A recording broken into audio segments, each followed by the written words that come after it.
Hey, hey. Oh, yeah. Welcome back. This is our first annual post-Valentine's Jack and Jill 8-ball doubles with ARC and Breakout Billiards. This is Aunt McGuire. Along with Cheryl Baglin. Cheryl Baglin, a.k.a. Little Biscuit, a.k.a. Squirrel, a.k.a. many things. Oh, So this is our first 8-ball Jack and Jill. This is awesome. I mean, everybody showed up early, hang out, have a good time, practice on these tables. It's an amazing turnout. We have 33 teams, 2-day event Yep. for 8-ball. Wow. Impressive. Yeah. Oh, yeah. Oh, We had people waiting, needing Jills, but we had plenty of Jacks. Yeah, right? definitely. Well, that's the way the cookie crumbles in a Jack kind of world. But they are all strong players. There's not a chum in the house. No, let me explain something, guys. It's ridiculous. The 33 teams that we have people from way up into West Palm all the way down to South Florida. We have teams from everywhere. New Jersey. Yes. We've got a team from New Yes. Jersey in here. So, from the bottom of our hearts, we would like to thank you, because without you guys, this is why we do this. It's for our players and to showcase our players here in South Florida. Yeah. Yeah. And it's wild. You can come across so many pool halls or so many places, and you're not going to have turnouts and anything like that. I kind of want to give a big shout out to you. I want to give a big shout out to Rick. And you. Myself.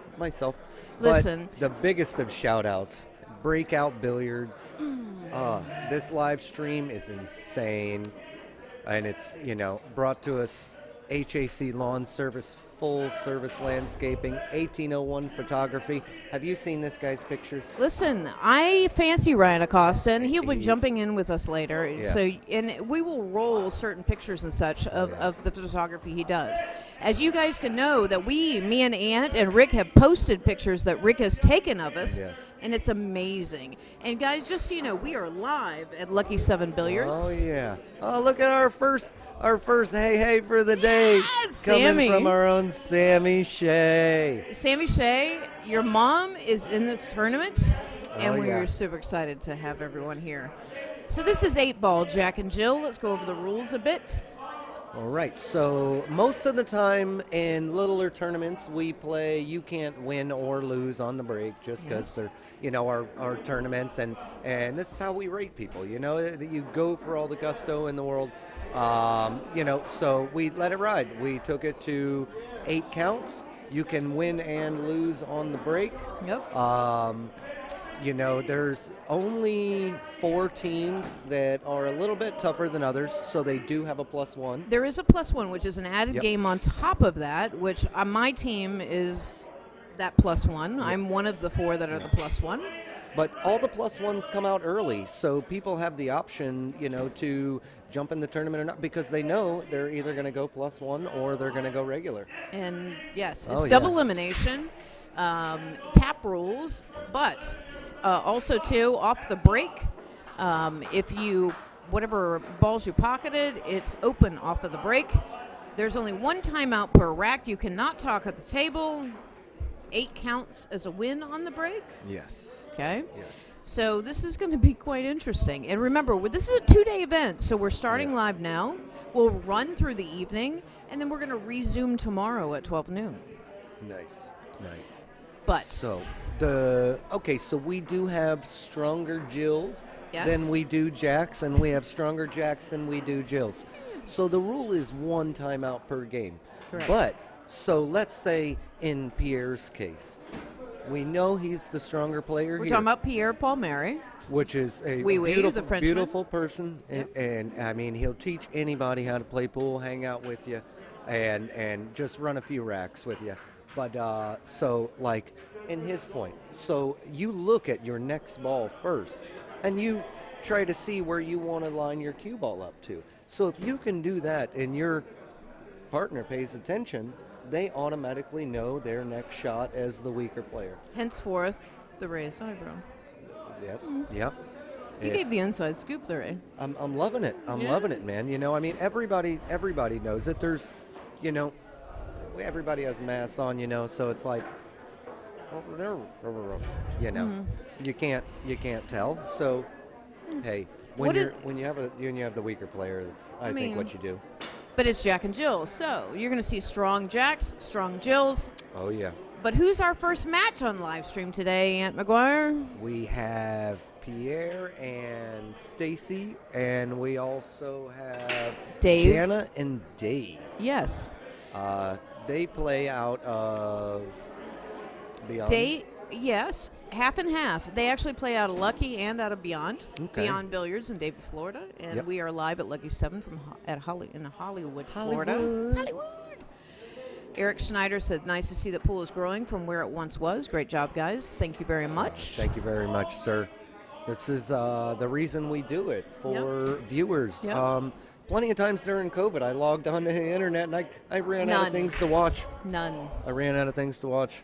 So the races, we didn't talk about the races. So we were talking about the +1. So it's a race of 3 for normal teams, but those 4 teams that are a +1, it's a 4-3 race. This is a double elimination tournament. So in the losers bracket, it will drop 1. So if you are the +1, it would be, am I right, a race to 3-2? If not, it's a race to 2, right? Or am I wrong on the loser side? It's race 3-4. On the loser side. Oh, yes. Yeah. Yes. So even races, if that +1 and +1 match up, it's race 4. Yep. If they don't, team matches up that's not a +1, it's a 4-3 race in the first round. So this is the first round play right here. Such a nice stroke. Oh, look at this. Nice stroke. Left her a little jacked up, but... Now, Dave West is the stronger player. Jana is the lower player, and there is no... Now, when I say lower player, I don't mean ability-wise. Well, it's a lower I just mean by rating. points. Yes. Yeah, lower ratings. Yes. And as far as, obviously, Pierre Palmieri is the stronger of the two between the other Jill. Yes. And I think, honestly, that there is no predominant Jill to a Jack. She is no slouch. Look at that bridge hand. Look at this. Like a claw. Bridge hand was perfect. So they took stripes. Now, that's an easy run out with solids. I'm sorry. The one's not touching the 8. As 3 on the side. Yeah, that's 7 may come into account, though, if they don't take it first. Yeah. See, he got perfect position for that 2 ball. Look at that. He knows. Well, I would know that he would have to take that 7 out. Don't leave it on her to take that 7 out. No, for sure. Stacy plays out of Dade County, and Pierre is local here in Hollywood, but he plays several places down here. He plays here at Hollywood, Lucky 7, and he also plays beyond. But he's a frequenter of our normal weekend tournaments. Yes. So, guys, we've been off the air for a while. Our last tournament that we did was our players' appreciation tournament, and we've been off air for a while with Breakout Billiards, but a lot of holidays. But you will see us stream once a month. The goal is our next event is that we'll be streaming is the autism events. Yes, going to be a great event. Absolutely. It's a charity tournament that we're going to be doing, but we're moving our location. Yes, we are going to be at Beyond Billiards. We just went to a tournament there the other day. We did. We did Valentine's tournament, me and you. Yeah. Yay. That was awesome. It was. All right. Oh. Well, a little strong, but she got it out of there. See, like her job is to definitely get it out of there. Yeah. You don't want it to come in contact with the 8 because then the side pocket comes into play. No. All right, so moving on into stripes. Yeah. What do you think at this angle? I mean, look at the 9. The 9's blocked by the 1. Does it come through? Well, you could play safes too, guys. Just so you know, there is safeties involved. I would play safe off the 7. No, it might pass. That 9 might pass behind that. They're going the 12 in the corner. Oh, there you go. Okay. Soft shot. Still left the 6 wide. I mean, you gave them an opportunity to get out with the 3 balls they have left. You have Pierre coming to the table now, I think, taking a look at it. Now, guys, this stream that we're running from is Breakout Billiards. This is the best stream in Florida to date, sir. Oh, yeah. So we're proud to be a part of it. Jackie and China, we are proud to be a part of the Breakout Billiards team. Loving it. Anybody who'd like to donate to support our stream, you can always go to Breakout Billiards on our their Facebook page. Oh, see? Now that's what you do as the stronger player. And by all means, it's call shot, guys, just so you know. This Yes. is not slop 8. Because there is such thing. People Yep. play slop 8, just like Yep. 9. But and it is call, obviously it's 8 ball, so you got to call it. But all right, let's see what happens. I mean, do you think the nerves are playing a part in these guys? No? Well, I feel as soon as either one of these teams get Nice into shot. stroke. Okay, now it is also, if that was the 8 ball and that was the pocket they called, they don't have to call it off of anything. It's just ball to the pocket. Correct. No Unless matter they how it scratch. gets there, unless they scratch. What happens yes. if they scratch? JoJo. What happens if they scratch on the 8? They lose. Okay. They definitely lose. Nice shot. JoJo, what's going on? Hi, Joe. How are you?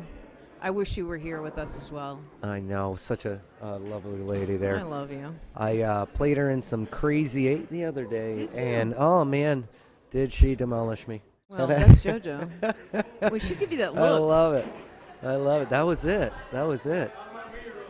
She startled you. Mm-hmm. And it doesn't. It takes a lot to rattle in. Oh my God, I'm loving this coffee this morning.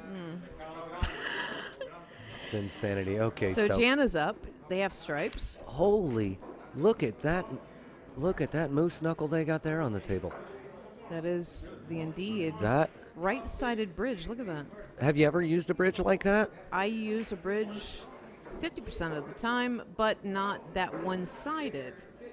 Yeah. I use something called the London Bridge. Allison Fisher has given me a London Bridge. And okay. It's not like a moose knuckle like that. It's kind of weird. It's more Yeah. pitchy. I looked like a deer I once. Yes. Yeah. Yes. It's like, man, oh man.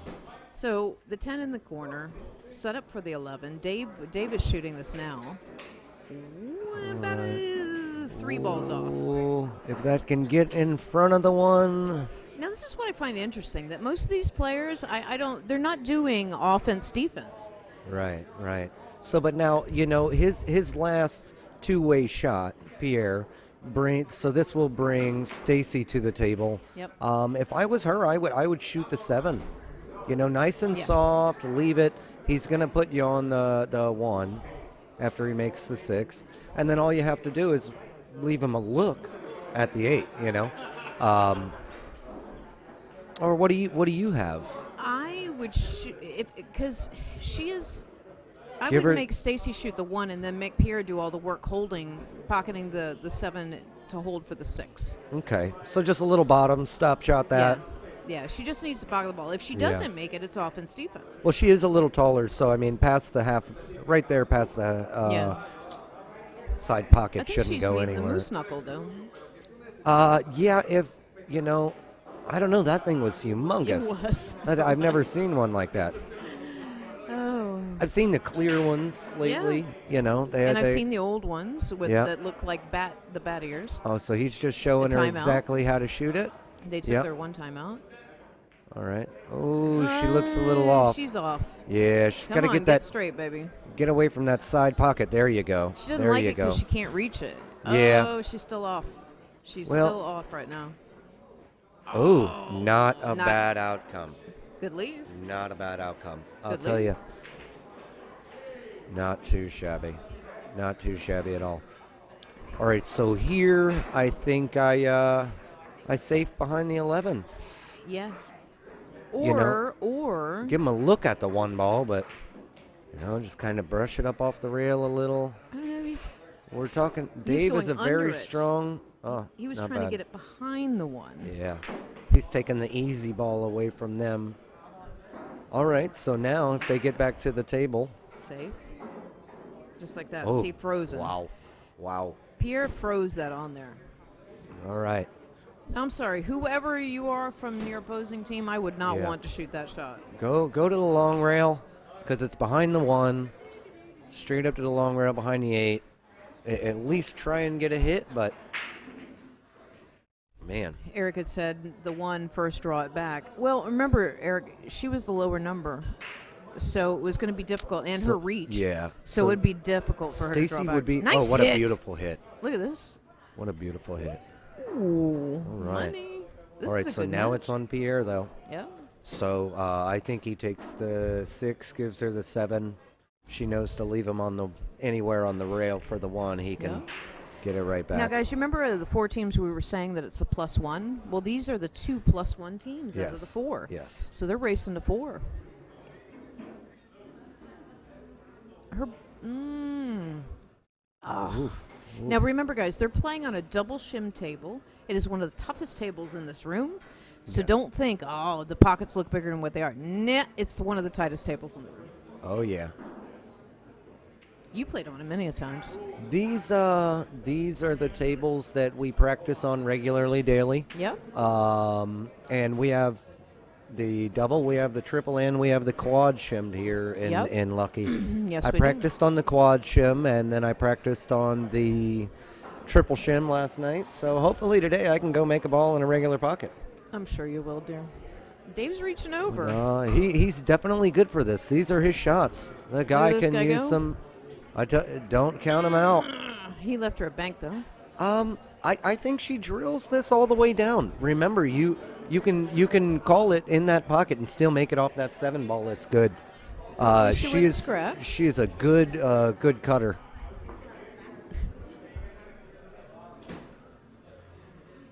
Yes, she is. All right. While we're waiting for this particular shot. Where she's thinking about it. I think they're Is it a taking their timeout.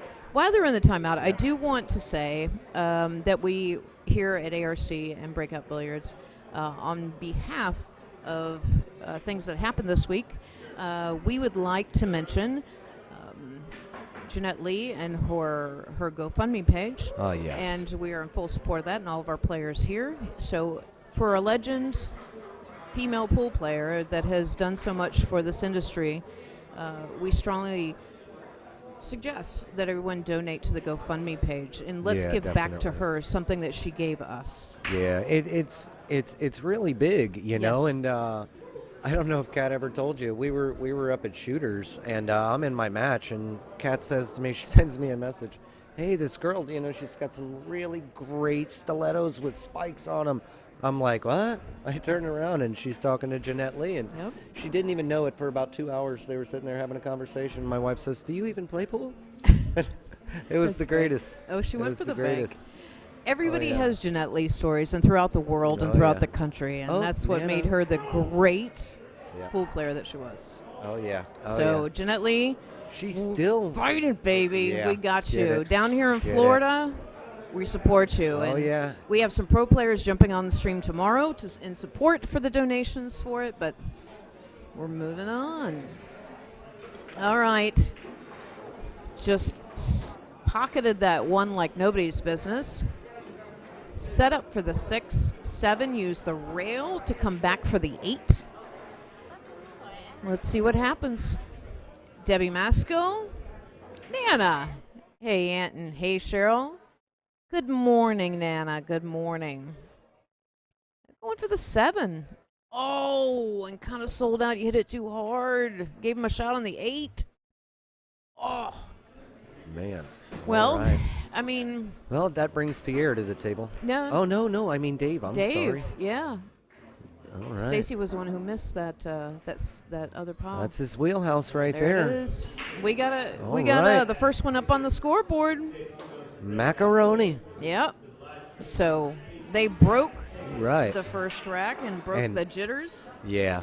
Okay, so he's got the 8-ball jitters out of his system right now, made his first 8-ball. Jana's got to get that break jitter out of here. Now, this is the question. My God. Now, let's explain to everyone. Is it alternating break? No, I meant like alternating player break. No, whoever makes the 8-ball, the other person has to break. Okay, it's but not an if option. you are on the losing end of that rack, you do have the option to switch whoever comes up first. All righty. All right. She breaks from far back. Jana's breaking. She, I wonder if she holds onto that rail, gets a little bit extra she power is tiny, out of though. it. She is tiny. Yeah. So let's see how her 8-ball breaks are. All right, lining it up. She's going crab claw. Yeah, right off of the. Wow. Okay. Oh no, she's grabbing that rail. See, that's Yeah, the thing. At a little person like that, boom. Got a little explosion out of there. This is a problem. Everything's spread wide open, and she didn't pocket a ball. Yeah. Remember, it's open table for your opponent. Yeah. So, what would you take here?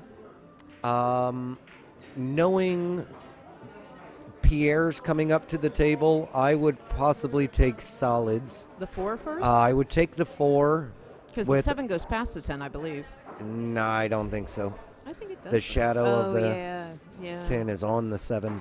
Unless, you gotta try and give her a shot that's halfway decent. I mean, you could go for the stripes because you do have the option of the 10 being bad. Yeah. Oh, look at Lee.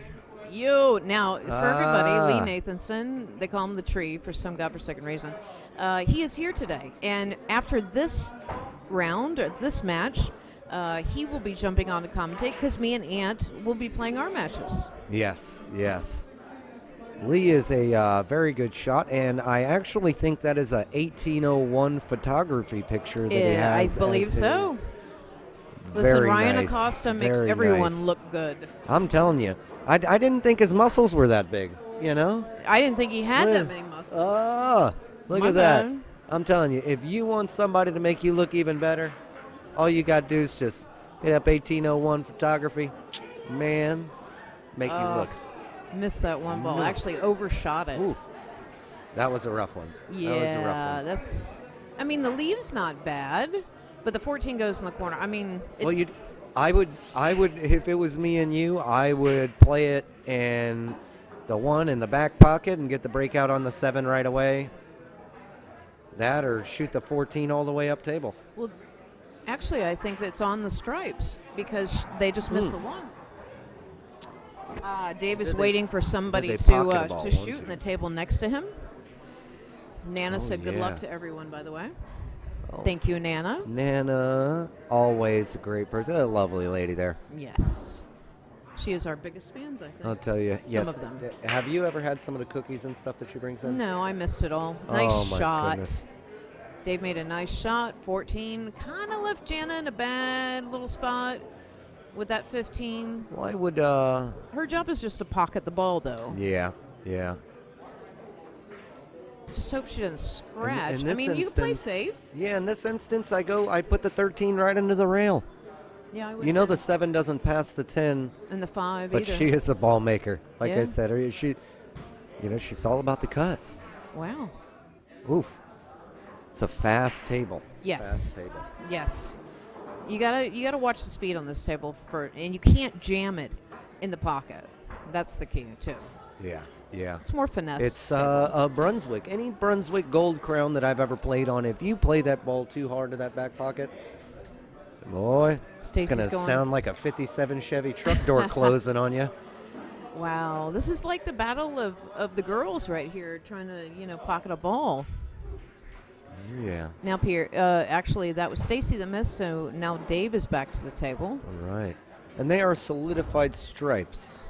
Yes. Dave and, okay. Jana, yeah. Awesome. Yeah. All right. Maybe a little bit of top. Push it right around that pocket. Get her up out of there. There you go. Yep. There you go. Set her up for the side pocket. Yep. Or the 9. I would set up for side. Oh, definitely. Now, even if she goes long or short, he's got a ball. Definitely got a ball. He can shoot the 15 or the 9. Just make the ball, baby. Yeah. Push it just a little bit. Let it roll up. Now, some of these teams, these doubles teams, have never played with each other before. Yeah. They've been mashups, as we say. Now, I think Dave and Jana have been on the same team. They have, but I don't think they played doubles together. And if they have, it was probably a long time ago. Yeah. At least 2 years now. Yeah, because of COVID, yeah. He's going to cut the 15. Oh. Bounce it out. Still a good leave All because the one's blocked. And they do have force them to shoot the 5. Yeah, they do have an extra breakout ball now to come off of that back rail. True. All right. Went for the save. Smart play. Oh, not on the rail, though. Yeah, it's kind of rough. But, if you get anywhere halfway up table, I think it's a good spot for the 5 to be on with a stronger player. You have a breakout for the 10, maybe to just get back on this side of the 4. Yeah. You still got to move that 1, though. You could also use the 5 later on as a safety, or the better player could. Move it center table. What do you do here as the stronger player? The 8's in a bad spot for these stripes, honestly. Oh, see? Oh my goodness. Oh, don't scratch. See, oh, that's, my goodness. That was. You don't want to give ball in hand for sure. Now the 7 comes out. 7 definitely comes out here. Yep. 4 goes past. 6 goes past the 8. I'm almost positive. He's going to start from one side to the next. Oh, don't leave her on the rail. He went for the save. Oh, okay. He wants him to break out that 10. Yeah, I don't understand though, because the 12 was on the other side. Yeah, I think he's that brings in his his rating. Yeah. Like he couldn't play with anybody else other than Stacy because then he would have been a +2. You know. So his mental capacity for the game, I guess, goes at least 3 or 4 balls shots ahead, past. Yeah. Because I would have definitely got my player out. Yep. And tried to go for it. But he knows that's a hard out. Oof. What a beautiful, beautiful shot. Now you only have 1 ball tied up. 15 straight past the 8, right over down by the 5. Yep. But where's your breakout ball for your 10?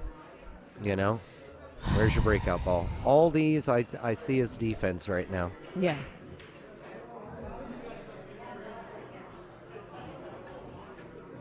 All right. So I wonder if she goes for the defense.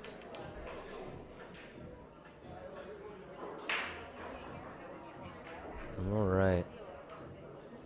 All right, sorry. We're dropping the music down a little bit because of our stream. Yeah, all right. So pushing the 15 straight up. Interesting. Got to get a little bump on that 8, though. Went for the side in the pocket. side. Wow. Okay. So now they're hoping for the 12 in the corner to break out the 10. She's a beast. So what is this, a little bottom left from your perspective? Actually, probably about 7 o'clock on the cue. Slide over. It's not so much about force, it's about finesse. Okay. To catching that rail, and you should clip it. That's what he's thinking about. Yeah. He don't like it, but still, Yeah. I would definitely try to get there 2 rails just to get back behind it, but, if he can come off of it and just clip that 7, yep, that'll be nice. Let's see. He took his time with it for sure. Yep. There it is. Bam. Bam. Still. Wow. Potable. Wow. That was a good shot. That's a great shot. It was a great shot. Even if she just puts it by the hole. I hold nothing back on this one. I don't know if it goes past the 1 ball, but I don't hold anything back on this shot. I go. Yep, 2 rails. Yeah, definitely. It's thin enough to keep you there. You just don't want to hit that 6 and get in any bad positioning.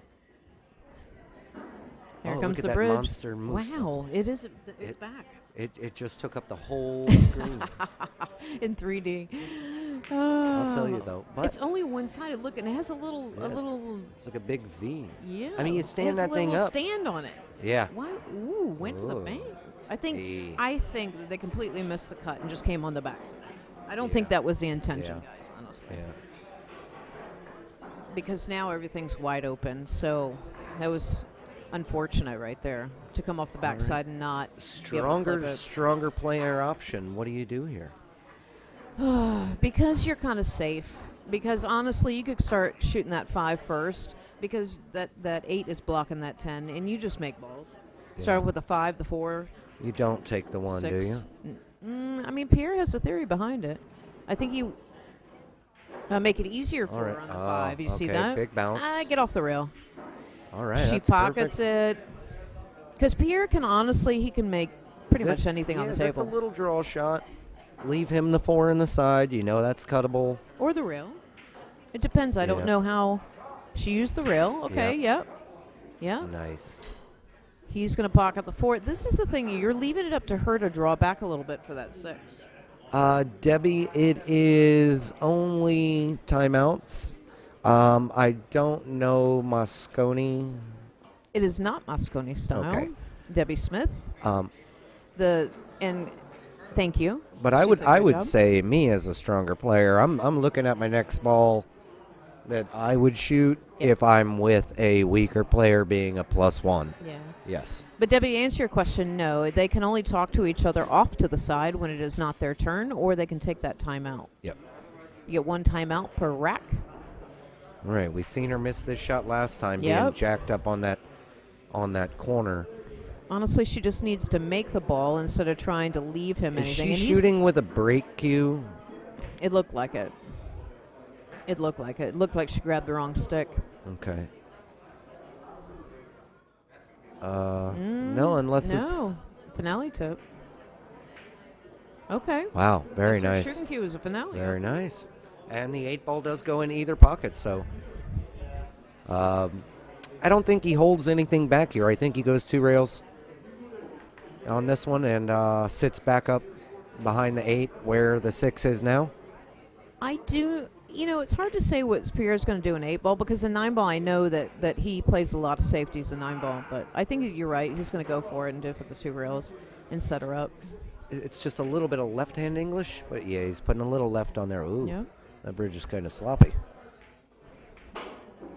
Yeah, that bridge was moving around a little flagrant. Oh, kind of sold the piggy here. You kind of sold the piggy here. Man. Wow. We do have Jana coming up to the table, I think. I mean, they're shooting a little over the ball, but it's the angle. I mean, it's off to the side, so I don't think that they need a bridge. I don't think that she's going to really have too much. She's just measuring off now where she's got to cut it. Yeah, Yep, definitely. Safety and a scratch. Oh. Ooh. Man, what a shot. That was a great shot. Wow. Did you see it slow down as it snugged up on the rail? That was a great shot. Macaroni. Man, that was good. I'll tell you. I think it's on Pierre. Let me see. He's got a little jack up range. It's on Stacy. Oh. Stacy's shooting this. All right. So that's why they played the safe, because they knew that she was getting to the table. Oh. Look at this. Oh. Oh, you hear the whole crowd go, oh, right. because they were watching it. Now, wow. 'Tis the question. Kudos to Bottom? her, because that was close. Yeah. Now's the question. Bottom or top and come behind it? I think top and come on this side of it, shoot it in the other. It looks like he's going bottom the way that it is. Oh, God. He's going to slide over That's just a hair. Oh, he's jacked up. It's top right. It's going behind it. Oh. Yeah. He forced it. Yeah. Did you see Force the force? follow. Yep. That was like more top right. force than needed, but perfect. Perfect for her to make it in. We might have a tied ball game here. No, this is Dave and Jana here. Oh, yeah, sorry. Whoa. They're up 2-0. 2. Just like that. Zilch. Oof. Well, that made it interesting. All right. Now they are getting into a groove.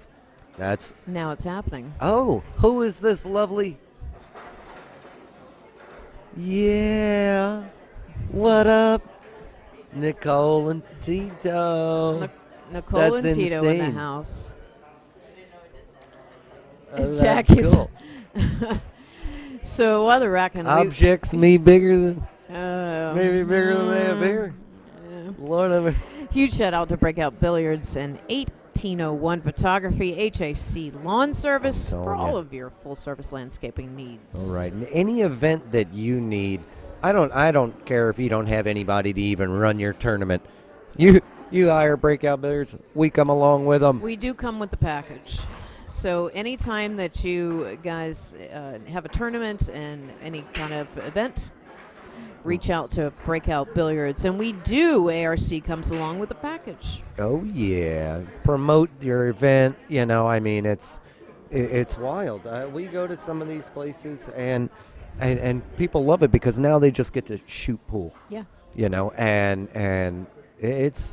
I feel it's a lot stronger than anything around.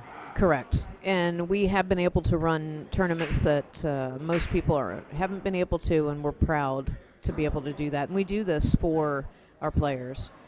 We do this to be able to play pool because for a whole year we couldn't. Oh, yeah. It's nice shot. Don't scratch. Oh. All right. Look at Ivy said, "Happy Saturday, lovelies." I think she's talking to us in British accent. We were just with Ivy and her boy for the tournament a few weeks ago. You remember? Nice. They were there. Oh, yeah. So big shout out, Ivy. And remember, everyone, share this stream. Let's get as many viewers as we can. See how far we can blast this stream out. Oh. That was so unfortunate. Yeah. Look at how everything's weirdo paired up, too. I'll tell you what, though. Now they got a chance to get out a little bit. I'll tell you, they got a little bit over on the side of this. Come out for that 14. The only issue is the 15, but that can go cross-side. Billy said, "Good job, guys. Thank you very much. We greatly appreciate it." Oh, hung the 11. Oh, is it? I think it's still open. Man, oh Look at man. the hung the 11. Oof. There's a solid missing somewhere. And now the 1 and 2 are kind of up on each other. Pierre. All right. I think it's still open. No, maybe not. Still didn't pocket the ball. What is happening right now? All right.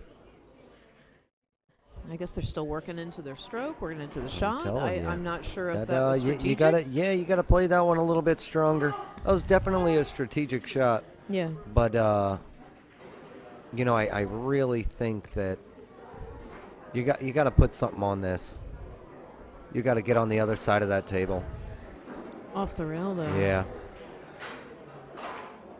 Get that 15 out. There you go. Oh, nice shot. Nice. You still got a problem with the 4, especially if you're stripes. You still have a problem with the 4. Yeah. How are you going to break it out? You got a problem with the 12. Well, you can always come back. Right now, do the 9-11 combo. Leave the 9 holding. Leave the 9 holding. 13, slide over maybe. Yeah. But you're gonna have to play that soft. So then you're gonna have to 13 it. She's going for it. Oh, it must have enough. Now. Oh, there must be enough gap, enough space in between it. Oh. Not too. She just went for the breakout anyways. Oh. Not too bad. Wide open though. Fives there. They're not out. I don't think there's a way to force follow that 5-11. I mean, unless you're way out by the 8 ball and you can get the double tap love. Well, this off is of the thing. Rail, is it interesting? Do you take the 7 now and do that with the 2? I drag the stuffing out of that. The stuffing. I drag the stuffing out of that 7 and come right off of the rail, break out that 2-1-5 combo. Okay, offense, defense. Yeah, but doubled up. That 9 will push past. I think so too.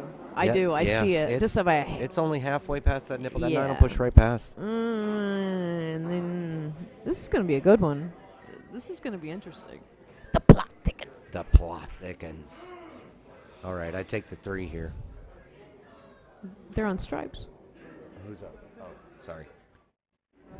Just so you guys know, monitor is blocking me and Ant. Me and Ant are extremely short people. We're usually short enough to look through it. Pretty soon I'm going to require Breakout Billiards to get us booster seats. Breakout Billiards booster seats because, Mama can't see. No, I can't shoot in platform sneakers. But booster seats. We might be onto something, Ant. Think about it. We can make a mint off of booster seats. Oh. All right. She made it. Bank shot. She made it. Bank shot. All right. At least she left him a look at the 5. Now, do you, as a player, just slow roll it, leave yourself with the 7, the 2, and the 1, and the 4, or do you get all fancy, quarter off that rail, and try to break out something? In my position right now, if I'm him, I slam that 5 That's in 'cause you're a man. and break out that 1, 2, and leave the cue ball right over there, and that's it. It's a drag out thing here. I don't know. I mean, you gotta. Pierre's a little bit different, but I mean, he's known for going for shots to cut this 4 all the way down. Yeah. You know, like I wouldn't trust coming off of that nipple to come right it's back coming down. fruition right now. Boom. You know, Look at that. like You were see, right. I don't trust that shot. No, I don't either. Because even if I do make it, what does my partner have now as a look? Yeah. You know, Yeah. I go for the position. You know, went huge risk on that. Yeah. For sure, you went Yeah. huge risk. That's crazy to me. But I mean, that's what makes us all different when we play. Yeah. And maybe you definitely play different when you're with a doubles partner. Yes. For sure. Definitely. I'm sorry, I don't care who you are. You're still going to play different. You're not going to play. You're going to play more. What's the word I'm looking for? Conservative. Yes. With a doubles partner. Especially a partner that you think can run out with you. Yeah. You know, and anyone of them's good for a run out. Yeah. Like I've not known Stacy to run a rack. No. But I've seen all 3 of the other ones run a rack. Yep. And it's out there. It's definitely out there. I mean, my wife will run a rack quicker than, you know. Look at this. It got messy all of a sudden. Oof. The whole table strategic. The furniture has changed. been rearranged. Yes. Yes. Now, Completely changed. Now you bring back in the defense mode. It's a big thing. Now, this is the thing. Can you call safe and drop your ball? Yes. Yeah, that's how it is in tap. So you could use this as a Yes. strategic move right now. Yes. As Stacy. Oh, again, she's going weirdo with she didn't use the break. Or didn't use the bridge. She went up around the table. They can definitely play that 7 right past the 4, or put that bunch of bottom on that 4, drag it back out. She can go for the 1. He can get on the 7, break out the 2. But we're gonna need a breakout ball somewhere. What is it? I don't know what's happening. Oh, set her up for the 1. Yeah. I think you right out for the 1. Yeah. Yeah, definitely had to. Now she's just got to go to the rail? Yeah, bounce off because the you rail? can still see the 7. It's a matter of him holding it or maybe bumping the cue into the 15. Because you don't want to catch the 2 first. No. I'm curious to see what happens. I love this because everybody thinks differently. Yeah, here goes timeout. He's telling her, I want you to pocket the 1 so I can make the 7 and hold it for the 2. I guess the 2 goes past the 10. All right. Pierre uses his hands a lot, so he made it easy. Look at the shadow on the table. Right there. Right? It goes right past. Yeah. I didn't think it would, but yeah, you're right. It does go past a little. That's awesome. It's like taking a peanut and squeezing it through a straw. Man. Yeah. This is going to be... Oh. Lord have mercy. Okay. Went for safety. It kind of worked out, but the problem is, what if you play safe with the 10 right now? Ooh. Or you get that 9 out of... I don't know. What would you do? I'd shoot the 15 if it went. I think it does go. Combo is there also. Yeah. 15, 12, take the pocket over. But you have to slide up so you don't have position. You don't leave them position on the 1 if you miss, yeah? You have to, I mean... Yeah, but then the 7 goes nowhere. Yeah. I always think offense, defense like that, I swear. Take the little combo, push it right over. This is a slow shot, though. You can't go all willy-nilly. Yeah. See, we said it at the same time, willy-nilly. See, perfect shot. Leave the 7 in between the Gave them a shot at the 1, but blocked the 7. So not half bad. Yeah. There's really... Not half bad. Reminds me of gas station sushi. Mediocre at best. Or coffee. Oh, yeah. That gas station coffee. Oh, man. I'll tell you. That'll put some fire in your hiney. I went to that New Cumberland over by my house. Boy, that thing off the chain. Burnt my mouth an hour after I started drinking it. We were here earlier, way early, so me and the boys had cafe con leches. We had Cuban coffee today. Yes. That has gotten us fired up. We had a colada and a cafe con leche. I think we still got a little colada. We still have a little colada colada left. We do. Oh, you just warm it up. Oh, yeah. No, we have some left, Jackie. Just warm it up. Oh, she was serious about that. She gave us the eye. She goes, yeah. "Oh, I want cave con leche. I want the frescas." Look, when Jackie looks at me and Aunt like that, we go, "Oh." Oh yeah, that's Mama know what she want now. Give Mama what she wants. She's the boss. Alrighty. So we got. They're still thinking about it. Yeah, that's not a rough one to play. That 15 back over here. It went over from a run table to a weirdo table. Yeah. All right, so play that 15 back over here behind the 1. Even if you get bad, it hits the 1 and comes in. Yeah, I agree. Oh. Tried. Oh, man. Next best option. Block the 15 with a 2. Look at that. Look at that. Yowza. Oh, my. The plot thickens. Ooh. Oh, that's crazy. When a table don't want to work out, this is like, does. Yeah. There's nothing like when you miss, but it works out to your advantage. It's like owning a 3-legged dog. Yeah. You know? Or your little hiney puckers a bit, and you're That's like, it. yeah, I did that. A one-eyed dog named Luky, you know? Oh, I like that one. I got a 3-legged, one-eyed dog named Luky. So, guys, in case you don't know me, when something tickles me and makes me laugh, I still think about it and I still laugh a couple seconds later. Aunt knows that about me. Right. Not a bad leave again. Not bad, not bad. All right, so the 15 does go all the way up. Oh, boy. All right. Now, we are in a race to 4. This could go hill. I'm sorry, I couldn't help but snort. Me and Aunt look at each other and we just can't.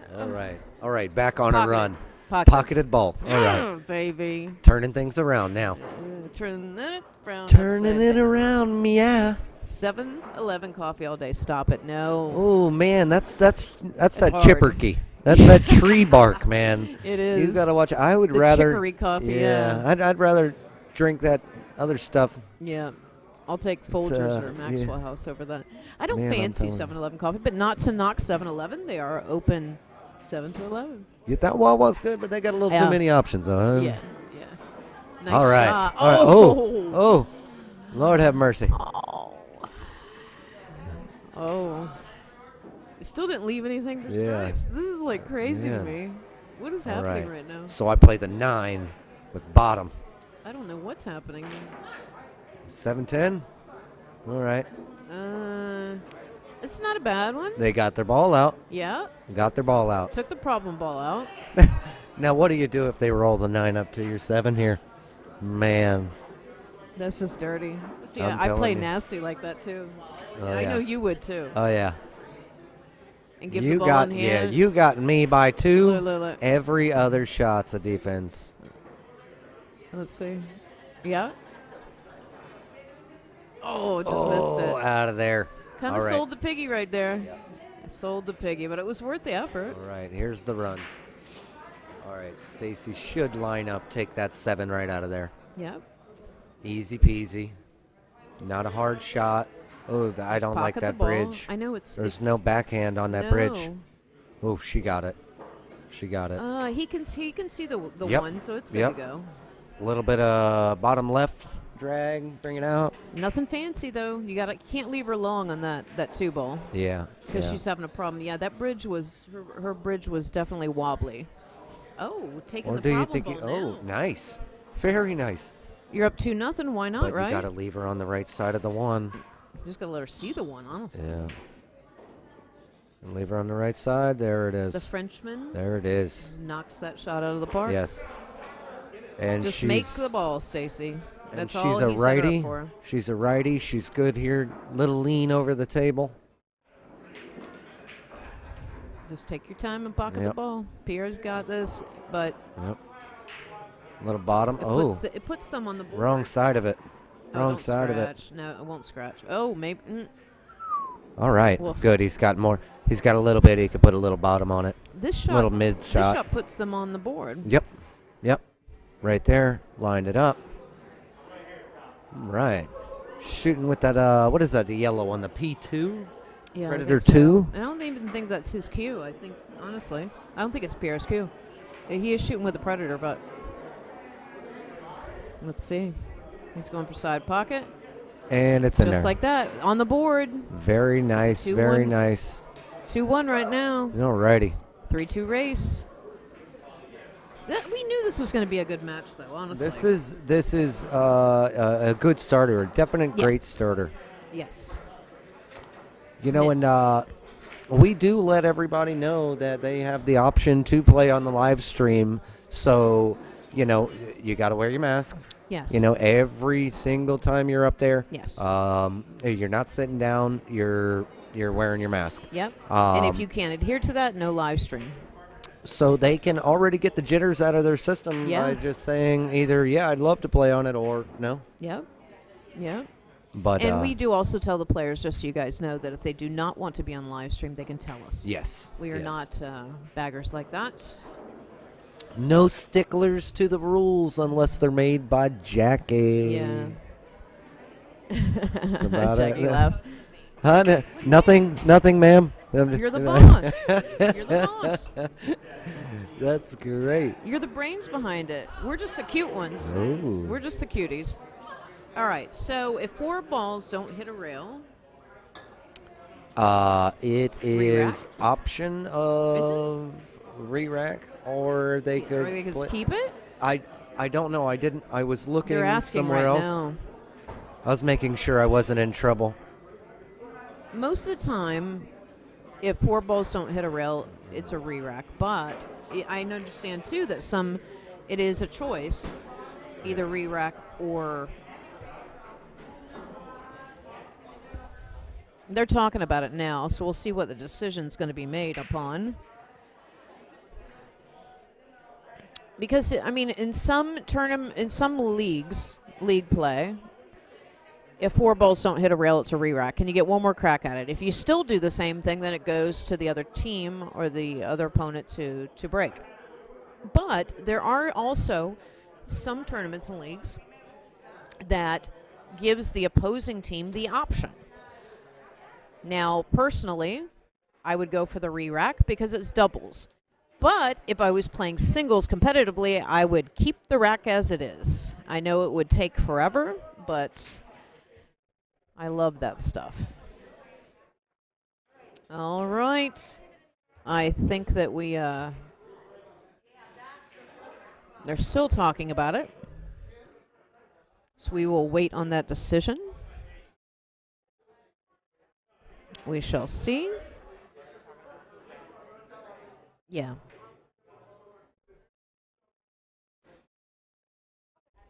Again, we want to thank Breakout Billiards for live stream, and any donations that you have to put towards our stream, please do so.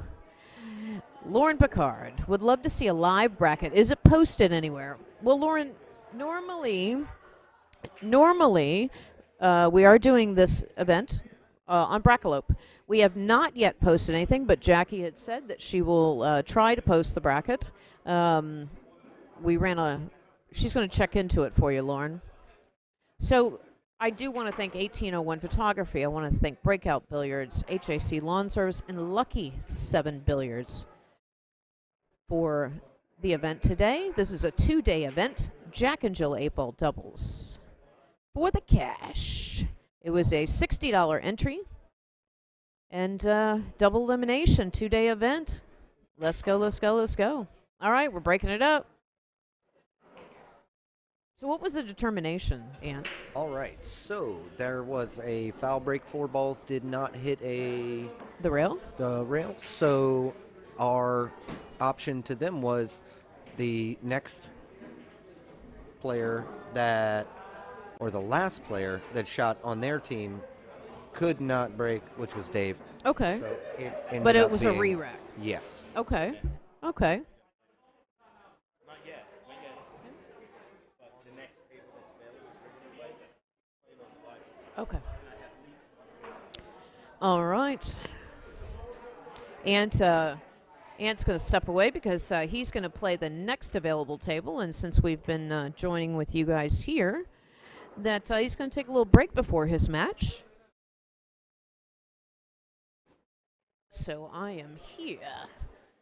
Lauren, we'll let you know in a bit. We run the tournament off Brackelope. Rick has it from his phone. And we're going to see if periodically we can go ahead and click the link for you. We'll get with Rick in a bit. It's been a little nutsy here, so sorry about the delay, Lauren, but we will get to you real soon. And I'll let you know. All right, so Lauren, just so you know, Jackie posted the link for you. All you have to do, and anybody who wants to see the Brackalope link, just grab it from Breakout Billiards Facebook page. And any comments that you have, any questions, by all means, post it. And please share this link so we can promote pool in South Florida with some of our best players between all of Florida, actually, and part of New Jersey. All right. They're taking their time a little bit. Now, Stacy's shooting. Simple. She should shoot the 6 in the corner. She hit it pretty good, but left him. But I mean, he could have the 5 in the side, or excuse me, the 3 in the side, or the 7 off the rail, or could just play safe. I mean, but he got a good look at it, but overshot it. Oh. Lauren said, best luck to everyone playing today. Thank you so much. Now, this event's going to go on. It's a 2-day event. We will be here all day at Lucky 7 Billiards. All right. 14 in the corner. No scratch. Perfect. Setup maybe for the 11 is what I was thinking, but you got to have a plan here because those 3 stripes are balled up. And that's could be a toughie, especially, you know, when you're playing a lower player. They're both of these teams have solid players. So again, this is a pretty good matchup. Now, Pierre and Stacy have not played with each other. This is the first time they're playing. Dave and Jana have at some point played with each other because they were on the same team, but they haven't actually played with each other in a while. That was a fancy little shot. Perfect, almost perfect setup for the 13.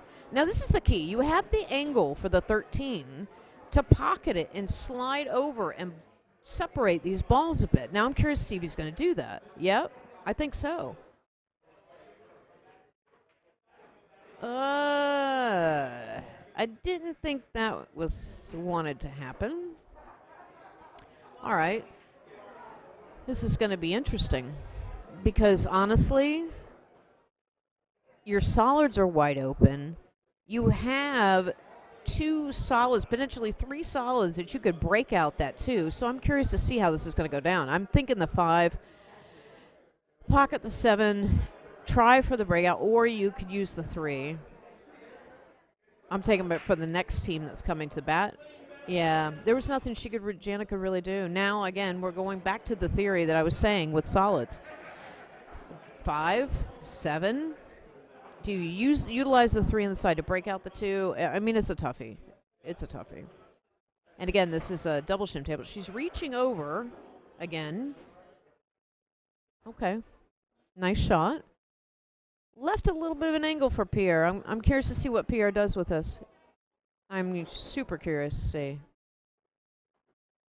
I'm curious to see what his dynamic's going to be on this. Play safe. Interesting. It's kind of like a free ball because all they really have is that 14. What are they going to do? They can't really break it out. Everything's tied up. It's pretty smart. The only thing you could do is a combination on the side, but that's a little nutsy. Let's see. Utilize the rail. You can get a nice... No, too soft. Too soft. Let's see what the mind of the pool team thinks what they're going to do. So it's a 3-2 race. And this is 8-ball. Jack and Jill. Post-Valentine's Day tournament. Live from Lucky 7. My name is Cheryl Baglin, a.k.a. Little Biscuit. Ant McGuire had joined me on the mic. We call him the Ant-Man, but he had to go play a match. So I am here with Jackie and China from Breakout Billiards. Anytime that you guys have an event or a tournament or any particular audio and visual needs, reach out to Breakout Billiards. And also, please, you can donate for the stream to Breakout Billiards on their Facebook page. And if you are not a friend of Breakout Billiards, please become one and share this page. in this tournament. ARC Tournaments is Aunt Rick and myself, and we have joined forces with Breakout Billiards for events such as these. The next event that we have is actually April 4th, and it is an autism charity event that Kim Henlon is running. We were doing it at Beyond Billiards, and we will be doing all kind of donations and all kinds of fun things all day. We'll be playing pool all day. It's been requested that me and Aunt commentate. So, all right. Nothing touched a rail, so it's ball in hand anywhere. So let's see what happens. That was unfortunate because if that would have touched the rail, it would have been a spot-on shot. Not bad as far as a strategy. So that would have been a nice little shot. Ah, Rob Starr, what up, little biscuit? Hello, sir. We do miss you today, Rob, and nothing much. Just doing a little commentating, hanging out, playing some pool, playing some doubles. 8-ball finally. So I'm excited about that. These teams had to pre-sign up, prepay. We have 33 teams strong today in a double elimination 8-ball tournament. I wonder why Rob didn't play today. But we do have also people from New Jersey and New York that are playing. They flew down to play, which is great. So we're excited to have them. So they took the timeout. Pierre is telling Stacy to just pocket the 2 in the corner and hold it. A drawback. She pocketed the ball, not shabby. I think she's getting into it now. They're fixing to come back. They're going to make it even Steven. This is becoming quite the little match.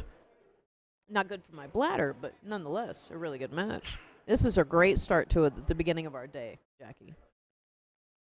Pierre's looking to set her up. Just easy enough where she can make the 7, but not hit it in case she hits it too hard to get him stuck where he can't make the 1 ball. I just know that was what he's doing. Again, guys, we posted the Brackelope live. Okay, sorry. I was looking at something. On Breakout Billiards Facebook page, you could see the bracket live via Brackelope that we do here. Rick has the phone. And it's an automatic tournament app. They're going to tie this. I don't want to jinx them. Again, every time that I commentate, I seem to jinx anybody. I don't know if it works for doubles, though. I do know it works for singles, though. That, for sure, I know. That I know. So let's see if it works for doubles. This should be an easy shot. Again, I don't want to jinx them. Oh, trying to get fancy. Okay. Again, I'm not going to say a word. Because this could be the tie-up right here. This could even race it, too. It is getting good. It is getting good. She's reaching again. I don't know why she's not using the bridge. Oh, boy. Oh, the reason why I said oh, boy is because that cue ball. She kind of moved that cue ball forward. But now we got a tied ball game. This is getting good, folks. This is getting good. This is getting good.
Sorry, Jackie was giving me a little direction. Sorry, guys.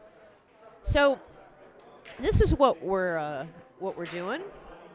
I had requested that I wanted Ryan Acosta over here with me from 1801 Photography because it's the perfect time to do so. And after this match, we are going to talk about the Jeanette Lee GoFundMe page, and we're going to show you guys the link that you guys can go to. We'll be talking about that all day because it's quite important to us. Again, Jeanette Lee, our legendary female pool player, throughout decades, needs our help. And as a pool community all over the world, we are here to reach out for her cause and help her in that fight with cancer. And I know she's got this. I've known her for many years. And you got this, babe. You got this. And you got all of us behind you. Anyway. All right, it's tied up. We've got a little double tie up. It's even now. It's a race to 2. The balls are a little weirdo in the center of the table on the break. Now, guys, I requested this gentleman to come and join me. Let's let the man sit down before I do the intro. Oh, man. So, ladies and gentlemen, Jackie, give us the pip, the picture-in-picture. It's okay. It's just for a brief second. I want everybody to see. I have Ryan Acosta from 1801 Photography. This gentleman, these pictures that you see scrolling across, is a huge talent that this man has. And I am so honored to have you sitting next to me today. Those are big words. Honey, he's a South Florida resident. He's direct from the MIA. It's true. And Ryan, tell us about how this came to fruition. An accident, actually. I have, much like most players, a love-hate relationship with the game of pool. We all do. Isn't it sick? Yeah. But ever since my sons were born, kind of my time to play kind of dwindled, and this allowed me to stay involved in the game. So here I am. It's a definite art that you do, and as you guys can see, I posted on my Facebook page. And this is the first event that he is actually doing for us here at Lucky 7, but he does all of the events at Beyond Billiards in Davie, Florida as well. Yep. And you are a friend of mine, and anything we can do, anytime that you guys need any pictures or for any events taken, he is your man. I hope to be. He is, look at my face. I mean, he is your man for the job. Those are big words that you are putting out there for me. I don't know. I'm getting kind of nervous now. Stop it. Stop it. Yeah. But yes, he has a great love for the game, and that's why I think that's why the pictures are so good too, because of what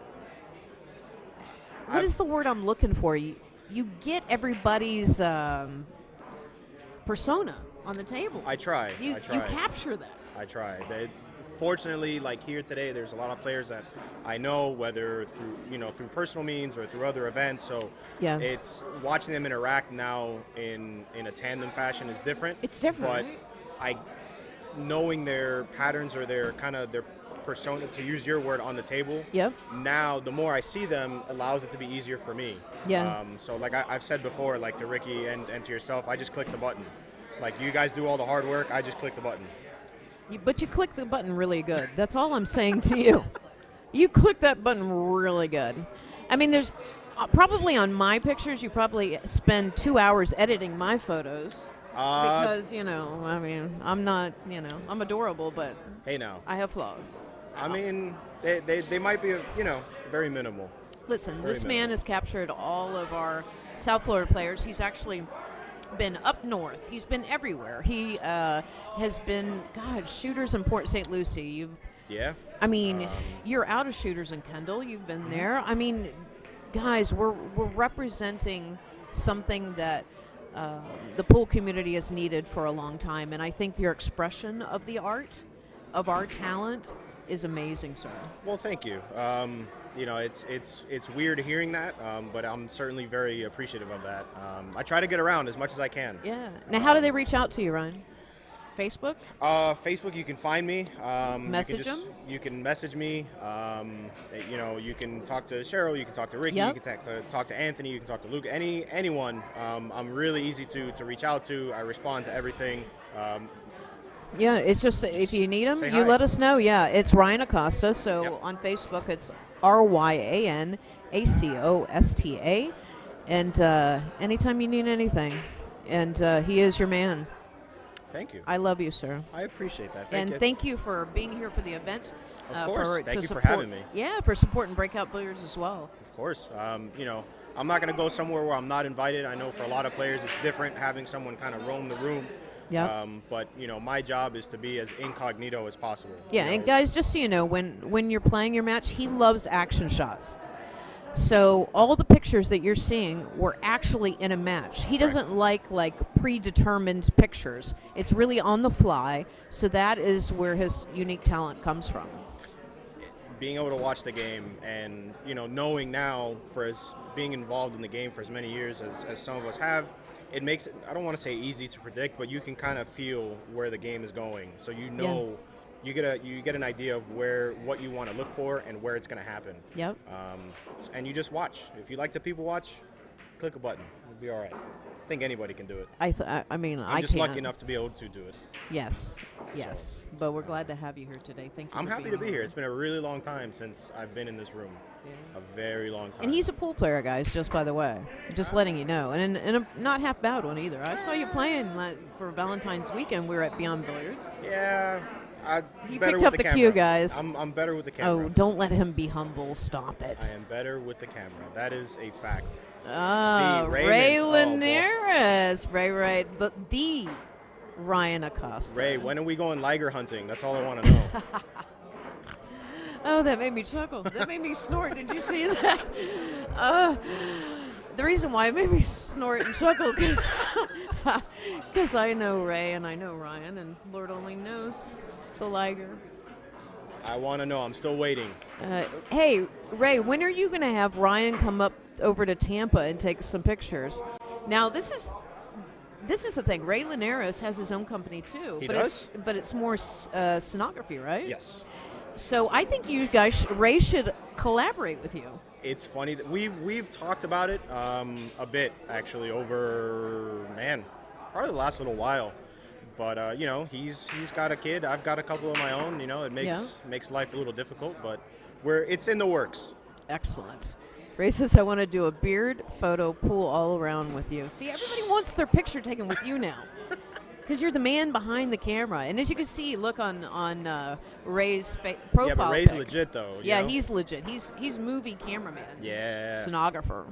He might be able to edit me. He's a cenographer to the stars. And if anybody doesn't know who Ray Linares is, he's probably one of the best pool players in South Florida. I'd agree. I would agree. West Coast, East Coast, I don't care.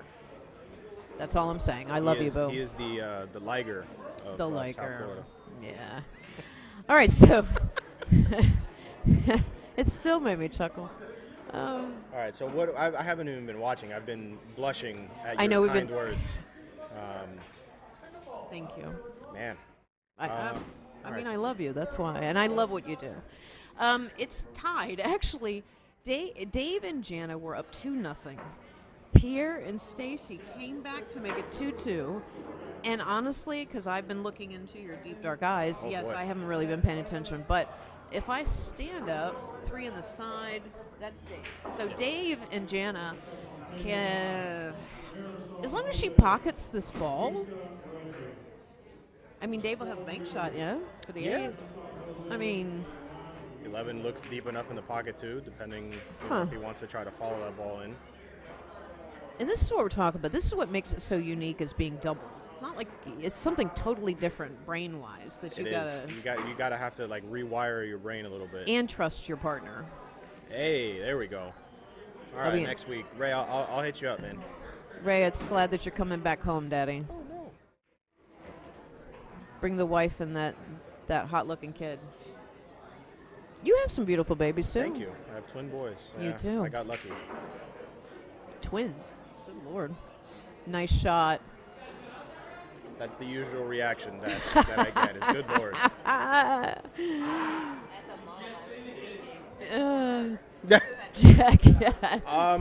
I mean, honestly, they've been really easy. We've been fortunate enough to where we haven't run into too many issues. What's up, Smoke? They're just great boys. They really are. So. And how old are they now? They'll be 3 in July already. That's crazy how time flies. There is no better meter for time passing you by than kids. Oh, you think he's gonna get stuck? That potentially Pierre, could be a scratch shot. Yeah, Pierre's not happy with himself right now. No, I think he was trying to bump it, but I think he hit it too hard, honestly. Now he has the lower number, shooting on the 12. As long as she doesn't scratch. Oh, see. Now it's ball in hand. It is. And it's who? Dave's shot next? Yeah. Yeah, Dave and Jana. Dave should be able to set up Jana pretty nicely here. Yeah. Go on the heel. Which way would you go with it? With the ball in hand with the 7? I mean, does the 7 fit by? Okay. I guess not. That answers my question. Yep. Yeah. Uh-huh. It does not go past the 12. All right, let's see. There you go. Oh. Got her in that wanky spot in the center of the table. Good to go. You think? I'm an offense-defense player. I would leave the cue on the rail. Fire away. You think? Fire away. Absolutely fire away. Fire in the hole, Ryan says. Let's see. Fire in the hole, he says. Let's see the prediction. Is she going bottom on this? No. Stop it. She got it. She did. She went for the offense-defense. She didn't fire it in the hole. No, they're on the hill now. Yeah. So, I have a question for you. Oh, boy. Go for it. Fire away. Would you like to sit in with Smokey so Mama Bear can Smoke? Can use a little girl's room and take a little break? Because because it seems I have to play next on live stream. Would you jump in with Smokey? Sure. Is that okay, Jackie? We have Smokey and Ryan. Oh, wait. Ray says, I'm going to come check out Beyond. And shooters throughout the week. Let's rally the clan. Dude, I'm in, man. Let me know what day. What about Broward, too? 954. Just let me know I'm down. Yeah. I'll go to Beyond. I love Beyond. Beyond's a great place. Eduardo and that whole team's doing some pretty great things there. All right. Let me step out. Give us 30 seconds, and I'm going to let Smokey jump in with Ryan. Hold on.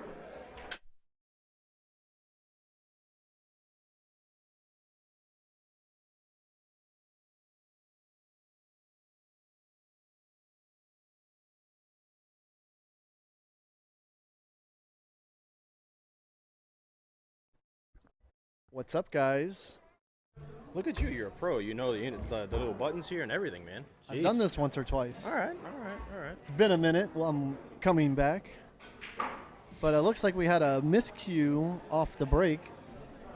So I think that they're talking about... Well, I think the rule was established at another game featuring actually Elias and Michelle, where their opponents miscued. They miscued, and it was now given to Elias's team. Right. So usually that's how it is. You have the option to pass it back, which usually you don't. You just take the break for your team. Yeah. So that's going to be a big swing right there. Considering I think that's where Pierre's coming back now. So he might have just gone to clarify that. And if it's him breaking, then is it double hill here or no? Is it 3-2? Yeah. Okay. Yeah, Stacy scratched to give up the game. Oh. Okay. And you've already played your match, right? Yes, I did. Cheryl and I played our first match. This is a good break. Yes. Not going to make anybody, but this is a good break. I played with Cheryl A. We won our first match, 4-1. Got a little fortunate. And I don't know. There's a lot of tough teams here, so anything can happen. And how'd your table break in comparison to what you just saw? Well, I was letting Cheryl break most of them, so it really wasn't. We're not really trying to break and run out. We're trying to break and make a ball and control the table, really. We're not really trying to break and wide open. That's why I'm not breaking. Because if you break, scratch, in short formats, it becomes tough. Yeah. So, but the table broke pretty well. I mean, can't say it broke bad. But yeah, it's going good so far. Starting off with a W is always a good thing. You never want to lose your first match. It's true, because then it's instant grind mode. For sure. Solids. All right. Position on the 6, maybe? 2 ball? Yeah. Well, now there's no real choice, so. But, come up, go down. All right. Let's see what goes on here. Can't. Yeah. Oh, this must be Dave and Jana. Yeah, Dave just shot. But I thought that they broke. So they did, but they're the ones that miscued. So Pierre broke. Oh, and Pierre broke dry. Got you. See if she's going to go into the pack or... Oh. Playing the safety. All right. So now Pierre and Stacy...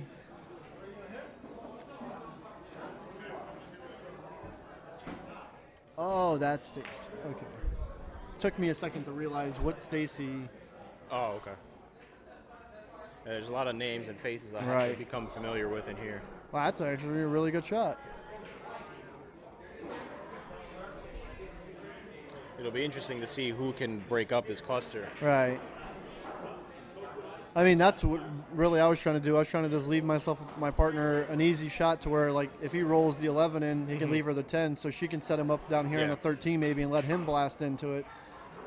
But it all depends on where the 9 goes. So if you open them up and the 9 doesn't get opened anymore, you can kind of hurt yourself by opening up their balls and not really having a clear shot on the 9 ball.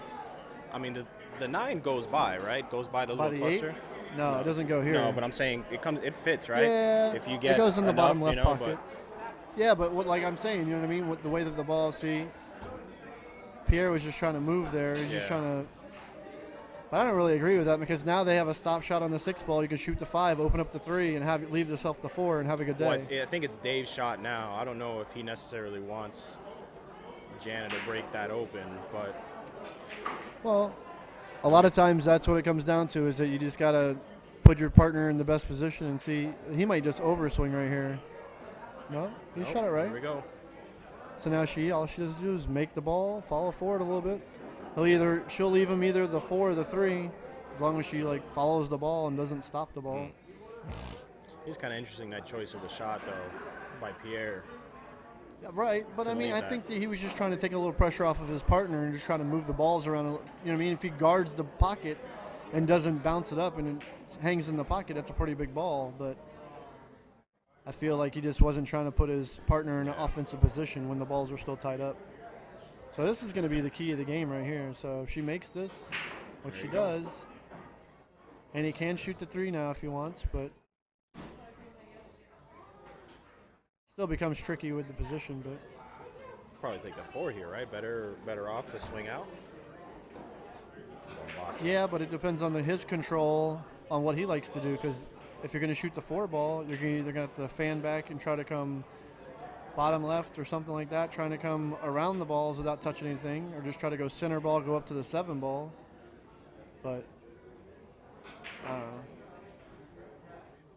That's a weird. I mean, it worked out.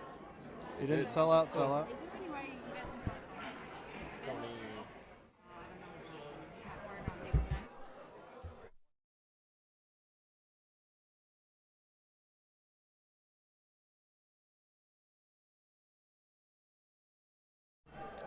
All right, sorry about that. We were getting asked a question from a player in a tournament. What's up there? The real photographer out of this booth. He's the cinematographer. Cinematographer. Yeah, he's much more talented than I, I'll tell you that. He's doing big things up there in Tampa. He went up there and Tampa Bay won the Super Bowl. Who knew it? Hey, man. He took that luck. Or you know, Tom Brady had something to do with it. Yeah. We're not going to get on that. I'm going to be quiet. So, yeah, good to see you, Raymond. Hope you're doing good, buddy. Go Steelers. So, anyways. All right, so Stripe went into the far the right corner pocket. There. Yep. So now she'll probably just shoot the 10 ball. And they'll probably end up somewhere down here on the 13 or something. It's actually Stacy that shot that, it looks like. Oh, really? Because Pierre's at the table, yeah. Okay. So then Pierre might shoot the 13 ball, try to give her position to shoot the 10 next. He might take the harder shot here and try to develop position for her, but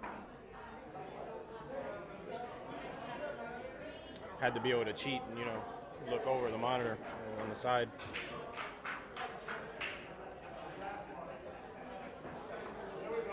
Or none of the above, and he's going to take the hardest shot of all. Yep, look at this. Jelly. Didn't really help his partner out, but I mean, I guess she has the 10 now. Yeah. But man, he hit that ball real clean. He gets lucky once in a while. Yeah, He's a good player, though.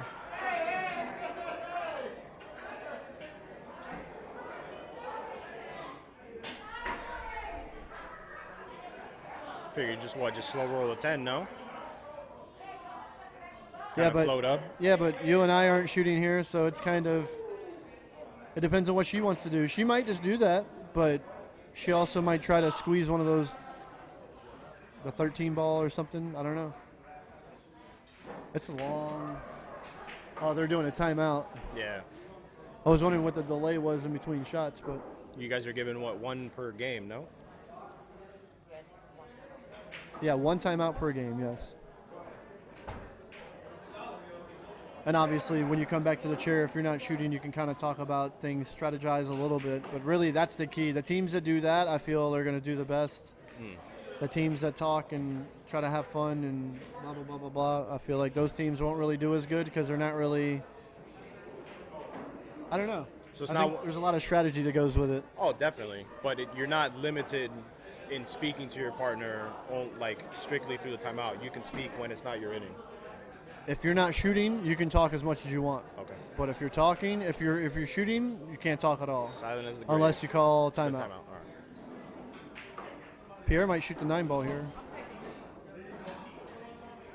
Because that's going to be the only thing that he can guarantee give himself his partner a shot or take over a pocket. So if he banked the ball in there, I'm sure he can shoot it right off the point and go right off the floor, or just shoot it in clean. Yeah, well, I mean, the other thing that's being considered too is their opponents are on the hill. So a miss here might be, I don't think Pierre's. I think Pierre's going to play to give his partner the best opportunity. He's not really one of those shy players, I guess you would call it. He's going to shoot him. He's going to try to shoot him in. Trying to get a feel for what he's looking at. Being he's right waiting behind for him. a player on the opposing table.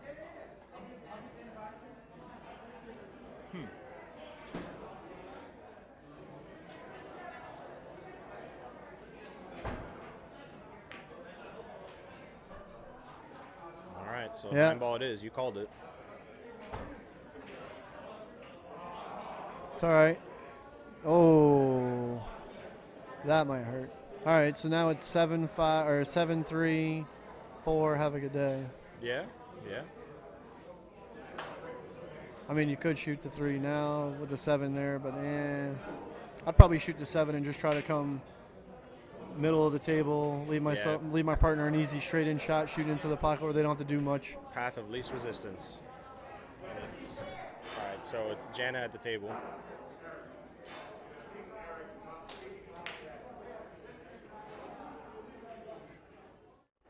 You didn't like the light, man? Yeah, no. My makeup table was a little bright. All right. Man, perfect. This is perfect. Phenomenal speed. Now who's shooting?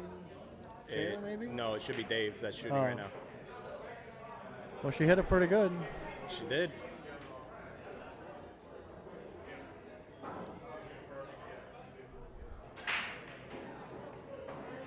Yeah. They're definitely taking their time.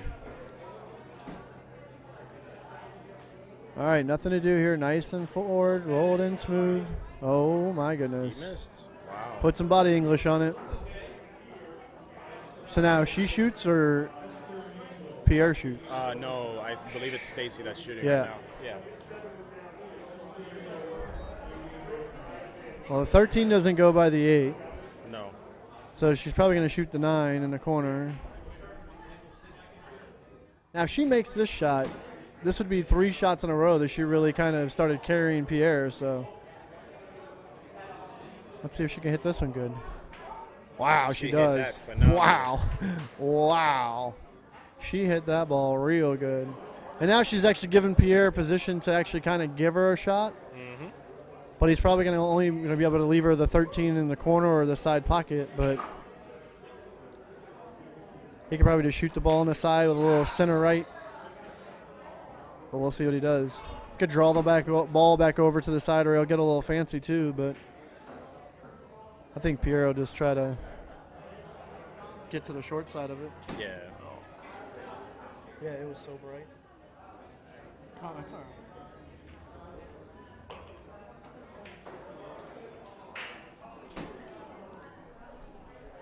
And if you guys are watching, make sure you guys share, like, go over to YouTube. It's also on there besides Facebook. You know, it's funny looking from the side. Doesn't look like there's a whole lot of room by that 4-ball, and it, you know, having this aerial view gives it a whole new perspective. Right. I mean, he's kind of playing safe here, but. Yep. Oh, that was her? No, that was Pierre that shot that. Oh, okay. Leave it close. I mean, that's still a good shot. Yeah. So now Jana's going to be shooting this shot. Not an easy cut. No, because you got to control the cue ball. You can't roll behind the 15. You can make it and just hit it naturally, but you got to make sure that the cue ball doesn't get behind the 15. So speed-wise, it's a little bit of a tester. And you're hitting it real thin, so. Just a wee bit.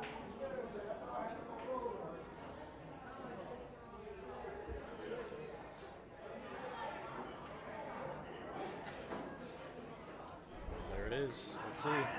All right, hit a little full. All right. All right, let's see if she can make another one now. Think about the phrase that you used on her last inning, really carrying Pierre. I mean, right. Who'd have thunk it? When you would think it would be the other way around, but sometimes. It's the way it works out. At the end of the day, like I tell my partner, all I want you to do is do the best and shoot like you were in practice. Wow, that was a good shot. She really made a good shot right there. She hit it the right way. And now Pierre will probably not try to hold the ball. He'll probably send it, play position for the same hole. A little inside English play. Yep. To where you're playing to the same hole. But we'll see. It's way easier over here sitting down than it is over there. Yeah, so we're 100%. Pierre plays open hand too. Huh, I didn't even realize that. Uh-oh. A little hard. And where are you going? He's giving her a tester. But you see what I mean? Like, there I don't like doing, like, I'd rather come tighter to where it's going to. But he hit it good. Don't worry, Smoke. We haven't missed a shot since we've been here. No, I think we missed one. I think there was something different that was shot that we didn't call. Yeah, Pierre shot a ball down in this corner. Oh, no, he banked the ball in when we thought he was going to do two other shots. Nice and banking the ball. All right. All right, middle of the table. Putting a little pressure on Dave here. If he hits it with just top English, cue ball has a big chance to scratch one rail on the side, just saying.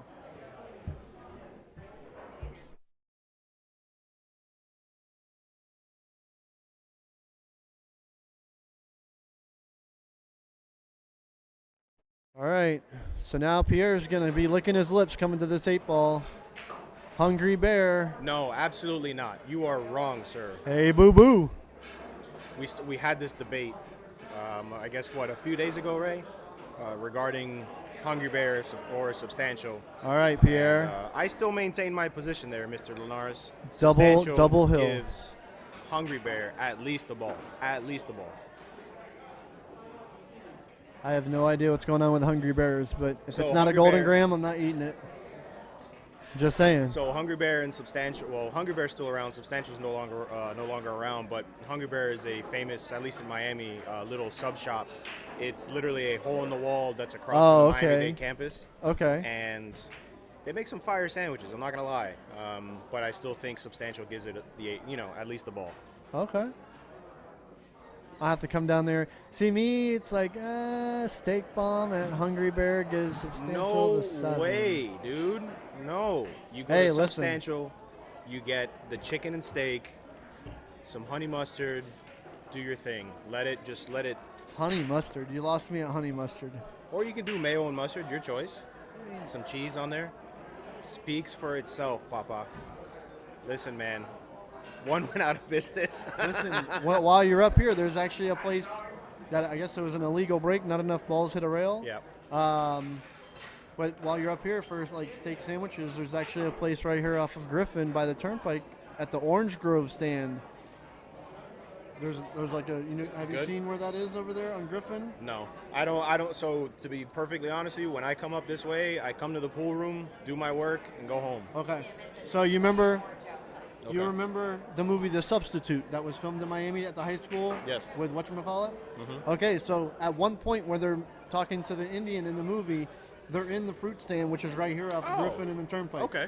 So it's actually from the movie, but there's also like a frozen milkshake place, and they also have like steak sandwiches and stuff like that. It's really, God bless you. They make really good sandwiches. I mean, obviously, it's probably not going to be as good as Miami, but for up here, it's probably all I can give you. Well, for $10, it's good, and it comes with the little potato chips, like the string. But I don't know what they're called. All right. Papitas Juliana. Yeah. No. I wasn't even gonna try that one. So, Ray, we'll hit up Hungry Bear when you come down, bro. All right, so let's see what happens here. We have a legal break, double bubble. Man. So I don't know who broke from Dave and Jana, but Pierre's at the table now.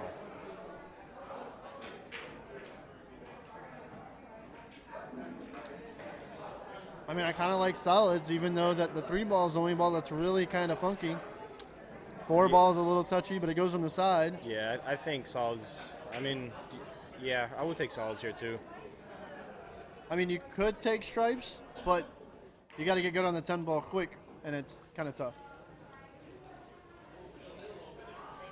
No, this is not APA. This is tap format, call shot, can make a ball play safe, jump cues. Not APA format at all.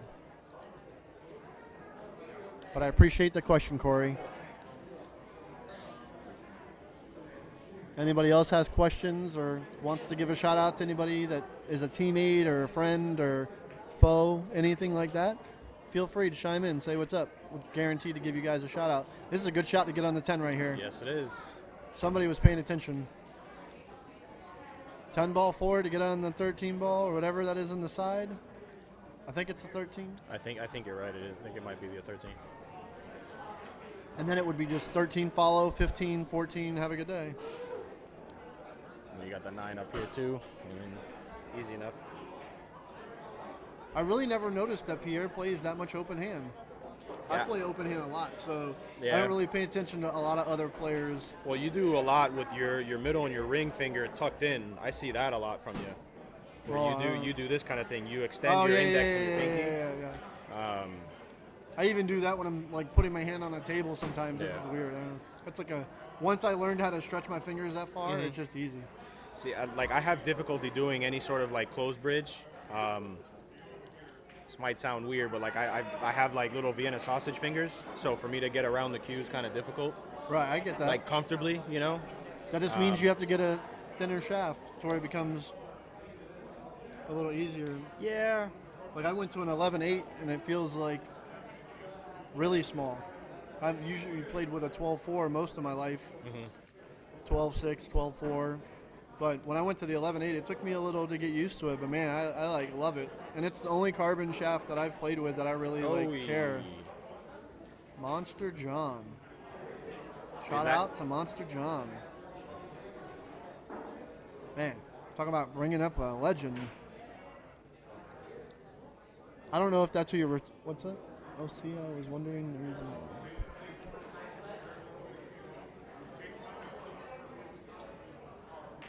Yeah, it's the same thing in tap as APA in a way to where 4 balls must hit a rail as after the break or else it's a re-rack and then the opposing team gets the break.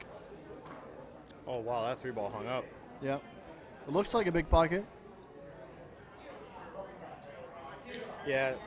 Whenever I learned, I taught, like, the only way I was ever comfortable was with the open bridge.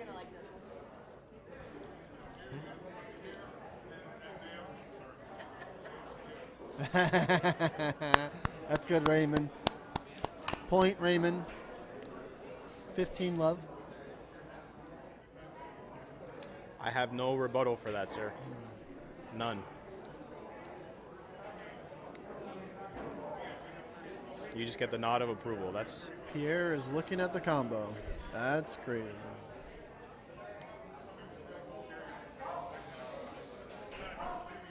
I mean, this is like uberly risky double hill.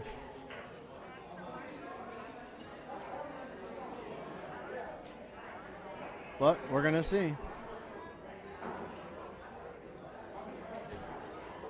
And if you guys haven't already checked out, make sure you guys go over to 1801 Photography. Check that out. A lot of cool photos, a lot of events that he's been to, a lot of events that he's going to in the future. So, good players make mistakes too, folks. Yeah. This is huge. But now that pocket is free, so. Right, but now you give them ball in hand with the only balls that they had problems with, which is the 6 and the 2.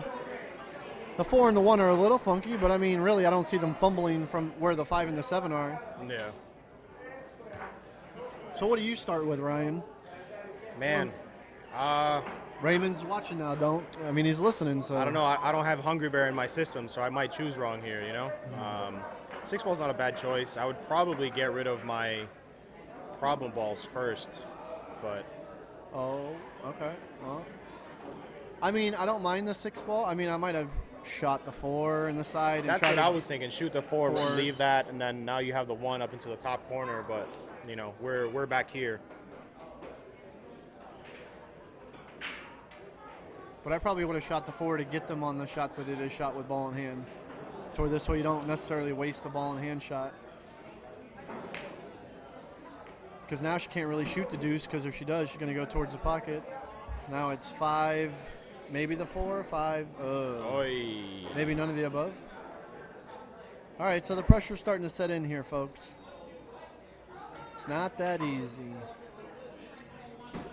Dave might be able to just play safe here, graze the 7, roll the cue ball behind the 1 ball, like a billiard shot.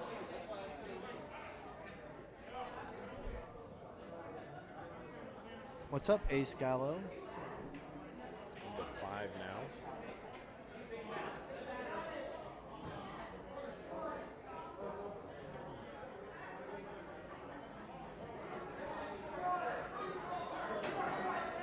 Wow. Not like it was a foul, but I heard some yelling over there, and I think that's just about ordering food. All right, so where are we at here? Shoot, can we cut the 9 into the side here? Bump the 2, open up the 15. Oh, overcut. All right. All right, well, not where I expected to be at this point in the rack.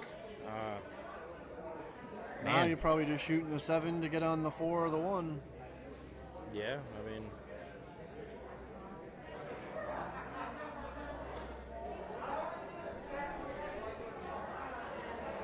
Ace says ESPN Shocky.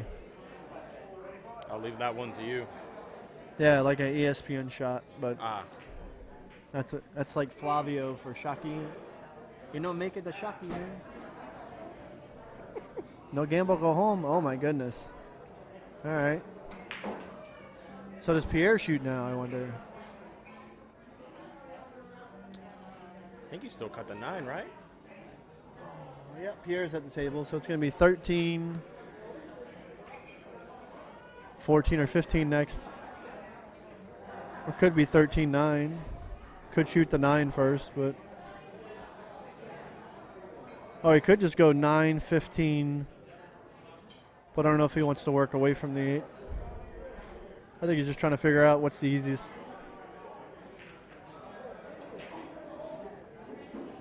See, me, I like bang, bang, bang, bang, but it's just. Yeah. That's with me shooting every shot, though. Nailed that. All right, that's 1. All right, I'm 1 for 1 so far. Well, at this point, you got to take the 15, right? No, she can just shoot the 9 ball. Leave him the 14. He shoots the 14, draws back a little bit, 15, 8, have a good day. All right. And this is a simple shot for her. She just can't roll the cue ball to the left, but she's going to take the harder shot.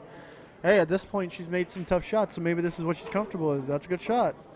She got him to the 14 ball, so now he can shoot the 14 now, draw to where it gives her an angle to where she shoots the 9 in the side, and have a good day. I seriously doubt he's going to shoot this 9 ball first. Yeah, he's looking at it right there.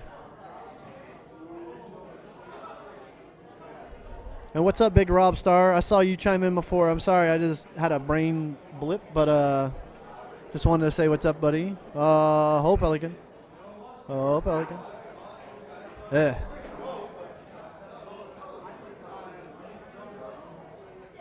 Absolutely. If she hits it full, she scratches, but if she hits it thin enough, she'll be all right. She'll hit the back of the 7.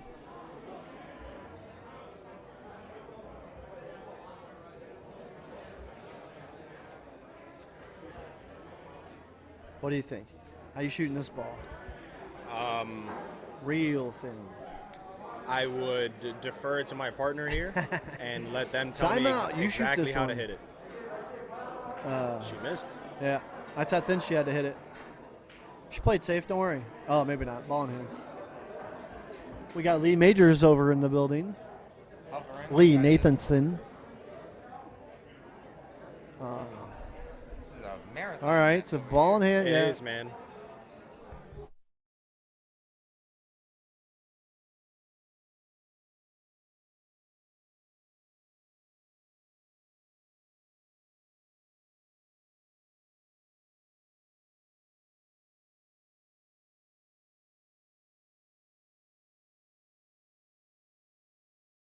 All right, ball in hand, success. 1 in a row, heating up.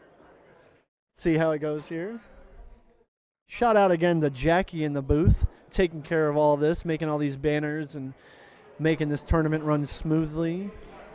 What's up there, Robert Thomas? Surprised you're not here playing today. So Sonny just got torched by Dave Hennessy. By who, Hennessy? Oh, boy. Dave Hennessy? My buddy from back home. Oh, okay. That's how his match with Hennessy was. Oh, okay, that's good. I know him well enough. I don't need to pull any punches. He's always starting fires. Let's see if she can hit it firm enough to stop the ball. Hopped it a little bit, worked out.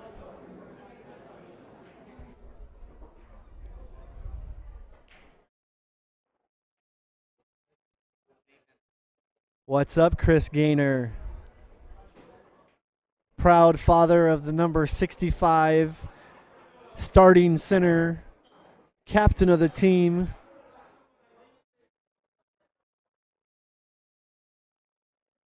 Corey Gaynor. Hopefully he's going to be going to the Pittsburgh Steelers, so this way I can sweat him for life, for his career. But we'll see how it goes. Big shout out to him and his girlfriend, Christine. It's my premier crew.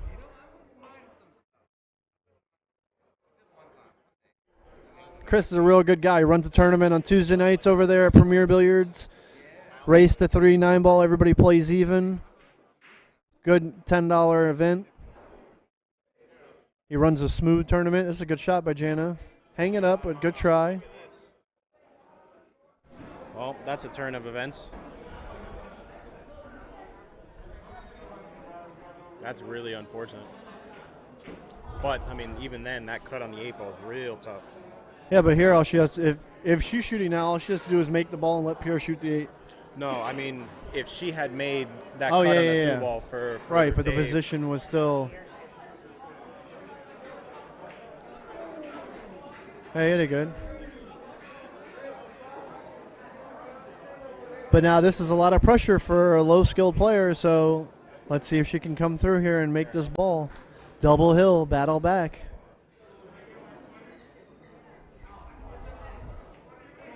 Good shot, Pierre. Pierre's over here doing the pray to the pool gods. He's hoping his partner can squeak it out right here.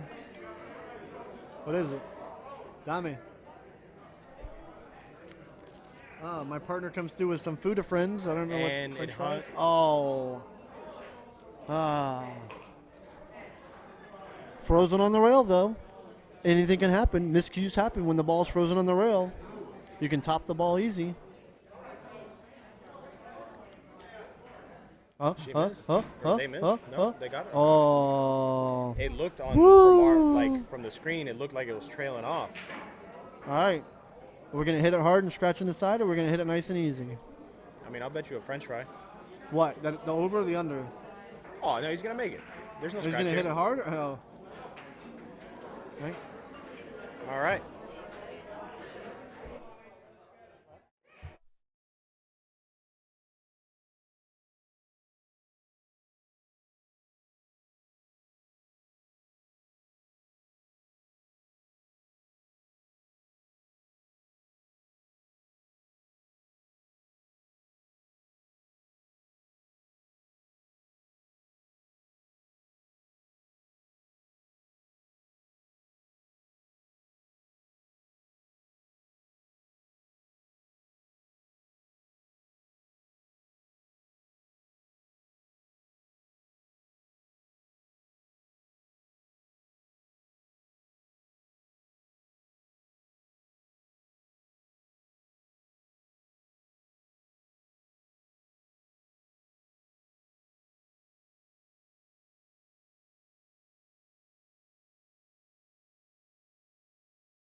All right.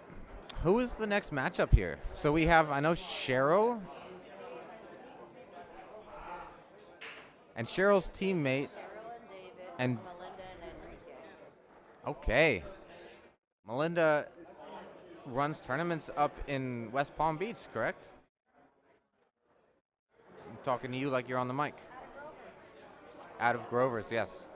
Looks like a beautiful pool room. I still have yet to go there, but looking forward to it. She is a good advocate for the game. I have never been to the Grover's, but it looks really beautiful, and it seems like the tournaments are really well run there, so that's good. So up next, I'm going to have the silent assassin, Tony Robles, in the booth with me. As soon as he finds his way around, he's lost now. How are you? And in... Good. How about yourself? Good. All right, so... How are you, brother? You too. So, in the booth, we have the silent assassin, Tony Robles himself. All right, how's it going, Lee? It's going well. It's good to see you again.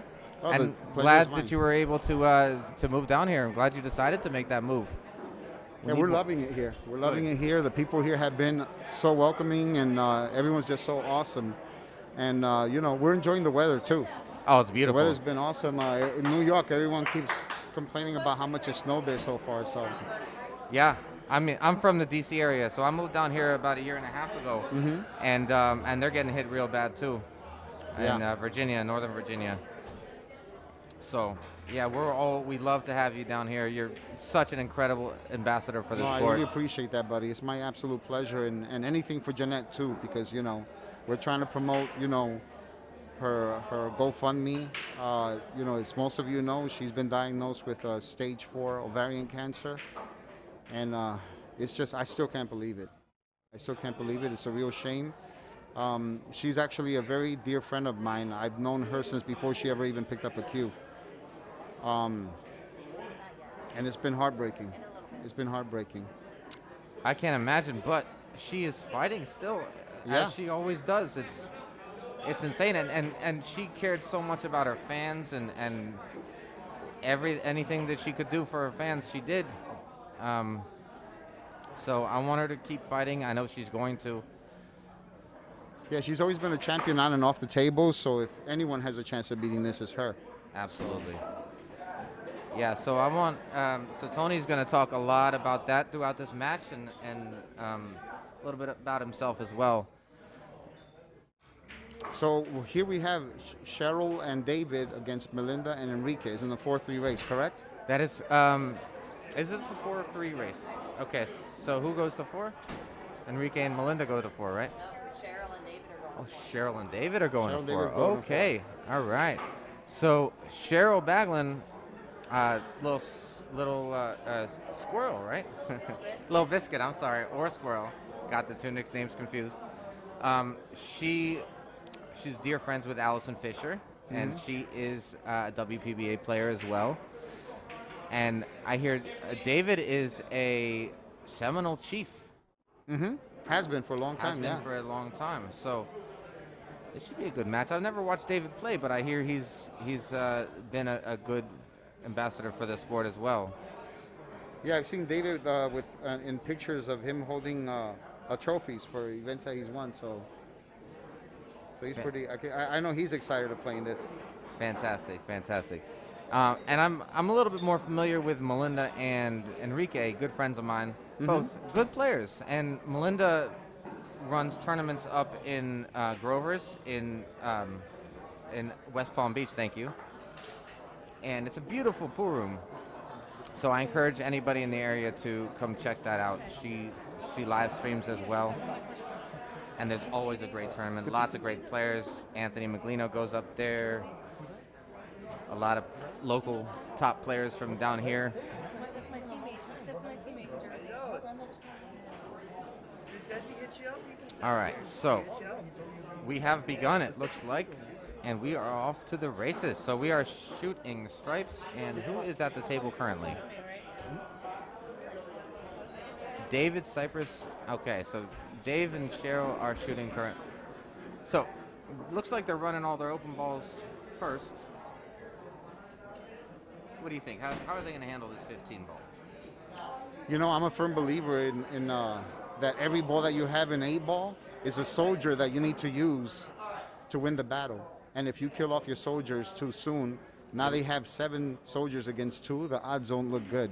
You're left with the king all by itself, unprotected. So, you have to go for the breakout here, but you still have to rely on getting lucky, you see. Exactly. The only advantage that they have here is what I would do if I were stripes. I would try to prolong this as long as humanly possible while hoping to figure out a way to move the balls to an advantageous position.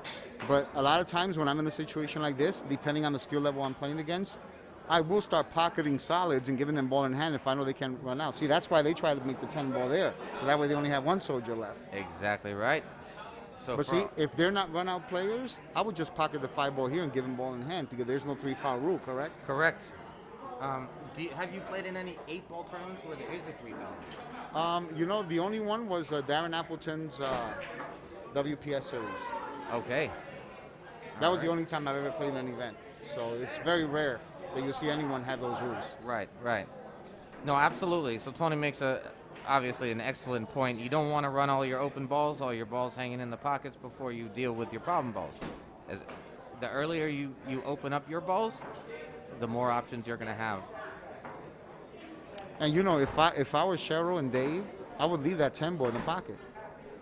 Because if they're able to continue, if they decided to intentionally pocket their balls, I don't think they're going to do that because they would have done it already when they had an opportunity. But if they, let's say they were, eventually when they break out the 15 out of there, right, they have a little Geico up there. I call it a Geico because it's an insurance ball. That's why I call it Geicos. That's what I use for straight foot. I'm sorry, what do you call it? A Geico. A Geico? Geico, like Geico Insurance. Okay, that's what I thought you said, but I'm not entirely sure. It's an insurance ball, Right, but see, they got rid of the insurance ball. They got it, yep. Well, yep. And you can't really open up that 15 without opening up the solids either. Exactly. So, see, now they put in the 15 underneath the one in the ace, so they can easily just keep leaving the cue ball there. Absolutely. And little by little placing the balls again near the cluster, so that way. See, when I'm playing a strategic rack like this, I not only start placing balls near a cluster, I also place balls near a pocket before I decide to run out, so that when I do break up the cluster, if I don't end up with a shot with the ball that was in the cluster, I have a Geico, right? Absolutely, absolutely. All right. Well, it looks like a safety's coming here. Well, I'm sorry, stripes. We're shooting stripes now. Are you playing BCA rules? I'm sorry. Are you playing BCA rules? Yes, we are call shot. I'm only asking because I didn't know if they called the 5 and called the safe. You are allowed. Okay, so you are. I have no idea what's going on. Okay, so that's so you are allowed to make a ball and call safe. They did call safe because Yes. they're kicking at the 15, right? Yeah, they're kicking out to 15. Yeah, that's what happened. Yeah. So the previous shot, they played the 5 in the corner and called safe. Okay. Yep. So you are allowed. So this is BCA rules modified. I think there are a couple of rules that are slightly different, but that rule specifically, you are allowed to call safe down, make a ball, and play safe. So I'm not sure how I feel personally about that rule, but it's not my business to express that. But this is a wonderful tournament. I mean, we have a tremendous turnout. There's 33 teams, 34 teams. Mm-hmm. See, you know what pattern I would choose here to run this table out? I would shoot the 6 ball in the corner pocket, all the way to the upper right-hand corner pocket, draw the cue ball back a bit, just in case you miss. You don't leave a shot in the 15. Then you shoot the 4, because the 4 gives you access to the 2, the 2 to the 1 to the 7, and you use the 7 to come back up to the 8. That's a good pattern. If the 7 goes... So what about the 7 and then roll to the 4 or the 6?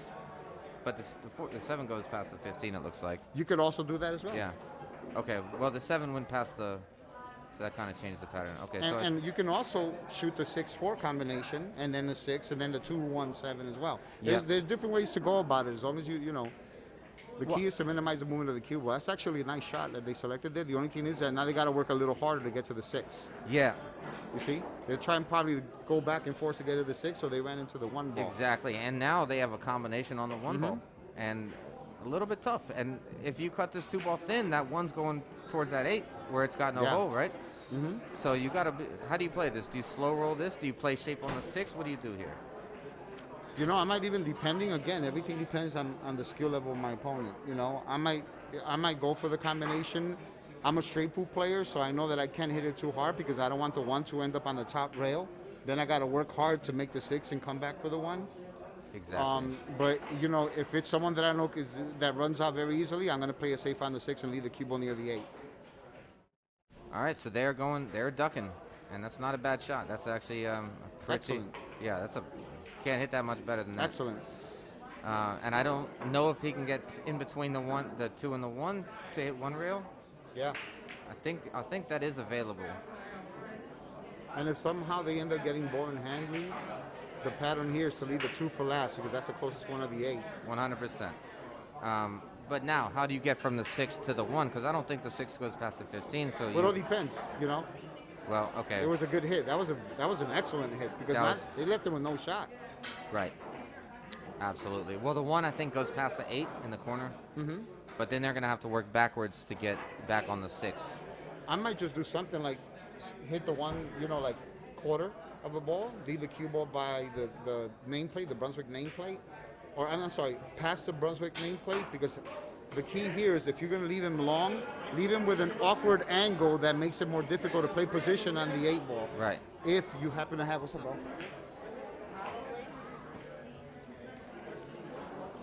So you're playing safe here. Yeah, I would definitely play safe here because I'm not a fan of the angle that they have from the 1 to the 2 to end up getting position to run out. So I would leave the cue ball past the nameplate to the right of it so that if I leave him a bank, I'll leave him a bank where it's very awkward to get position if you make the bank. What if he has the 2 straight in? I think they're trying to draw it back behind the 6. Oh, no, they're not. Because I saw them pointing the cue stick there, so I thought they were trying to draw it back because that's a tough shot. Yeah, that would be too risky. And plus, it leaves them a rail first. It leaves them a simple 1 rail kick and with some level of control there. So, all right, so they're trying to play this rail first safety to leave a distance and left a thin cut up and down for position on the 8. But as long as you get in the middle of the position, the ball's cuttable. Yeah, because it looks almost kind of like either straight in or just a little short of a bank, you know? Yeah. And if you could bank it, that might not be a bad option, because if you put the cue ball like on the rail, you leave him an awkward cut on the 6 ball in the corner should you not make the bank. And still have a shot at the 8, you know? This is why I consider this game a lot tougher at a high level than the 9 ball. Oh, yeah. You know, because it's almost like playing chess. Exactly. So, you know, she hit that pretty close. That was good effort there. I like where she let the cue ball, though. Yeah, she left tough cuts on every ball. Mm-hmm. So she, and not much opportunity to duck from here either. If you want to try to speed it behind the 1 ball off the 6, you can do that. You know, I had a student once that had this exact shot, and he said, what would you do here? And I said, I would tap the 1 to the rail, freeze the cue ball to the rail so that they're dead straight on the 15. There's nothing they can do. Right. All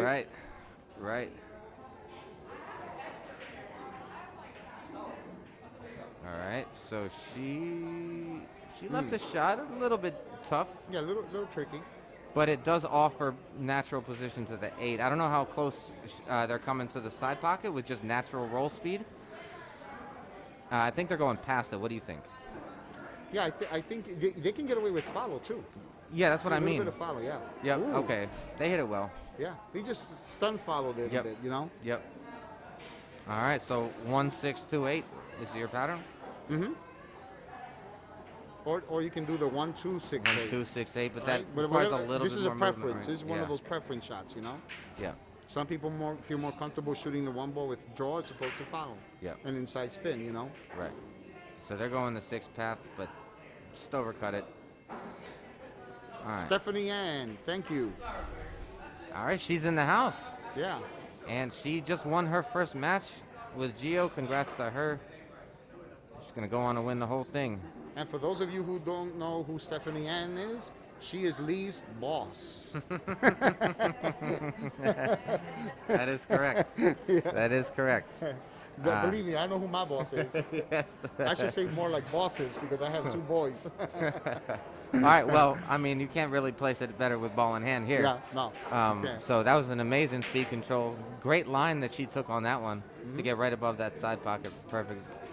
I probably would have played more center table just to avoid the, the side pocket. Mm-hmm. Yeah, you don't want to take a risk because, it's stressful enough trying to make the ball, right? Can we put up a link to Jeanette Lee's GoFundMe page? Is that possible? I should have.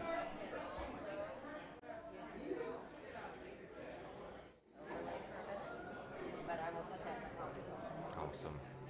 And once again, for anyone that's able to contribute to the Jeanette Lee Legacy Fund GoFundMe page, it will be very much appreciated. She absolutely deserves it. She helped put pool on the map in a way that very few people in the history of the game have ever done. When I first, so it's funny, I started, I've been playing pool for about 11 years now, and before I even really picked up a cue, seriously, I was actually fascinated by watching pool on ESPN, and the only things that were available were women's pro pool and trick shots, and I was fascinated with Jeanette Lee, Karen Kaur, Allison Fisher. Those were the top dogs. Guy Young Kim, and I basically, all great players. Yeah, I basically learned from Jeanette and from Allison and Karen, and also to see the support that she's had in the pool community. She's raised what, almost $120,000. I know, that's amazing. That's amazing. So good for her. Yeah, I'm super happy for her in that sense. Right now it's up to 117. $117,000. That's support. That's love.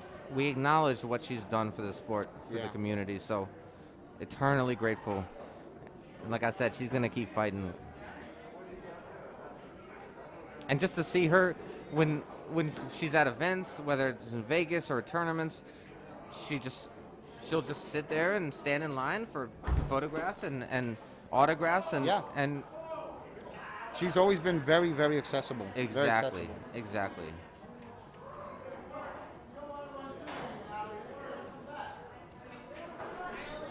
So, Tony, you mentioned it earlier about your straight pool abilities. Mm-hmm. So, your high run is what, 260? 268. 268. How many racks is that? I don't know, but I could tell you this. That was back in the days when I was a young kid. That was in a No, major... I'm 54. I'm 54 now. 54. I was in my 20s when I did that Wow. run. And that was in a major tournament too. That wasn't that wasn't a recording where you had multiple opportunities to try. Mm-hmm. You did that in It was a league match. It was a league match? Yeah, it was a league match. I had to go to 200 before a buddy of mine, who used to sponsor me actually back in the days, had to go to 35. But it's a funny story behind that run. There's a funny story behind that run. I had shot the first 7 shots and got out of line every single time and missed the second shot 7 times in a row. And a friend of mine who had just walked in, he was a top lawyer in New York City, and he looked at me, he saw that I was frustrated. And he says, Tony, I've never seen you frustrated. It's the first time. Why are you frustrated? And I looked at him and I said, his name was Barry. And I said, Barry, they just recloth the table. I got out of line my first 7 shots, but I figured it out. I'm going to make an adjustment. So as soon as I said that, I run 268 balls. He looks at me at the end of the run and he says, that's some adjustment you made. I'll say, holy crap. All right, Broward, that is, here, who is Broward? Who is that? I feel like I know. Who is Broward Pool? I know it's somebody I know. So you see that little defensive shot there where they put the 6 in front of the 14? Yeah, so that's a mistake. See, because when you place an object ball in front of, a solid in front of the stripe like that, you should always do it so that you leave them with an awkward angle that doesn't make it easy for them to pocket your ball later on in the game if you're in a defensive battle. Gotcha. You see? So right now, if they wanted to, at some point during this rack, they could just shoot the 14 to the 6, especially if they already got rid of a bunch of other, solids, and pretty much trap them. Okay. All right. So you're almost kind of, but again, everything depends on the skill level you're playing against. Exactly. So they're going for the long shot. They drilled it, but also drilled the cue ball. So, all right, ball in hand with solids. Everything is open. You start with the 5 here, right? Yeah, David side press made a good shot there. Made a great pot. Looks like he put all his focus on the pot and less on the cue ball, so ended up losing the cue ball. All right. So Malinda's opting to shoot the 5 in the side. I like starting with the 5. I probably wouldn't shoot it in the side. I'd probably shoot it in the corner because that offers you kind of natural one-rail position. Yeah, I mean, I think the way they figure it, they feel that they can run out here, which is actually possible. It's possible. The 4 would be the only problem because the 6 still does have access to the corner. Mm-hmm. So they're probably going to need to use the 6 to get to the 4. But the key is how are you going to get on the 6? Well, I think the 4 still goes past the 6 in that corner, and I think it goes past the 8 in the other corner. I think the 4 is open. If the 6 goes in the corner by the 6, then that's the move. Yeah. You shoot the 4, the 6, and then the 8. Right. Afterwards, but you still have to get good on the 8, right? And you got to get the right angle on the 4 because if you got the angle going towards the rail, putting the cue ball pretty close. Better be careful to not to foul. Yeah. So there are a couple of problems here. Not just the foul, but the inability to really move the cue ball forward. So we'll see how she does. Yeah, it's a little close, but the 5 goes in the corner, so I like playing the 5 in the corner past the 10. Yeah, I can see it from here. The 5 does not have access to the corner. Oh, it does not? Yeah, I'm looking at it right here, and the 2 ball's blocking half of the pocket. No, I'm talking about... Oh, that corner. This corner. I thought you meant the upper corner. No, I got you. I apologize. So, yeah, so you just shoot it there and then one rail. Yeah, that's definitely the shot because they just made it worse. Yeah, absolutely right. Yep. And now I think it still does go in the corner. I don't know. It's a little tougher to see from here. It might still go in the corner, but they definitely messed it up a little bit there. Now it's a battle. Now it's a battle. Now stripes are kind of tied up. So they're opting to play safe early on, and that's a very smart shot. Generally the right move. They said let's help them get rid of that block there. Yeah. But you know, if you shoot the 15 and run the 10 into the 5, right? You can break that little cluster up. Yep. But a big mistake I see people make is when they do run into the cluster, they don't look to see where the ball's going. So if you shoot the 10, cue ball hits the 5 and the 12 is going to go in by the 6 ball. You're right. All right. So I'm not sure if he was trying to break it out there and just kind of misjudge. I think that the 12 the 12 ball's in the side. It does look like it does go in the side. This is my least favorite shot, shooting this ball in the side from the corner pocket. But if you can slow roll this, I think you're on the 11 in the side, then the 10 goes, but you don't want to shoot those because your balls are all tied up. Ooh, I don't think he wanted to do that. No. That's the second time he scratched. Second time, yep. I want to say hi to Jim, a buddy of mine from the South Day Billiard Academy. He's a good guy. He used to write songs for Bob Dylan. Really? Yeah. Oh, yeah. Wow. You know what he gave my son the other day as a gift? He gave him a little car that's remote control, or he can drive by himself because it's a Mercedes, a white Mercedes. I said, wow. I said, really? Wow. So I had actually just recently heard about this Miami Billiards Academy. So it's pretty neat. Yeah, tell me about this. So there's a monthly membership fee. It's open 24 hours a day, 7 days a week. Are there action games? Are there tournaments? What's They have tournaments there sometimes. Obviously, it's for the members. You know, when they come in. Right. Wow, look at that. Pretty close. Yeah, that was. That's about as close as you get in that scratch, right? I think she was trying to break out the 5 and overdrew it. And you know, one of the board members that started it is playing in this tournament right here, Jose Vargas. Jose Vargas, I know. I know Jose well from tournaments down in Miami. So Jose welcomed me with open arms, and you know, he gave me access to the room, and I plan on taking advantage of it. And I just did a clinic for them the other day. It was awesome, and I'm also going to try to do some other stuff, you know, with them as well. But I think the idea behind that was if the pandemic hit again, or for whatever reason, they can't close them down. They're not, you know, a legit pool hall or bar or whatever. It's not a bar. I thought it was a smart idea. That is. And from what I hear, there was a pool room down in South Miami called Peg's Pocket, and they closed down. And so they sold their tables, and they picked up a couple of their tables, or a few of their tables. Picked up 1 or 2 tables. One or 2 tables from them. So, no, that's great. We had something like that in Virginia too, where Roy's Basement was a frequent guest of them. So I think it's a phenomenal idea. Oh, it's awesome. It's awesome. It's awesome because you get a little key that you just tap it and it opens the door, and you can go there 3 in the morning, 6 in the morning, 5 in the morning, 9 in the morning, anytime you want, 24/7 access. And that's $100 a month. $100 a month. Can't beat it. There's no way. I mean, there's no way. I can't even begin to picture New York charging $100 a month. Right. It's definitely going to be more. Right. You know. And it's not that they don't want to charge a little amount. It's just that that's how much more higher the rents are up there. You know, it's just crazy. Oh, absolutely. Absolutely. All right. So, what's the situation with that 14? So Cheryl's up, and I think I think the 14 goes. But you know, worst case scenario. Let me see. I'll tell you from here. Yeah, it looks like she might have to shoot it, or he has to shoot it off the. Whoa. Well, I think that was a little bit of misfire there. It looks like. Yeah, that changes everything. Yeah. All right. So, what do you do? 5-1-6, 1-5-6? You could do either 5-1-6. That's the easiest route because it requires a minimum cue ball movement. Right. You can also do the 6-5-1 and use the 1 to get to the 8 ball. Yep. In the bottom left-hand pocket. Yep. Right? If you kind of, just put the 6 straight in and then just draw it back a half a foot, and you got the right angle to go up for the 1.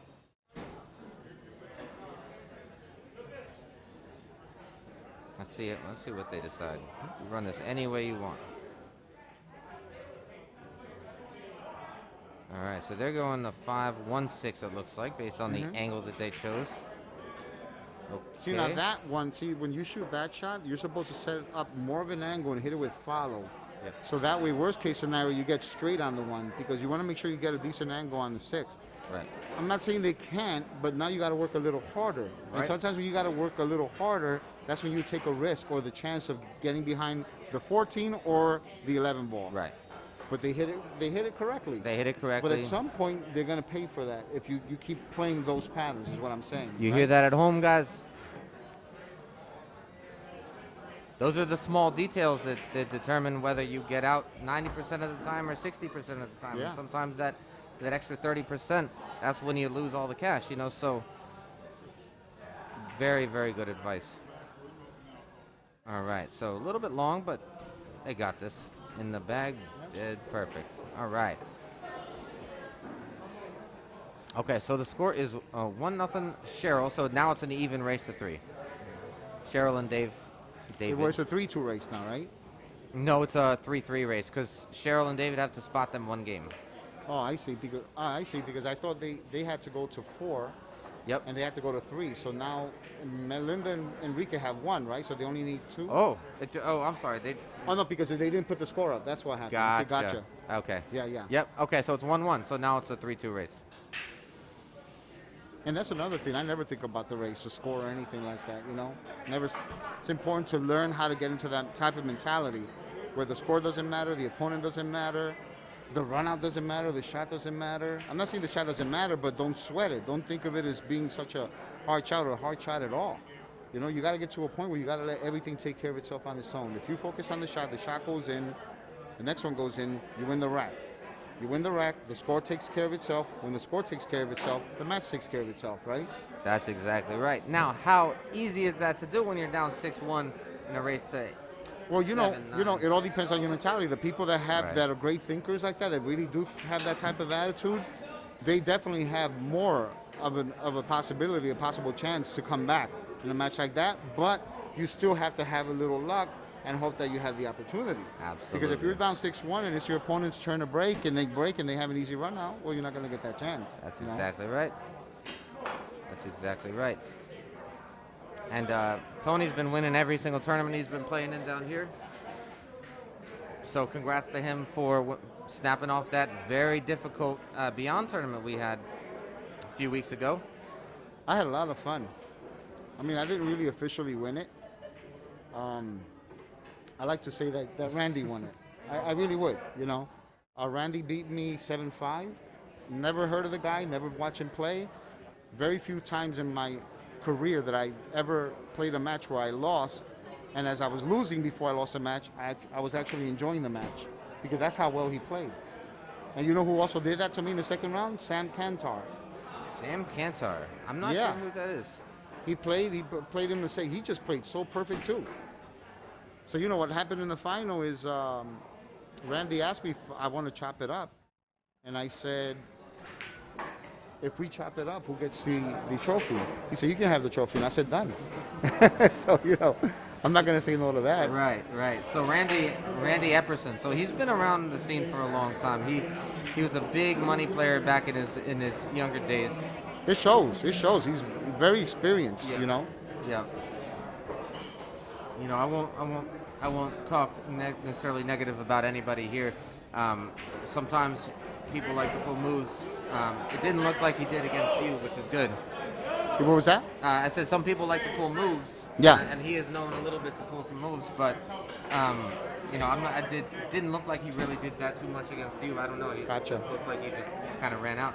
And good for him for shooting great. You know, you got to give credit where credit's due. He played jam up. So congrats to him.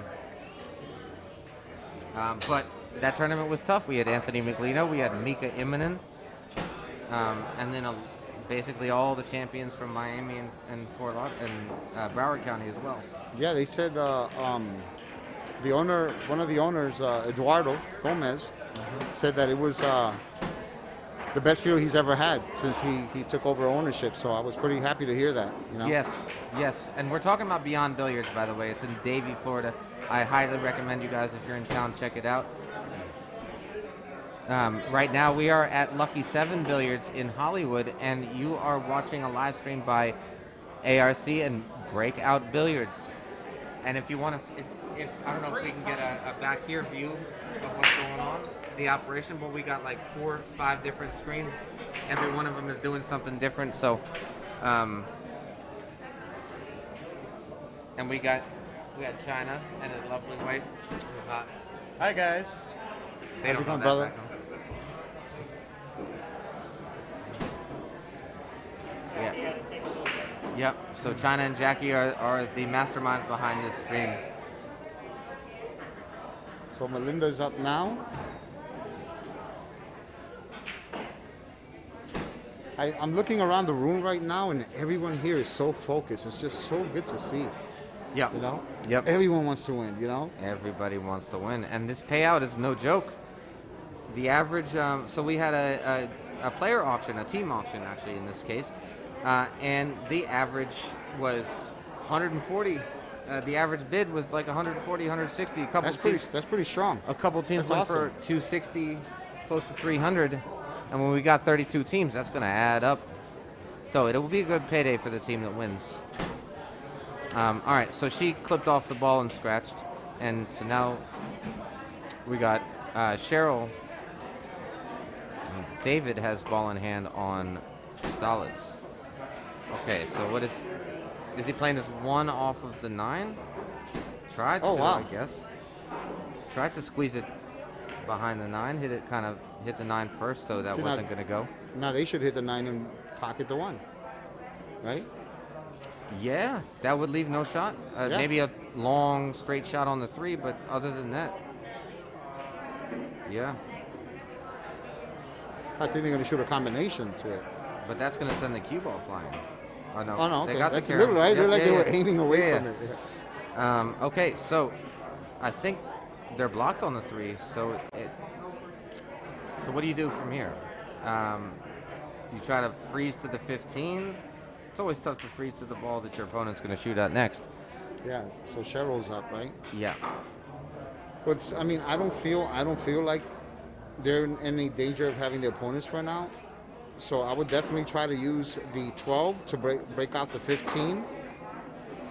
And then and you never know, you can get lucky. Listen, let's say we're shooting solids right now, so. Oh, I thought they were stripes. I'm sorry. I apologize. So I apologize. But I see what you're saying. So basically, don't try to create too much. Just kind of, because you know that most likely they're not going to run out from that position. Yep. So even if you end up selling out a shot, if you improve your situation, I think that's going to go a long way. So they did leave a few shots here, shooting stripes. See, in trade pool, right? Let's say you leave the ball slightly past the center of the table and you shoot that 12 ball, and pocket that ball.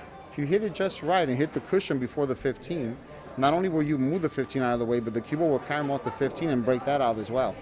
Well, that's some advanced. I know, but when I say that comes up a lot, when you play straight pool, you see that enough. But the reason why I don't exactly recommend that is because the 10 has access to that pocket once you get rid of the ball they're shooting now. So a lot of times what I tell them is, what I tell my students is, don't break anything out unless if it already has a pocket. Doesn't make sense to. Right. And that 10 does go on the side, but now it has a couple extra pockets. There they wanted to go a little. Well, they might still be able to break it out there. I think they have enough angle. They're gonna have to cheat the pocket, but now they lose a little speed. Yep. Enrique's gonna go for it. See how they lose a little speed? Yep. But look, the 10 is there now, right? Yep. That's your out right there. Yep. So 10 in the side, you're gonna lose the cue ball from here. You got to control that a little bit. Let me see. 9 See, I think the 10 might go past the 3 from here. Oh, does it? Yeah. Okay. I'm That looking at makes it from here. It looks like it might go. But she's going to shoot the 9 in the corner. Hold the 9 in the corner. All right. So then 9, 13, 15, 10. Yep. Beautiful shot. Very nice. Beautiful shot. Oh, hold up. Yeah, they're good. They're good. They're good there. That's good. Too And much you know, angle could make it difficult. They might even want to shoot the 10 now to get on the 13 and the 15. It all depends. Again, this is one of those patterns that I say is a preference. It all depends on how the player is feeling. Absolutely. Yep, so they're going for the 10 and 13, and that opens everything up. All right, wow. Good stroke. Yep. Great stroke. Very nice. Now, does the 8 go past the 4? You're just going to probably stay underneath it and shoot in the side. If Right? the 8 goes past the 4, I'm going to play the 8 in the same pocket. If it doesn't, then I'm going to play it either in the side pocket or in the corner. But I would prefer to play it in the corner there, right, because sometimes a player will try to get a little funny and play it in the side pocket, not realizing that if they get dead straight, they might have to shoot over the 4. Right. Good You don't want to point. have to. The shot in the side pocket is hard enough. You don't want to have to worry about having to shoot over a ball and make it that much more difficult. Absolutely. All right, Enrique's got a good stroke, so he can draw this back. I think he's just going to roll it, though, and play it in the side. Nope. It does go. It does go. Good. It does go, yeah. Good shot. Get off the rail a little bit. That's okay.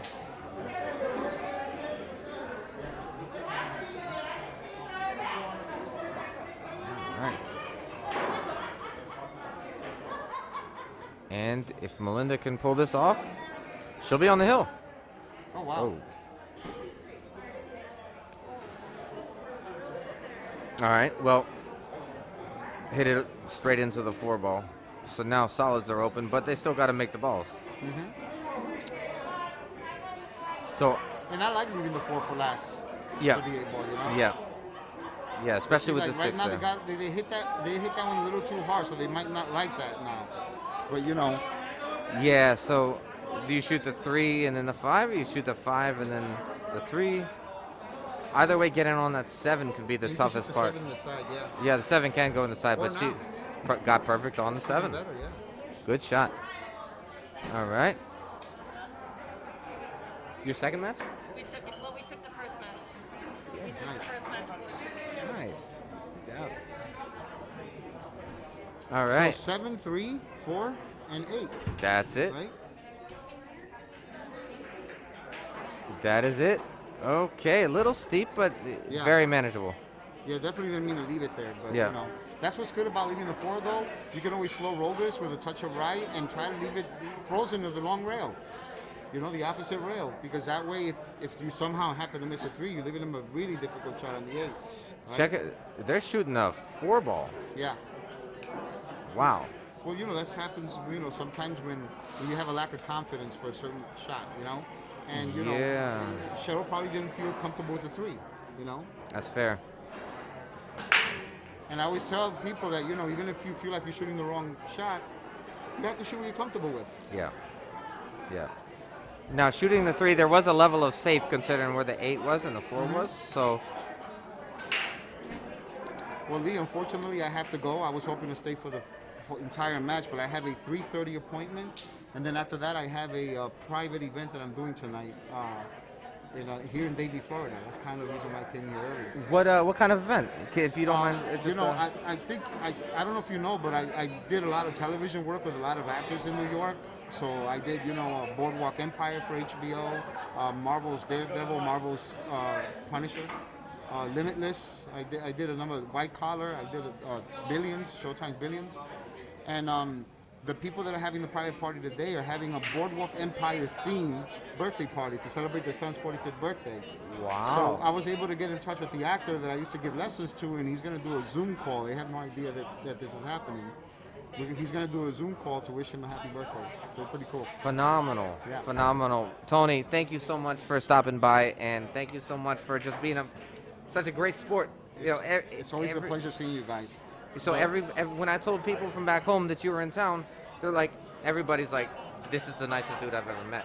This is the nicest dude I've ever met. I appreciate that very much. I'm just trying to promote our sport and just set an example for everyone. That's my goal. Always has been, always will be. You know, that's why it is crucially important that we all support Jeanette, because she's always done the same thing on her end as well. You know, one honor that I'll never forget that was bestowed upon me, even though it never came to fruition, is when the BCA, the Billiard Congress of America, asked Jeanette and I to go in front of the Olympic Committee so that I can speak on behalf of men's pool, she can speak on behalf of women's pool. Wow. Never forget that, yeah. Wow. Tony, have a great time, and I will see you soon. You got it, buddy. Thank you, brother. Good one. Likewise. The silent assassin, Tony Robles, the man himself. He has done everything, the ambassador for pool.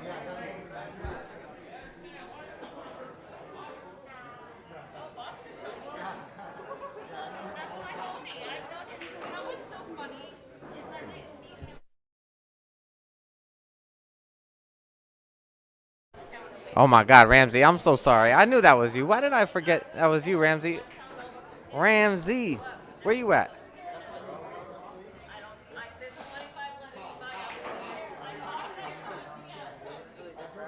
Yeah.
Nope. You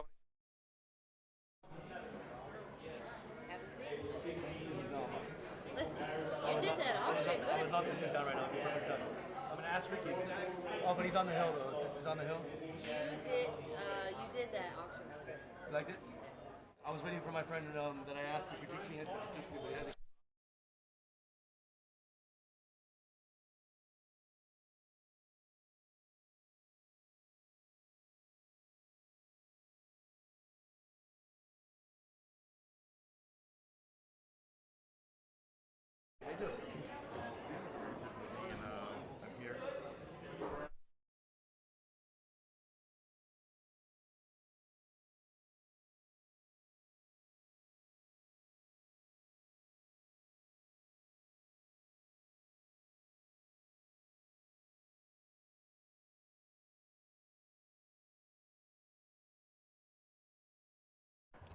All right, so we are back. This is Lee back. Tony had to go. He's actually giving a lesson. So thank you for him for stopping by. All right. So Malinda and Enrique are on the hill against Cheryl Baglin and David, who is David Cypress, thank you, who is a Seminole chief down here in South Florida. And who's shooting right now? I think we're taking a timeout. David and Cheryl. Okay, so we got a timeout here.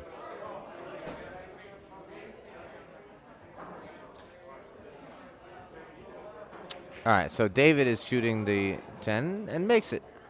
Now, the trouble ball here is the 9 ball. It does not appear to have any pocket, even if you move that 13 out of the way.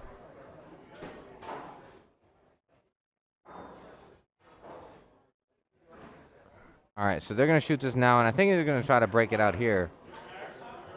Let's see. Let's see what they decide to do.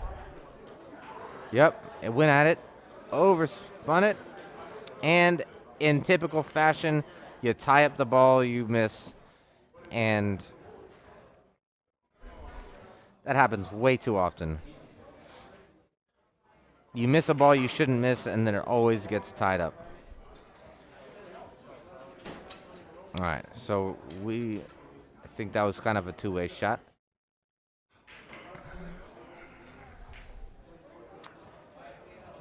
All right, I think this 13 banks cross side pretty easily. Yep, and that's what they called. Now, again, that 9 ball.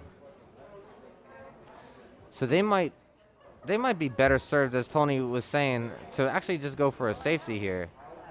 All right, and that's kind of what they did. Left a tough shot on that 3 ball.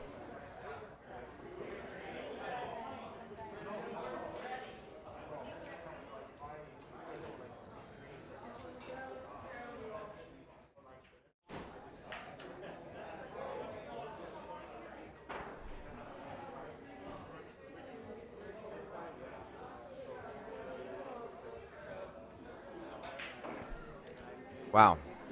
That was a great effort back in cutting that, too. And I'm not sure if the 11's tied up. I think the 11 goes past the 2. So if I'm solids, I'm looking at a way to not open up that 9 ball.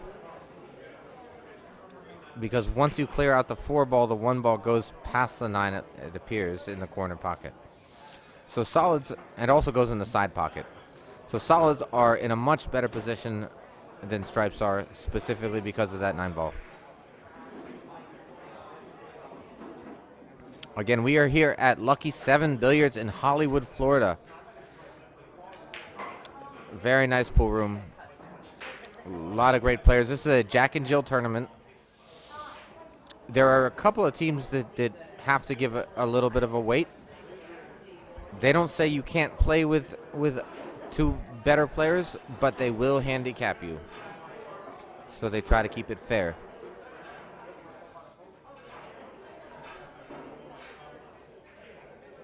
All right, so just going to roll it up. And I'm not sure if I like that shot. I don't know exactly what that accomplishes.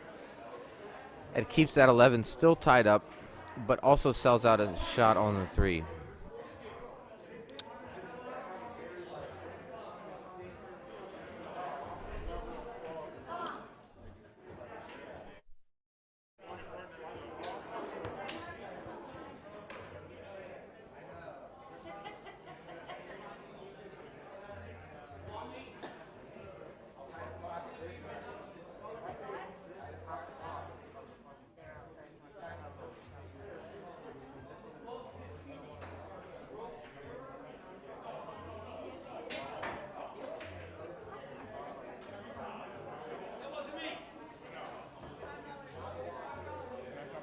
Yeah.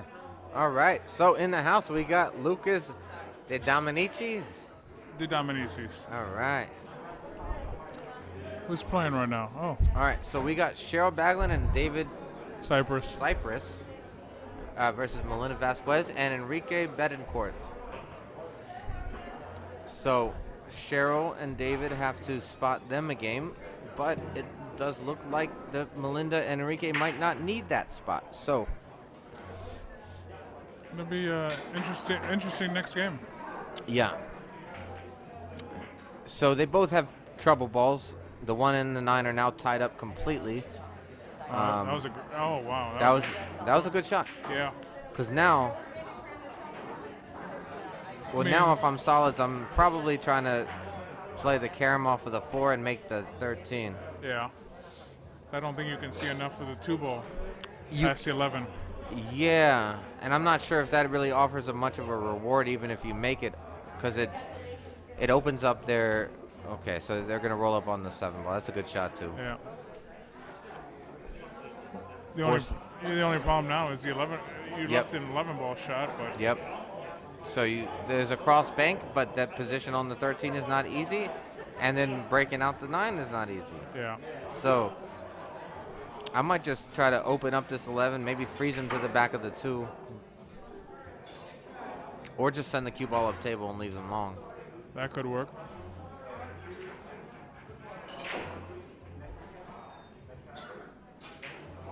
All right. Wow. I came out a little more than he wanted to. Yeah, I would have gone all the way up table. And plus, you didn't even open up the 11 ball. No. So you opened up the 2 ball, but not the 11. Exactly. So a couple of tentative shots here. I know earlier on in the match, there was a slight misfire, and a ball never made it halfway to the pocket. Oh, wow. And, I've done that too when I'm nervous. Let me tell you, even the pros, everyone gets nervous. Everyone gets nervous. You ever seen Shane play in the Mosconi Cup? Yep. You'll see him miss things that Lucas wouldn't even miss. Right, and it's the nerves. It's always the nerves. Absolutely.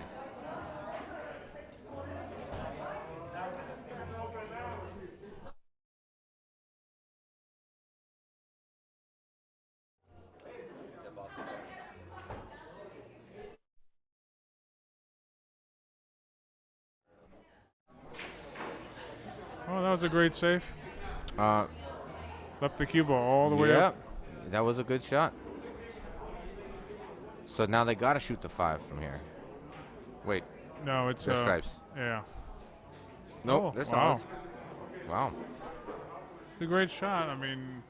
So I might actually shoot the 4 to make the 5, and then play position on the 7. You think it goes by the 13, or? I think you can catch a rail first. Either way you look at it, and that 5's going to go. But that's the thing. If the 4 doesn't go clean past the 13, this is the time you want to make that combo. Yes. Because I definitely think it goes off the rail. It makes the 5-ball rail first. So they're going to shoot the 2. Maybe the 4 goes clean. Maybe we're going to save that for last. We'll see. Okay, maybe they're just going to miss the 2. All right. Now, I can't tell. What do you think? Can the 13 squeeze by that 5? Maybe make them both? I don't think so. Well, I think you could make them both. But if you make them both, where do you want to leave the cue ball? For the 9 in the side, probably. Okay. 9 in the side, 11 in the corner, and a little bit of draw for the 8. That's it. That's it. Did you just get a kiss for good luck? I got a kiss for good luck. Lucas gave me a kiss for good luck. If we could only all be so lucky. You hear that, ladies at home? Lucas is single and on the move. Whoa, whoa, whoa, whoa. People trying to set me up with games and set me up with women. I mean, can I live a little? Go do all the living for both of us, Lucas. All right, well, that's not a bad shot. It's not. Four is tied up. There is a way to get on it. So what I think I would do is if I'm playing by myself, I would cut the 7 in and try to stay above the 2, either use the 9 or just slow roll the 7, and then try to use the 2 to get on the short side of the 7 of the 4. Well, me personally, if I was playing by myself, I'd shoot the 2 ball, put a little bit of top, get behind the 7 ball, and try and play the cue ball to right in the middle of the table and play the 1 pocket shot for the 4 ball, because the natural English takes the cue ball up table for the 8 ball. What 1 pocket are you? What pocket? Come off this rail back here. Oh, bank it. Oh, just bank it. Bank it back. The natural cue ball. The cue ball naturally will go up table. For anywhere, at that point you got the 8 ball in any pocket you want. Yep. If it comes up short, you go on the side. If it goes up long, it can go in the corner. Yeah. Yeah, that bank is not bad either, for sure. It's a great angle to get on the 8. Yep.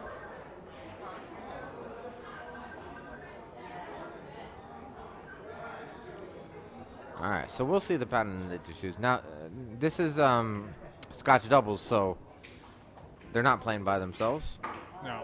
So then they got to think about their opponents. So they're going to make them both, or they're going to make just the stripe. Try to make them both. Almost made them both. He's just trying to make them both. But that's an incredible leave. Yes. Because what do? You slow roll the 9 in the side? Nobody likes that shot. Because you can't really duck here with the 4 sitting there. No.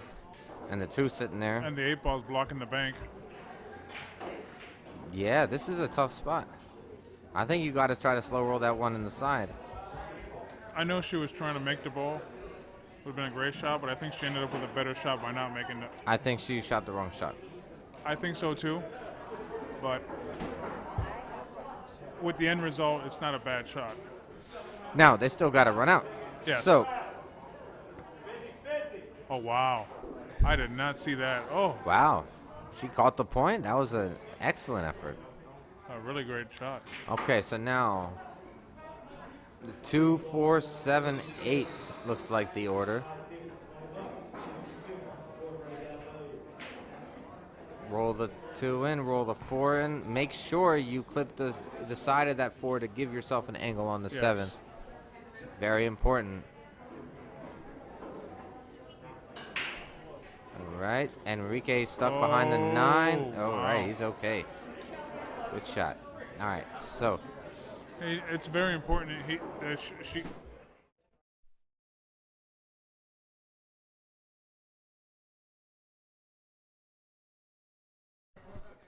Well, I mean, Melinda's got to remember to give Enrique a little bit of an angle on the 7 ball. So clip this on the left side as they look, and nice and easy. Okay. Perfect. That's enough angle. Yep. Now it's not. I don't think it's a high cue ball angle to get for this side. I think it's more of a stun angle. I think you got to hit a little firmer. But Enrique's shooting, and I like Enrique to get good on this 5. I think so. On this 8. Okay, so he chose to draw it back. Wow. Good shot. I was thinking about that too. Just because of the angle you had. I was thinking the other way, going with a little bit of top on it. Yeah. Come off the rail. Which would for that shot, it would have been ideal to have a little bit more angle, and I think that's why he chose to do the drawback. All right, and that match is over. So up next, we will keep you posted on the next match, but it's gonna be a good one. Yep, we'll be back.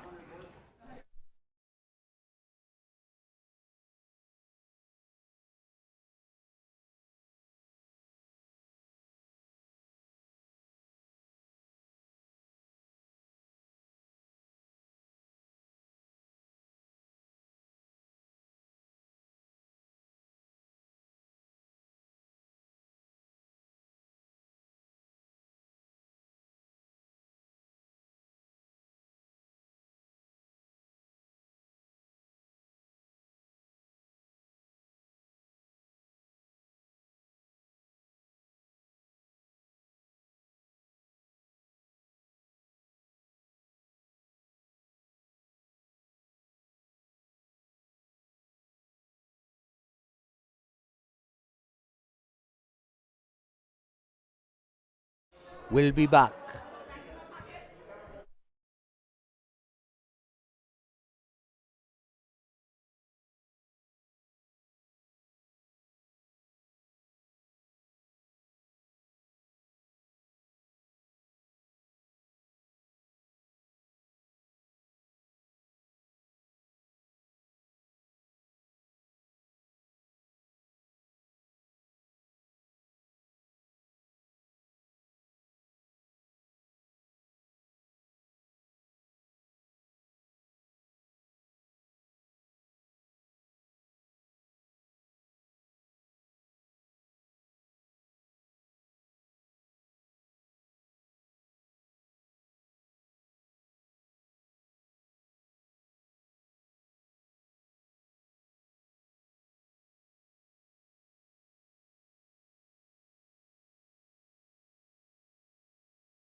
All right.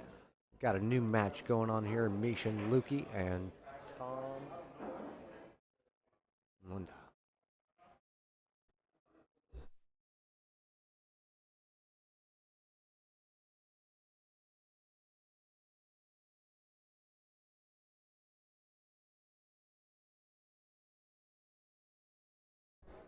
All right. Tom and Kim got the lag. Tom going up to break. Tom is from Beyond Billiards. Misha and Luky are from Miami. Misha and Luky are on the racking side of the deal.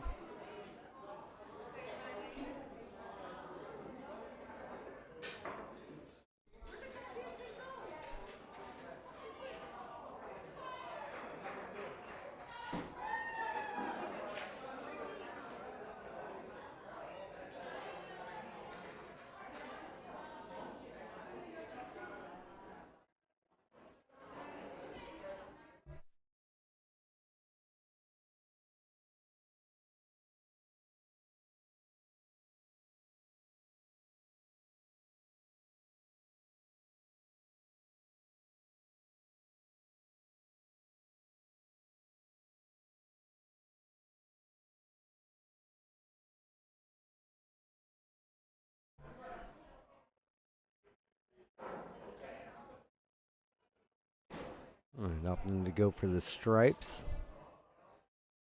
All right. Leaving his partner for the 9 straight into the side. Just come off a little bit. Make sure you can get the combo, or if you can get that cue ball behind.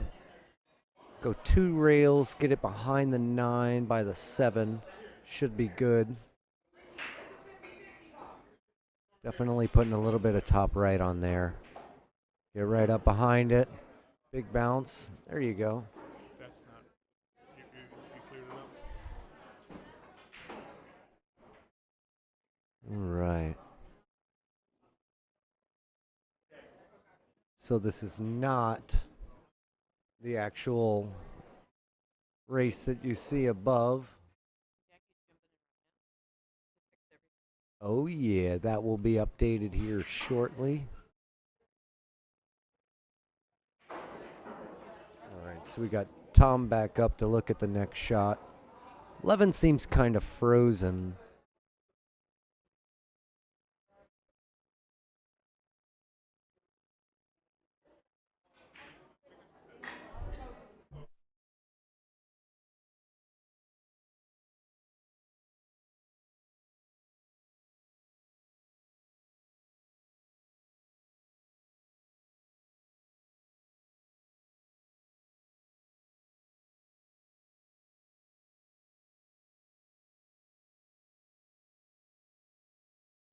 All right, all right. Oh, we're back together again, me and you. This is Cheryl Baglin and Aunt Man McGuire. Here we is. All right, so Tom is actually on the stripes. They just kind of got jacked a little bit. The 11 rolled up by the 3 on the last shot and didn't work out very well. So now I think he's going to go for that 9. You think he's going to get a little go bit for the breakout? Well, he's got to throw a little bottom on there because there is no combo ball. If he would go for the 10 first, down, say, top right corner, that might be the shot to get the 9 onto the 11, just to tap it, carom it in off of the 11, get the 11 off the rail. But other than that, I don't, I see leaving the 11 as of right now until you get that cue ball in position. Oh, he's gonna go All right, for so he's going to go for the bank. Just play a lot of bottom. Bring the cue ball back. Yeah. Oh, almost. Now I expect, from a one-pocket player, I expect a little bit more control out of that 10 ball. Leave yourself the option of coming back on the 9. But, I mean, nonetheless, good shot, but now you're stuck on this bottom rail. What do you do with that 10 ball? Well, honestly, it's off the rail by a smidgen. It may sneak into the side pocket. I mean, obviously, you want to bring the cue ball on the other end of the table so you can shoot it straight up on the corner because you're going to go past the pocket. Yeah. But it depends. I mean, it depends if they miss. Because think about it. They're controlling with solids. Hypothetically, they could call safe by making the 11 with the 3 at this last shot. Right. And then what do they have? Yeah. Yeah, definitely. So let's see what they do. I mean, he got off a little bit. Now, do they shoot the 7 or the 2? I would shoot the 2. I would definitely shoot the 2. I mean, if you get bad, you play the combo 5-3, knock that 11 in, and leave the cue ball right over there. But I think he might be, or she might be trying to bust that 7 right off the 11. Oh, look! I don't know. I don't like it. I think you come too thick on it. Yeah. And then you play the 8 ball right at. Yep. Now you broke him out for free. Yeah. Yeah. Jamie Miles says, "Hi, aunt." He didn't even say aunt. Hi, Cheryl. How are you guys doing? He said aunt. That's not even aunt. That's that autocorrect. This typo. What's going on, Jamie Miles? He is the owner and president of HAC Lawn Service. As you can see on the bottom of the screen. Hello, Jamie Miles. Oh yeah, came home the other day. Didn't have such a great day at work. Got home, yard looked beautiful. Went out there, played, hang out with the kids and the dogs for a little bit. Big ups to HAC Lawn Service. Thanks so much for your support, Jamie Miles. And special thanks to 1801 Photography, Breakout Billiards, and of course Lucky 7. This is where we are housing the tournament today. Yeah. Don't forget, how about those ARC guys too, man? That one chick though, I don't know about her. I'm just telling you, hey. Two guys and one chick. Hey, we're family. That's what I live say. on the unforeseens, man. any time that I can bring a lady friend with me and go to any bar or any place with a pool table and be like, I'll let you play my freaking homegirl over here. That's right. You know? I'll tear it up. One big family. That's what we are. Yeah, I'm a fairly good pool player, except with my performance just a few minutes ago. But thank you very much for the compliment, Aunt McGuire. Yeah, definitely. Anytime, girl. You know it. Ooh. Oh, was he going for side? Was he? Oh, my word. Jamie Miles, we love you guys, too. We love you guys, too. Oh, man. It looked like he was going for the side, but then it... Oh, way too hard for that. Because if he was trying to go all the way up in the corner, that was just a tough shot, period. I mean, definitely a good look on the 11 because, you come Well, they one missed the rail 10 and side, so now they're moved over to solids, but... Yeah. It was the right thought, but the cue ball placement is good. Again, guys, you've been watching most of these matches on live stream. Are the teams, the higher teams that have to give up a game to the others, but the first match was a 4-4 race. Our second match, which I played, was a 4-3 race where me and David gave up a game, but now this is even race to 4. And this is the winner's side, by the way. All the matches you've seen so far are on the winner's side. Oh, yes. All right, look at all these good looks we're getting on this table. This is insane. Jackie and China are the best. I'll tell you. And again, if you guys want to donate to the stream, please do so. You can always go to the Breakout Billiards Facebook page, and any donations are greatly appreciated. We had Tony Robles here. Yes, he definitely. He jumped on with Lee, and very thankful to Tony. He wanted to come by and give a support to Jeanette Lee and her GoFundMe page. So thank you very much, Tony Robles, for stopping by. And he is a big supporter of ARC and Breakout Billiards. And, he's a big fan of us here at Lucky 7 and also at Beyond Billiards. Yes. We will be doing an autism event Easter Sunday. All of us will be involved, including Tony. So we will get you guys posted with that. It's a huge charity event. Anyway, getting back to pool. Oh, yeah. So who's at the table? We have going up to the table Luky from Miami. And Luky's a really good shot. I personally would probably go for the 2. Yeah, I take would that too. cut. He's going to go for the 4 in the side, which is definitely enough there to play with the cue ball. It's huge risk, just like that, because remember, this is a tight table. Oh, who's that, Rabbi? Oh, Dennis yeah. Bader. What's Mucho going love, down, Dennis. Rabbi? Thank you so much. Oh, yeah, such a great guy, such a great guy. His wife, lovely lady there. Yes. I love them. He called you by your real name, Anthony, not Ant. Know, yeah. That's when you know Oh. he's old school. Oh, my goodness. By the hairs of the chin. I don't think. I think it goes. Only half a ball. I think you can only see half of it. I think it goes. No, Wow. look at him. He's putting a little top right, so he's got to throw it. Definitely got to throw it in there. I don't know. It's tight. Oh, seen the old John DeToro showing got up it. in the shot. Papa John. John DeToro is in the house. He's playing. He's practicing up. Special shout out to John DeToro, my pool dad. Oh yeah, the in-house pool pro since decades. Lord have mercy. It did go. You're right. He had to throw it with that left to stop it over there. Yeah. I mean, didn't get what you would really want out of the cue ball because you throw it a little harder and it hits the line, comes back out, get another 2-3 feet out of it. But she is definitely no slouch from what we've seen. For sure. No, for sure. Poop. Oh. Now, by the way, Hanger. Kim, the one that Tom is playing with, Kim Henlin, she is the one that's running the autism event for us that we are all involved in. Yes. So just a little shout out to Kim Henlin. One of the funniest people I have met in a very long time. Yeah. Every time she comes around, she makes me laugh. Yes. It's insanity. All right. I mean, you pocket the 4, and it's a done deal, I think.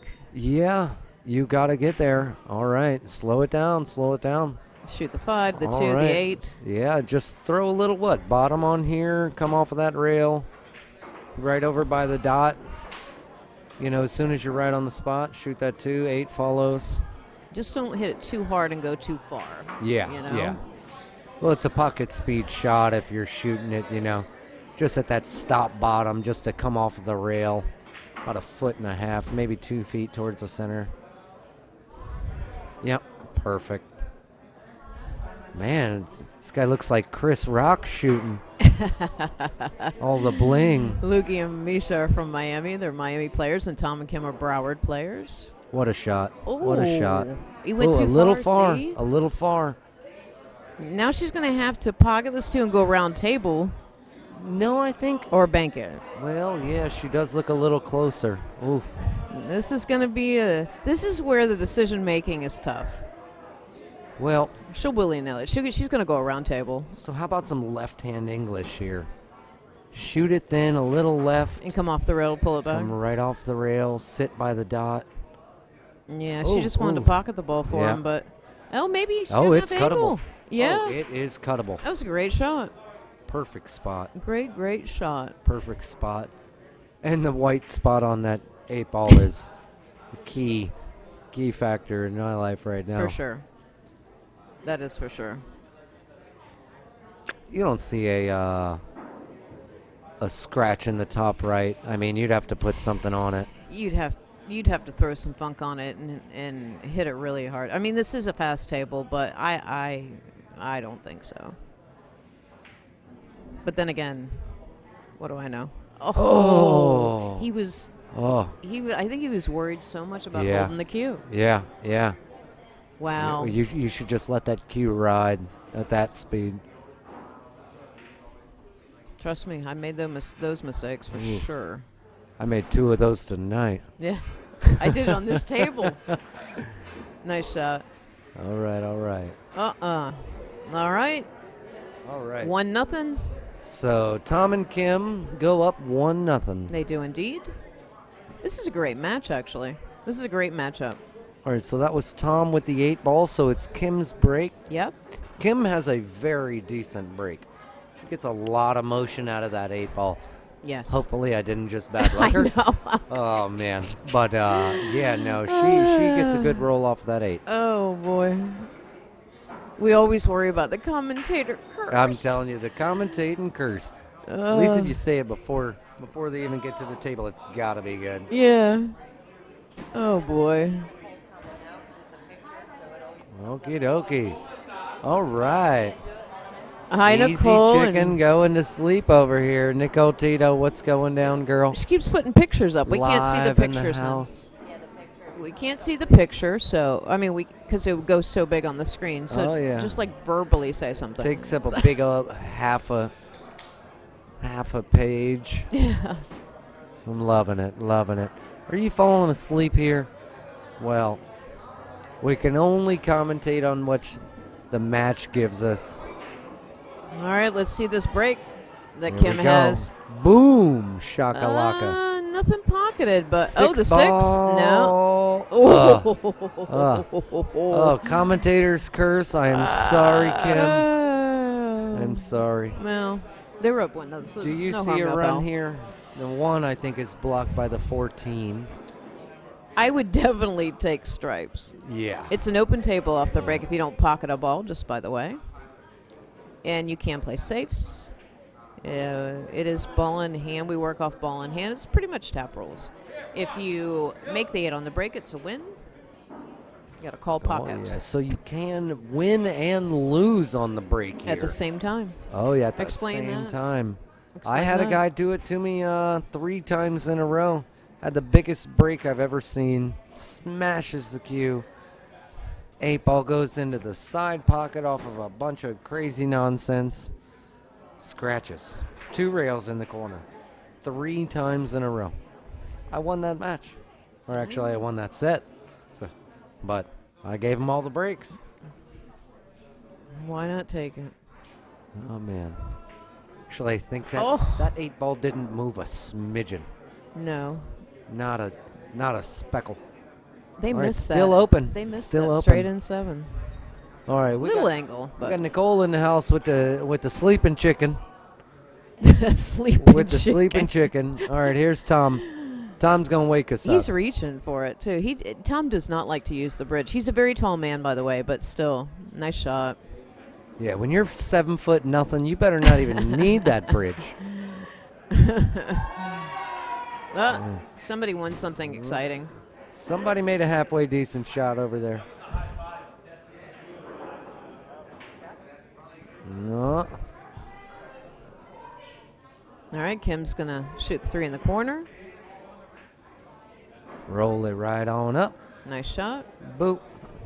I'm curious to see. They could use the 5 to push the 1, to break out the 1. Yeah, not at that angle. I mean, I'm saying at the end. Yeah. I say I play a little bit of bottom on this, leave you for the 6. Don't take it out too much. There you go. Now the 6 may jump into the game right here. A little bit of what, inside come off that rail? Or? I would just slide it down, honestly. Just keep it super safe. Just center ball, and then the cue ball's naturally going to slide off towards the rail. Now, the only kicker is that 9 ball. Like, they took the timeout because he's like, this is where I need you to get me. I think he wants her to drag it into it rather than playing the 5 right now. I see the 5 now. She's swinging. Look at her swing. Uh-oh. What are they going to do? That is a long draw. Oh. Long draw, Sally. All right. Well, things got complicated. They got complicated. 1's in the side. Yeah. 1's got a pocket. You see him looking at it right now? Remember what I told you earlier? Tom is predictable. Yeah, Tom is predictable. Remember what I told you about the better player looking at that next shot first? Yeah. I would definitely do it too. Put a little top on this. Roll it right up behind it. Hint, Play the 1 in the side. Yep, exactly. Legal AF. All right. AF to me means something else. Oh, I know. I was thinking it after I said it. Yeah. We meant Allison Fisher legal. That's right. Special thanks to Allison Fisher Cues. Oh, I'm yeah. proudly represent. They are my sponsor. Breakout Billiards. Breakout Billiards. Oh.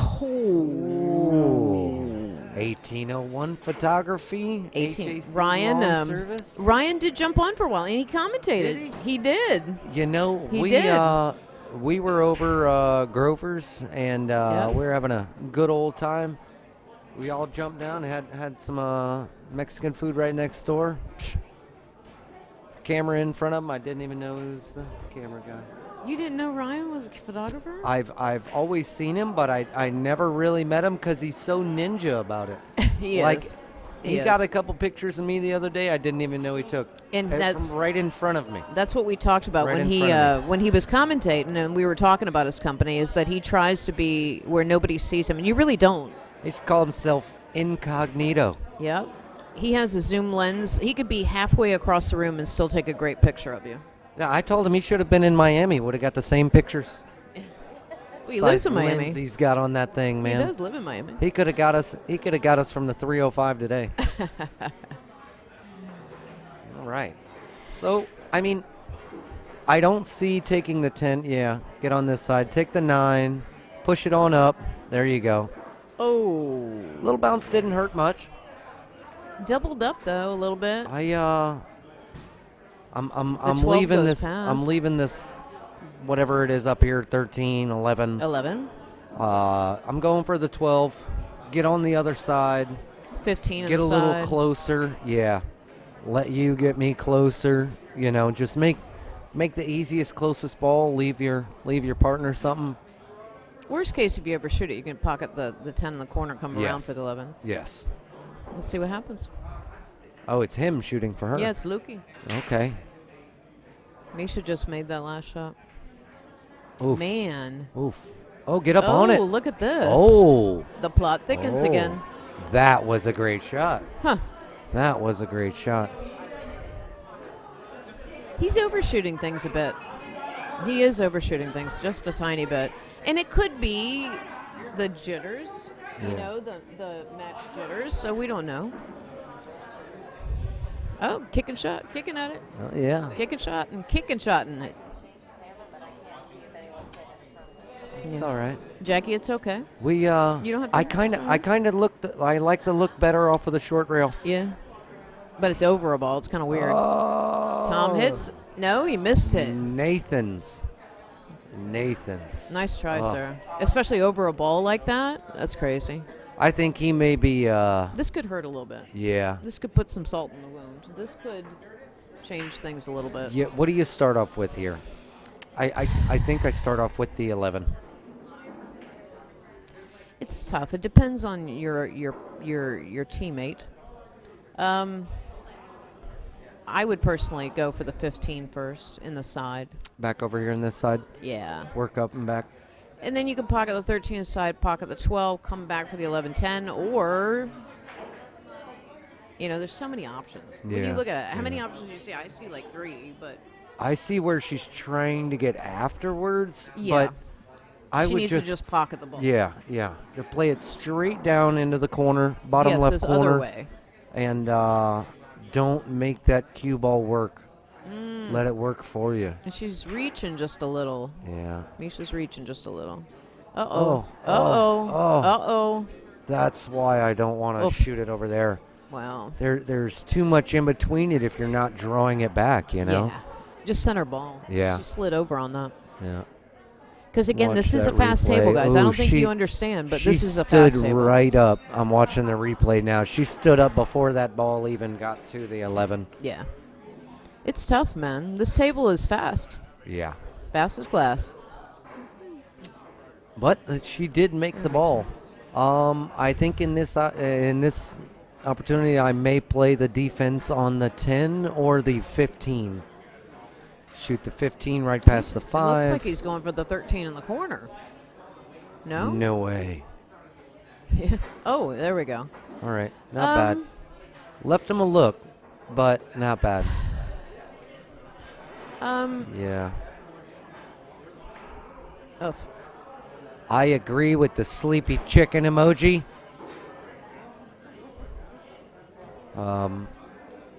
Yeah. Sleepy chicken emoji on that shot. I would have definitely went for the 15 back over here. Yeah. Yeah. The sleepy chicken emoji. All right. Yeah, what do you do here? I mean, you just go She has to either directly for the shot. She's reaching. First of all. No, it's Kim. Kim's up there. She's reaching for it. She's stretching over a little. She might just have to play a little bottom. Yeah, she's going to try. Oh, no. No. Okay, this is game changer. Yeah. Man. Uh-oh. All right, well, ball in hand. That's a toughie. At this rate, it's anybody's game. Yes.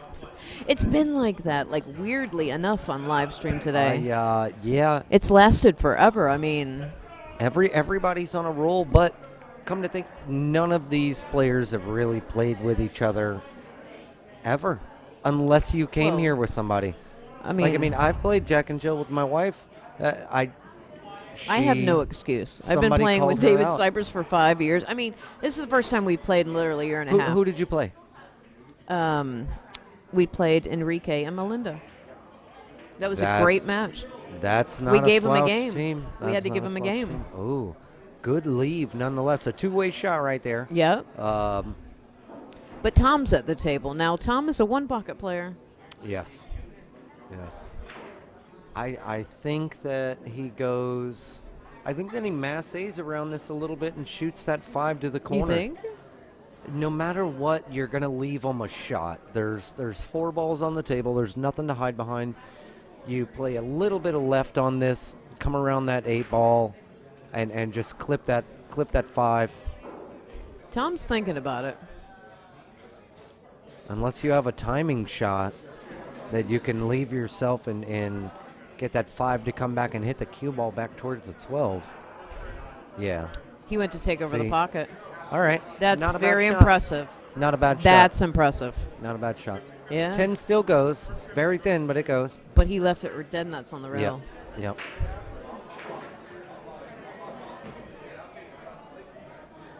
All right. Not a bad shot.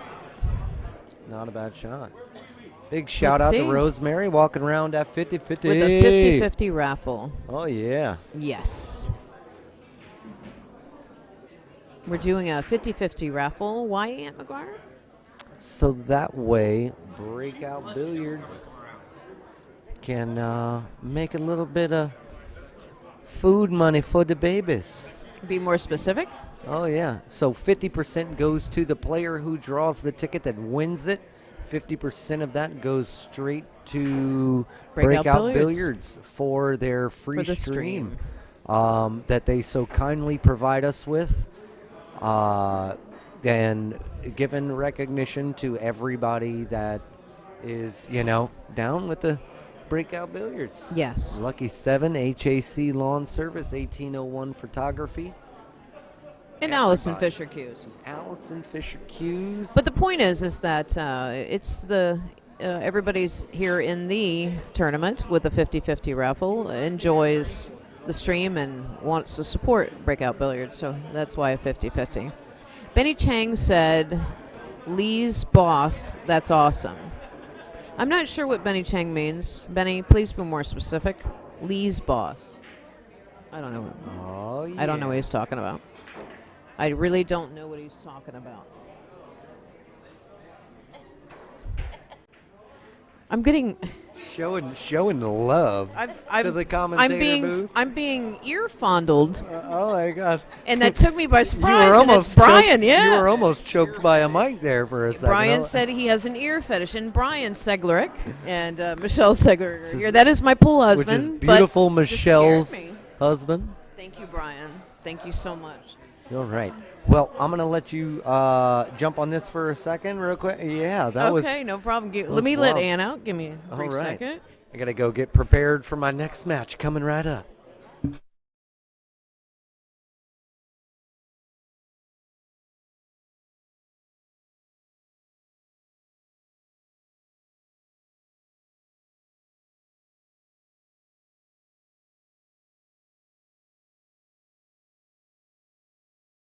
All right. My name is Cheryl Baglin, a.k.a. Little Biscuit, as the WPBA knows me as. James Bilberg, Go Luky, and Misha. All right. So Kim is at the table, Kim and Tom. And Misha and Luky, they had that. So now it's a 2-4 race. And this is 8-ball. And this is ARC and Breakout Billiards first annual post-Valentine's Jack and Jill 8-ball doubles. Man, that winded me saying that, but I think I did it pretty good. And we are honored to have Breakout Billiards, ARC, that's us, 1801 Photography, HAC Lawn Service, and Lucky 7 Billiards. Earlier today, guys, we had Tony Robles here, as if you listened to the stream earlier today. And I want to give huge kudos to him because he specifically came here on a mission. He wanted to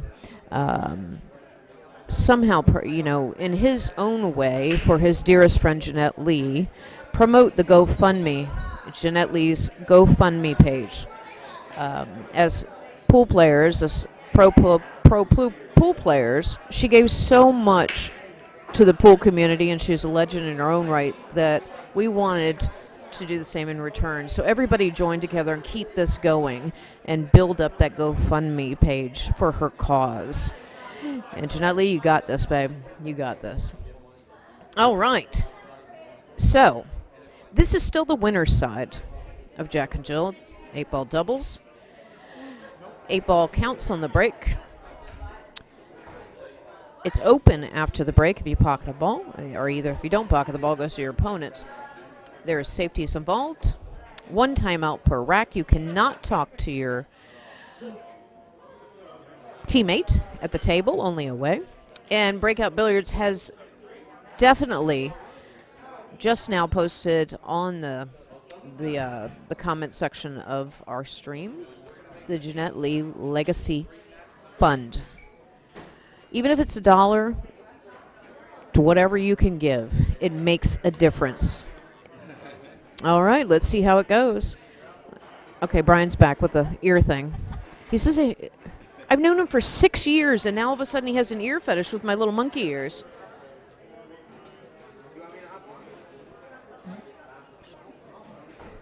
All right. Benny Chang says Ramsey. What is Benny Chang rattling off these things?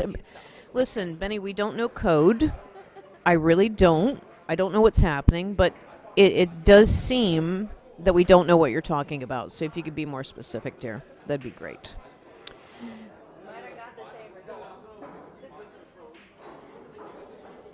All right. He's shooting over the ball with the 11. All right, I got Lee Nathanson back. Cheryl, what's going on here?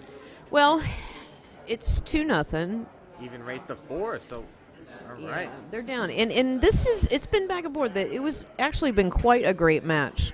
Tom and Kim are actually up. Misha and Luky had their opportunity. Right now, this is second ball off the break. So Tom and Kim, that's a strong team. Yeah, they do. But Misha and Luky are too. So I know them both, but I'm not super familiar with their style of play and how well they play. Well, you're going to watch it right here. Watch. Misha is up right now. Oh, okay, overshot so that 9. Just clipped the point and got good on the 12 in the side. I'm not sure if that's what she was playing, but she got there. Yeah, now I don't know who's leading off. I believe Kim is up next. They have solids. So let's see. 3 ball. That's yeah, for sure. Right. All day. All day. The 7 is a little odd. What would you use to break it out? The 2? Oh, way off. Okay, so first thing I would look at is if the 7 goes in any pocket, and it does not appear that it does. So the 2 is a natural straight angle for that. But you have to get on the right side of that too. Yeah. So that's the tough part. Yeah. I mean, everything's wide open at this point now, except because think about it. You're forced to take that 12 now. You're going to open up that 7, right? Yep. Well, the 9 is straight in the side too. Yeah. But they're taking the 12. So I actually like shooting the 9 here, but they're not. Luky's shooting. Wow. Okay. So 7's open. Now Tom's at the table with solids. And everything's wide open now. Yep. That's what I was saying, right? Yep. That one shot was the game changer of spreading everything open now. All right. So 4 ball first. 4 to the 5, probably, right?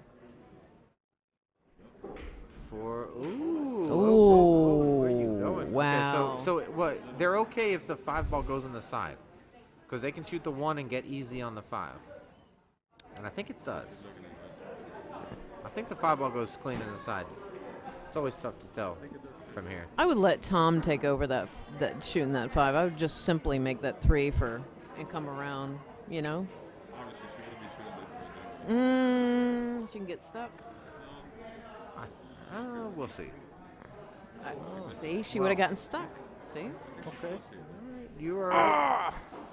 So the reason why she went so far forward into the 10 was because she put a lot more top instead of kind of a stun stroke, like a center cue ball. I don't think she felt comfortable with it, honestly. Or she rushed very it. Possibility. Do you think she rushed it? I think you're right that she wasn't feeling comfortable with it. Yeah. And as a result, she rushed it. I know that when I'm not feeling comfortable, I tend to shoot faster than I normally should. So. Wow. What is happening? Everybody's now things. Well, I'll tell you. Strange. Scotch double is one of the hardest formats to play because there's no rhythm. You're worried about dogging it for your teammate. There's a lot of factors. Yep.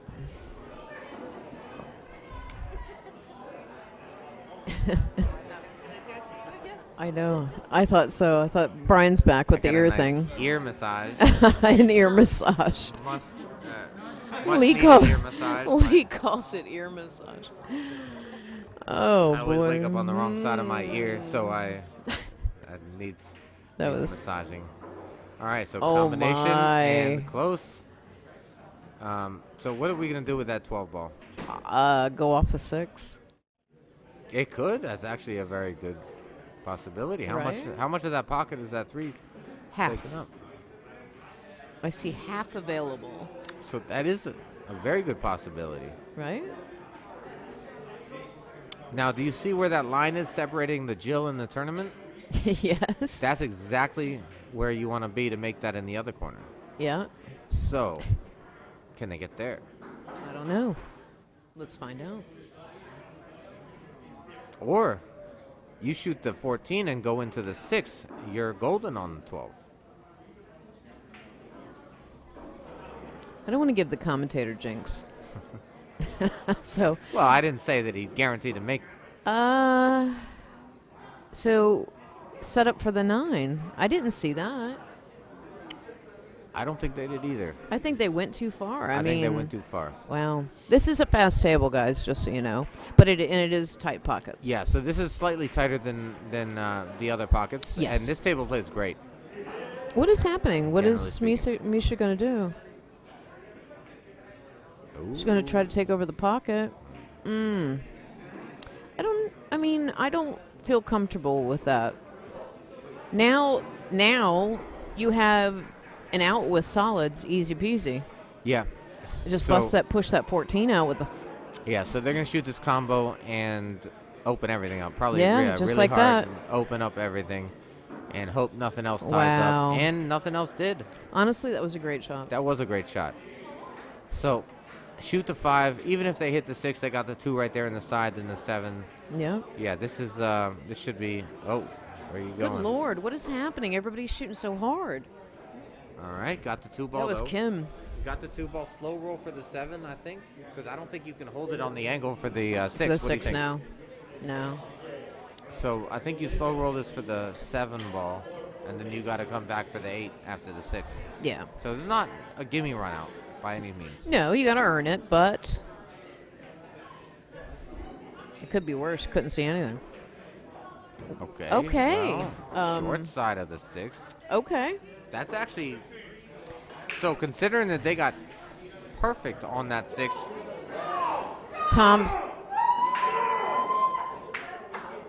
There's excitement in the room. So one thing I love, this is obviously a fun tournament, but everybody's so excited. Everybody's so enthusiastic, and everybody, is really trying their best to win. And Yes, that's they're great to taking see. this serious. They are That's taking. exactly We right. had 33 teams, and it's double elimination. This is the winner's side that you're seeing right here. We still have a. Oh, ouch! Yep. Tom left that shot for Kim. I think she was trying to get too perfect. Now, honestly, you just make the ball and let Tom take over. Yeah. Tom is the more advanced player than Kim is, but not by far. But Yeah, still Kim's nonetheless. a great player. isn't she? Yeah. I've watched her shoot a few times. In fact, at one of the Beyond tournaments that I played against her, and she impressed me. But in this case, she just needs to pocket the ball and let Tom do all the hard work. Tom is a really good one-pocket player. He's a fantastic player regardless, but, he knows the speed. He knows the angles, what he has to do. Yep. Now you've just given them the free reign right here. Yeah, so we'll see what pattern they choose. So everybody's overshooting things. It's like I think weird. on that, yeah. So, now you're forced to shoot the 9. You can shoot the 9. You can shoot the 10. I might actually shoot the 10. I feel like I have a little bit more risky control. though, no? I would draw it to the rail right by the side pocket and probably come over for the 12. Yeah. Just But draw it one rail. you could sell out if you miss too, no? Because you leave it straight in for the 7. Well, yeah, but I think in this case, in this particular situation, you don't really want to think about selling out. You want to think about running out because the balls are wide open. I know. I always think that way, though. Which is good, but so by 9 you mean 13, right? I think that's the 13, right? Oh, yes, dear. Sorry. Okay, so she shot the ball I was looking at, and she did not draw it. She went top, No. and she bumped into the 6. And now Tom's got a super long shot. And he's got to do a little work to get on the 12. So this is not easy. Maybe your shot was the right shot to shoot at that point. We all learn. We all learn. Every shooter's different. You Yeah, know that. absolutely. Everybody's different. 100%.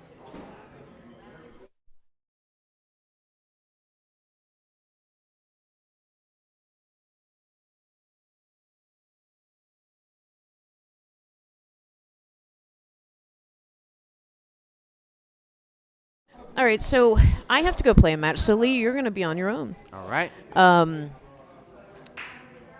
Yeah. Good luck in your match. This is loser side. Loser side, you got. We're shooting against Ronnie and Don. Ronnie and Don Beach against me and David Cypress. This is going to, and on the loser side. So it's going even race to 3. Even race I to think, 3. right? Yeah, that's what it is. I'm pretty sure. If you guys play even on the winner side, you guys are going to play even on the winner side. All right, well, wish me luck, guys. I'm leaving you in good hands with Jackie and Lee, and I'll be back soon. All right, good luck.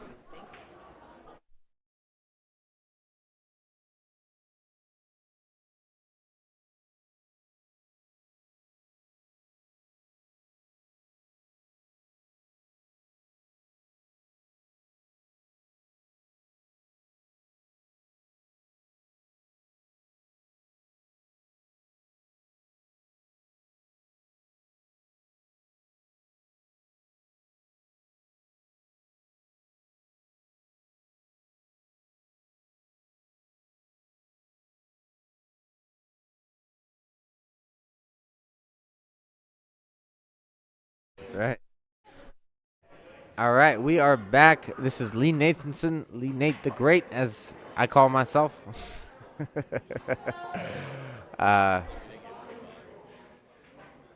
So, we have Tom, Roisi, and Kim on 2. A race to 4 even. Let's see if Misha and Luky can win a couple games. Get it back to even.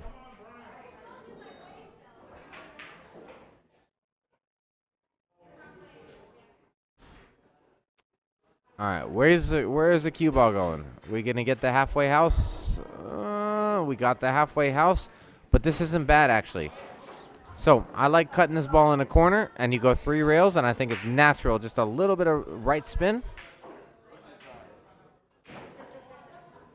And you're going to go 3 rails naturally for the 8. And there is a level of safety involved in this as well. If you get that cue ball in a rail. All right, so she played my shot. She did the 3 rails, came up a little short, and did leave a cut. Now, I got to find out who's shooting stripes. All right, in the booth we got Ryan Acosta.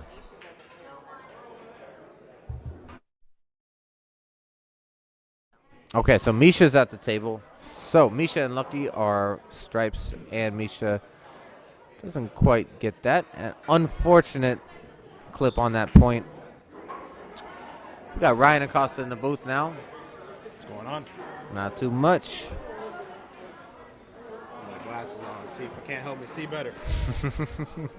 Nothing saves you, brother. Man. It's a tough crowd. I wish I would have known that. All right. So who's at the table? Kim? All right. So, yep, Kim is at the table now. They are up 2-4, and they got a chance here. So the position is a little tough. I actually like going backwards on this and not trying to spin it forwards. Yeah. I like going backwards 2 rails, right around the spot line there on the side rail. I think you're going to end up perfect. Okay. Not exactly sure what she was trying to do. Maybe play safe. Maybe bank it. Well, they're laughing about it, so had to have been something that wound up being an error. Right. All right. But left it a little funny. All you got to do is make it. Stop on the 7. Nope, shorted it. Well, Tom's a 1-pocket player, so he might be able to drill this along the long rail. Yeah. He might bank it cross side. We'll see what he decides to do.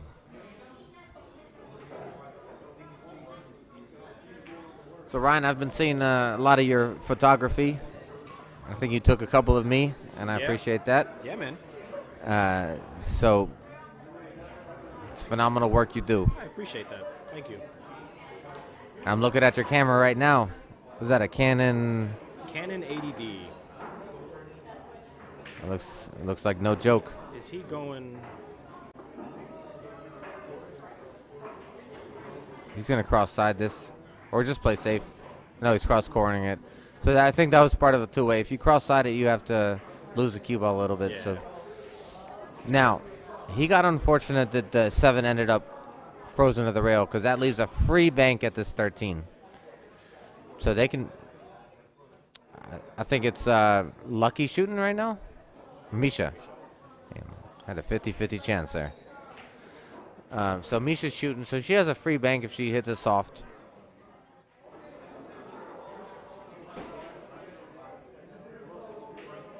She hit it hard. Still got away with the safety. Ken's going to have a tough time with the 7, but you can probably slow roll it, leave him pegged. That's a shot.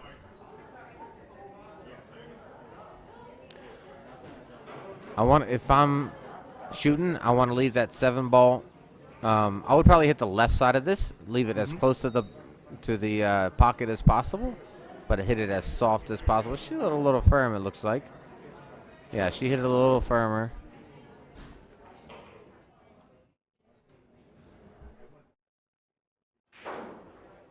So I don't know if you have to hit the 8 in order to hold position or if you can somehow avoid it.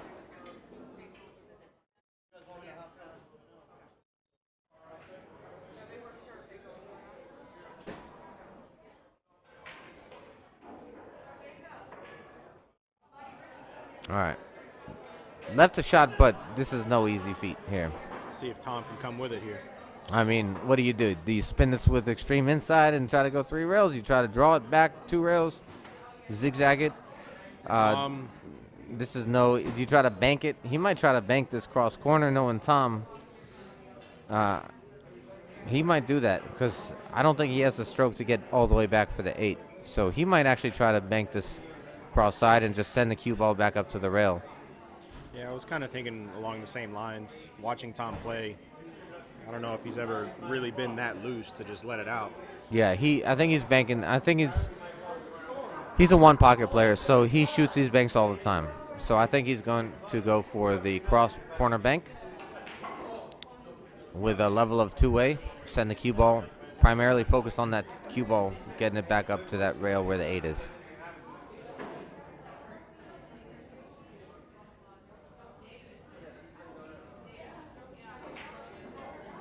That's what he tried. That's exactly how he shot it. Good speed, too. Yeah. Real good speed. That was the key. So it's Misha's shot, I think? Yep. What do you do here? I would bank this cross side and leave the cue ball on the rail where the 8 is. Or just stop it there. Honestly, actually, you might be better off stopping it there because that leaves no angle on the 7 to get back from the 8 in case you miss. And if you're super lucky, that 13 comes back if you miss and blocks. Oh, she just fired it. So she hit it too hard. She ended up with not a very good shot on the 8. I mean, but she hit it real close. That's heartbreaking. Very good effort there. Okay, there's a chalk on the table. They might want to move that, but probably don't notice it. Watch out for the chalk. Watch out for the 8. All right. Okay, do we just stop it there? Slow roll it.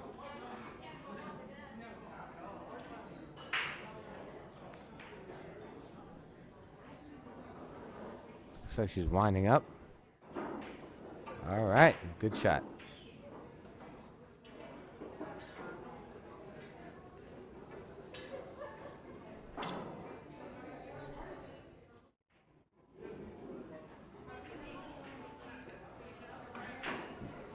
Just roll the 8 in, and we are going up 3-0. I'm sorry. 2-1. Yeah, it would be 2-1. if Misha makes this. Which she All did. right. Watch out. Slow down. And they are good. All right. Good shot. Good effort on that bank. She hit both knuckles of that pocket.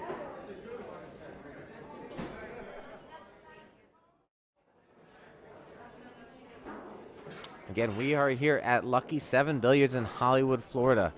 This is a Jack and Jill Scotch doubles tournament. We have 33 or 34 teams. Full house tonight. The room is very big, so we are fortunate enough to be able to accommodate this many players. We have our resident photographer in behind the microphone right now with me, Ryan Acosta. So thank you for everything you do. Yeah, man. Fortunate enough to be able to go out to events, and thankfully things are kind of starting to be in motion again. Kind of get back into a little bit more regularity and have fun. That's right. And for those of you viewing the chat, please check out Jeanette Lee, the Black Widow. For if you don't know that she's been diagnosed with stage 4 pancreatic cancer, ovarian cancer. Absolutely devastating diagnosis there, but knowing her, she's been fighting her entire life. So please donate what you can.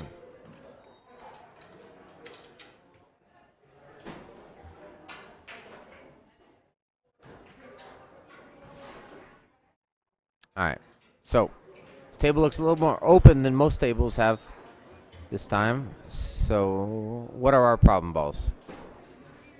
We got the 7-4 cluster down there with the 14, and that's all. That's all I really see.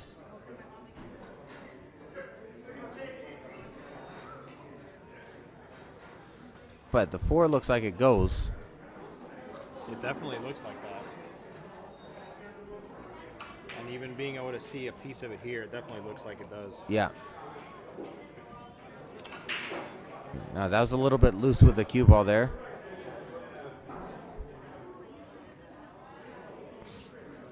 Got to shoot the 3.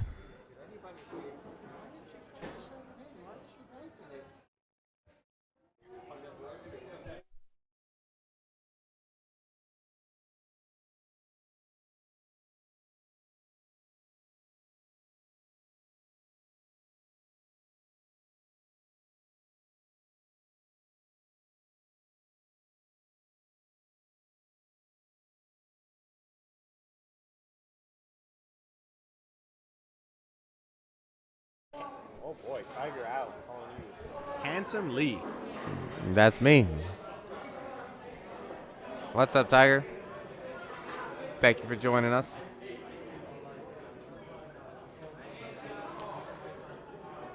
All right, so he, I thought that was dead in. All right, just hung it up. And that actually helps out Stripes, because they can potentially have that 3-ball combo, that 14-7-10. I mean, you can just breathe on the 10-ball and it'll fall. Right.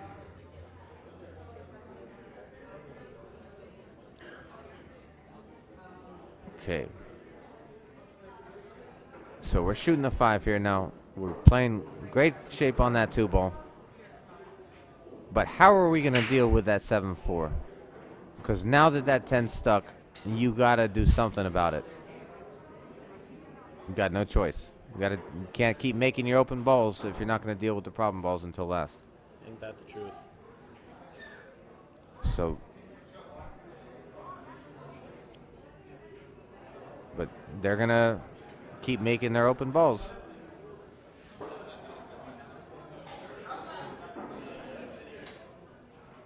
So who's shooting right now? Looks like Tom is at the table. Tom's at the table. So Tom.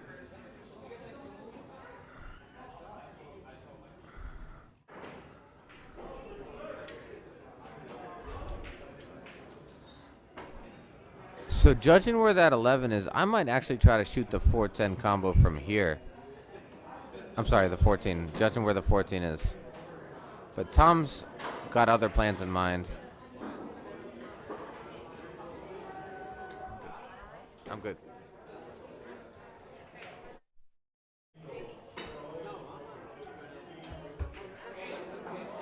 Now, what's he gonna do, Ryan?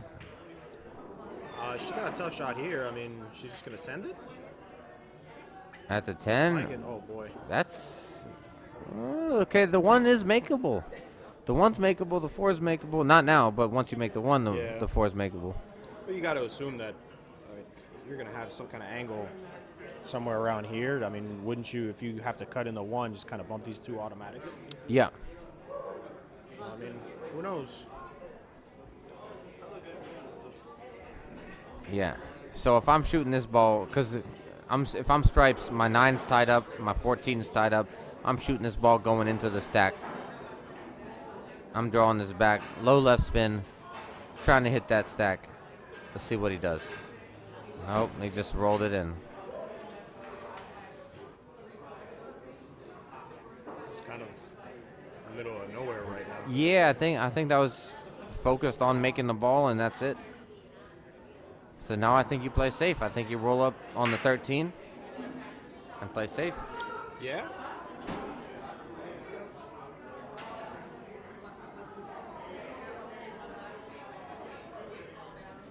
I mean, I don't know that I would shoot up table here, but she might have a plan. She's going for it. Oh, man.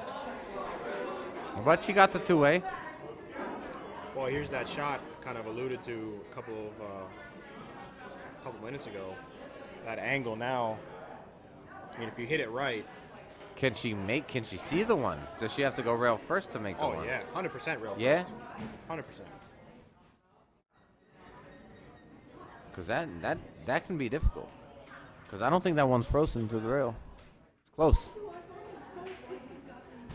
I can't see it from behind the monitor. This rail first can be very difficult. It's Tom at the table, so he might be playing safe here. Nope, he's going for it. Yeah, that rail first was no easy feat. He got a little fortunate with where that 4-ball line laid out. But we got the 9. We got the 9-11 combo because that 11's still sitting in that corner pocket. appreciate you, brother.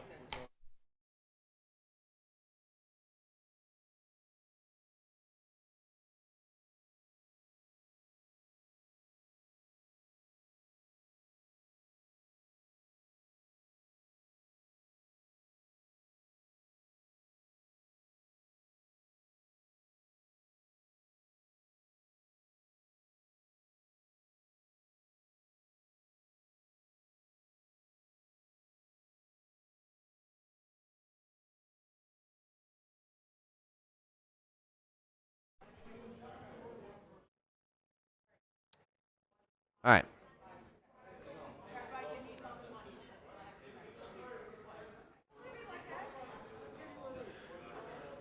So, Stripes is at the table, and I think they got to shoot the 9-ball into the 11. They're not going that route. They're shooting the 14.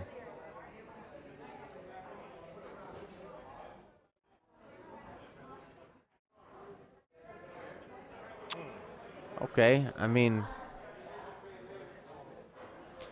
so it looks like the 7-ball goes past the 1 pretty cleanly, in which case I am doing something with the 4-ball from here. So I try not to break out balls when I don't have to, and it does appear that 4 goes in the corner where the 1 and the 7 are. Mm-hmm. So I'm going to actually try to play around the 14, 13, and get shape on the 14, or on the 4 rather than... Yeah. Okay, so they're looking at breaking it out. So Tom is alluding to breaking this ball out. The only difficult thing is you might not end up with a shot on anything. So you're talking about coming this way out Exactly. here. Exactly.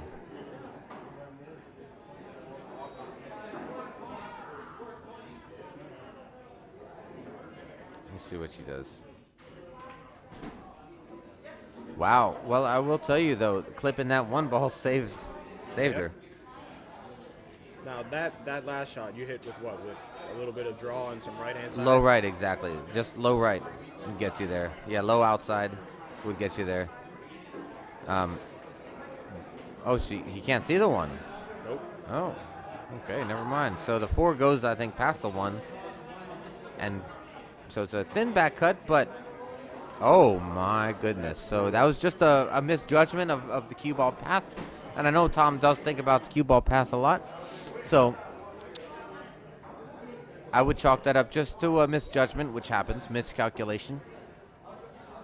He thought he was probably going to hit above the side pocket and go around 3 rails.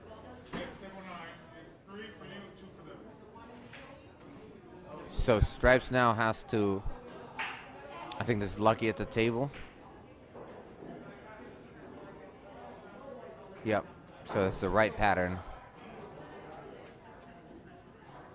Take care of at least one of these balls. Okay, where are you going with the cue ball? I'm not sure about that shot. Now, I know it's a little difficult from our aerial view, but the white ball passes, no? To be able to clip up here? Yeah, but I'm still confused about that last shot.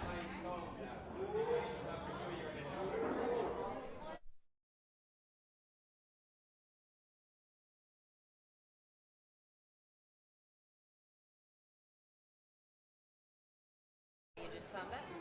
Huh? Now you just come back?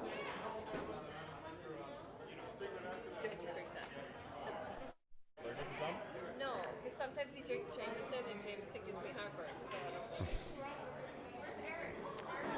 So All right, so he's shooting the 13 in the side or the corner. Oh, wow, okay.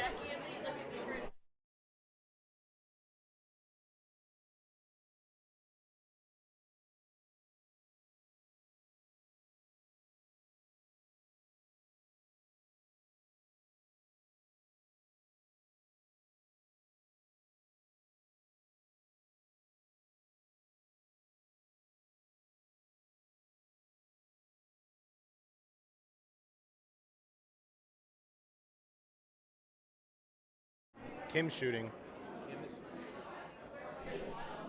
As I said, I've been talking for the last 20 minutes. All right, boy, so did she this. scratch? No, she's good. Oh, she is good. Good shot. So cut that in. She's making Tom work. Tom likes this shot. Tom's out from here.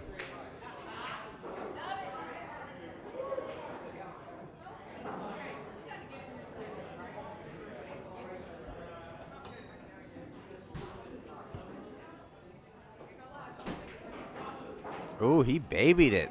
Oh, see, that's unusual for Tom. He usually likes to stroke that ball. I think he's been playing too much one pocket on the super tight tables where he's just slow roll balls. But that one he's got to not play like a baby, especially because there was no two-way there with the 2 balls, 2 stripes sitting in the pocket. Yeah, they're just hanging. Yep. Now that being said, he did block the pocket with the 9 for the 9. Yes.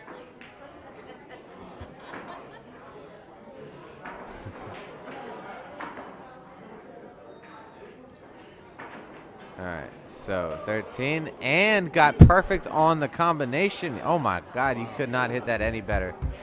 Wow. Very well done.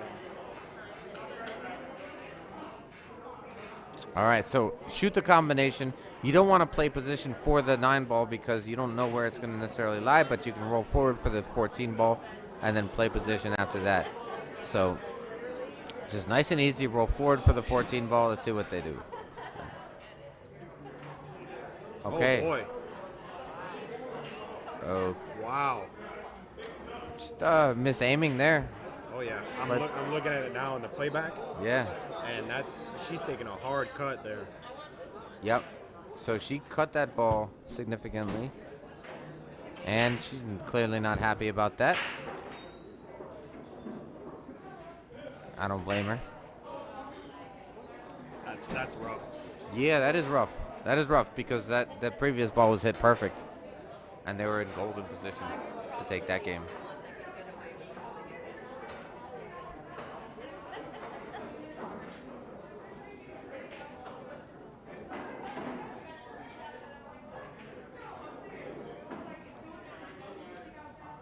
All right, so the score is now 3-1.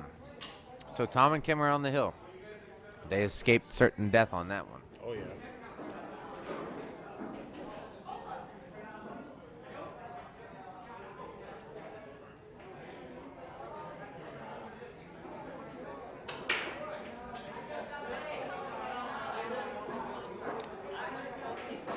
Well, wide open.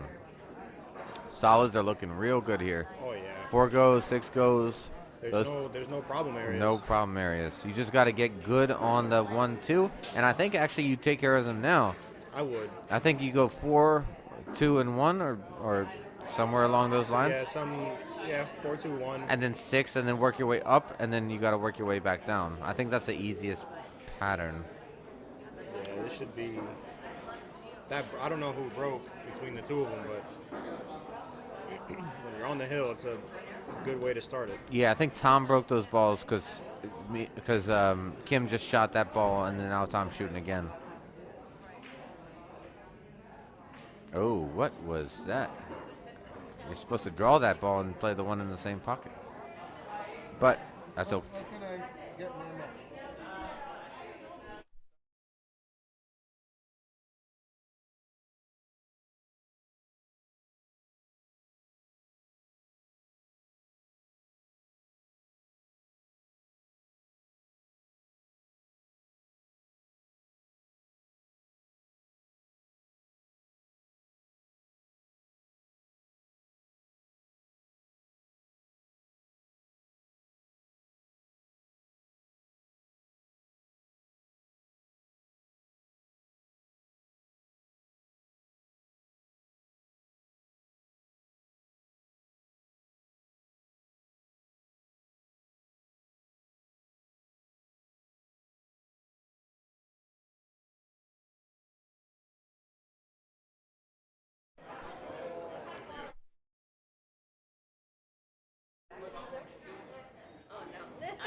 Jesus.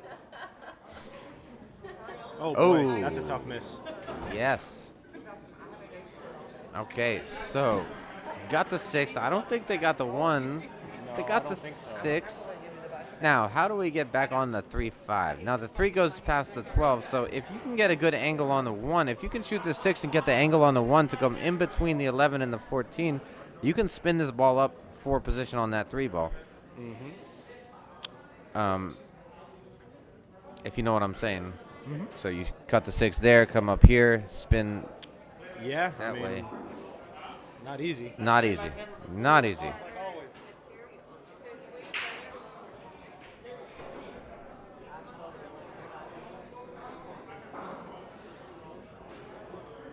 Could play safe here. Could cut the 5 in from here.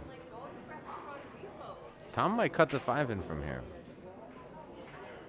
Come back down for the 1 maybe? Or the 6 even? Yeah. Or straighten it out with inside and come all the way back up for the 3. But I think he's going my route. Oh, he's going all the way around. There's too much cluster there. Too much cluster there. Now, Kim has to stroke this 1 ball to get all the way back or play safe. And the safety would be to hit off the 5, freeze to that 3 ball. That's actually not very difficult to do.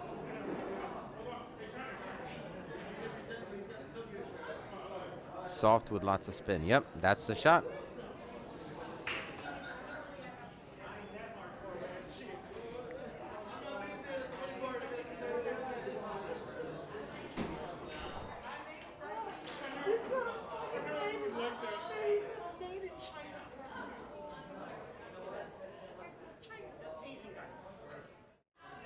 Oh, okay, so she babied this ball. And the problem with that is you don't hook them on the 15.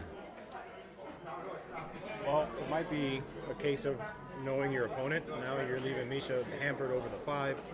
It's a good point that you made. Tony was saying the same thing. If you feel like your opponent can't run out from there, then you would play the rack a little bit differently. Typically, the way I've always played, and I'm more of a rotation player, is to not play the opponent and play more the run out.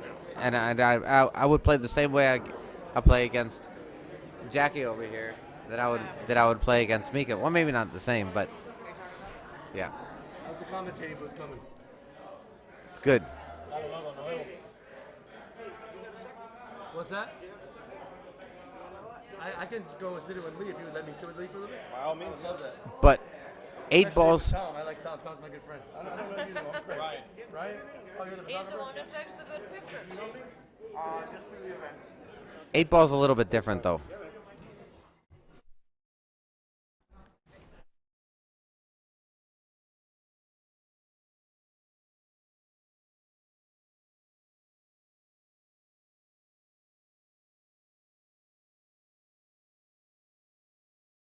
Corp stuff, right? We're live at Lucky 7 Billiards. All right. Fagazzziii on pool has joined the box. So Craig sees his way to the commentary booth like Donald. No, I'm just kidding. You know I had to get. You know I had to get in here if I got Tom shooting, my buddy Tom from Like Beyond what I did Billiards there. shooting over here. We're doing the Jack and Jill tournament. 34 teams.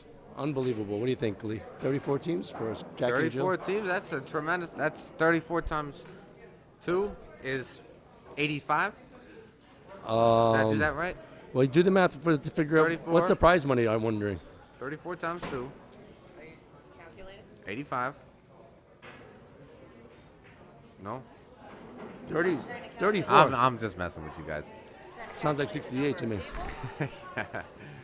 68 Yeah. people? 68 people. 32 times 2 is 64. 34 times 2. How many people we have on? 85. How many people we have on? We got a lot of people. Let's just leave it at that. A lot of people. No, I'm asking her. I'm not asking you. I don't know the answer to that. Oh my God! I just got here and Chery doesn't know my first question. Yo. Ever since Craig took over the commentary, I got cheese and sauce. Oh, I'm sorry. Oh, I'm so sorry.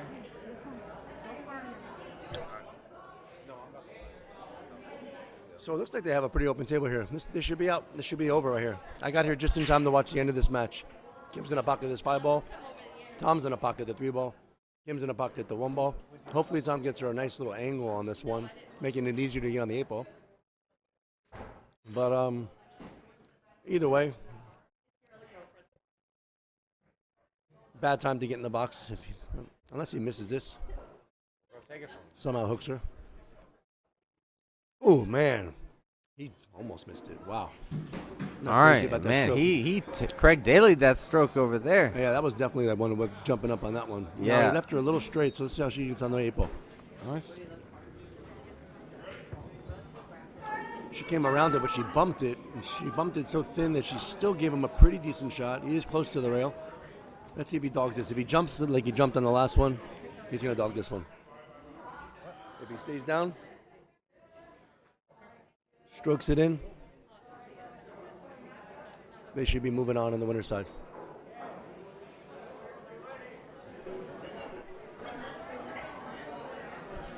All right, we call Craig Daly the Jackrabbit because he talks 100 miles an hour.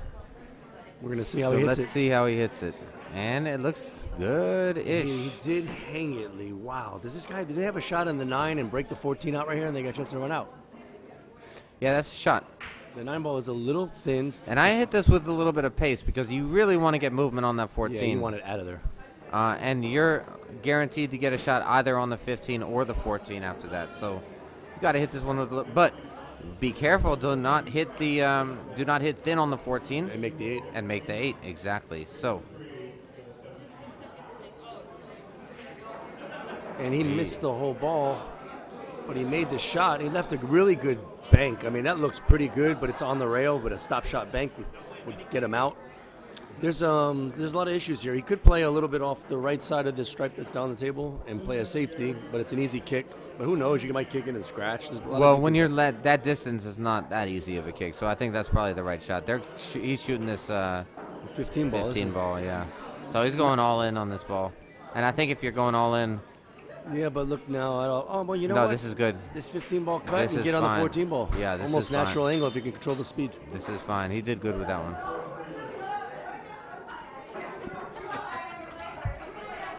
So what do you think? What are you thinking here? You think they're going to make this I'm thinking work? exactly what you said, Greg. Who's shooting it? It's her shooting it right now. It's a difficult shot for her. I think you shoot the 12 with the right speed to get underneath the 14.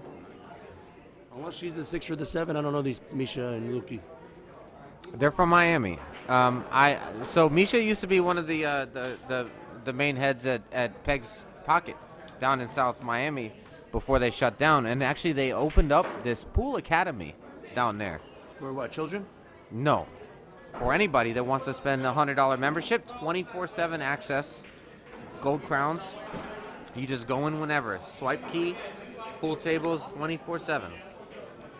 $100 for how long? A month. A month. It's a membership. $100 a month. You really can't beat that. You get a swipe key. You get a swipe key. She tries to play a safety here. She actually got him pretty good hooked. Yeah, I'm not sure he can get that side rail. I think it's available with some spin. A little inside, just barely missed the 14.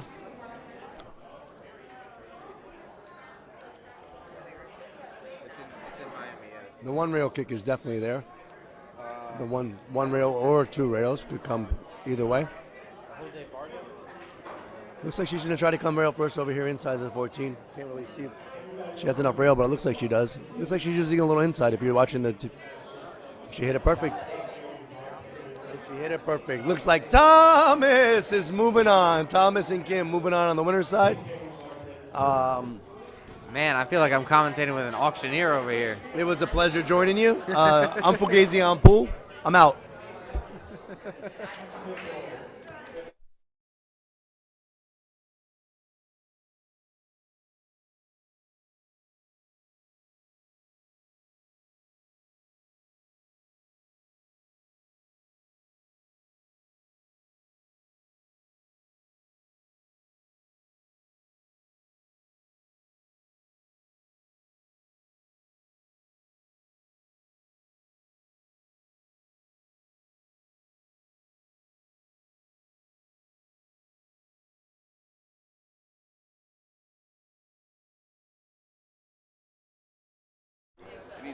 Smokey's good.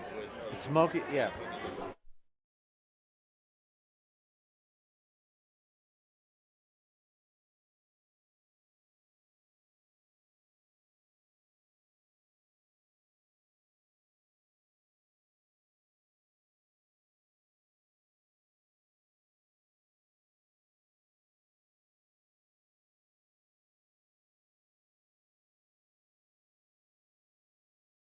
All right, so congratulations to Tom and Kim. I was getting there.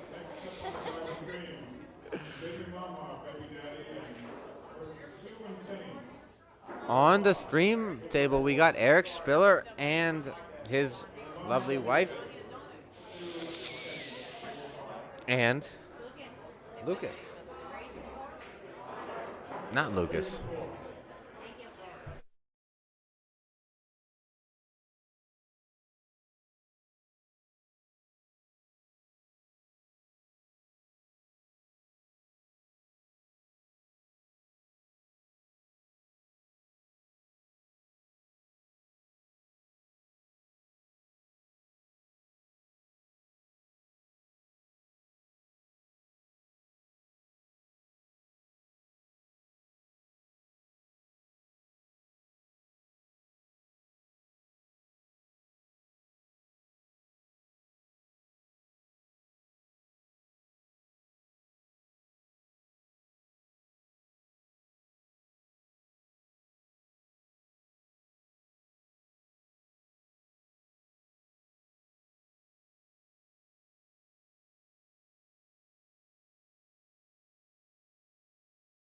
Okay, bro.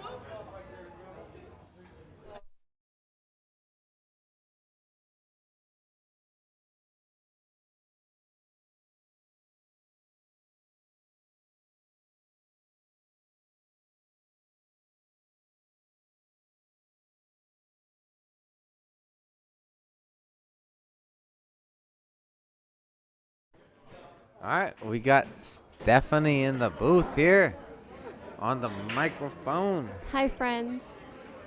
All right, you hear that soothing voice? You fall asleep to that voice. That he does. And this is a pool tournament, so let's. All right, so we are waiting for the next match currently. I believe it was Eric Spiller, aka Baby Daddy, and Baby Mama playing together, and they are doing some work. So I think that's who's next. It looks like that's who's shooting at the table or setting the balls up at the table. And not sure yet who their opponent is, but opponents are.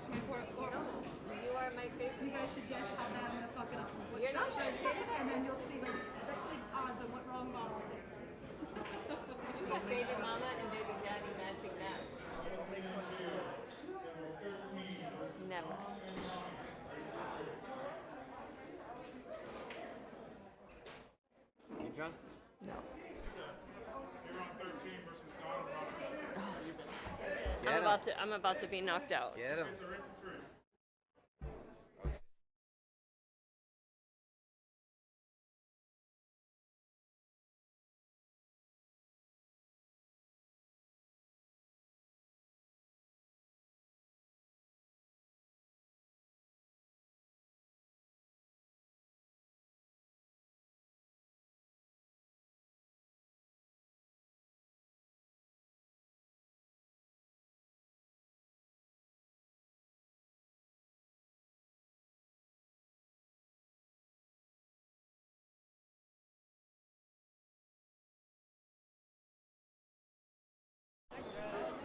Next match starting soon. You see the sign, guys? You see the sign at home?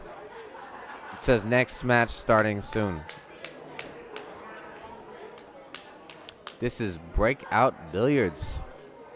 Our sponsors are Lucky 7 Billiards, HAC Lawn Services. If you need your lawn trimmed, if you need your palm trees trimmed, if you need your coconuts farmed, full service landscaping. We got 1801 photography. That is Ryan Acosta, who we heard earlier. Amazing job he does. And then, of course, live stream by Breakout Billiards. Phenomenal live stream.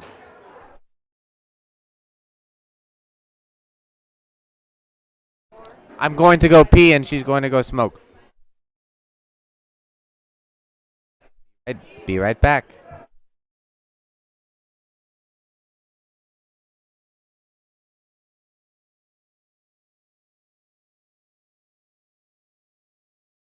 All right. Actually, I'm going to wait till Cheryl gets back and hold the spots, but I'm going to let Jackie out of the booth here. You guys can listen to Jackie getting out of the booth.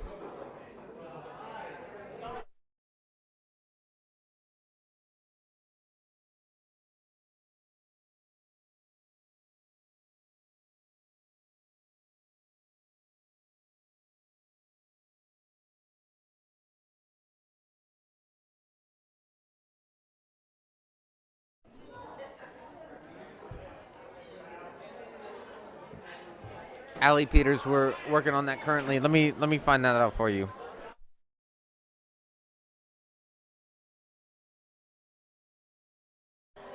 Okay, I'm sorry. It's on the stream. So we got Eric and Melisa, Baby Daddy, Baby Mama, and Sue and Kenny. Two very strong teams. So this is anybody's game.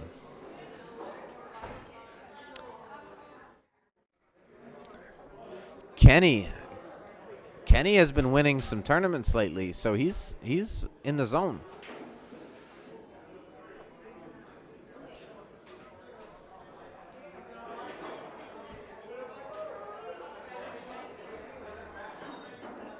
Eric and Melisa have both been playing strong all day, and I had the fortunate opportunity to. Well, let me stop my mid-conversation there.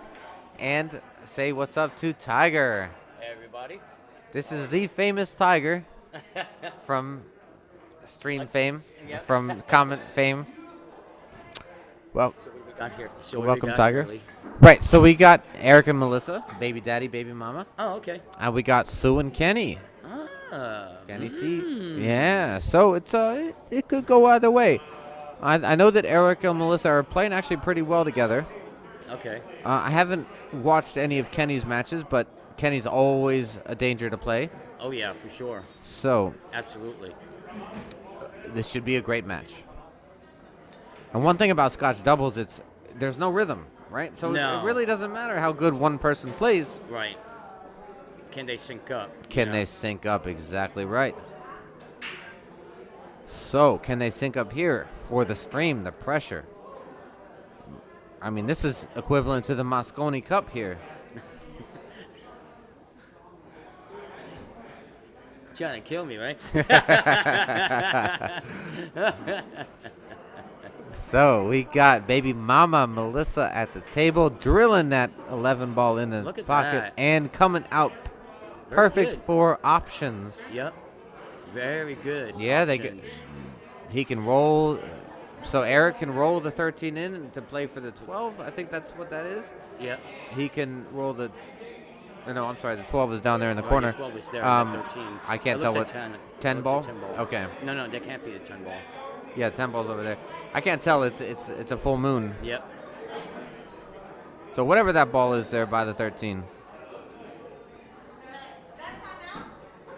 Let's see what he decides to do. So, definitely shooting the 13, but we'll see what he plays. So, he's going all the way across. And I think he was actually playing for that combo. He knows that combo's dead, especially with that 3 sitting there. Yep.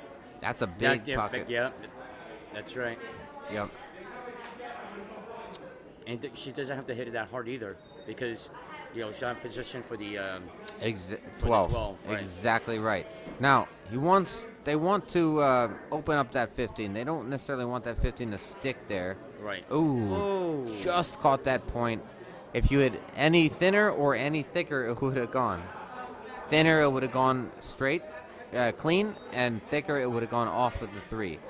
But she was unfortunate enough just to clip the point. But that's okay. Yeah. Good leave. Mm-hmm. No available. I'm sorry. Depending on who is the incoming player, if they're lefty or righty, may not be comfortable with the shot. Right. So the 4 ball, I think that they have a clear path at the 4 ball, but that's the only shot that they can see. Yeah.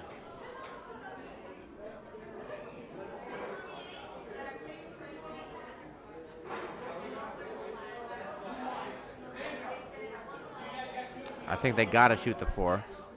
They don't have much else. Yeah. You think they could hold it for the 7? Oh, absolutely. Oh, wow. Maybe the 5 goes. Maybe they're banking the 5. Playing safe. Oh, it just hit a hey. rail. All right. I'm not entirely sure. Yeah, and not one, So I think that he was just trying to block the pocket for for again that full moon ball, whatever that is, the mystery ball. I think it's probably, who knows, the 14 or 15, but it's got to be the 14. But that 14 goes either in the side pocket or the opposite end corner. And I think that's what he's going to go for. Yep. All right, so get that ball out. Got it in the side. Yeah, but even then, so the 9, that's just hard. Right, the 9 is tough. So the 9 has other pockets, but you have to play shape on them. Yeah. So it's going to be, if you're planning on running out from here, it's not easy. No. Even if you manage to make this 12, that's not the 12. No, it's the 14. Tied it up. He tied his ball up with his other ball. Yep. So. Yep. But knowing Eric is a great one pocket player. I had the unfortunate opportunity to play him in some one pocket, and did he beat you? He beat me, yes. Yeah. Luckily, I was already up from the 9-ball set that we played before that, but he was banking real good. So. Oh. Do you bank this and go for it? That's my question. Well, come on, lead the tree. What do you? Yeah, you have to, because unless you make one of their balls and just leave the 8 tied up. Yeah. But that's even then. Everything's like. Yeah. So even if you try to play safe here, which there is no safe with those 2 balls sitting in the pockets, you're still opening up the 8 ball. And that's the key. So you might as well open up the 8 ball going for a shot. Yeah. Going for the win. So yeah, I think you banked this ball. Let's see. I think they took a timeout. They took a timeout, I believe.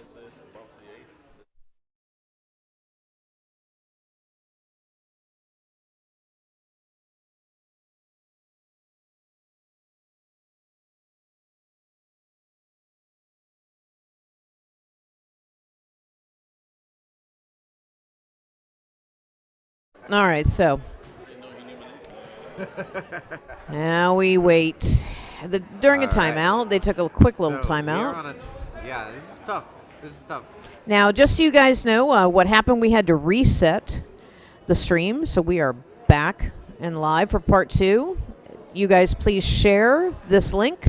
We will be here, God, for another easy 5-6 hours. So. All right. So he clearly did not want to open up that 8 ball.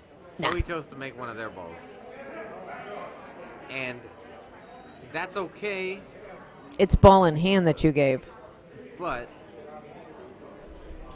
so he plays safe here. Yeah. Then they're going to make another one of his balls. Yeah. And then play safe again. And then what? So. All right, so this is what's going to happen right now, Lee the Tree. I'm going to have Smokey jump in with you. And I'm going to take a little break. My voice is getting hoarse. And I'm going to eat a little bit, and I will be back. So give me a quick second, and I'll jump out of the booth. And we got Smokey, Justin Jacobs joining with Lee the Tree Nathanson. Give me a second. By the way, Lee the Tree, that's my new nickname. I'll own it. I'll own it.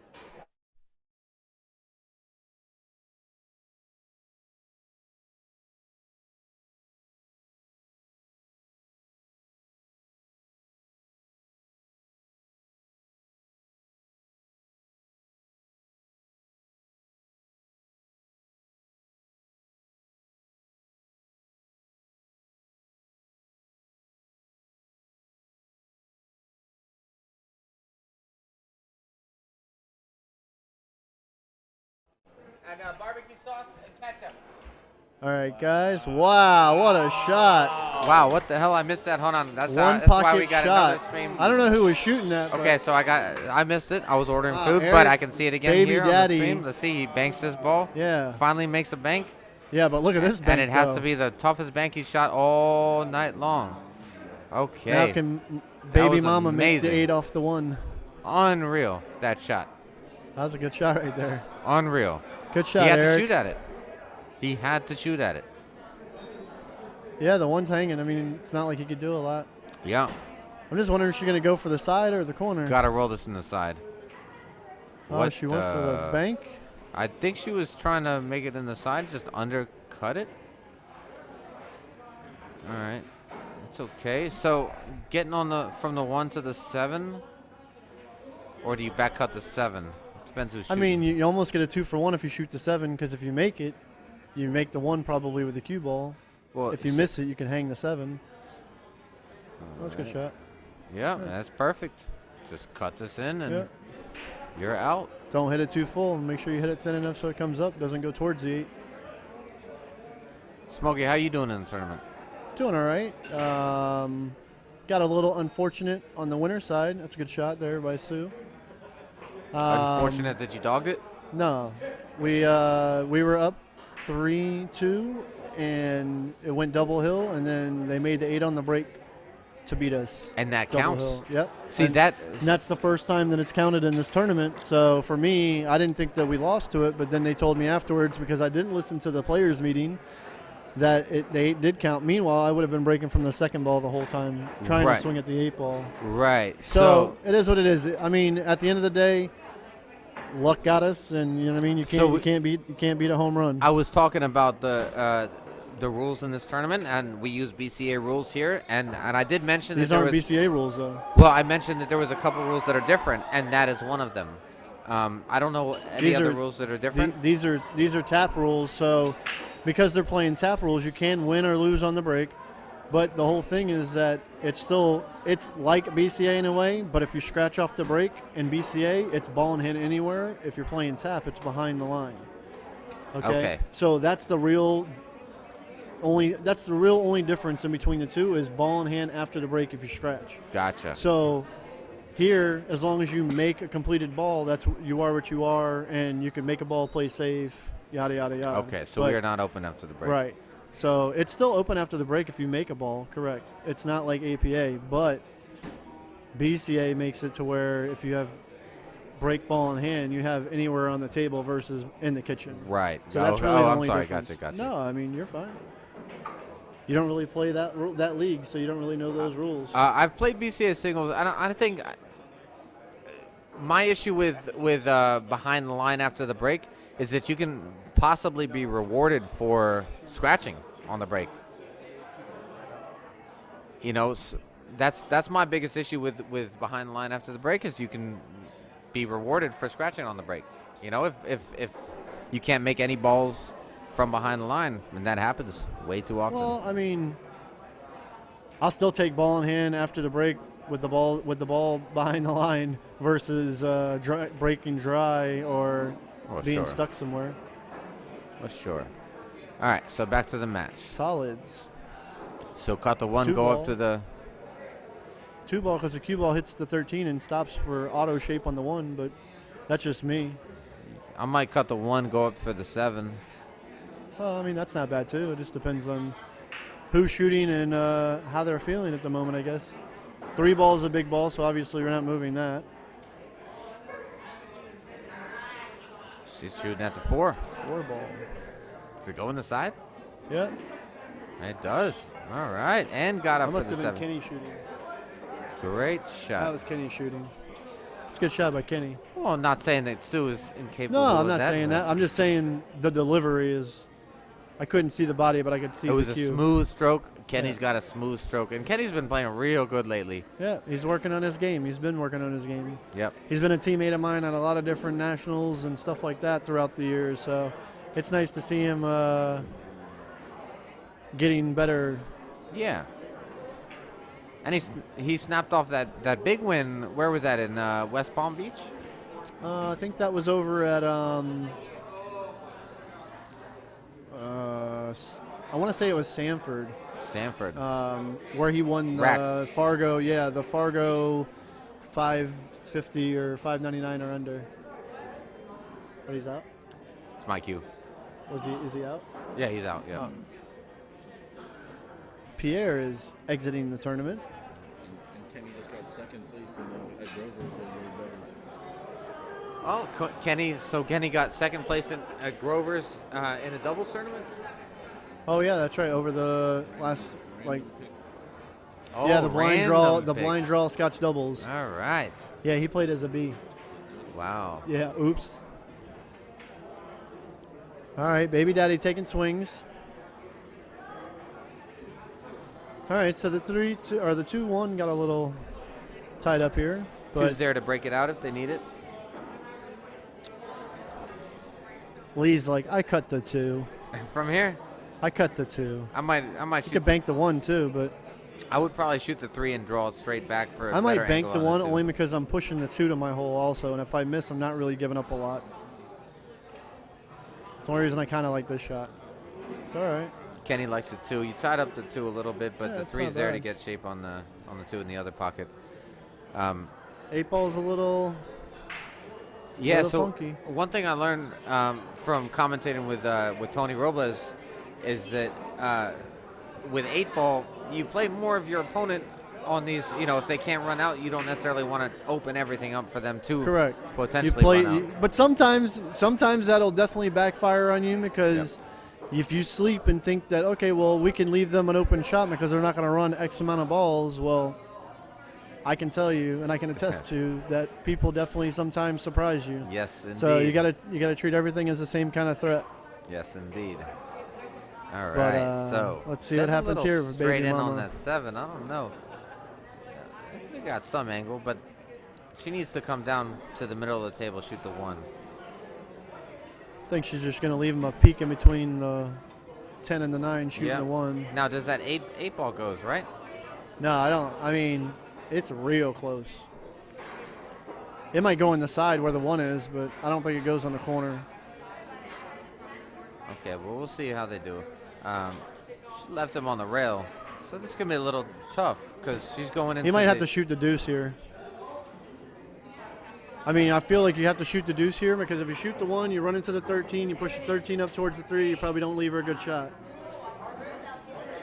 If you shoot the 3, you probably don't give her a good shot. So if you shoot the deuce, even if you miss it, it'll probably be hanging. And you'll give her a shot at either the 3 or the 1. All right, we'll see what she does. If the cue ball was a ball or 2 away from the rail, I see Eric shooting this ball and drawing into the 8, trying to leave her, you know what I mean, trying to break out the 8 here, leaving the 3 and the 1.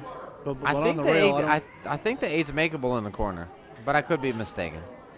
I mean, it's real tough. It is. And I think you got to be on this side of it with spin. Okay, so they're cutting the 1. All right. And I think he was trying to cheat the angle a little bit. Right. He was trying not to leave her stuck behind the 13. Exactly.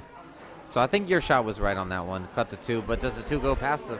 Say that one more time. What? I said, does the 2? No. Before that. Before that. I said I think that your shot was right shooting the 2. Damn, that sounded good. Okay, I'm just checking. I want to make sure I heard that right. Just checking. I hate to say it, but you were right. I like shooting the 9 ball.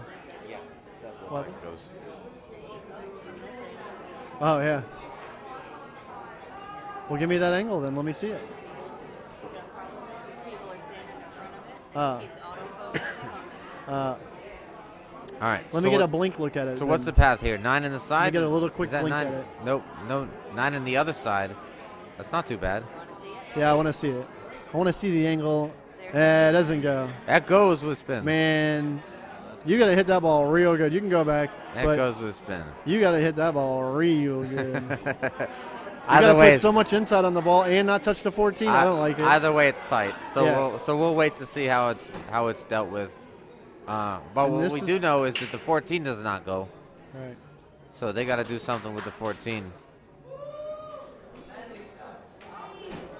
So, I mean, I might shoot the 9 in the side here and get creative with my cue ball and try to go into the 14 ball by drawing the ball to the side rail with bottom right and going this way with my cue ball.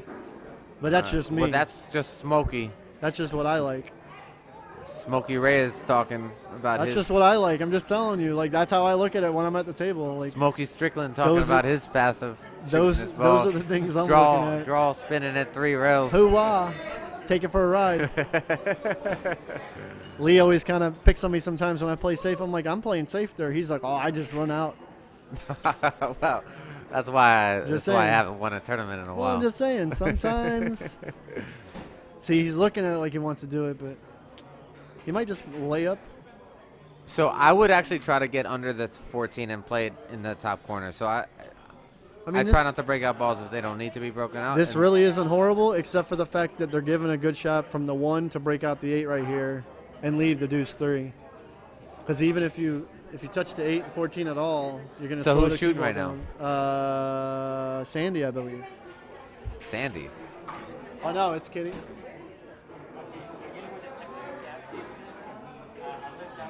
No, it's Sandy. Oh, Sue. I don't know why I keep saying Sandy. I'm thinking that he's playing with Sandy Chang. I'm sorry.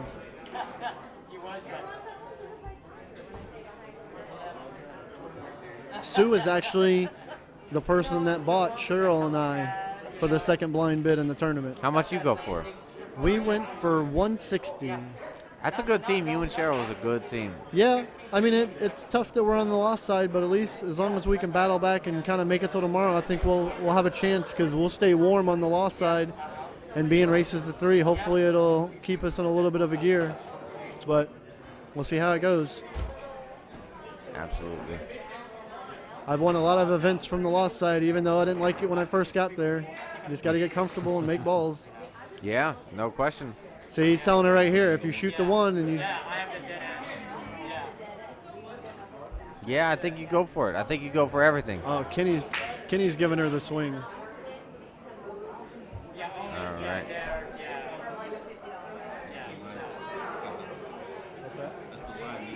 Right. He's like, you can put a little bit below center and punch this ball and you'll be all right. You just got to hit it like you mean it. Oh, that's not bad. Oh, it just didn't open fast enough. Not enough draw? Trouble. Trouble. Trouble. Oh, got enough. All right. Now what are we doing? Well, they can make the 3. Yeah, but then what?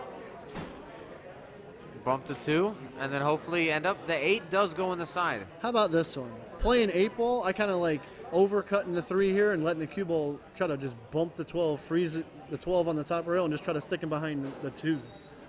Because you can't really cut the ball and guarantee your partner a shot. No. But if you do want to go aggressive, I think that you can bump the 2 towards the 8. Now the 8, I'm sorry, not towards the 8, towards the corner pocket. Now the 8 does go in the side pocket. So there is shape to be played on the 8 and don't necessarily need to break it out. So if you can... It's just about pushing the 2 to the hole without exactly. the 12 getting in the game. All right, so it pushed and worked out pretty good. Look at this. A little straight. Now a but little still not straight. bad. And that could be tough. Yeah, but if it go... Man, I don't know. Yeah, how do you get on the 3 and the 8 and the side? I think you just try to leave the cue ball on the rail where the 9 is and just try to give him a swing at either the side or the corner. Because obviously she's a little too straight and she's probably not jack drawing the ball. Can I get a bottle of water too? Thank you. Lee's on a food friend. I'm stealing a French fry. Damn, you stole the biggest one too. I had my eye on that one. Wow. Bank ski. She banked it in. Bank it where? She banked it 1 rail. She banked the 2 ball 1 rail. Oh. I don't think that's what she called, so I think it's going to be their shot. Thank you. There's no way she called that. I was surprised. But I think that's just because she was so straight and she was trying to like get him a shot. She was trying to fire at the ball, right. Oh, baby daddy. It's all right. This cue ball's not bad.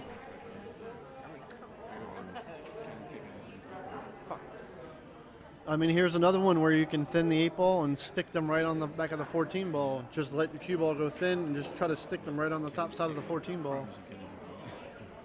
I'm just saying, trying to kick at this ball is real tough because if you touch the 14... Fries bigger than his chicken tenders. Hey. I know what you're saying. What happened?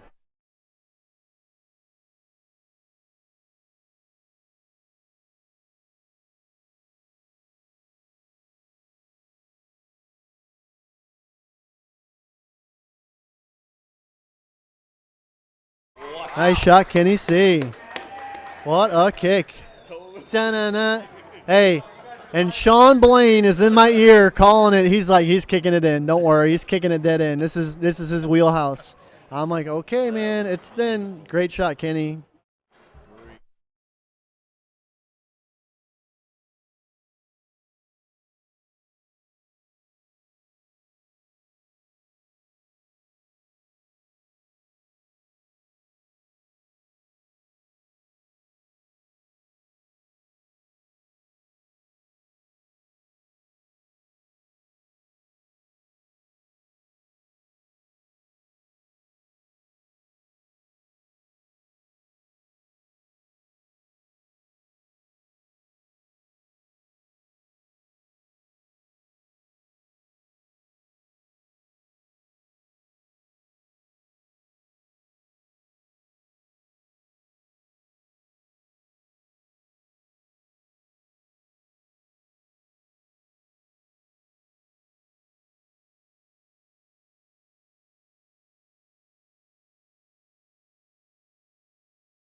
All right. Well. I told him good luck. Yeah. So, Sue and Kenny doing really well here.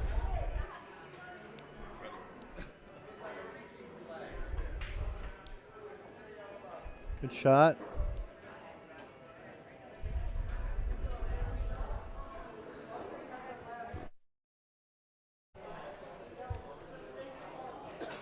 Hey, Frank the Tank is in the house. What's up, brother?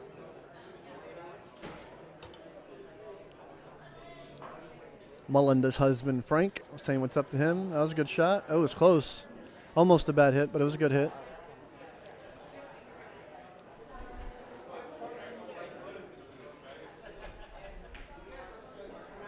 I mean, I kind of like her shooting the one ball here, but, I mean, she looks like she's going to shoot the three. Well, maybe not.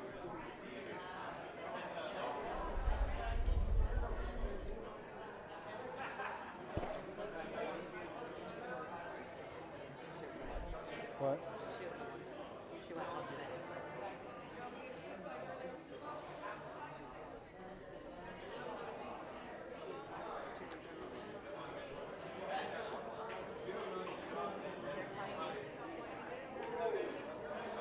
Oh, that's all right. Little miss by her.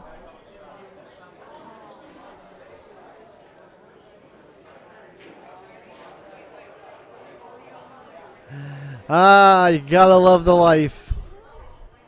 All right, so moving on. So now Eric and Melisa are gonna have a swing here. Uh-oh. All right, so the wheels are falling off. They're definitely aggravated.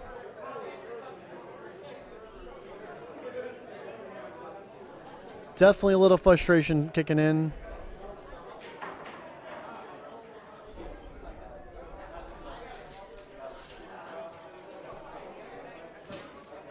She's the worst. So anyways, what the hell's fumbling and stumbling?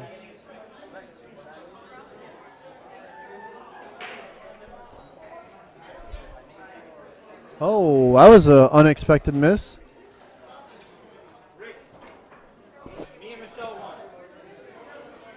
Elias and Michelle still in the event.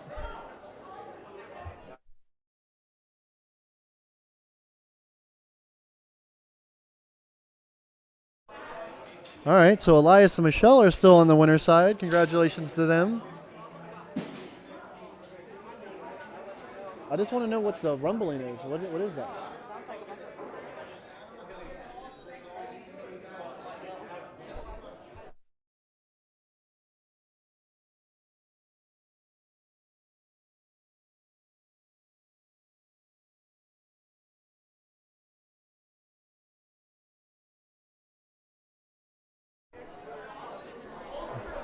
All right, tough position here.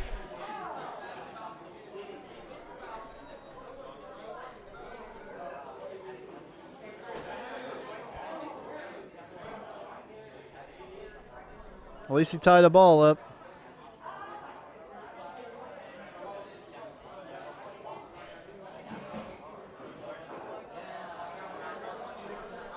Remember, if you guys are watching, say hi.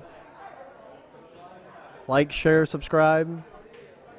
You can donate to Breakout Event Services or Breakout Billiards. Sorry about that.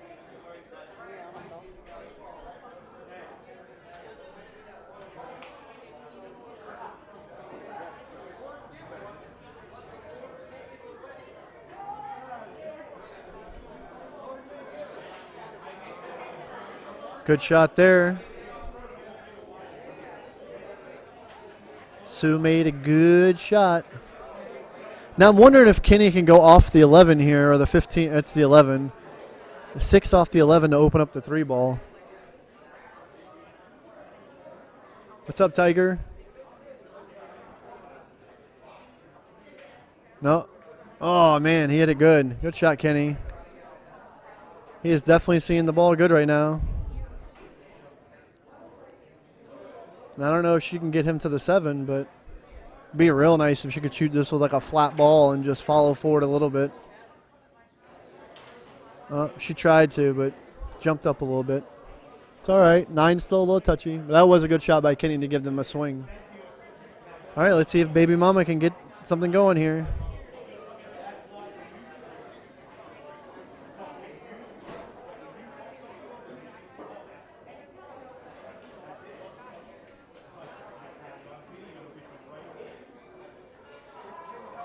Good shot by Melisa. Oh, Eric firing it in and going to get unrewarded. Unbelievable. He is not going to be happy. I'd almost say here comes the putter throw, but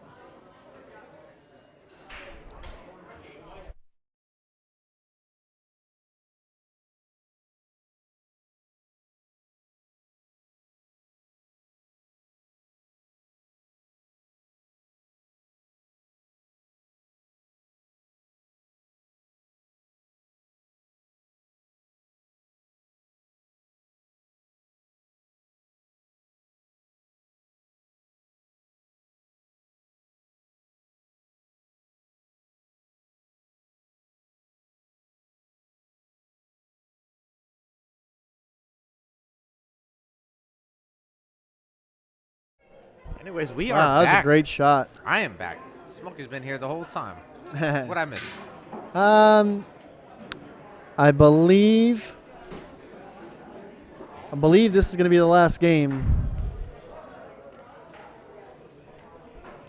Eric and Melisa just had a couple bad mistakes here towards this game, just not really getting any love. Plus, Sue and Kenny are shooting pretty well right now, so Kenny makes this ball, which he's in a good position to make the ball. Okay, so Kenny's shooting this 8 ball. I like them from here. Yep. Lining it up.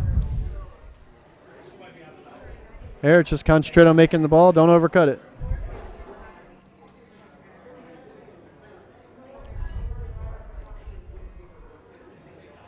And he just undercut it. Caught the point, both points, and left a little bit of a difficult run out here, right? Yeah, but they could just touch the 15 ball and play safe, make them shoot the 8. You know what I mean? You don't have to necessarily shoot the 9 ball here, but Melissa's feeling froggy. She's going for the run out. Come out for the overcut it. All right, and that might be all she wrote. Yep, going to leave it pretty much straight in. That might be all she wrote.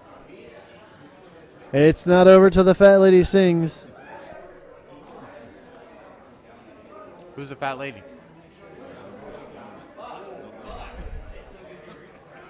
Nice try, buddy. Hey, it's not over yet. All right, we are still going, guys.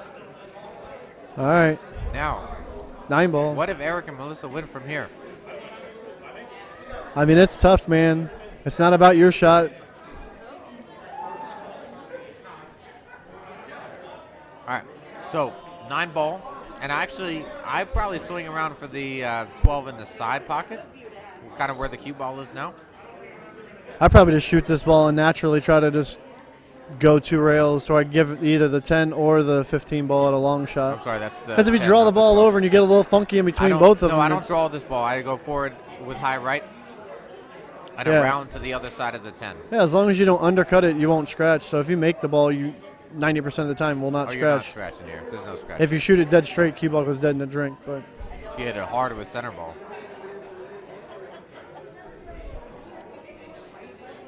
Unless my eyes are deceiving me. Let's see what they do. Yep. A hard withdrawal. All right, where's the 9 coming? What about me?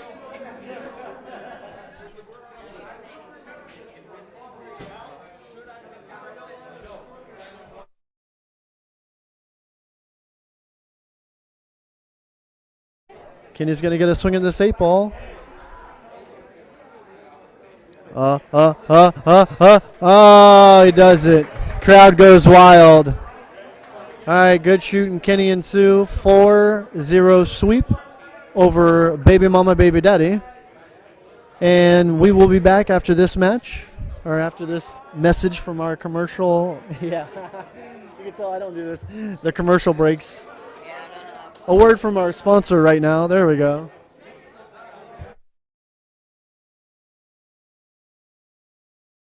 Make sure to like, subscribe, share, comment, do all that. We'll be back in a few minutes.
All right. Welcome back.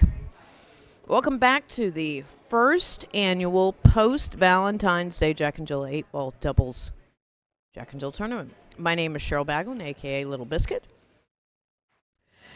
I would first like to say to my sponsor, Allison Fisher Cues, made by Peshauer. Thank you very much. And also, this is ARC and Breakout Billiards Tournament, a special event that we have, 33 doubles Jack and Jill 8-ball players today. Also, special thanks to 1801 Photography, HAC Lawn Service, and we are live at Lucky 7 Billiards for our Jack and Jill tournament. Now, this next event, or this next coupling matchup, we have Justin Jacobs, Smokey, and Cheryl A. This is the loser side. Also, Marisol and Jose. And Marisol and Jose are from Miami. They shoot in Dade County. And Cheryl and Smokey shoot up here in Broward. So this ought to be a nice little matchup. This is the loser side. So Marisol and Jose are giving up a game. And this is a double elimination tournament with tap rules. Automatically, when you break, it's open table if you pocket a ball. Otherwise, your opponent has the choice as well. All right. I'm here in the commentating booth with Jackie and China, Breakout Billiards. Also, before we move forward with the match, I do want to say that we had Tony Robles here earlier today, and he spoke many words about the Jeanette Lee Fund. We want to raise donations for her battle with cancer. We are all friends with her, and as a legend in the pool community, we would love for everyone to donate and give back. Also, if you would like to donate for our stream, you can do so. Just go to Breakout Billiards Facebook page. We've also posted a link for the Jeanette Lee GoFundMe on Breakout Billiards, as well as my page and most of the players here today. Aunt Rick Show, you can check our page for that. Also, this is a 2-day event. So this is the first day, day one. We started a little later, about 12:30, give or take. And we'll be going through the evening. We will start again tomorrow at 12 noon, 12:30ish. If you please, on Facebook, share this so we can get the viewers. These are some of the best that we have throughout Florida. As well, we have a couple players that flew down from New Jersey, New York. So, if you have any comments or anything, I see that Jumper made a comment, but we didn't understand what you're saying. As you can see, Jumper, not even sure. Jumper, that's Seminole language. I'm not fancying. I don't get it. All right, let's get to pool. At the table, Smokey and Cheryl A are up. I was yip-yapping, so I don't know what... Oh, there are solids. Okay, that answered my question. Smokey's calling the 1, 5 in the side, 3 in the corner, 4 in the corner, 8 in the side. Oh, yeah. Everything is wide open, honestly. Everything is wide open. So let's see.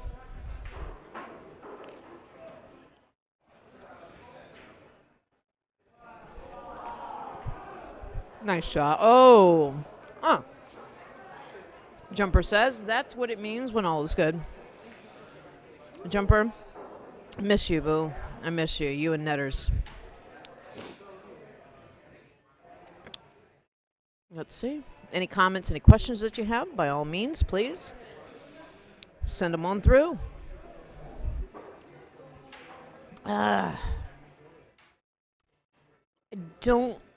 mean, obviously that's not exactly what she intended, for sure, but it's still doable.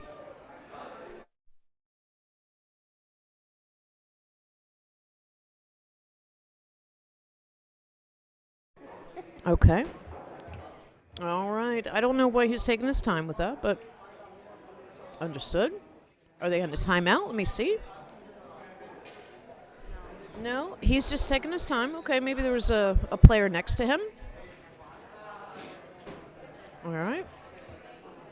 Smokey's going for the 14. Or the 4. Ooh. Forced a little bit. This is a double shimmed table. Super fast. You jam it in the hole. It rattles out. It's quite a finesse little table. Thank you, Jumper. Much love, my friend. Much love. All Cheryl has to do is just pocket the one. Nice little fancy shot. She got a great lead right there. All that Smokey has to do is just draw back a little bit on that 5. Set up Cheryl for that 8. This is going to be quite a match. This is going to be quite a little match here. Oh. Wow, that was cutting it close. That's cutting it a little close. For sure, that's cutting it a little close. Cheryl A has it almost straight. I don't want to jinx her. Oh, see what I was talking about? Jamming it. You cannot just simple stroke it. And, well, I mean, it opens up. It's a wide open table. Now, Marisol and Jose, they're good players, man. This is crazy how doubles works like that. It's different when you play against yourself, but you are relying on your teammate. But good Lord. All right. They're taking their time now. As time progresses, these people are taking their time. Oh, boy.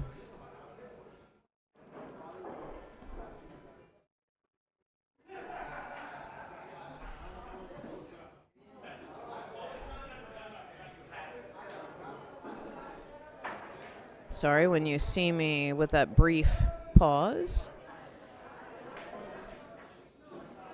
Nice shot. That was a nice little shot. I think he went too far, but still, it's doable for sure. This is good. This is going to be a good little match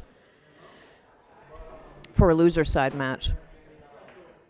Oh, good leave though. I mean, well, there's separation. It's going to be a toughie. It's hard to say. Smokey's up. Smokey is, obviously, he is the more advanced player than Cheryl A, but as far as Marisol and Jose, Jose is the more advanced player than Marisol. This is a nice little match. It's so close when you get separation like that by a quarter. You have to make sure you don't double kiss. There's so many ways. It depends on somebody's stroke. It depends on so many factors. And I'm sorry, but I love 8-ball. 8-ball is my game. That's what I grew up on playing, so I love stuff like this. And also, just so you guys know, safeties are allowed.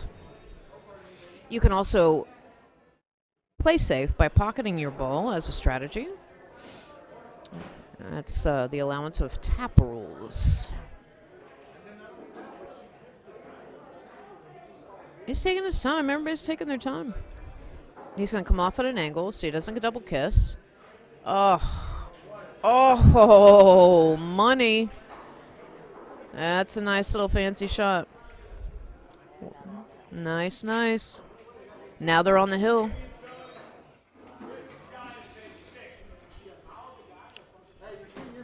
The more. Is that it? Smokey's giving me a hard time. It wasn't loud enough. What did I do, Jackie? I did. You weren't excited enough for him. Come on, Smokey. You! Is that better? Okay, there you go. I'm sorry, he made me do that. He said I wasn't excited enough. Normally I'm squirrel and I'm all over the place. Smokey's giving me a hard time. I don't know how to take that. So sorry, guys. He made me. People love it when I get like that. So I need to be more squirrel. I need to get more squirrelish. I think coffee might need to be involved. Just saying.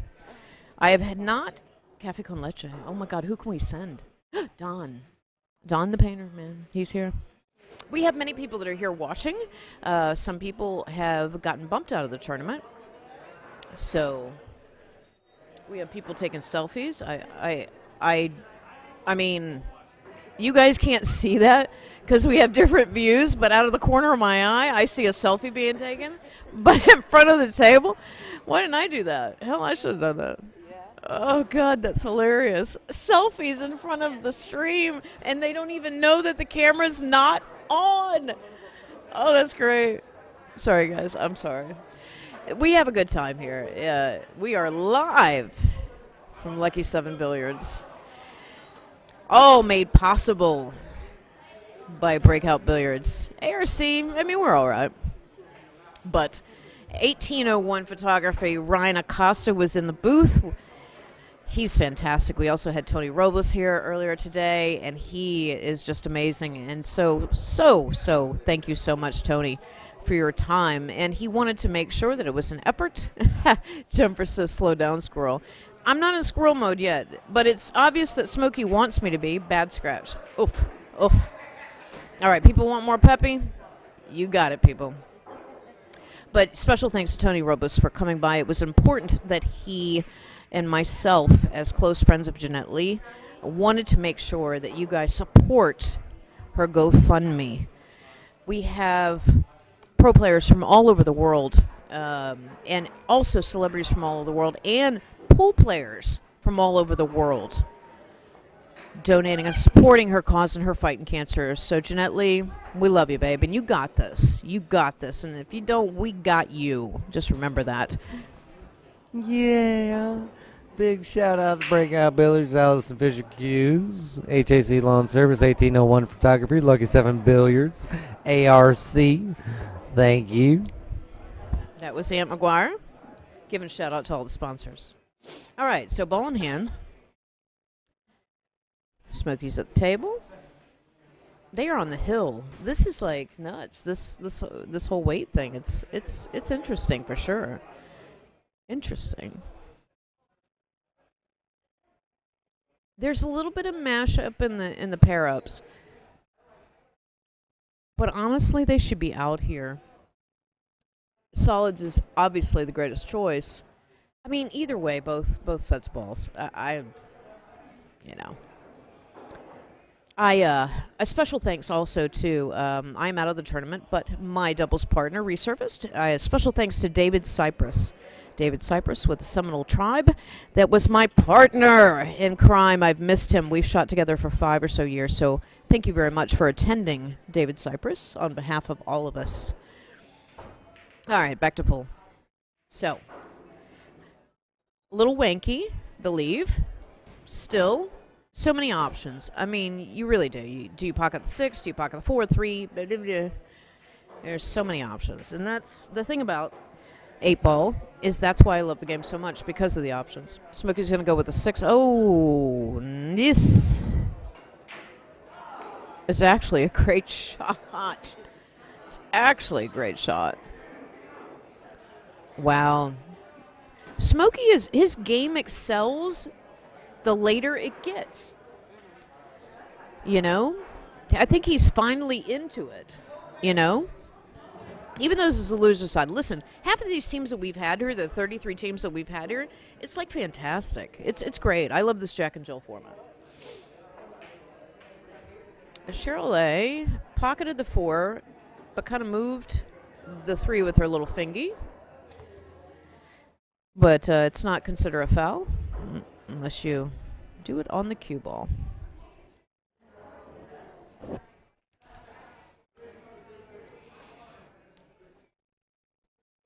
This is where the cue ball control is going to be key, honestly. Oh, Smokey just went, drilled it. Again, guys, this is a double shim table. It's super fast. The felt, slick. It's probably one of the tightest tables other than a triple shimmed, 2 triple shim tables that are here. But this ain't no joke. These rails bounce. If you try to jam it in the hole, you're not going to get any result. Of course, I say that now on the sidelines, but I play many a times on that table, and it's a great table. We have so many teams still in. This is fantastic. Fantastic. So just remind me, Jackie, the next time that Smokey makes a great shot, I have to be louder and more exuberant, because I was too quiet on the mic, and they couldn't hear me from the other side of the room, because people are used to that. Me getting all loud and crazy, because you know what, it's a good time, and to support our players, and this is why we do this, guys. This is why we do it, is for the players and the viewers. So, all right. So Jose's up to the table. I missed it because I was gilly-gallying.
Okay, sorry guys that we had Eric Spiller coming up to us and asking or talking to me and Jackie about his match. So we kind of people do that randomly. I mean, hell, Brian rubbed my ears earlier today, and I've never had. We do have the best view. We do, honestly, and I should post on Facebook now, Jackie, what our setup actually looks like, so you guys actually know how serious this production is.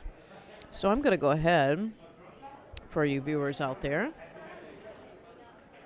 I'm going to put it in the comments on our feed, on the live feed, so you guys can see it. Let's see. Thank you so much. And plus I needed a little bit of beverage, so I asked people to pull it for me. All right, first of all, very nicely, I'm going to share the part 2, which I didn't think I did. This is a tough shot. He didn't like it for sure. They're talking about it. They're taking a timeout. So while they're doing that, I will try to post this for you guys.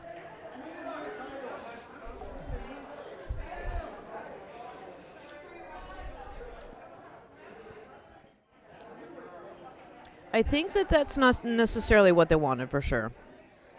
Definitely not. All right. I'm going to share this right now, guys. Part 2. Let's see if I can type and talk at the same time.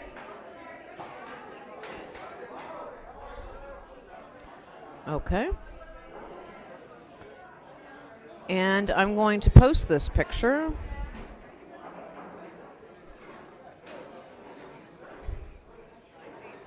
I guess I can't. I can't post a picture on the live feed, yeah? I don't think I can. All right. So anyway, I'm going to post the picture on my Facebook page. Huh? Team Cheryl, Arande Thomas from K&K. My boy. Thank you so much, sir. It's huge, and it's a huge compliment coming from you, my dear. A huge compliment. All right, so guys, here comes on my Facebook page what production looks like right now. I'm going to put Breakout.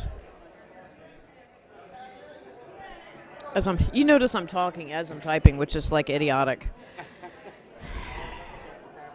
Ooh, this game. I don't want to jinx them, but yes, this looks like a dead little done deal. All right, guys, so I posted the picture. There we go. My job is done. I just wanted you guys to know the production side, how huge is this. That's it. Just like that. Bing, bang, boom. Wow. That is something. Well, that match is over. So, unfortunately, Marisol and Jose go to the loser side. And we're going to hook up our next match here in a bit. So, we will be back in a couple of minutes. Give us about 5 minutes or so. So, we'll be right back.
All right, guys. Well, we're just waiting for our next matches to start here, so stay tuned.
Hi, everybody. I'm back. We're in between matches, so I wanted to take this opportunity to talk about the Jeanette Lee Legacy Fund. Earlier today, I commentated for the VG9 Ladies 9-ball event. And me and Christina and Nate, we talked about this. We talked about Jeanette Lee and how much of a legacy and a legend that she has done for the pool community. As a friend of hers, we had Tony Robles come in. He's deep, concerning friend of hers as well. The point of all this is that around the world as pool players, from professional to amateur to every pool player that's out there in the world and between the U.S., this is something that's important to all of us, that we can give back to somebody that gave so much to our community, pool community. The accolades that she has, the things that she's done, even remarkably, for years, she's been a part of the APA.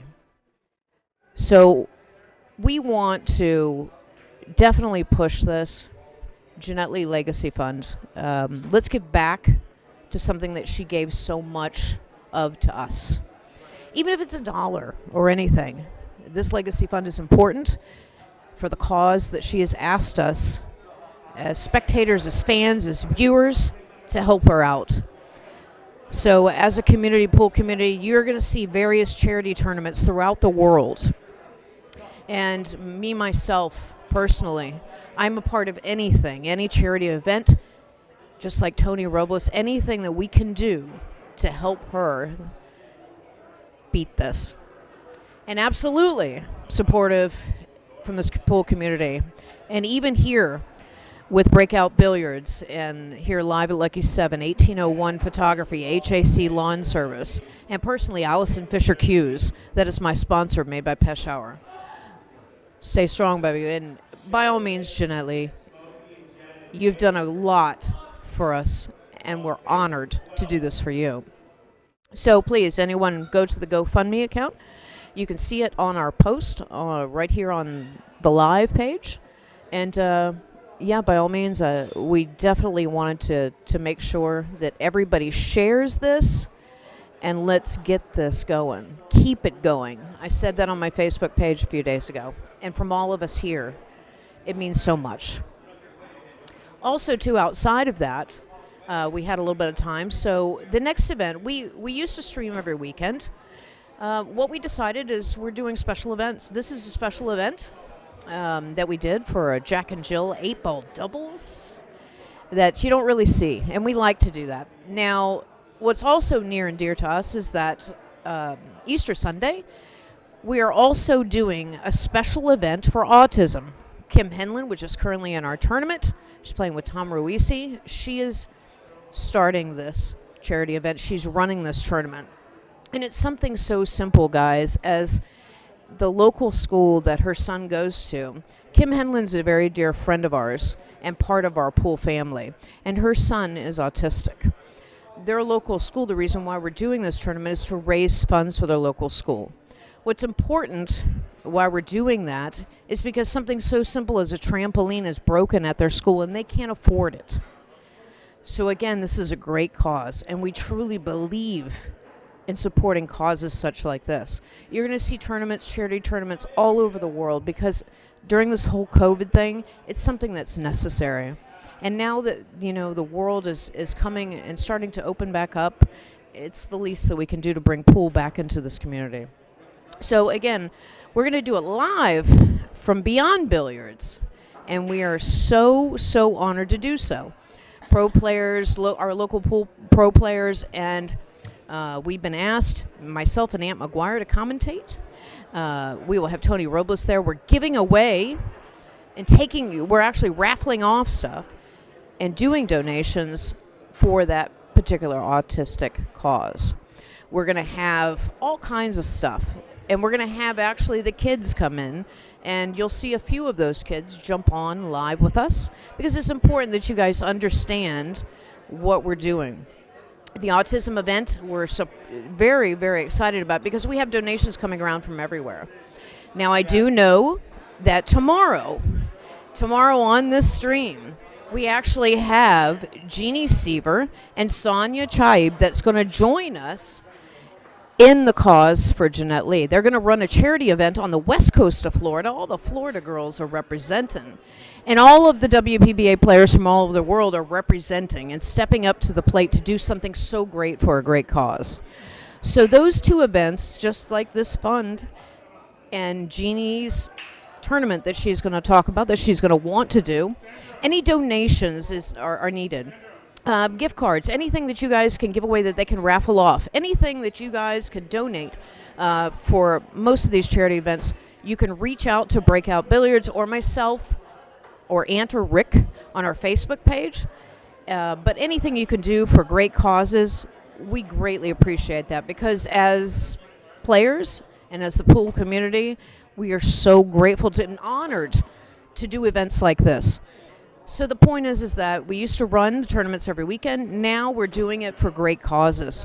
Also, too, if you guys have a tournament that you want to run, or a live tournament or a charity tournament, any of that, reach out to Breakout Billiards. Reach out to Jackie in China or myself or Aunt Rick, and we will hook it up, because it's important to us to give back to the community.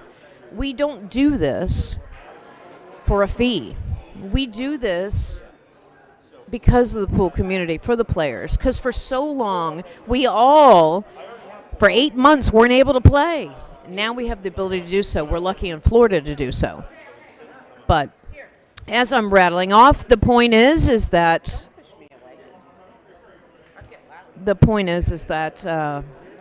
we're grateful and thankful, and if there's anything that we can do, reach out to Jackie and China, and any donations that you can do also for their stream. Go right to their page, and you can go ahead and make that donation. Yes! Jeanette Lee, we love you. Kat, which is Aunt McGuire's wife, she's all for it as well. She's part of the ARC crew. This lovely woman for an hour, had no idea she was someone famous, and we had a great conversation about her shoes. This is a great. Everybody has a Jeanette Lee story, and by all means, she has influenced so many of us for so long, and that is one of the things that makes her great. And it's one of the things as pool players is that we hope to achieve. And by all means, we have just so you guys know, soon we will have, again, I said we have soon, there'll be charity tournaments coming around all over the world. Tomorrow we hope to have some of these pro players, again, throughout this weekend to help push the Jeanette Lee Legacy Fund. So, on behalf of Breakout Billiards, ARC, 1801 Photography, HAC Lawn Service, Lucky 7 Billiards, and Allison Fisher Hughes. Jeanette Lee, we love you, babe. You got this. All right, guys, we'll be right back with a match. Thanks so much.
All right, so 2 props that we have to give out. First of all, Karen Fieri owns this company. It's called Premo. It is a photo booth fun thing. It is her business. There I am. Look at that. There I am. We support her photo booth business. And just so you guys know, she will actually have this photo booth at our autism event. And she is one of our fellow ARC players, as well as she plays every tournament around here. And anytime that you guys have a party or need a rental, she is the one to call, Premo Photo Booth. You can call her at 954-999-9922 or go to her website. This is a good time, but yeah, during the autism event, we will have that. And also, we have one more, Ryan Acosta. Ryan Acosta from 1801 Photography. As you can see, his pictures, we had him earlier. He's been here all day. You're going to see live pictures from him. He is extremely talented at what he does. And if for any event that you have or anything that you need a fantastic photographer for, 1801 Photography. Most of our pool players you've seen on Facebook that we've been posting these pictures, especially here from Lucky 7 and as well as the tournament prior to Beyond Billiards. Ryan is that man. He does the greatest action shots. And for pictures or tournaments or anything that you need him for, he is the man to call. He does exceptional action pictures, as you can see. So we wanted to give that huge shout out to those 2 great people that support us, and we want to support them as well. So that was pretty much why we recapped. So our next match is going to start real soon. Give us about 5 minutes. Remember, you also, on the feed here, you can also grab the Brackalope live, the bracket via Brackalope, so you can see the matches as they're going. Yeah, we posted in the comments on this particular page. And please, guys, share this. Share this link so we can get the viewers and get pool back out there. And also, too, you can go back and replay the day of events.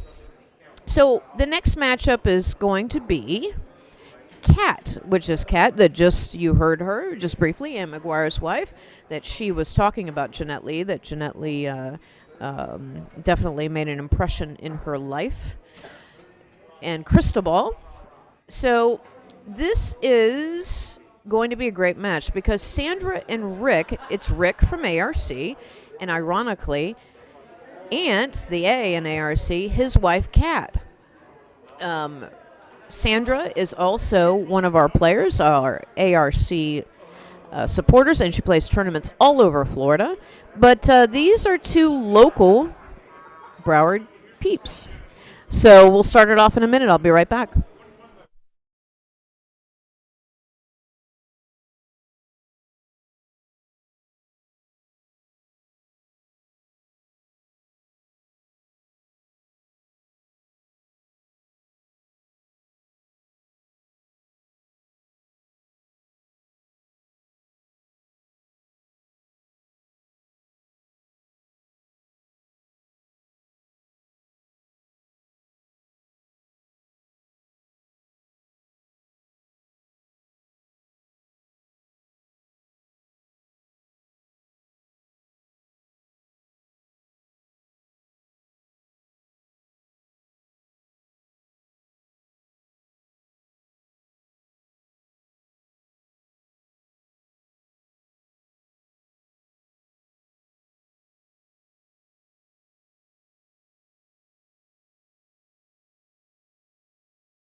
All right, everybody, we're cracking balls ready for this match. Welcome to the ARC and Breakout Billiards. I have to say this slow. First annual post-Valentine Jack and Jill 8-ball doubles tournament. Bam, I nailed it. Fantastic. My name is Cheryl Baglin, a.k.a. Little Biscuit, as I'm known for the WPVA. I'm sponsored by Allison Fisher Hughes, made by Pest Shower, But on behalf of ARC and Breakout Billiards, the stream is also provided by 1801 Photography today, HAC Lawn Service, and we are live from Hollywood, Florida, and Lucky 7 Billiards. We have actually a fairly good match. So if you guys paid attention to me earlier, Kat is Aunt McGuire from the A in ARC. That's his wife, and Cristobal, local Broward players. Sandra and Rick is the R in ARC. So these cats are still in the ball game here. Also, you guys please share this link, share this, and get Pool out there for streamed for South Florida. Also, you can see on the comment section of this particular live stream, you can see the brackalope. You can click on it and see how the teams have done and progressed as the day goes on. This is a 2-day event. We will start again. We started today a little late, about 12:30ish, and we'll start again tomorrow around noon. We're going to bring back, I believe, as things are progressing. I don't know if it's top 16 or top 8, so I'm sorry if I failed to give you that information correctly. But anyway, it's tap rules. 1 timeout per rack. Some teams have to give up a game if they are higher ranked than most of the teams here. I think there's 6 teams that had to go +1. Otherwise, on the winner side, it's a race to 3, or if it's +1, 4. And if you go on the loser side, it's either 3-2 if you're playing against that higher team, or it's an even race. So, let's play ball. All right. So, as you can see, the table was spread wide open. We're just waiting for Kat to get to the table. And we shall talk about other things in the meantime while she puts her sticks together and gets out there. So, Ryan Acosta with 1801 Photography, he jumped in earlier today, and he is doing all the photography for today. He did several events over at Beyond Billiards, which Beyond Billiards is hosting a lot of pool tournament events. And I was saying earlier that we'll be doing Easter Sunday. We are doing a great charity event for autism that Kim Henlin is currently playing in our tournament that she is running. And this is a charity event that we are so excited to be a part of.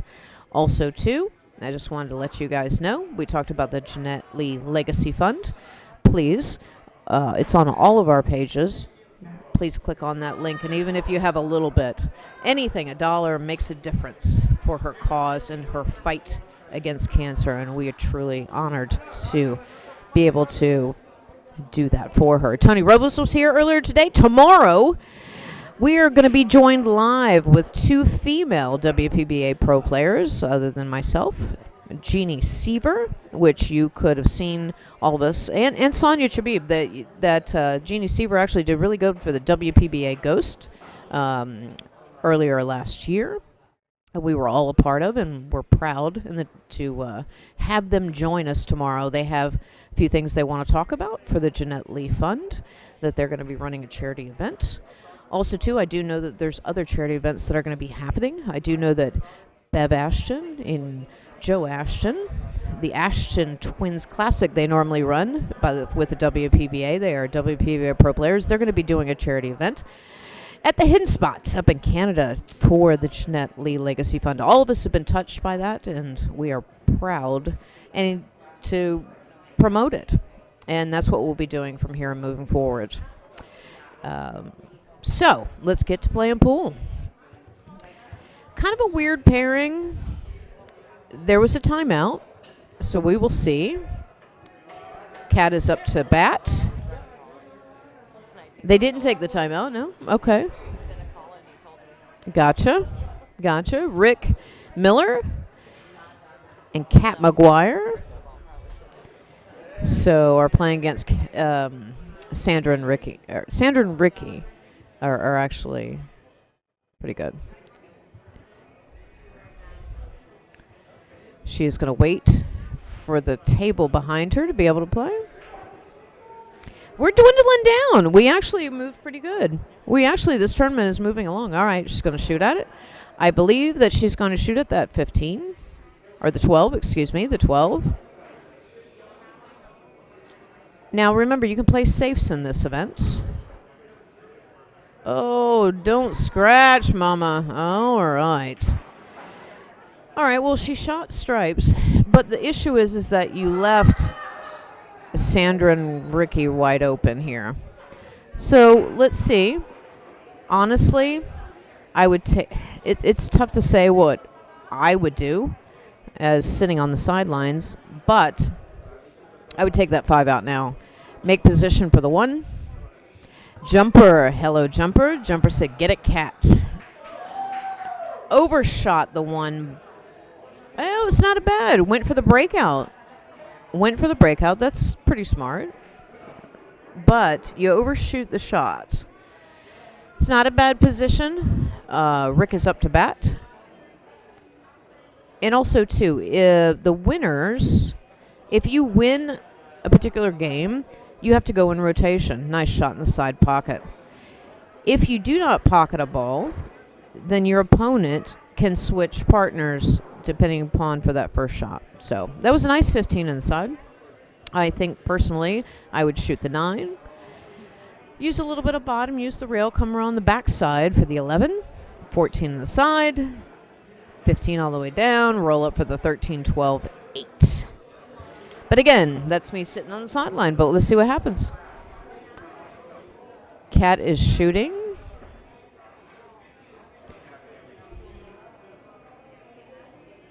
She's taking her time. As we dwindle down, people are taking more time in their shots. Now, Kat being the lower end player, Cristobal being the more advanced player, and that's why this Jack and Jill is so great. And actually, we had more Jacks than Jills. Jacks were looking for Jills, but we couldn't fulfill that. There's 33 teams. Oh, overshot it. Oh, man.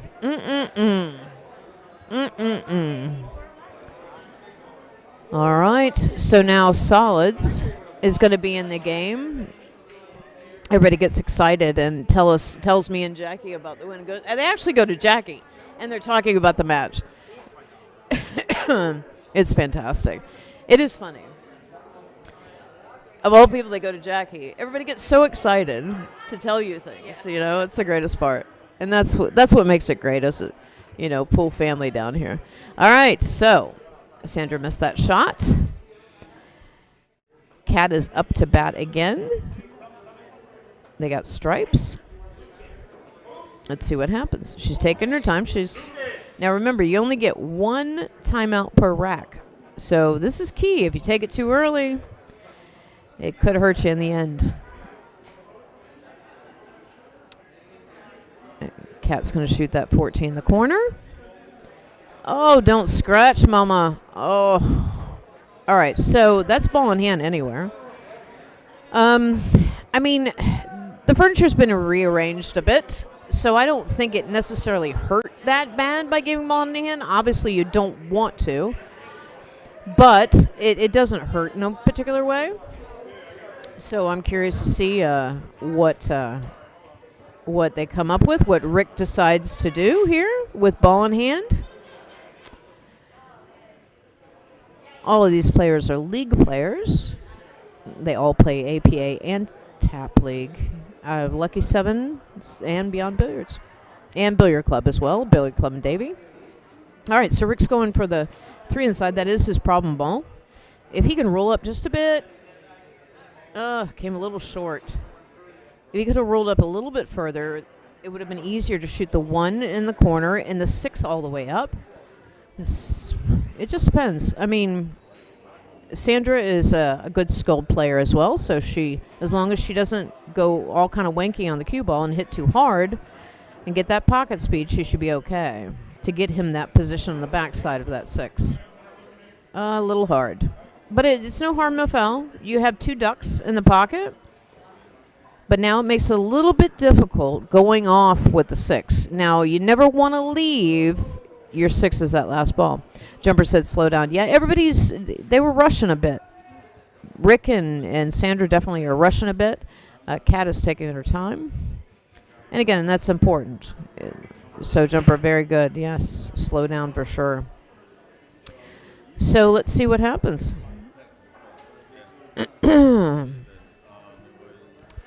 Personally, I would shoot the 5, slide over 6 in the corner, 7, 8. But again, you're shooting Jack and Jill, and you're shooting doubles, and you're relying on the trust and competence of your partner.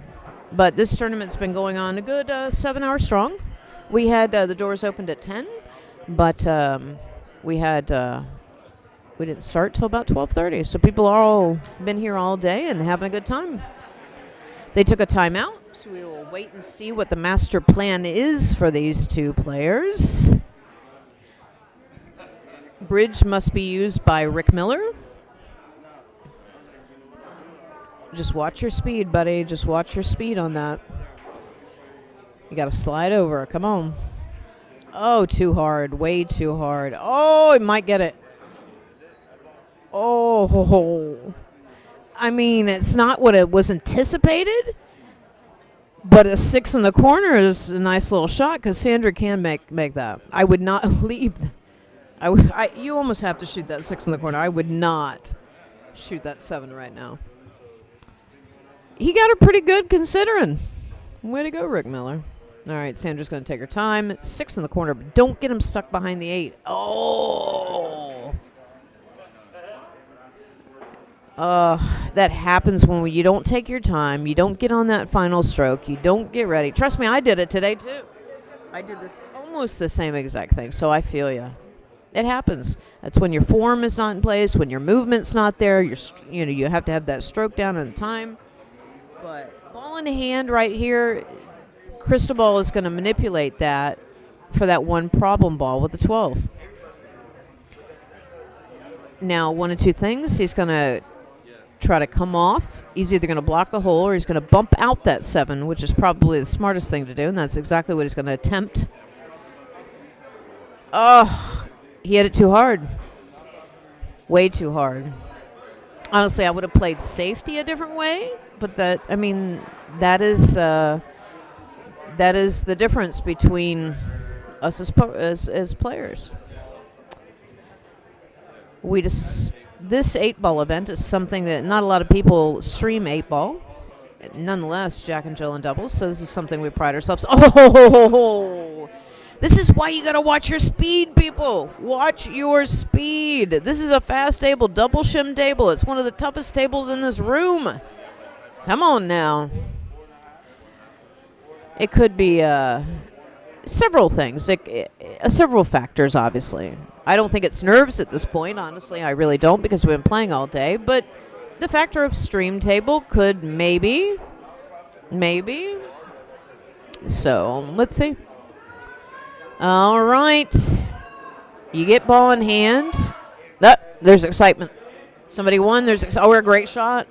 It's getting rowdy up here. People, earlier today, Smokey came running up to me, goes, I didn't hear you. I didn't get loud enough. Yeah, I wasn't rowdy enough. Good Lord. It's Saturday night, baby. All right. Kat is going to shoot it in the side. Nice little shot. Didn't get great position that she needed, but options definitely. I mean, honestly, I do not believe that the 6, 6 goes past the 11. Let's see what Cristobal does. This is key right here because, I'm sorry. I'm kind of nutsy, so I would shoot the 14 on the side and come back around, or I would shoot the combination. I would shoot the combination and leave almost parallel, but a slight angle for that 6 where you can't cut it in the side, and it's a risk if you cut it in the corner. Let's see what happens. Or you can play safe behind the 8, but let's see what happens. I think he's going for the safety because you can play safeties in our event. I know he didn't like it, but he takes his time. Cristobal definitely takes his time. He went for the combo, left her perfect. Look at that. That was a great shot, sir. Most people don't like combos, but I like that where you challenge yourself and you say, what in the hell, let's do it. And sometimes that was key. So, yeah. And he wouldn't have left the greatest shot either, so that's what I like.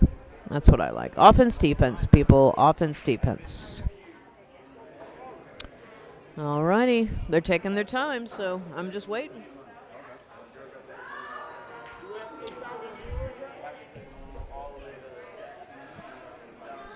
All right.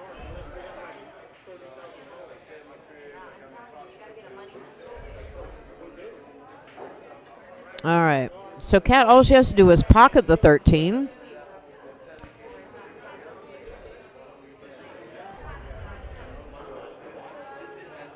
All right. Kat's taking her time. All she has to do is cut the 13, leave Cristobal position for the 14 on the side. He'll get her close on the 11. They're taking a timeout at this point. He's telling her what position. Exactly. 14 for him to get for the side pocket. He's going to leave her almost perfect for the 11. And then he will shoot the 8 ball. So again, special thanks to 1801 Photography, HAC Lawn Service, Lucky 7 Billiards, and of course, the host of our stream, Breakout Billiards, for all of your audiovisual or billiards tournament needs.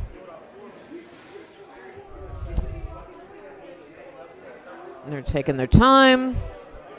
We didn't really set a time limit on the timeouts because it's Jack and Jill, and actually the match has been going pretty fast.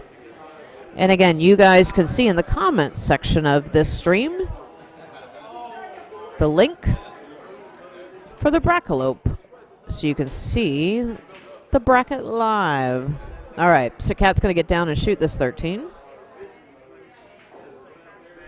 Now, just so you know, Kat is an APA 2, so they're taking their time as that. Cristobal is definitely a higher level player. All right. Oh, nice try, Mama. Nice try. Nice try. I think the 6 goes past the 11, honestly, and then simply you just pocket the ball. You get natural shape for the 8. If you try to force the rail.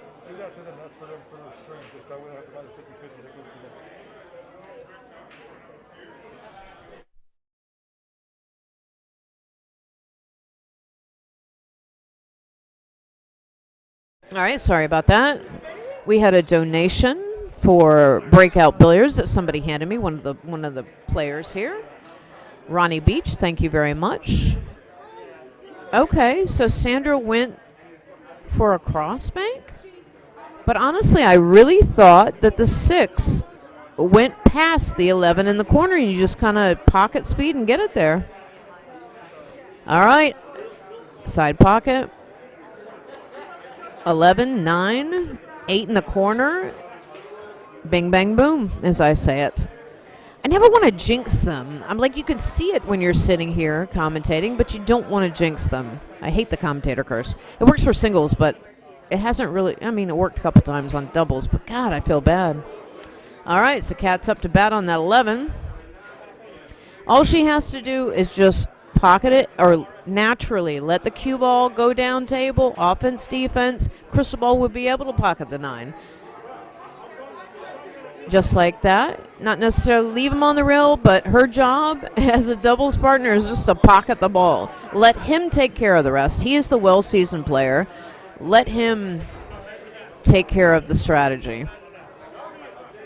Again, I'm an offensive defensive player. I would make this a 2-way. But it is hard, just a quarter ball off the rail like that. And these are high rails, too, just so you guys know. These rails are a little bit higher.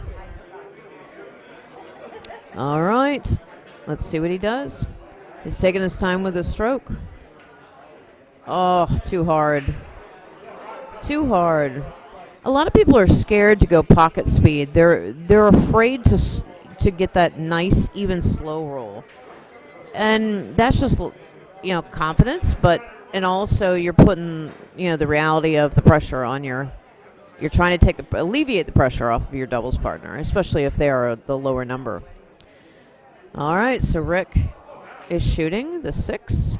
As long as you don't force it like that. You cannot force the ball, people, on this table. Oh. Oh. Yeah. Yeah, I've been seeing this most of the day today. Forcing the ball like that, and it's just no bueno. And he actually did, if you saw him swing that stick around, so his stance, he didn't even stay down. All right, Kat, just make contact with the ball. That's all you need to do, Mama.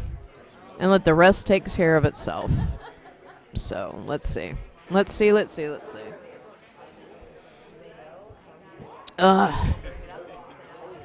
All right. Kat's taking her time. Just make contact.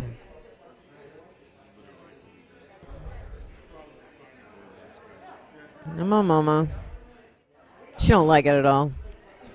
And I know this. Confidence, my friend, confidence. Shoot that ball in there with like nobody's business. Come on. You can do it.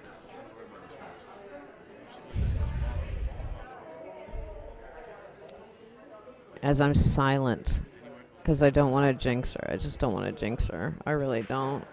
Oof. Come on.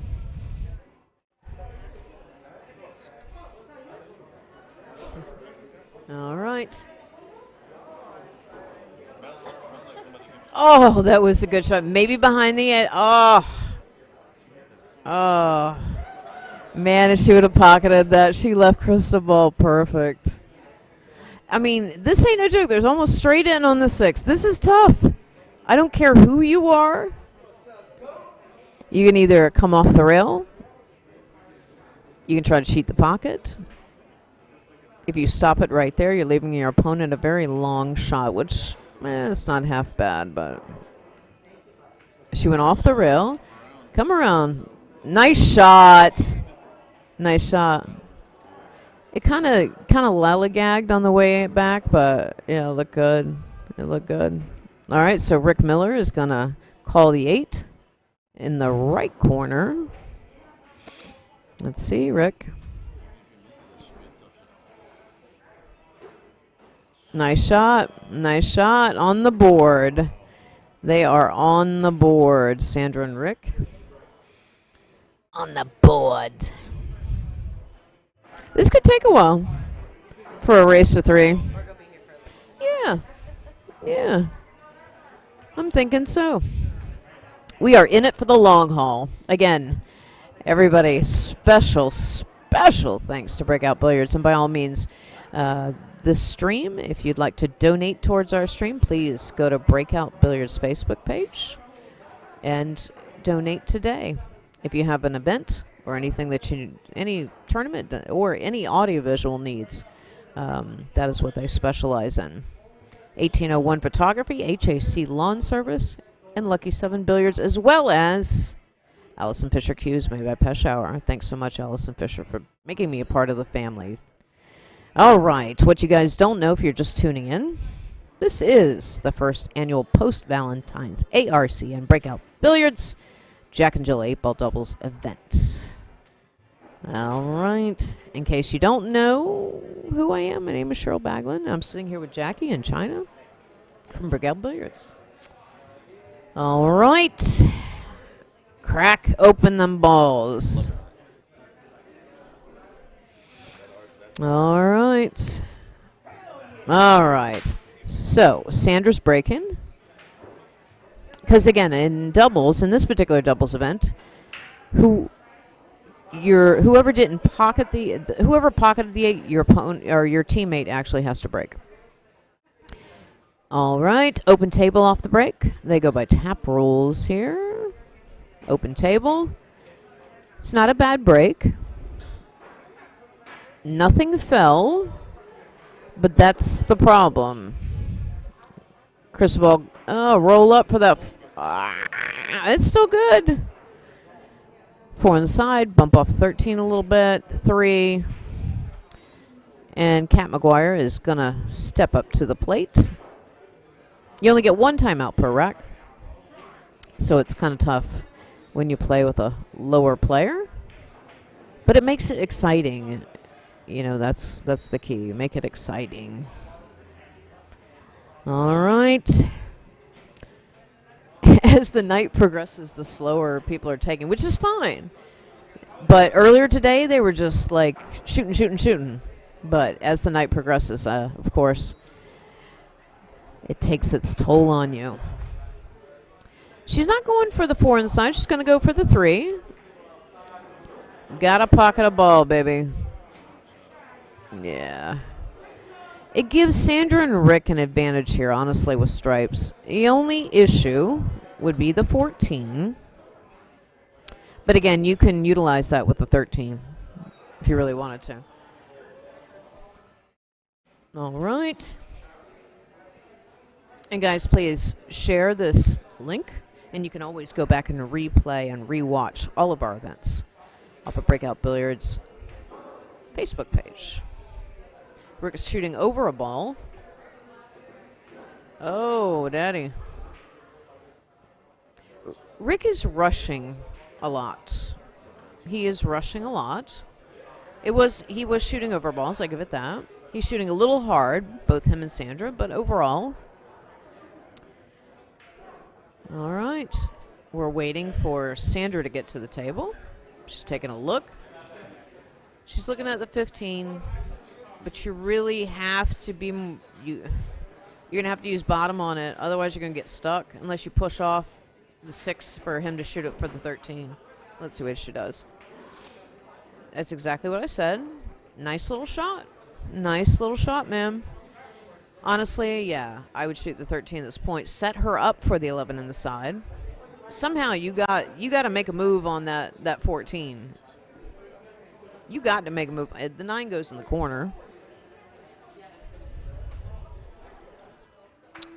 We shall see. He forced it. Cannot force the ball, people. Stop it. Oh. Oh. Oh, boy. Boy. All right.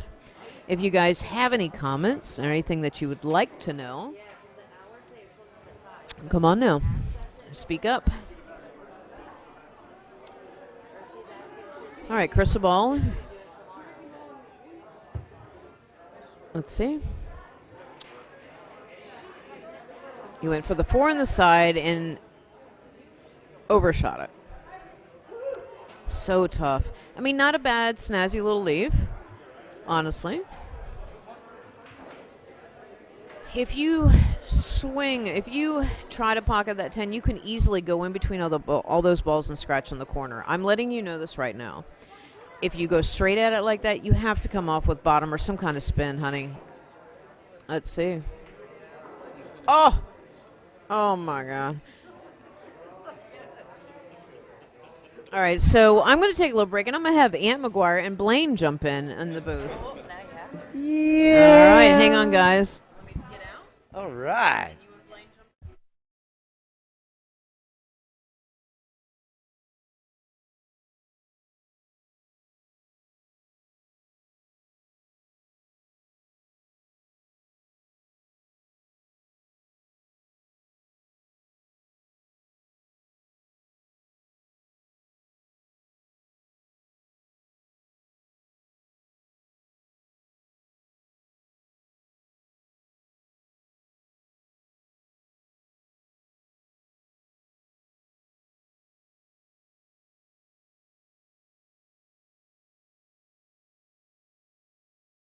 All right.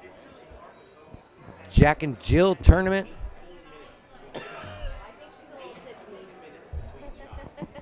Yeah.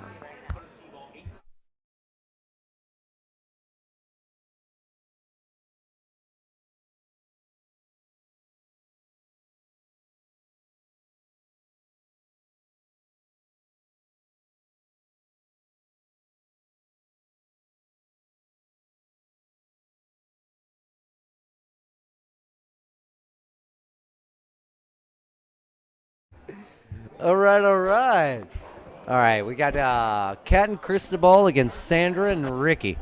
Cat's up to play. I see that mighty ring she's got on her finger. I know that from anywhere because I bought it. All right.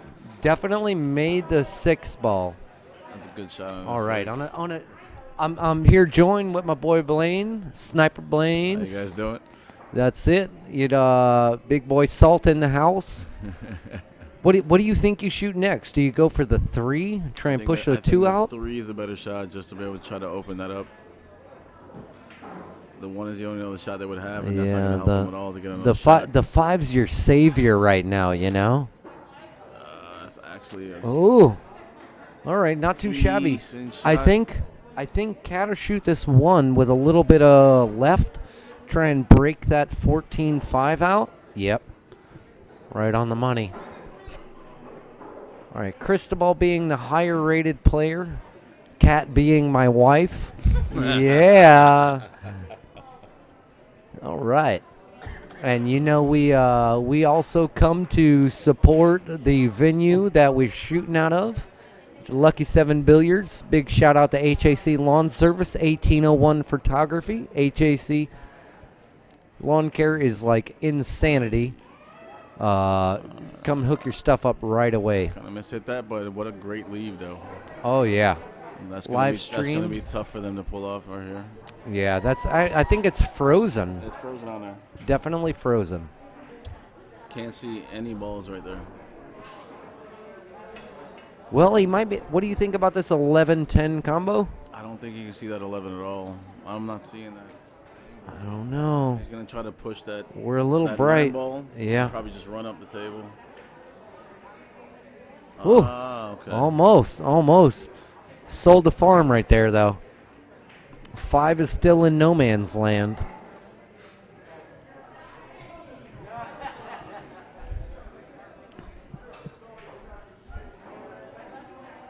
That 4 ball's in a tough position. I think they could probably make the 2, get on the one. They may be able to play the 2, run up the table, and get on that 5 just to be able to play it, push it in the corner, and leave them tough. Yeah. So I think Catherine shot the last shot, so it is Cristobal's shot. Stronger player to the table. I think I take the 1. You take the 1 ball right now? I think I take the 1, only because the 2's such a hanger. He knows that Catherine can take the 2 ball from any spot on the table. Yeah. He can always take the bank shot right now.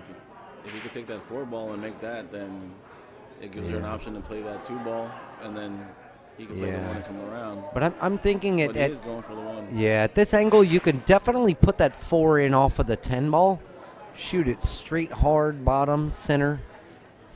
Play the billiard off of it. Oof. If he catches a piece of that, she's good. Oh, no, that's there you go. That's a good lead. There you go. I think Cat squeezes that 5 right past that 2 ball. If not, she plays it a little long, catches the rail, still gets the billiard off the 2. Mm-hmm. That's true.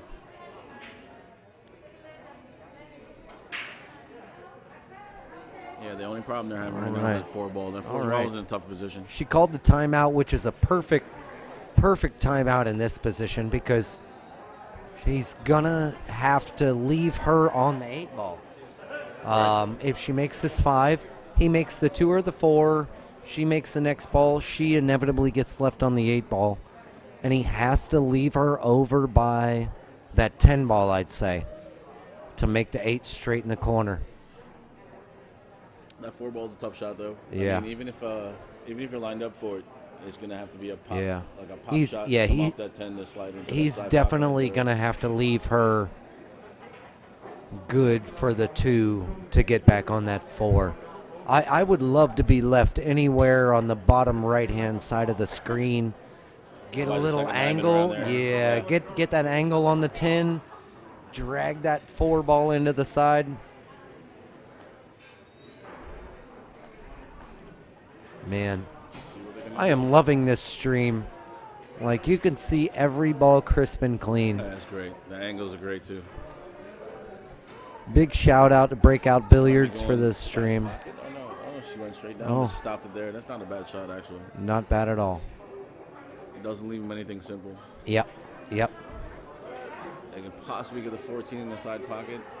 Or That's a maybe tight combo, but it's really tight. Yeah, that's a tight squeeze. But then what do you do afterward? The 13 all the way up? Yeah. That's tough. Yeah. That's tough. It was a good timeout. Well, it is on Sandra. I mean, out of the two, they are pretty much equally. Ooh. Ooh. And there goes that 4-ball. Open that up. Oof. All right. That opened the 4-ball up. So now. So being Cristobal, do you play the combo 4 into the 2? Or do you come around rail first and try and get her back at the 4? It's tough right now because I would think if you play the 2 and try to get around the 4, the 5-ball is still a tough position to get on. Yeah. If you can play that bank right now and clear that pocket for her to have that 4-ball sitting in the pocket, then it'll be a little easier for her to try to get around and get on that. Because I know me and you, I'd play the 4-ball into the 2, leave that 4-ball hanging. You go for the 5, come back 2 rails, leave me for the 4, or bring you back a rail and a half for the 8. But in this situation, I think he can see the 5. If you can see that cut, then that's then you take shot. the 5 first. Yeah. Definitely take the 5 first. Ball, so. Oh, there you go. Yeah, definitely sees more than enough of that 5. To get her back on that 4, though, he's going to have to play a lot of inside. Oh, he's going to play the safe. That's a good shot. I like it, but you leave a little too much open. That's a good shot. Yeah. Yeah. I mean, you can play that off the rail. 10 goes straight down. Yeah. 10 goes straight down. 11, 14, 9, 13, but the 13's hooked. Yeah. 13, 9, yeah. Solid. I think off the rail, possibly. He's got to play a little bottom here. Oh, okay, so he didn't see it 100%. Okay. No, Enrique, I think he's working on Catherine's height. There you go. All right. Catch it. Definitely take a shot at this 4-ball. Shoot the 4, leave Cristobal. Yeah. If she can make that 4, roll it down a little close to the rail, a little straight across from the 2-ball, I think Cristobal can get her shape on the short side for that 5-ball. Yeah, yeah. Look, on the 8's rough, but I would definitely have a better option to leave Cristobal on that 8-ball.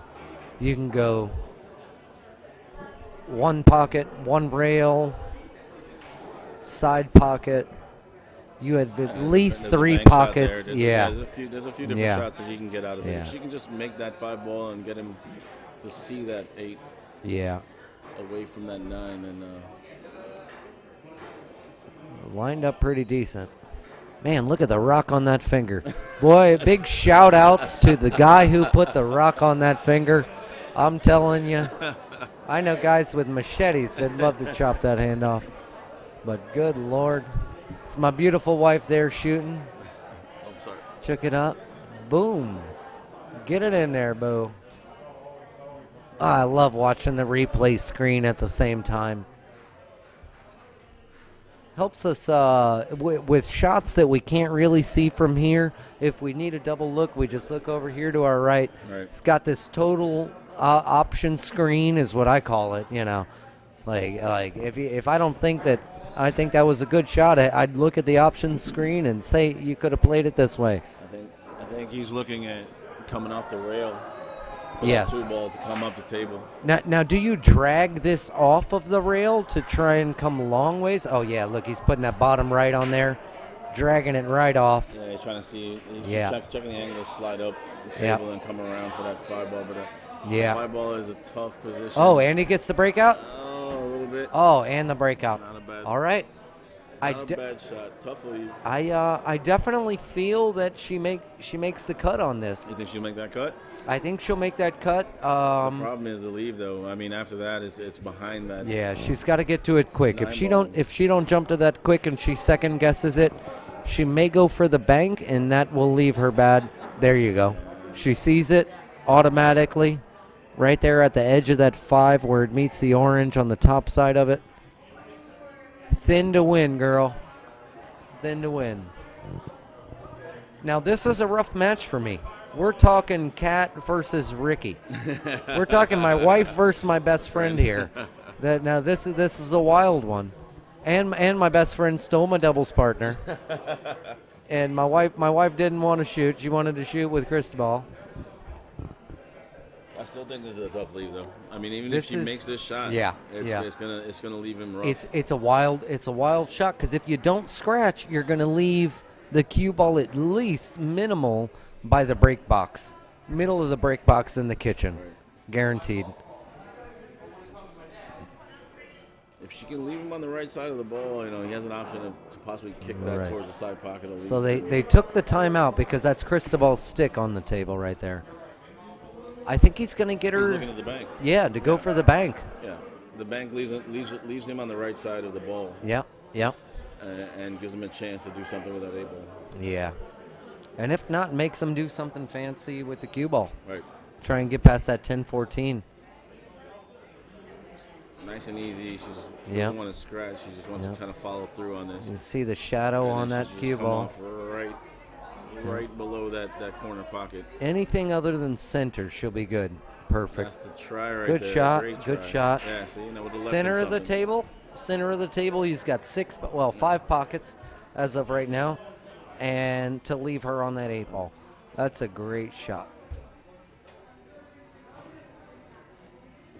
All right, up at the table we got Sandra. I think she goes for the 14. Yeah. Definitely 14. She can come out enough to either get on the 11 or the 9, or she can try to just touch it soft I get on that 10. I think she leaves him on the 9. Yeah. See, that's a little tough. Get that stitch out of there. She's kind of in between. Well, Ricky just got this new low deflection cue.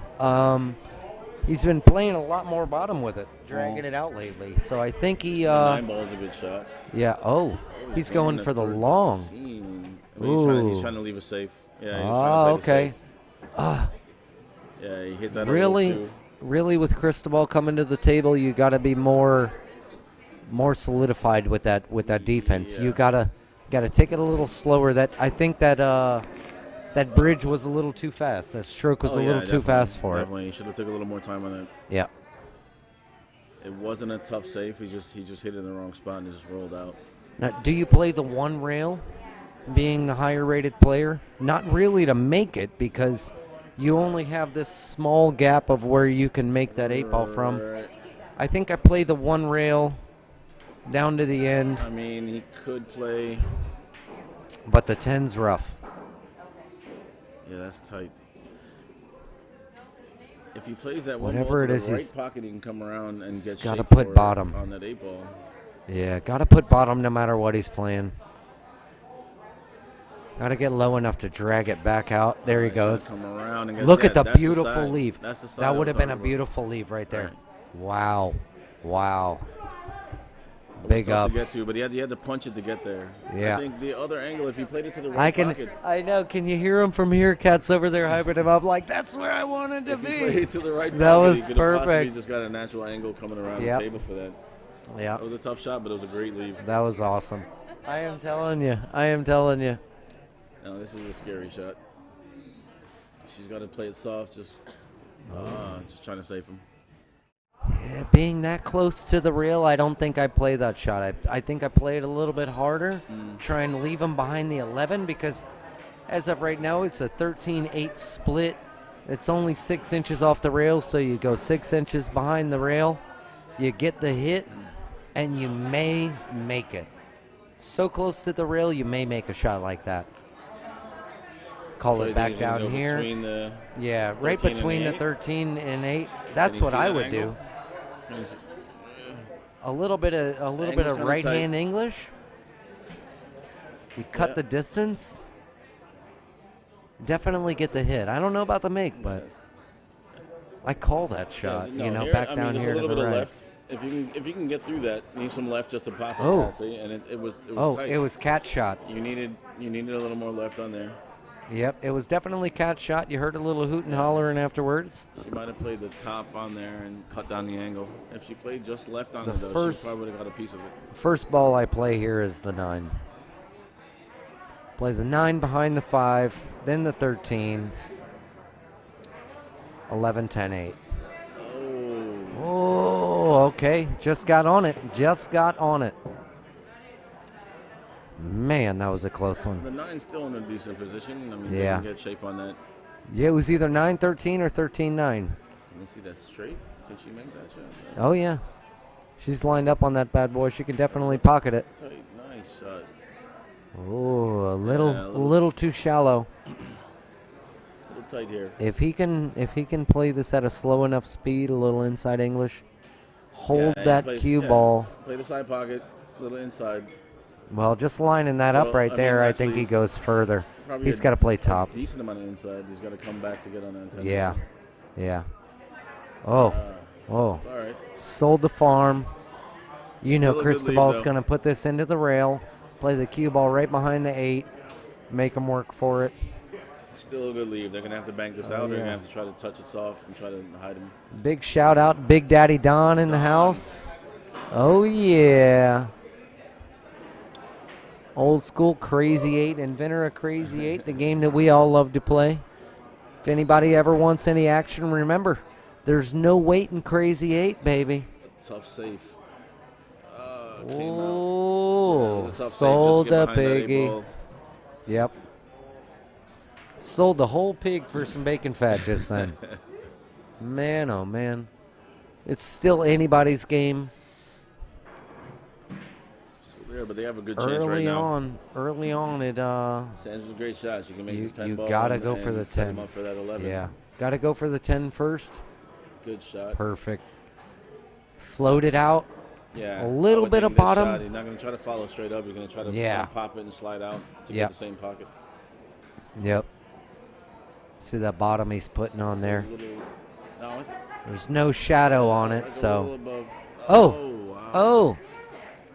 Oh, okay, so it is on Cristobal. That was a good shot, but I mean, what do you think on this? He's got to pull it 5. Oh, cat's up. Yeah. All she got to do make a ball then. Yeah, no, that was Cristobal. Cristobal had that shot, and it was a good setup. Okay. If she can make this ball, problem is the pocket that she's going to end up leaving him for. They did block out the pocket with that 11 ball. I think she's pulling out the bridge. Yep, she got to pull out the bridge on this one. Pull the bridge out, but if she makes a shot, it still might be a tough shot for him. Not if she can get a little bit of bottom right, drag it to the second diamond on the top long rail. I think that's the hard part for her. I'm not sure if she's going to be able to see that shot. To play that bottom right, she's going to have to really get a good shot on it and just a nice stroke to be able to pull around the other side for that 8 ball to get in that corner. There you go. She's got that. Right now, I'm thinking she's just worrying about making that ball and giving Cristobal a chance to do something with it. And a good thing is, like, these players, they got to learn to solidify that bridge hand. Make sure that bridge hand don't move. Oh. See, ooh, all right. Round of shots, table 5. That ring is just too heavy on her hand right now. That's the thing. But that's it. Yeah, that's it. You've seen it. Harder on her to be able to shoot. Holding it down. Man, that thing's almost as big as a finger. Don't worry, y'all. And that was the problem. I think she was worried about making a shot, and it's just going to leave him a tough leave here. I'll tell you what. If in this position, being that 11's sitting right there, right, you can either go for the gusto and try and cut this, or play the bank and leave the cue ball on top of the 11. I really think the best shot is for him to try to cut that, come off the rail off that 11, and then bump that 11 out and leave him tough. Yeah, either bump it out, play the soft defense. Yeah. Off the, what about that? Yep. This one. Top rail to the right, left, and there's a lot of different options there. But for me, I think the best cut is just come above that 11 ball, off the rail, off the 11. Yeah. Oh.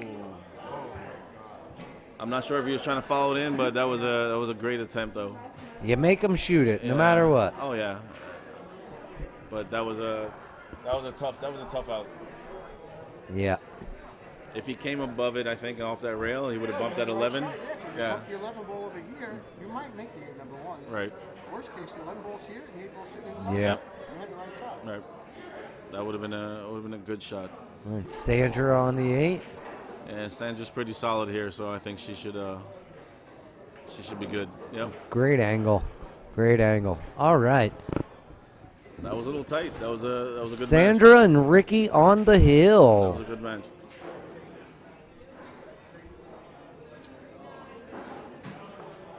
I was surprised that Cristobal missed the ball. He missed. Yeah. He had it set up perfect after that. All he had to do was make that shot.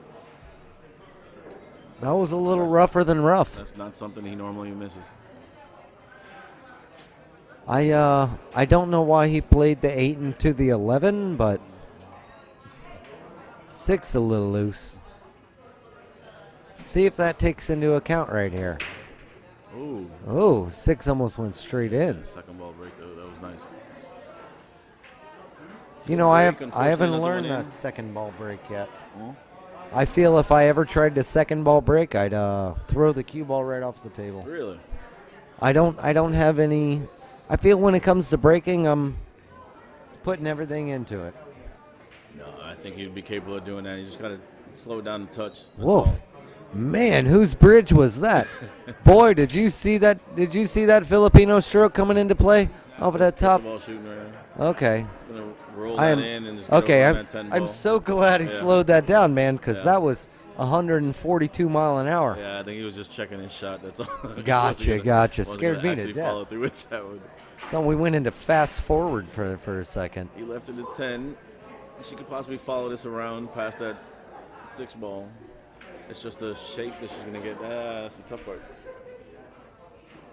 There wasn't a really good line there. She would have had to pop that a little harder to get out, and she can get on that 14 probably, or the 15. I'm telling you, the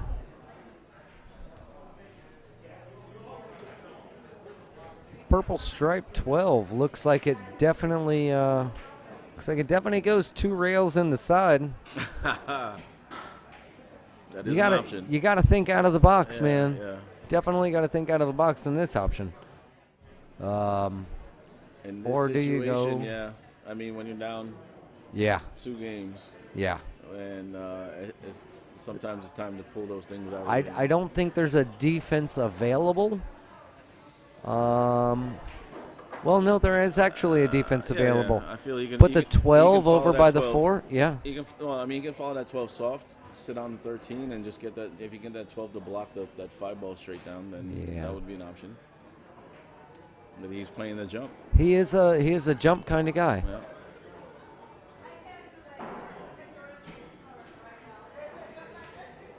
First time I think I've seen him pull out his jump cue today. It was a good hit. Worked out. And not a bad leave. Worked out. Yeah. Man. Gives him a little trouble there. This is some Richard Simmons type stuff right here. Work it out, girl. Holy moly. I would Take think a look at Sandra's that gonna end up replay. Cutting this 6 ball in the corner. I kind of think she floats the 1. Does it You go think past she the can see that 1? I don't think she can see that one. Yeah, if not, she definitely goes I think with the 6. that one is tight. I don't think she can see the 1 ball. I mean, if not, there's a safe. There's always a safe. Yeah, there's definitely a safe. She can touch that 6 ball, get behind the 2, 5, 8 around there. Yeah. And make life harder on them right now. Yeah. Push the 6 into the 3. You get the breakout. I think it's going a little far. Yeah, there it is. All right. Trying. Not too shabby, not too shabby. Left them open, though. You do have the 11 Yeah, the 11's come up there. table. 14's kind of ruined. Back up on that 15. 14 is the problem ball. I mean, you can't play that 11 right now and just play a little inside and try to break that 14 out. And then that would open everything up if that's the shot. Yeah. Yeah. All right. That was a little tough. That's not leaving them anything really good. You do have a look at the 14 now? You have the 14. I mean, you can bring it back. That's super thin. You definitely got to go 2 reels with it, though. Yeah. Yeah, it's a tough wow. cut. It was a tough cut. Super thin. Got behind it. Solids should Ended up be. leaving him pretty good. Yeah. Their only problem ball right now, I mean, in this situation, is that 7 ball. The 2 and the 3 are in a spot they can use those balls to lock them up if they need to. Oh, yeah. I think if he floats this up, just tries to leave a little bit of look behind. Yeah, not enough. Yeah, no. Not enough. You want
So Cristobal made the 15, sets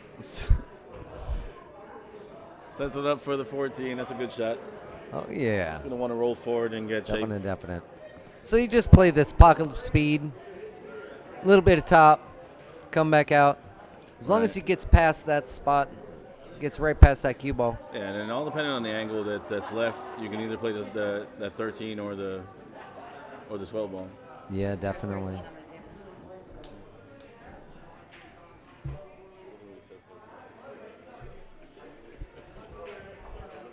Get a little bit past it. Bam. Bam. And that's the Chiquita banana right there, girl. Right. So there, you would want to play the 12 first. Just draw back. Draw a little bit of draw. And then you'll get a decent shape on that 13 ball. Thinking, yeah, no. 13. Oh, no, there it is. Yeah, that was And that's a shot you cannot miss. Oh, my God. See, they kind of rushed that shot, though. It was punched. It wasn't really stroked. Yeah. That was kind of like a secondary pre-stroke. It was kind of surprising coming from Cristobal. He would have stroked through that ball. He would have got perfect shape on there, and they would have been set up for the 8-ball. Lord have mercy. Yeah. What do they say in Jamaica? Lord have mercy. Lot of mercy. Yeah. I'm telling you, good Lord. That kind of reminded me of a 5th grade girlfriend. No. Ugly. In this position, I wouldn't mind playing that 4-ball first and just draw back for the 5. Do you think in the end you still leave them a tough shot, if anything? If you draw back on that 4, and they might be able to get that 12 down if you miss, but because it does look like there's a little bit of an angle. You might come a little closer to that 9, hit the 5, come back right out for the 7. Pass that 9, make that 5, and get on that 7, and then it's out from there. Or do you think they're going to go right now? I mean, if they play this ball, they're playing it to try to get on that 7, and that 7 now you have to work to get. Then you're still going to draw it again. Table. Yep. And you have to get back out to be able to play that 4 from the right angle to be able to leave that 6. I mean the 8. Oh. And man. Not. Holy macaroni. Not the best leave in the world, but that works. I mean, they can make that 9-ball nice and easy. Yeah. And whose shot is it now? It's Kat. I think we're running up on Catherine's shot right Kat's here. Shooting now. 13 so first. If she can make this shot, it gives Cristobal a chance to be able to get her position on that 8-ball. Definitely. It's on the Take rail. A nice Tough easy shot. roll on it. Tough shot. Nice easy roll. Yeah. Oh, get back in the game. Oh, cue ball almost got in the game. Cue ball almost got back in the game. We can hear Kat from here. I'm telling you. See, that's what it is. See, here, it ain't over yet. That's what it's about, girl. That's what it's about. So here's another chance now. They can get that 3-ball. If she makes that 3-ball in the corner, she's going to bump that 8 and then still leave that 7 for a cut. Oh. Wow. Oh. Yeah, that was surprising. And in this position, you have to put that 12 off of the 4. Yeah. No. The lead was there. I think they can actually pass that 9-ball and get in that side pocket. Do you think it's there? Yeah. I feel he can make that. He can make that pass the 9 and get shaped pretty straight on that 9 if he just plays it nice and easy. Wow. He played it. What a shot. He played it with a lot of power. What a shot. Get past it. Get past it. There, it's past it, but not enough. I don't think that's enough to see it. I don't think she's seeing that side pocket. She might have to cut it straight down. Oof. Nope. Definitely doesn't see it. Yeah, I think that's gonna have to cut it straight down. I'm not sure why he did that. I feel the angle he had, he could have played it slowly, just a slow shot into the side and left her pretty straight on that 13. Yeah. I don't think it was rolling that much. I think he felt that if he played it soft, it was gonna roll too far. But he's looking at the kick shot right now. All right, Smokey, Yeah, Justin Jacobs. Thanks, man. Always a great stream. Thanks, Breakout Billiards. You are a wonderful shot, brother. Thank you for coming out, participating, and it's wonderful to have all the love shown. So Cristobal's kind of called a timeout. He's looking at the kick shot for her. And he tried to find that spot for her just to be able to make it simple for her to hit. That angle looks a little off to me. I really feel like it could be a little closer to the side. He's going to have to tell her to put a little left-hand English on that. A hair more towards the side, I think, would have been the shot. Yeah, for a straight shooter, you gotta take what they think into it. The speed for this, because that speed will change everything. Yeah, because I think right now at that speed, that angle, she's going down to the corner. Yeah. You see? That's what I'm saying. I really felt it would need to be a little more closer to the side pocket. Then the angle was good, but that was tough. That's a tough shot, but I think he was just really worried about her leaving him wide open. You know what I mean? So. Then I think he was more worried about just her getting the hit in the first place. Right. But when you're down 2 in a race to 3, you wail on it. In you this know, case, you. I really think that 4-ball would have been the better shot. Yeah. If he played the 4-ball, came around, he has 2 ducks. Basically, they're just sitting there, and he would have had an option to be able to make that 4, get the 3. But he did leave her well. Yeah, I think Sandra plays a little left right here, gets it past the 4-ball. As long as she gets back middle table, that's all that matters right now. She's just worried about making that shot. And a little soft. Really soft. She was trying to leave him straight. Not bad, though. Not bad. I feel this is... I feel a little harder. Make the shot. Yeah. She has a side pocket. As long as he can get that side pocket, that 8-ball was dead. I feel it's going to be she's going to end up kicking this So or he's banking it. running this down. This is a scratchy kind of shot. Yeah, if he made it, Oof. it had potential to scratch. So. All right, so now we are on Cristobal for the ball, and then we are, if he makes it, we're on Cat for the 8-ball. So he's got to leave her. It's good that it's on Cristobal right now. You know, he's a higher ranked player. He's the person that can pull this shot off. He can play this shot, draw it back, and get her good shape on that 8-ball, and just let her have a pretty easy shot. Straight bottom corner right here. There it is. And throw the 8 into the opposite corner. He didn't hit it where he wanted to, so he didn't get the angle he wanted. Yep. He wanted her a little straighter than that, but it still works for her. Yep. She should definitely leave this cue ball right on the rail, pocket speed, sends it perfect. Yeah, if she plays it right, she can leave it right up on that rail. But, I mean, they do have a duck, so it puts a little pressure on her to make this shot. If she misses this shot and it hangs in the pocket, they have a ball sitting in the pocket for them to finish this game.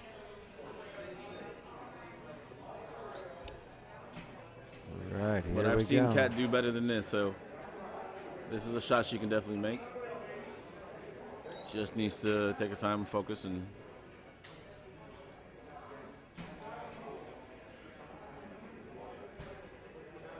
you can definitely see the focus on her face right now. Little readjustment right Yeah. there. There you go. If you don't like it first. I just hope she's not overthinking. Yeah. There you go. A reset's good. Total reset. Yeah. There we go. A reset's good. If you're not feeling comfortable with the shot, you always get up, just try to reset, find your position.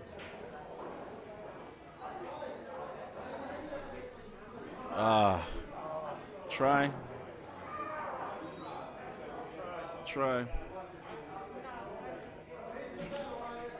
It's a tough position.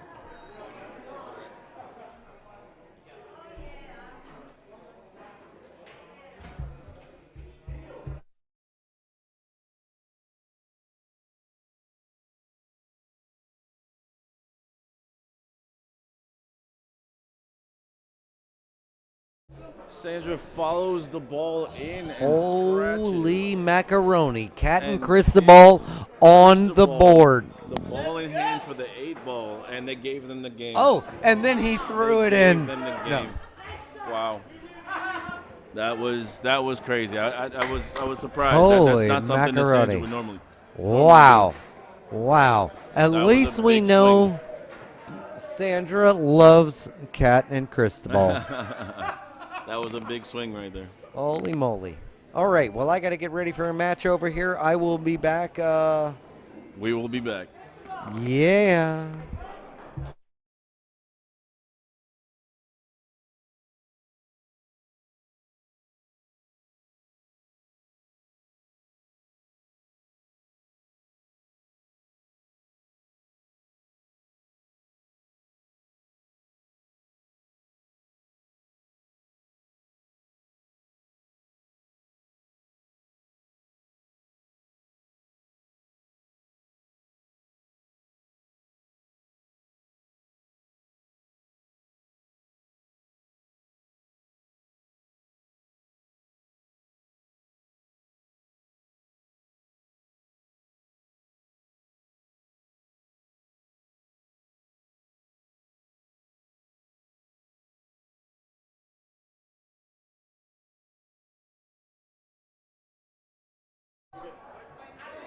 What's up, guys? Checking in. What's up? It's Smoke. Going to commentate a little bit of this Sandra, Ricky, Cat, Cristobal match. Looks like Sandra and Ricky are already up 2-1 versus Cristobal, going to 3. So if anybody's in the chat and you know what's up, make sure to leave a little comment. We'll say what's up to you guys. Like, share, subscribe, you know, the normal. Make sure to check out that In The Zone apparel. Code SMOKE1 for a little extra 10% off. Try to share that with all my friends and stuff, to where this way they get a little discount on anything that they want. A lot of cool stuff that's out right now. Cristobal is wiping the grass. Oh.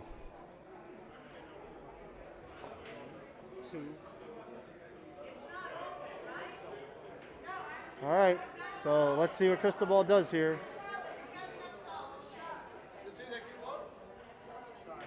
No, I didn't see the cue ball.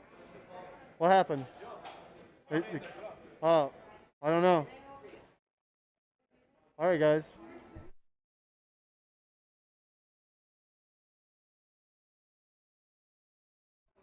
All right, guys. Once again, if you guys want to check out any of the merchandise on InTheZoneApparel.com, just go up there. It's right here. You see it right here? This right here? I'm a proud representative, and they definitely have a lot of cool stuff to check out. Just came out with a new fall gear, so there's jackets and everything else for everybody that's up north.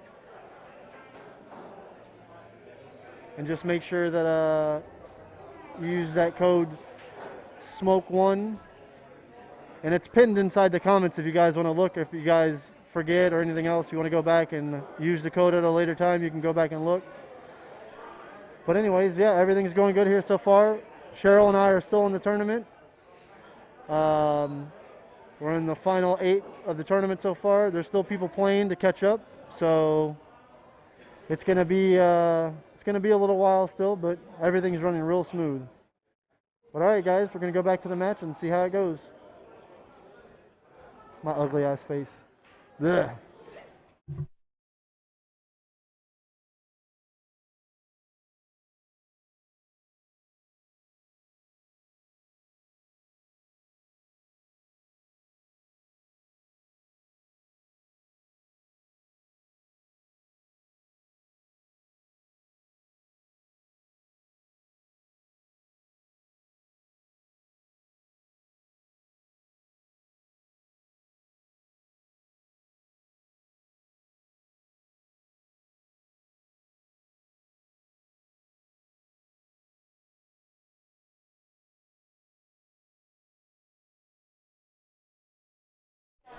All right, that's a real good move right there by Ricky.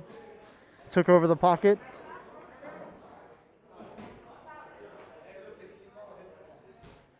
What's up, Eric? How you doing, buddy? What are you guys doing with the live streaming? Promoting and always streaming here at Lucky Sevens for the events that they run here most of the time. Let me know when you're ready to come get that break cue.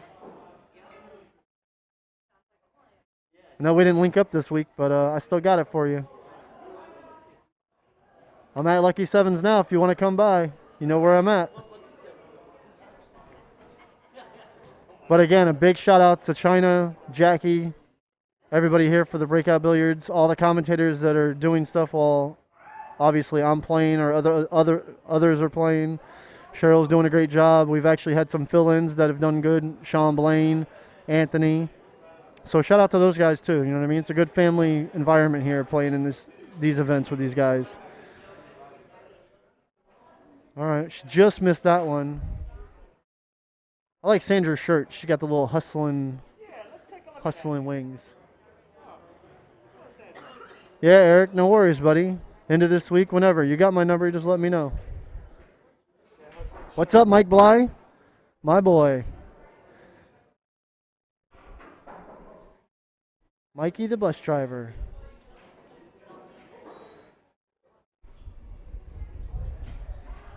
Yeah, guys, appreciate all the feedback and all the comments and stuff. Anytime anybody says what's up to me on here, I'll always give you guys a shout out, say what's up. So, This is definitely a little chess match of a game right here. Nobody's trying to run flat out. The balls are a little congested, so who's going to leave the first shot? Tony K. Second blind bid. Luckily, it didn't go into a bidding war. I was happy about it. Sonny. The killer Nassif. Hope you're doing good, bud. I know it's cold up where you're at. That's a good shot right there. Gave up the 12, but it's actually not a bad move. Let's see what Ricky does here.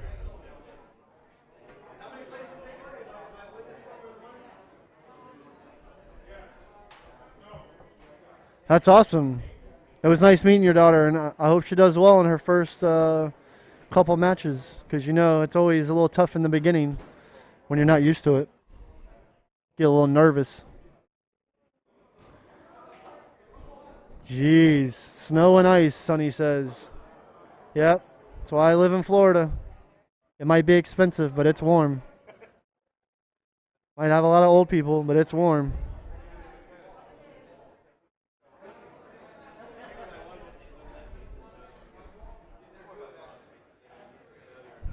All right, let's see what happens. Hopefully, Ricky's not going to move this 4-ball here.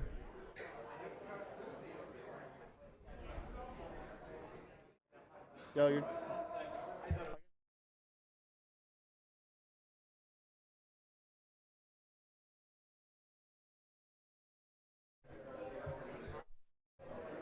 All right, sorry about that. That was a good shot. Let's see what happens here. Ricky showing the pressure. I can see him doing a little walk around. I got the #1 salute also. He wants to win this match bad. He can feel it. He's gone far on this one. Yeah, I mean, this is still good. They have Cristobal and Cat 2-1 going to 3, so this is a big game for them right here. This tournament is great. Yeah. A lot of chances for lower player ranks and all that, you know, to go far. Yeah. It's always different. Now, you got to be real careful here because this 8-ball is glued to this ball, so if he does anything funky, the 8-ball could go one rail in the corner because it's on the 1-ball. It's on the 8-ball, so we'll see what he does here. But are they solids? Yeah, he's looking at solids, but I don't know. Looks like there's a timeout being given, but Yeah, I can't tell either. yeah, I don't really know who's what here, so. Looks like Cristobal is looking at the solids. Yeah. Cristobal and Cat solids.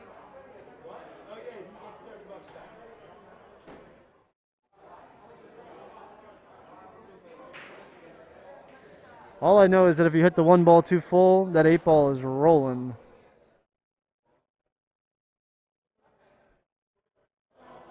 Habib, what's up, buddy? All is well. Hope you're doing good, brother. You and the babies, little Beeb, all the rest of them.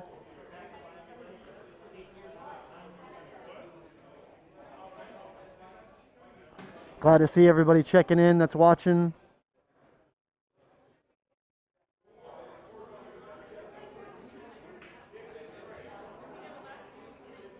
Oh, you're gone with the boys, okay.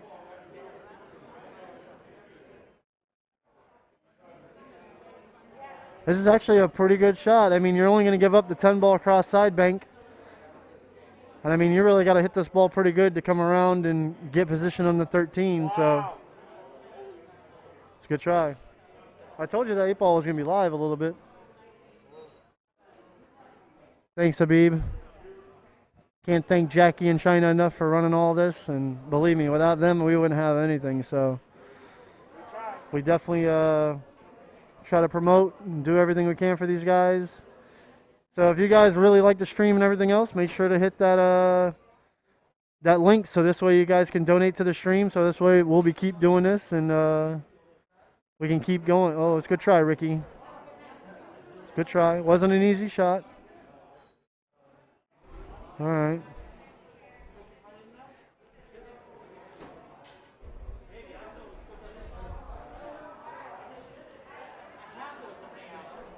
See, I kind of like leaving the 2 ball to get to the 3 ball. I wouldn't be shooting this ball. I mean, I don't really understand. I would shoot the 1 ball to try to. See, I don't really understand that. He could have just shot the 1, left her the 4, the 5, and then used the 2 to get to the 3. But different strokes for different folks. Hey, that's what's up. Little Beeb says, hey, Smokey. My man. He's not Little Beeb anymore. Getting big.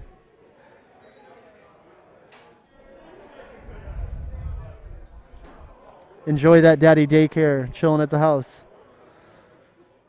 I'm hoping to get this finished tonight so I can have a day off tomorrow and relax. I was actually supposed to play in a different event tomorrow, and I canceled it because I really wasn't feeling good throughout the week. So I'm happy today to be feeling pretty good. So sucks getting old. I don't believe it, this shit. I fall apart so easy now.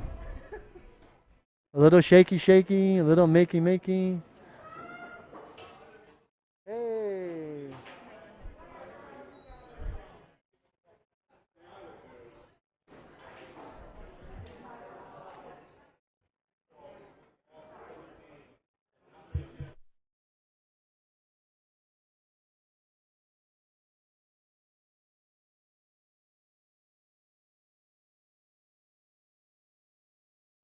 That was a good shot. Barely got past the 8. All right, Cristobal just has to make the ball, leave her the 5. Not hook her behind the 10. Oh, catch shooting, my bad.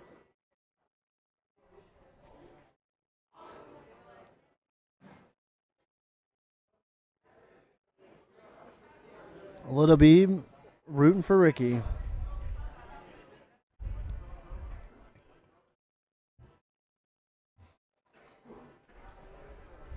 Cat's playing real good today, too. Bang! Perfect. Oh, my goodness. Is this table level? Is this regulation? I feel like she got robbed there. All right, so now this is a big momentum for Ricky and Sandra. Will do. As soon as the match is over, I'll make sure I let him know. And obviously, when he goes back to watch this, he'll be able to watch and see the comments and everything else too. So that's the cool part about this, because I know a lot of the players here like to go back and watch their matches and see where they made mistakes or where they did things well. And that's really what it is. This is a little hard, a lot of hard. Whole ball. All right, well, she didn't want to leave him straight in, so she's leaving him a shot he can make probably. So now it's just back cut the ball on the side and let the cue ball go. She was just trying to get him too good on the ball. That new cue's got her hitting it real good.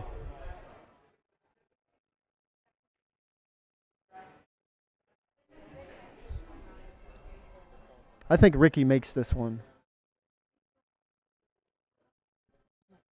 Top English, nice and thin. Good speed. Come 3 rails. Oh, he hit it good. Let's go, Rick. I called it. My Miss Cleo powers working in. All right, Sandra.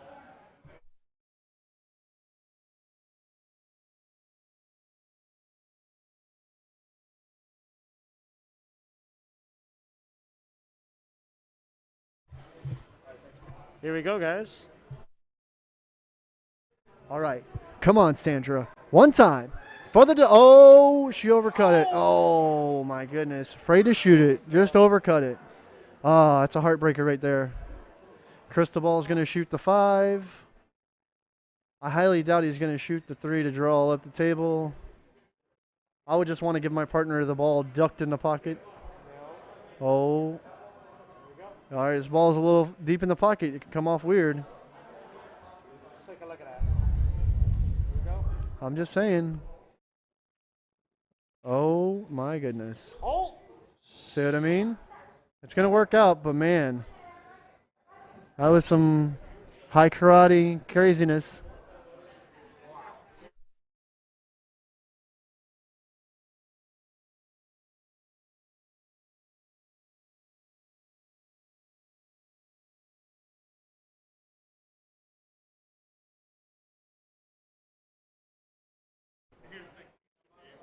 Right. I guess it works. All right, so here we go. Let's see how it goes. Drama. Got to hit this one pretty thin. They have a timeout, or what happened? What's going on here? There's conversation.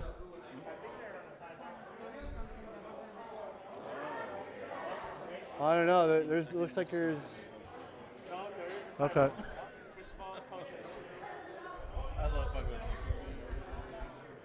Uh-oh. I don't know. I don't know. They already used the timeout, so it's going to be foul, ball in hand. They already used their timeout, so it's going to be foul, ball in hand. I don't know. Oh, I don't know. Or they're just going to make her shoot it on her own. No, I think they used the timeout already. Yeah, I think Rick just pulled Cristobal aside to. Right, so not give her any timeout and just let her shoot. Correct. I know Fagazzziii was over there giving 35 timeouts during his matches, so my bad. Nail biter. Got Sean Blaine in the booth with me right now. Smokey, do you think that she plays this hard enough to come down? I think she makes the ball. I think she makes the ball, and doesn't matter what happens with the cue ball. I think she tries to make the ball, whatever happens. Yeah. Looking at you. Let's go. Purple on purple. Let's go. She has a nice cue. That's nice. Trying to make sure she's hitting it thin enough.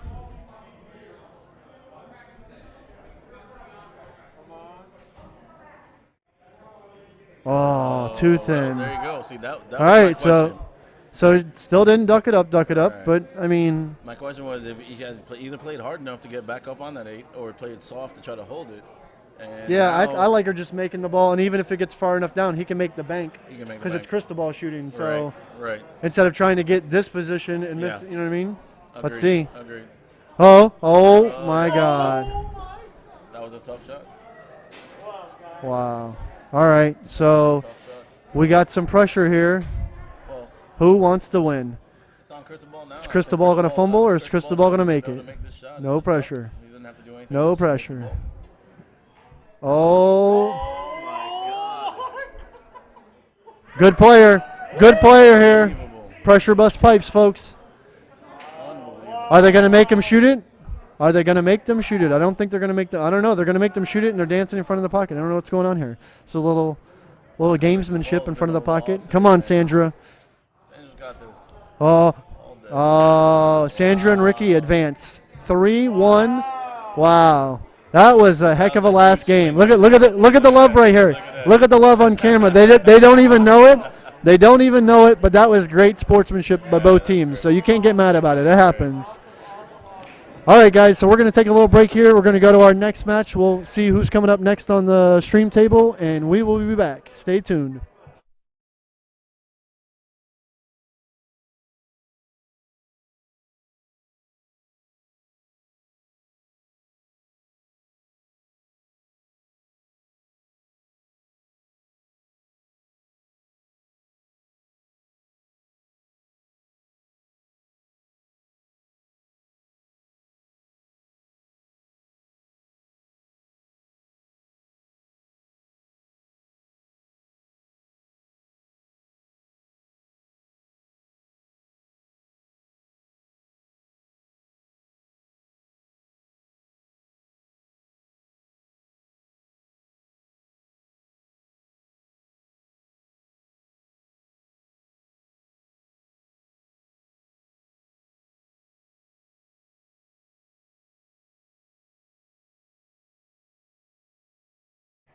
All right, guys.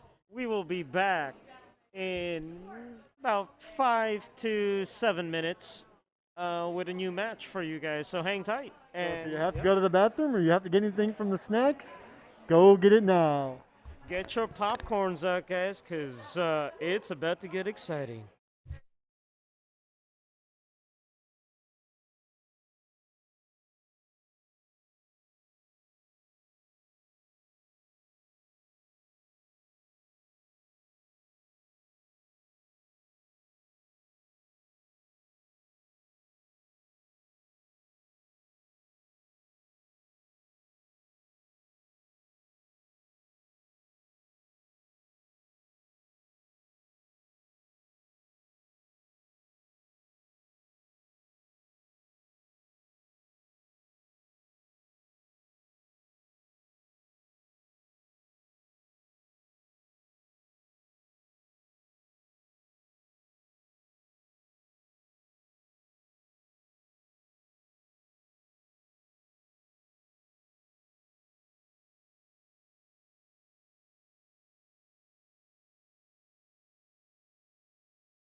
Hey, everybody. Oh, yes, very exciting stuff.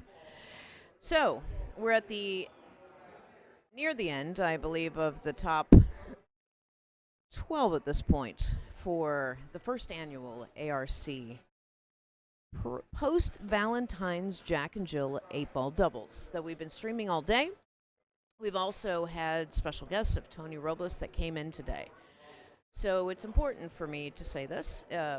We had Tony come in, and his main purpose is he really wanted to speak on behalf of his dear friend, Jeanette Lee, and her GoFundMe page.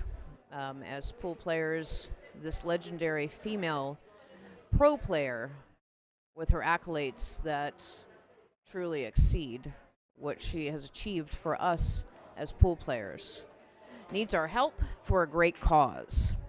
She's battling her fight with cancer, and we are reaching out to every single one of you to donate or give to that GoFundMe page. It's super important. All of us, on behalf of Lucky 7 and Beyond Billiards, it's super important for pool halls around locally, as well as pool players around the world, that we support this cause. Just so you guys know, there's going to be charity events that are going to happen all over the world.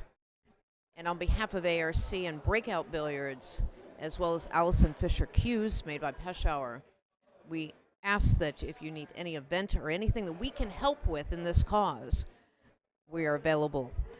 We also have Jeannie Seaver and Sonia Chabib, which are going to be running a charity event on the west coast of Florida. As you know, Jeanette Lee is in Tampa, and her APA league out there. So we got Florida girls representing me up here in Broward County, next to Fort Lauderdale, but live in Hollywood, Florida. That's where we do this production. Also, there's going to be a charity event done by Bev Ashton and Joanne Ashton. That's going to be happening very soon. Details will come as things progress.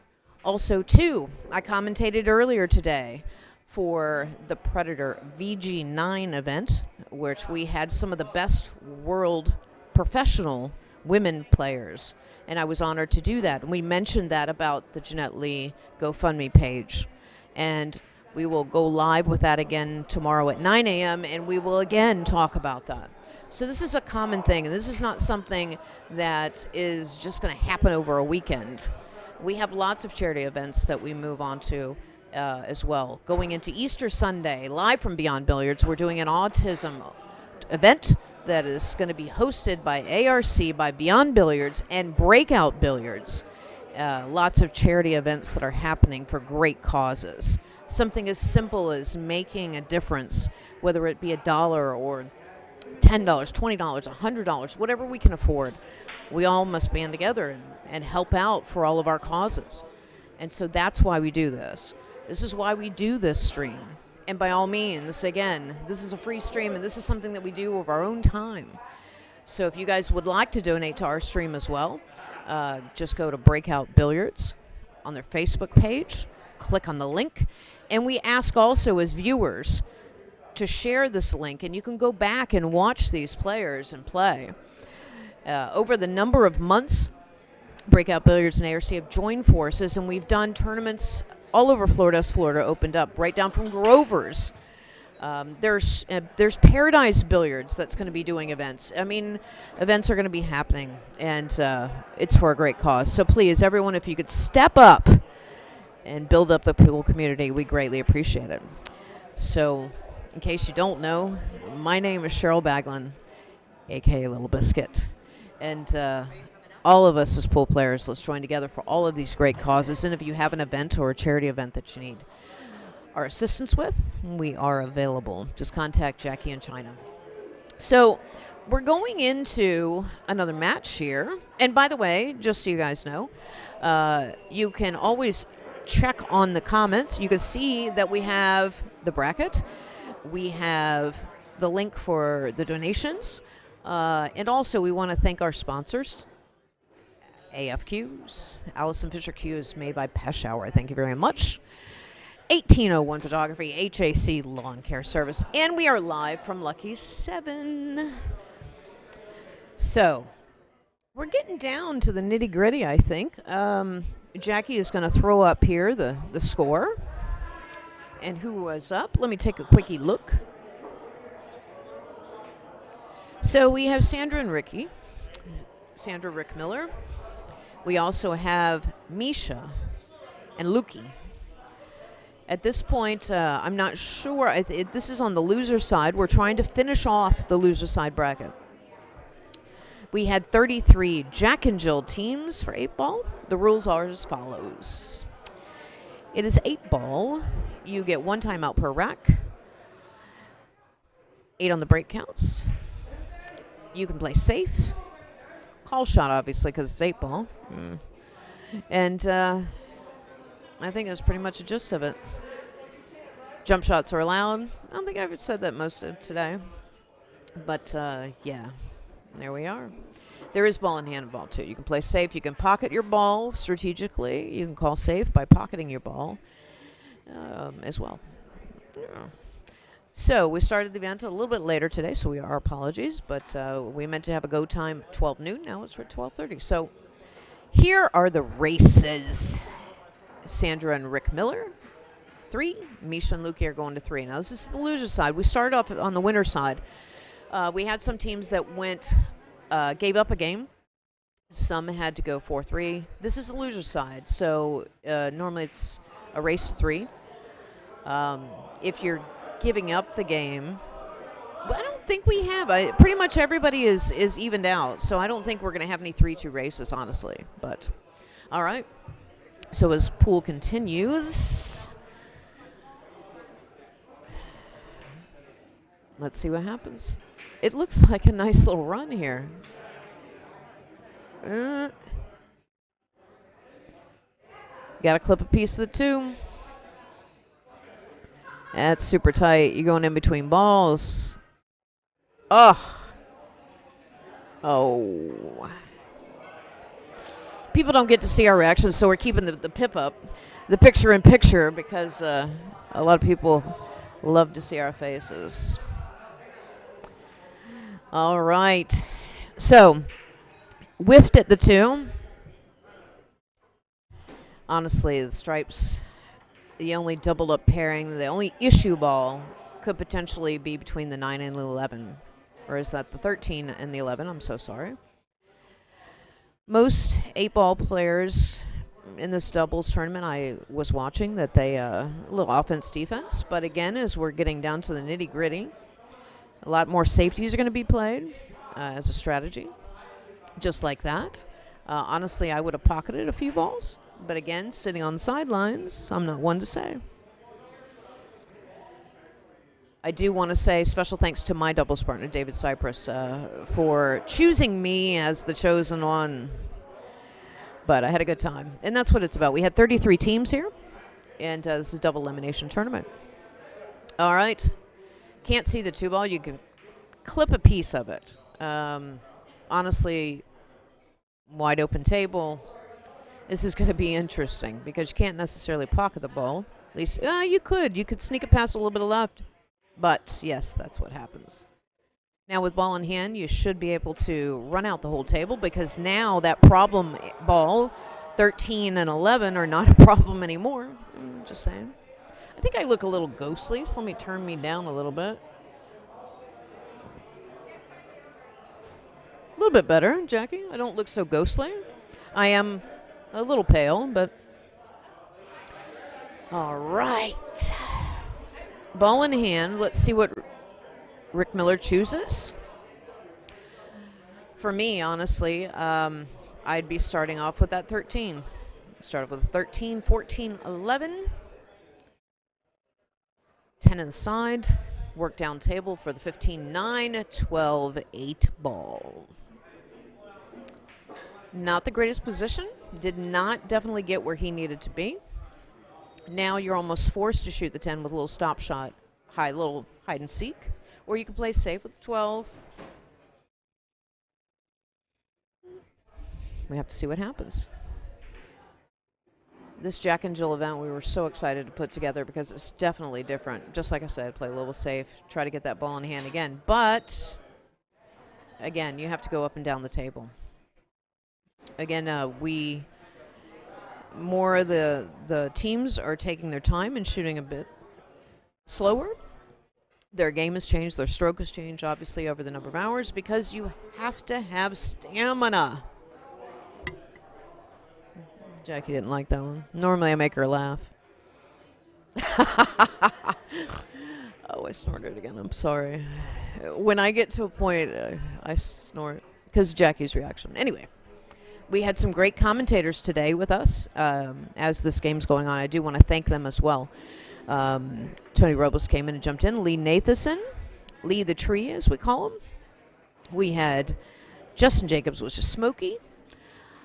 Elias Nassif never was able to jump in yet. He is on the winner's side with Michelle Seglerick.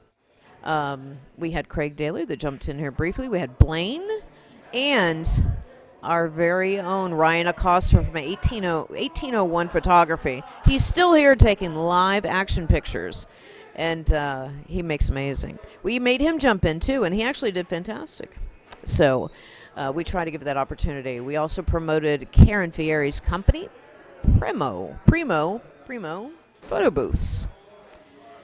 Karen was here earlier today, so thank you to everyone, by the way. All right, taking their time, measuring off the shot. Waiting. This is tough. This is something. This is really tough. Hang on. Somebody just asked me a question. 1 minute.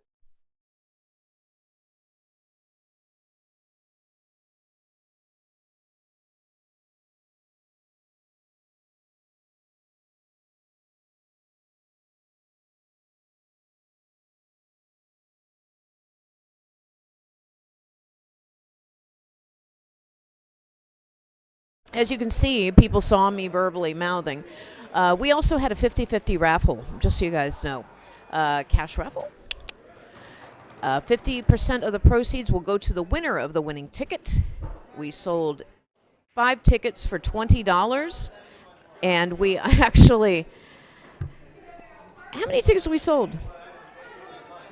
Anyway, 50% of the proceeds will go to Breakout Billiards, and the other that you see Jackie checking the tickets, and the other 50% will go to that winner. And I have sitting beside me Jamie Miles from HIC Lawn Service that we've been promoting all day. Peek your head in, dear. Hello, how is everyone doing today? Peek your head in. Oh, I gotta peek my head in. Hey, what's crack-a-lackling? So, Jamie Miles, thank you so much for your support. And today we've been promoting your company, and for all of your full-service landscaping needs, he is the man to go to. That's right. Yep. I'm the one and only. He is. Two-time national back-to-back champion at that. So I know a thing or two about a thing or two. Yeah, you see my face, right? Jackie, I go, this is me, right? Jamie is good at putting together TAP National, 2-time champion. TAP National. Yes. We do give him credit for that. I mean, that's the biggest line that he loves to say, and he is one of our sponsors. So, I mean, this happened like 6 years ago, but we still let him say it. I was 14 and 15, just so you know. Nonetheless, still a national champion for TAP. That's right. 8-ball and 9-ball. Oh, 8-ball, 9-ball. He's got trophies and pictures to prove it. Yeah, I do. Somewhere. All right, back to some pool. There you go. Thank you, Jamie. Thank you so much.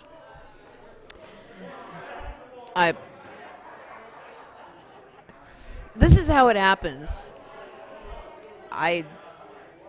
He's one of our sponsors. Sits down, makes a little 5-minute intro, and here we are. All right, so getting back to the match. Still, first rack. Missed the 2. All right, let's see. Is she putting that 14 past that too? And did it? Whee! I did call it. I see these things. She looked like she was going full on, but she did not. It snuck right. I called it, yes. And no position actually for the 8. It's going to have to actually just bank out on the 8. What is happening? Oh, that's right, Stripes. My bad. I'm so sorry. Oh, bank shot, baby. Rick is getting a little loud. He was very excited about that. It was a great shot. The 2 great shots back to back. I mean, legit.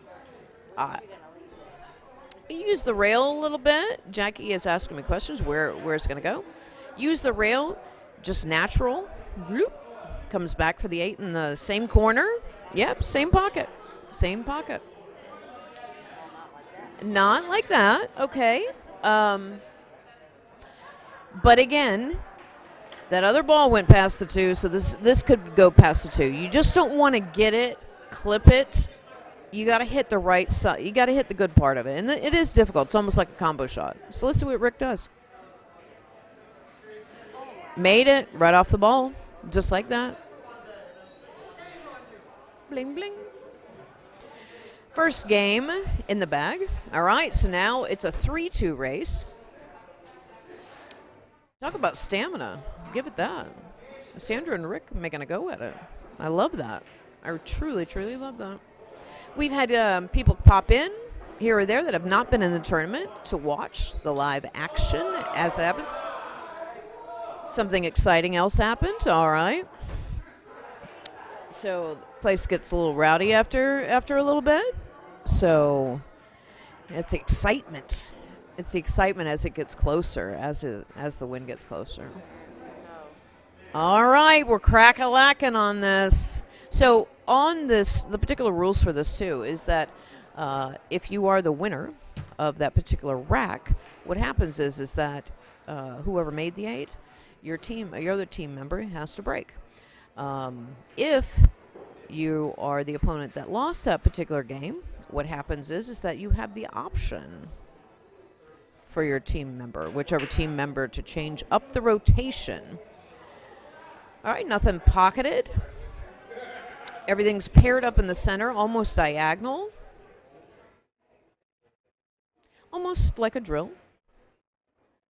But let's see. Again, it's open off the break even if you pocketed the ball, but nothing got pocketed, so obviously it's still open. Oh. I need a booster seat. Pretty soon, we talked about this earlier. Okay, I'm super tiny, guys, and so I'm actually sitting on something to make myself elevated. You ready, Jackie? Here comes the elevation. I am 5 foot, Jackie. 5 foot even, maybe shrinking.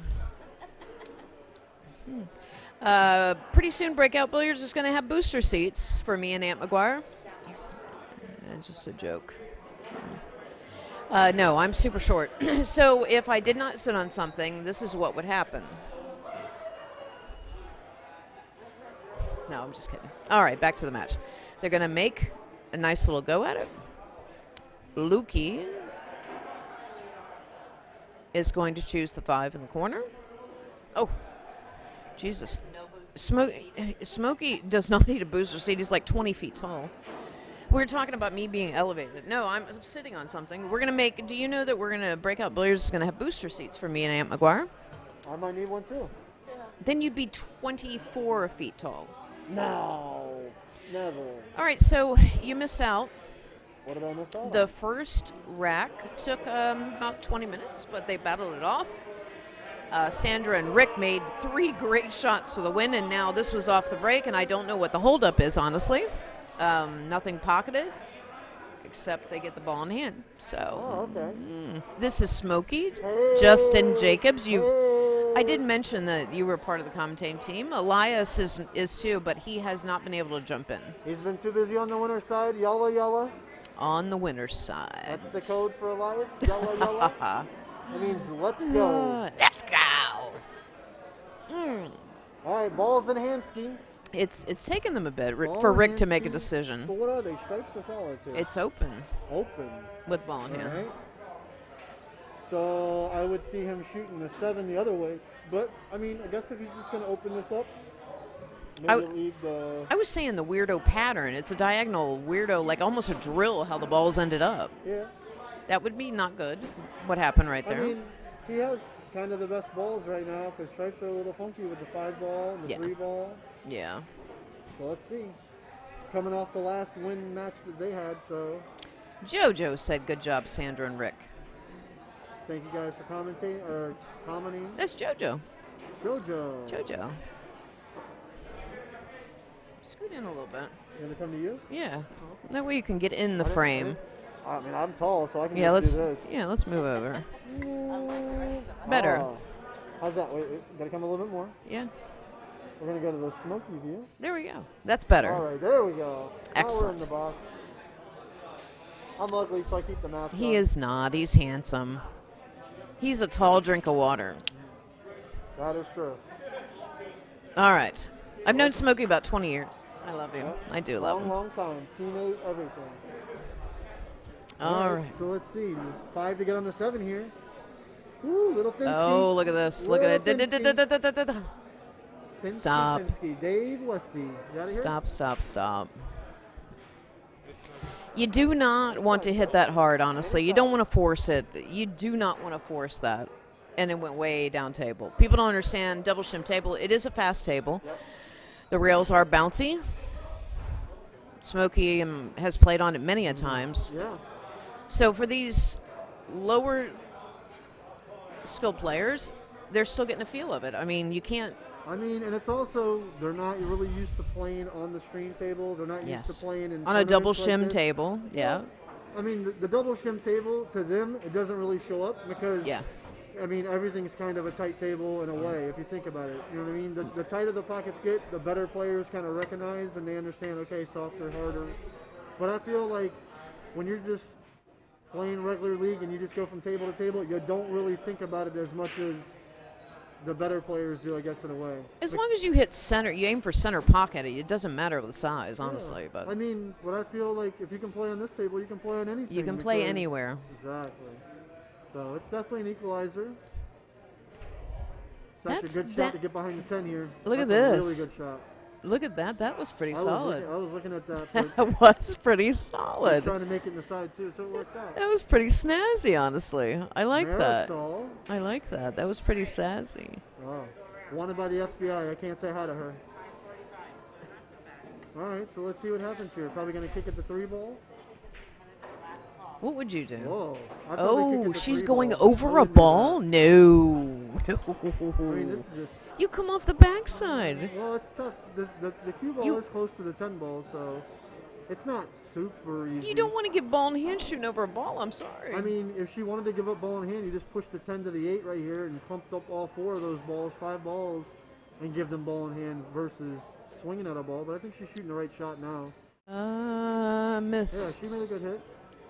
Oh, it's going in the pack like that. It's okay. The plot thickens, Smokey. Yeah. The 12-9 is open, but it's got a little work to do. So let's see if they can go 15-13 on the same side, work their way back. The 11 ball's hanging, so they have a little bit of insurance. And you can easily bump that 9 when you get to that 12, so when you come back on the other side. I like shooting the 12-9 into the 11. It's a free shot, because no matter what, you're going to have the pocket taken over no matter what. And you have a dead duck 11 sitting in the corner. Correct.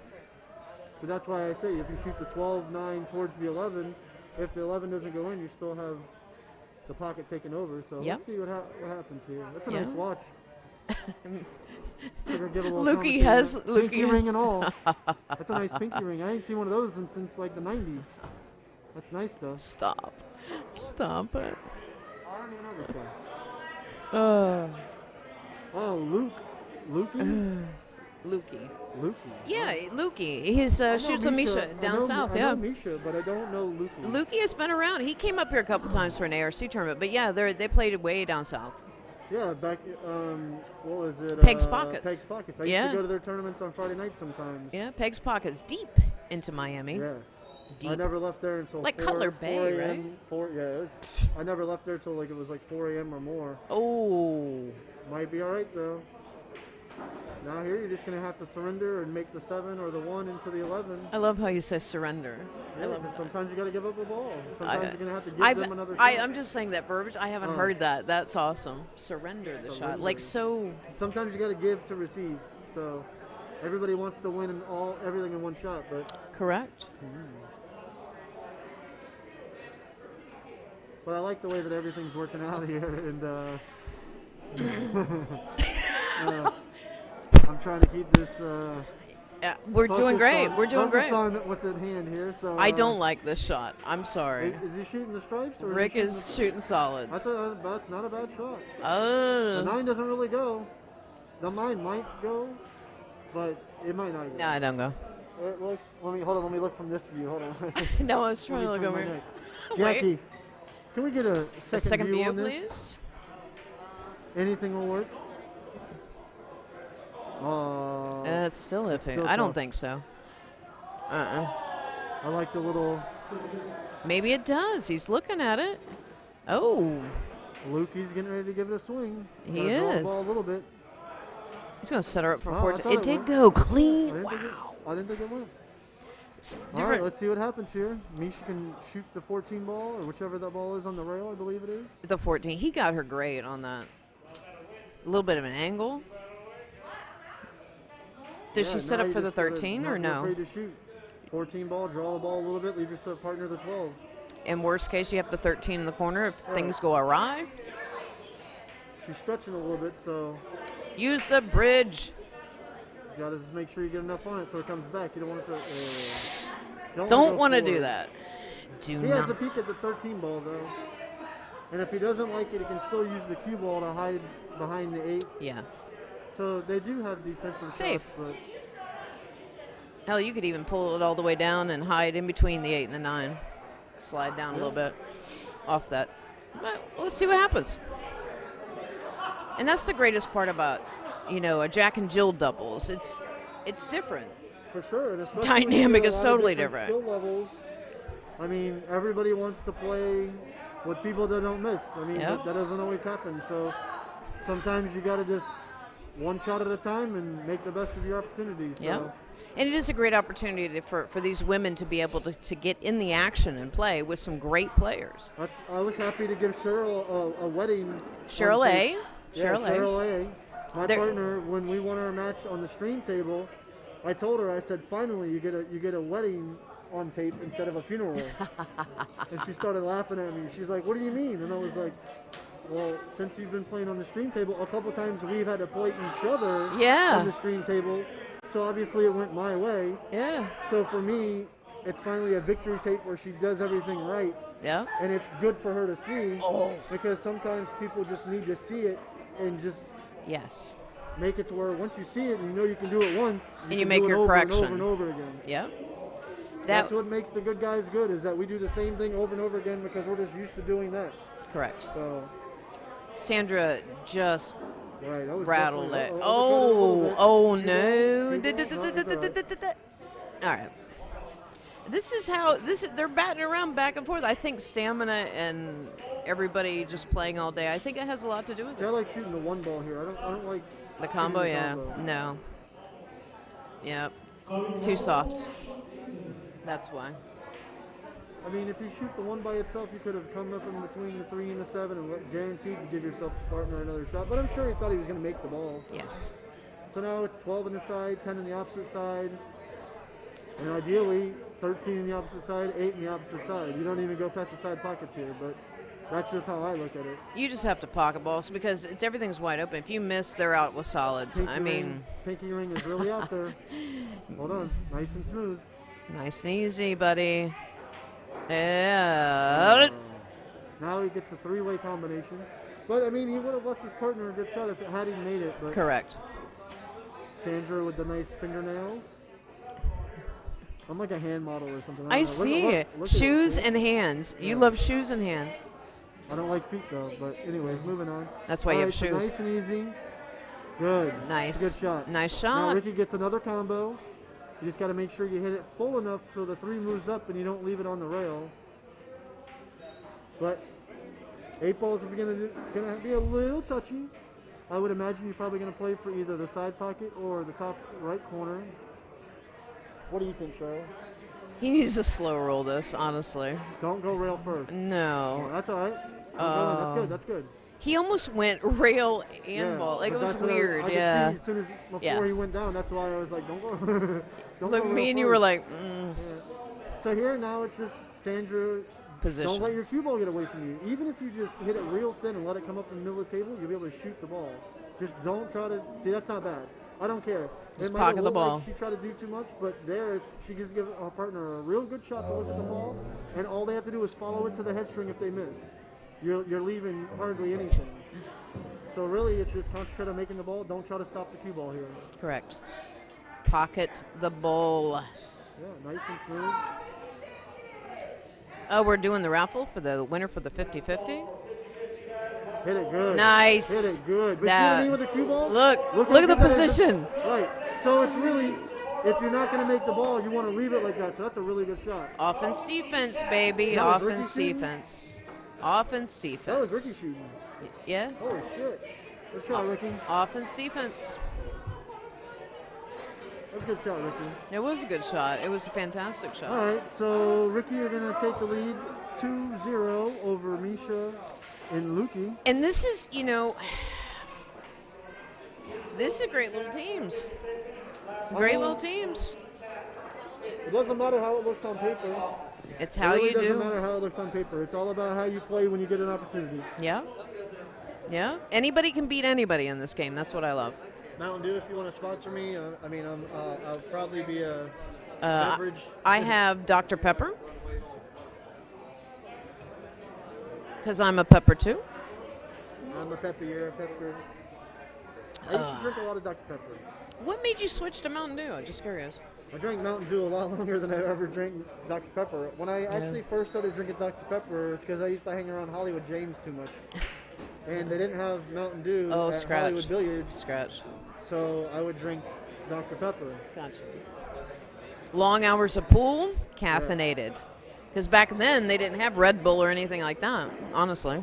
I remember when Red Bull first came out, they were giving it away for free on the beach, and I was like, what is this?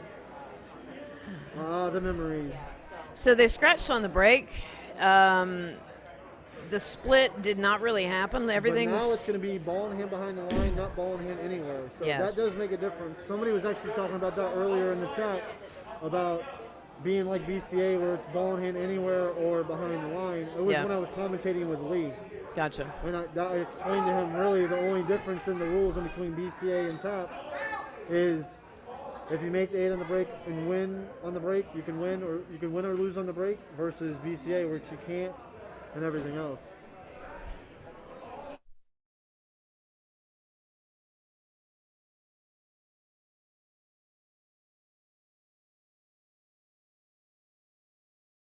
Oh, Stefan! Jackie just put the comment, Stefan from the Bahamas. Remember, Stefan, you were with us months ago. Hi, brother. Thank you so much. And yes, good night. We'll do this again tomorrow. So I expect you on. Why didn't you say anything that you were on?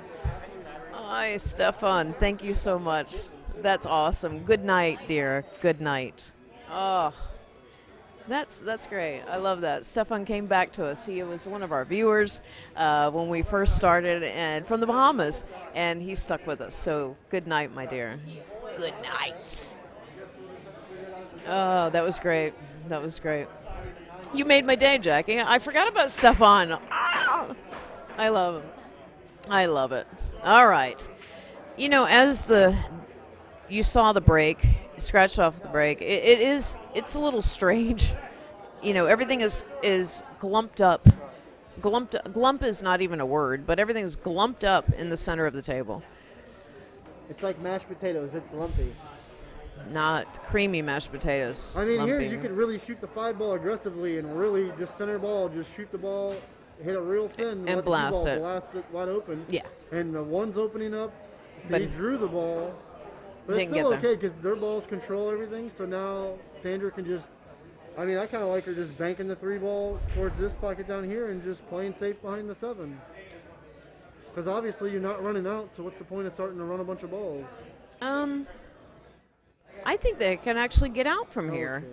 The one ball's in dead man's land. 6 balls tied up. But look at the balls, 4. You can break it up. But look. Oh, no.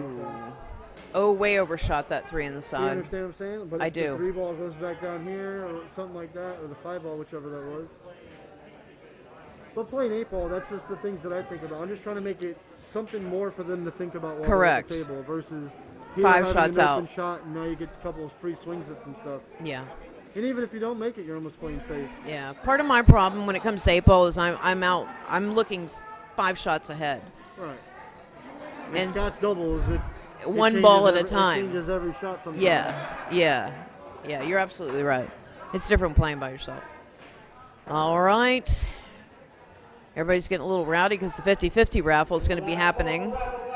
Last call for 50. Are you in the wants 50? tickets for 50-50, let us know now. Oh. Now it'll be Online blowing up. Orders. Oh. You can get your second ticket for free. All you have to do is pay shipping and handling. Smokey is in charge of that. watch everybody. 50-50 on the 50. Chime in if you're in. Oh, Lord. Oh. I don't know how I like that, honestly. I just don't like. Smokey. Yes, Cheryl. Talk about your sponsor, please. Okay, so the good thing about mine is that I think that Jamal, that the one that owns NZone Clothing, along with Mo Green, I think they do a great job, and they're starting to get more and more players under their belt. I know they also sponsor Dennis Hatch and a couple other players. Yep. Now, China has added to, he is pinned onto the comments of this particular stream.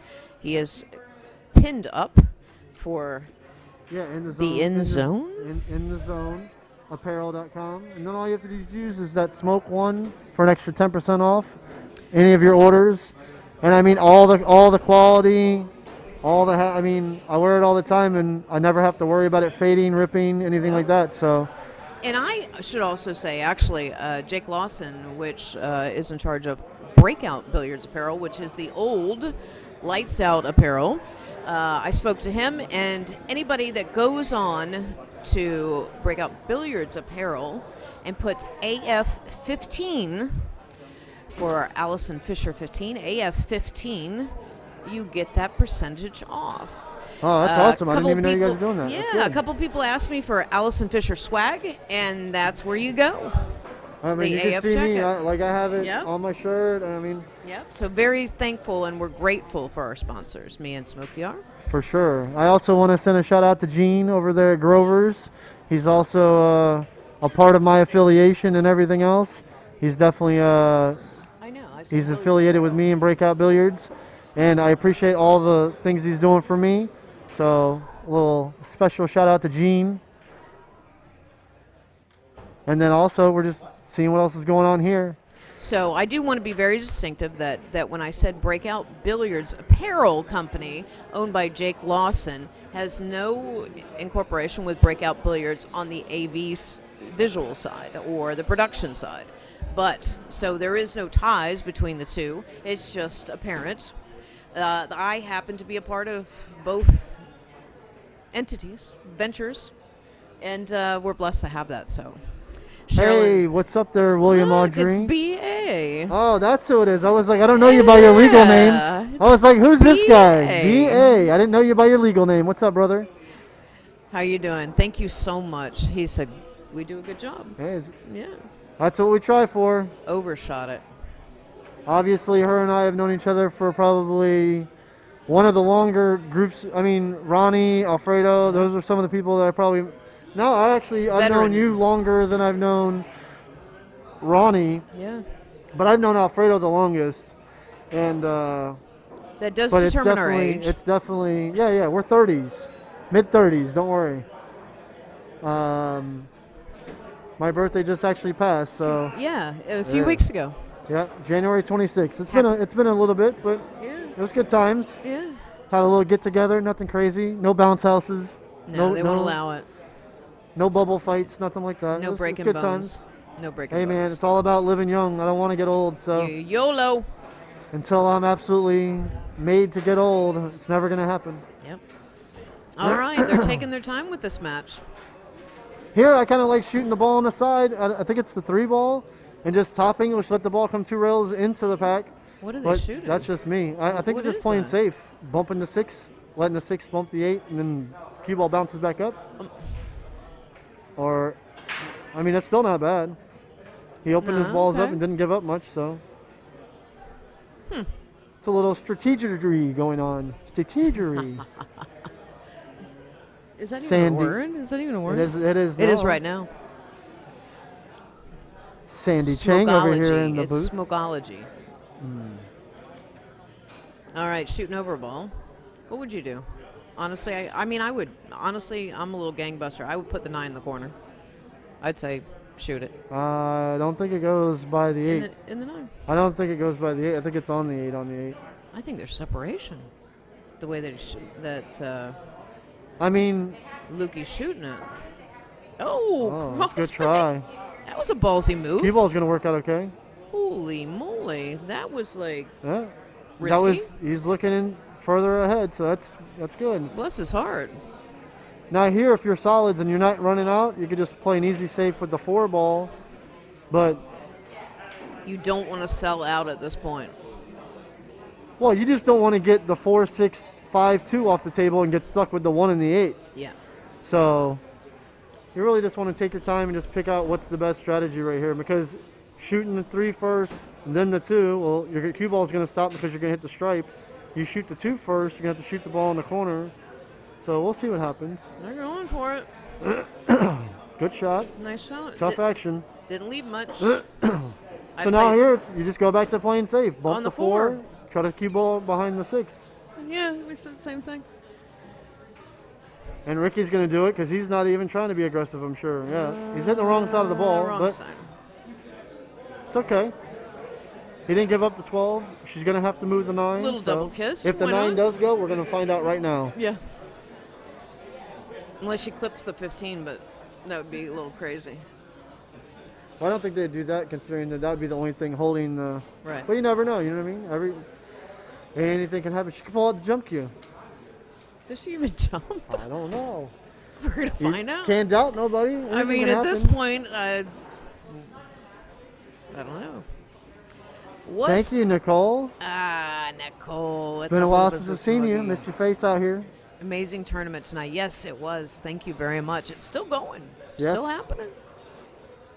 I still got a chance at the cheese.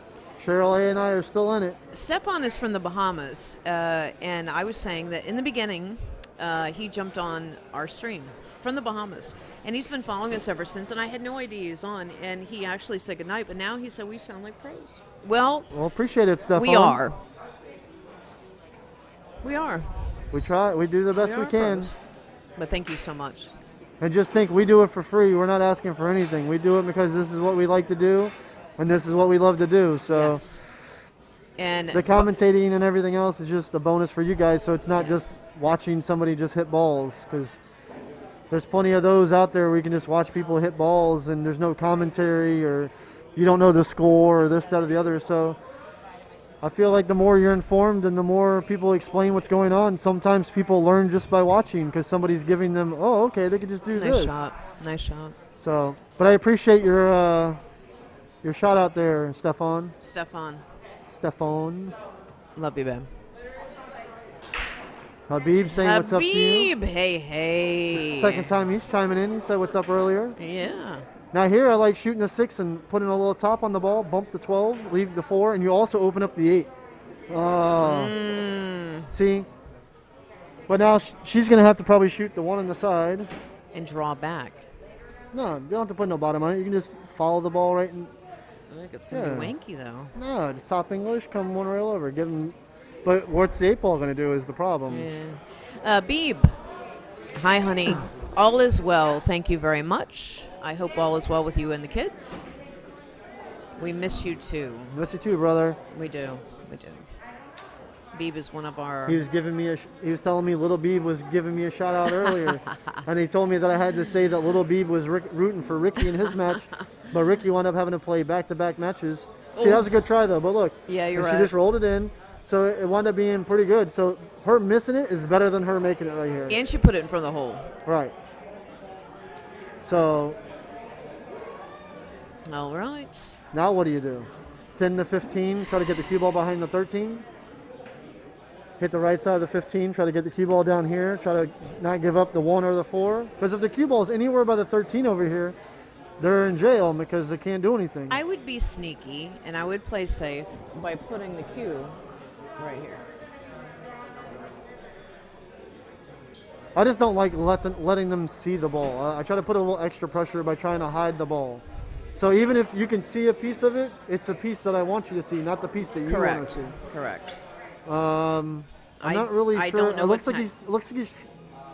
Why would you kick at a ball? Looks like he's trying to kick at the 13 You never ball. kick at a ball. But he's putting the wrong English on the ball, so I don't really understand. Oh, he could see the ball. I thought he was kicking at it. My fault. I was wondering. Our bad. I'm so sorry, Luky. I didn't think you could see it. That was. Yeah, I didn't know you could see that ball like that. That's a game changer. He hit it too hard then. No, I mean. Yes, but at least he made the ball, so Yeah. at least Misha's going to have a chance here to move. Yeah. No, for sure. The 15 might go by the 8 and the 9, but it's definitely a little tough action from right here. All right, looks like she might be playing safety. I hope. Yeah, safety. It's still, they control the 8 ball, so I almost like giving a little bait right here. Go ahead, try to beat me. Shoot the 1, shoot the 4, and then what? So it's kind of, we'll see what happens. It's not over till it's over. The fat lady ain't sung. I used that one earlier. Oldie but goodie. All right, that's better than making it. Again, better than making it. Now what do you do? Play safe. Overly aggressive. Smokey gets up there, banks the 12 in the side, shoots the 9 in the side. And whiffs Have a it. good day. No. You make the 12. I make the 12 in the side. It's over. Say goodnight. I But play I'm overly safe. aggressive. I Try play to bank safe. into the 1. Try to bank the 13 into the 1. What is happening? I don't understand. Went for it. All right, Went it's all for right. it. It's still, I mean, I guess we're going to see what happens. Oh. Maybe they know something we don't. Obviously. Beeb said, we're all here watching. We love the stream. Beeb, thanks so much. Smokey turns it into something great. I just like the sprinkle on top. Nah. Yeah. All right. Come on, people. Let's play some pool. And we've actually been clicking along here. It's only 9:10, 9:05. For 66 people Yeah, in the tournament, that's not half bad. It's been smoothing along. It's okay. Still didn't open the 8 up, so now what do you do? I still think there's tiny separation between that 8 and 9, but we're going to find out. I mean, you make the 1 little, you pocket the 4. Let's see.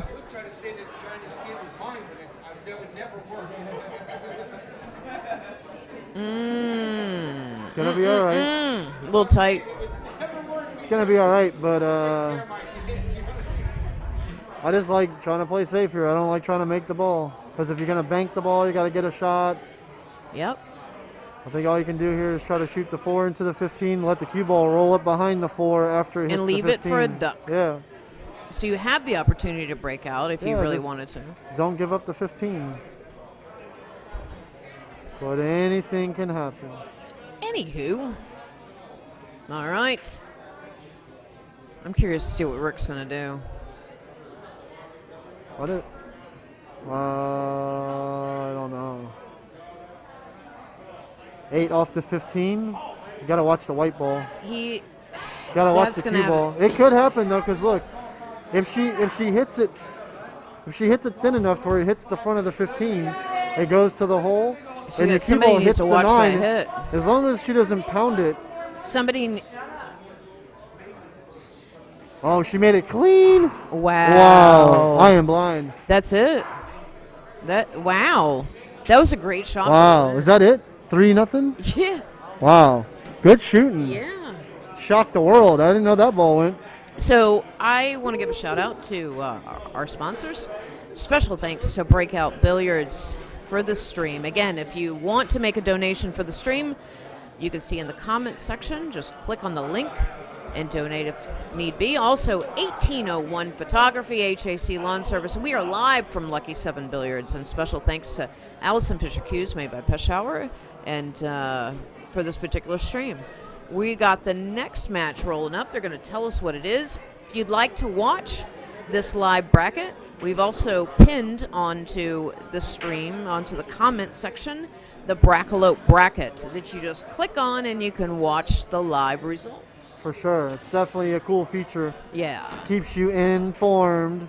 Yeah, instead of asking questions, because honestly, when we're back here, we don't know.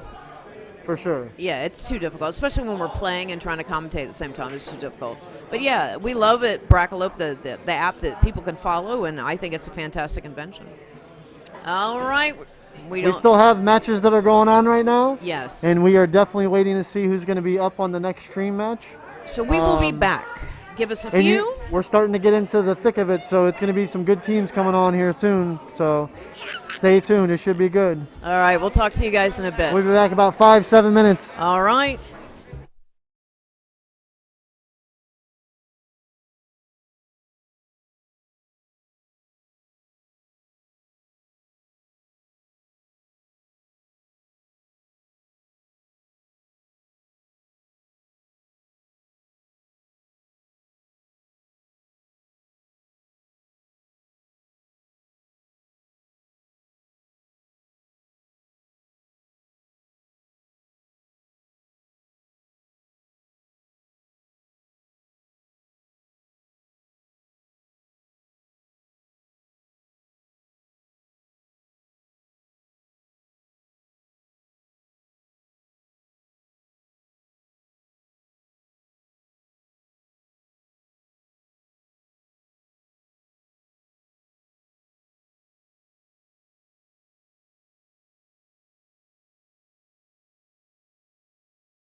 All right, hang on a little bit. We are fixing to draw for the 50-50.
All right, guys. So the 50-50 winner is Little Chris. Little Chris, congratulations on the 50-50. Thank you, sir. And thank you, everyone who has donated and supported this tournament for us to do this live stream. And again, thank you all who have participated on that. Little Chris, congratulations.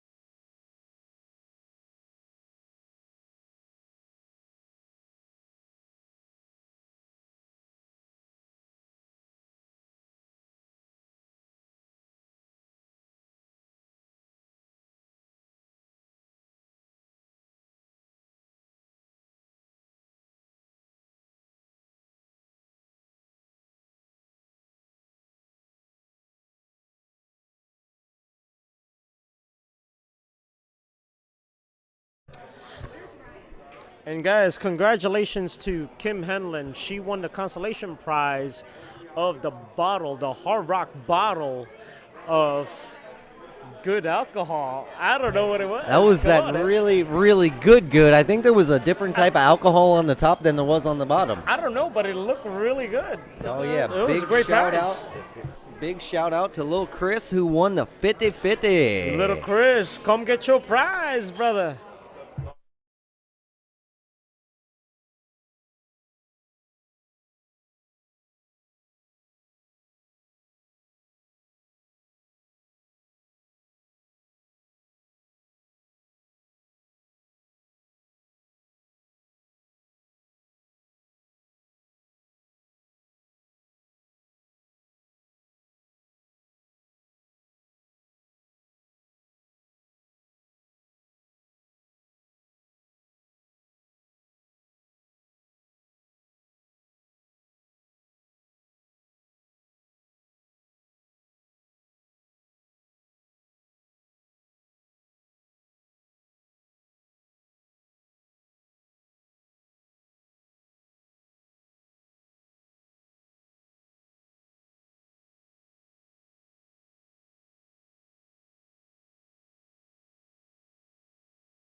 All right, guys, we are back live. We have Kim and Tom and Linda and Gary up next here on our live stream.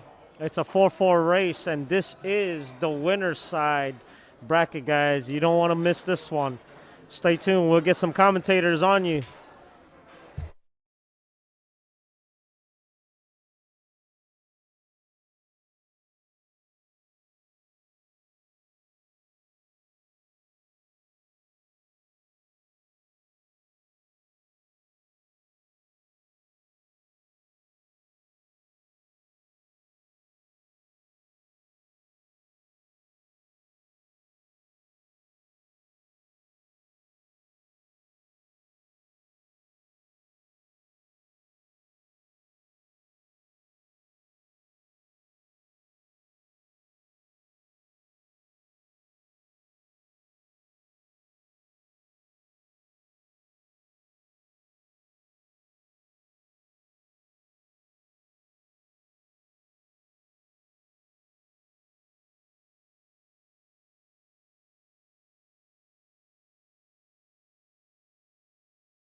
All right, on the stream table, got Tom and Kim back.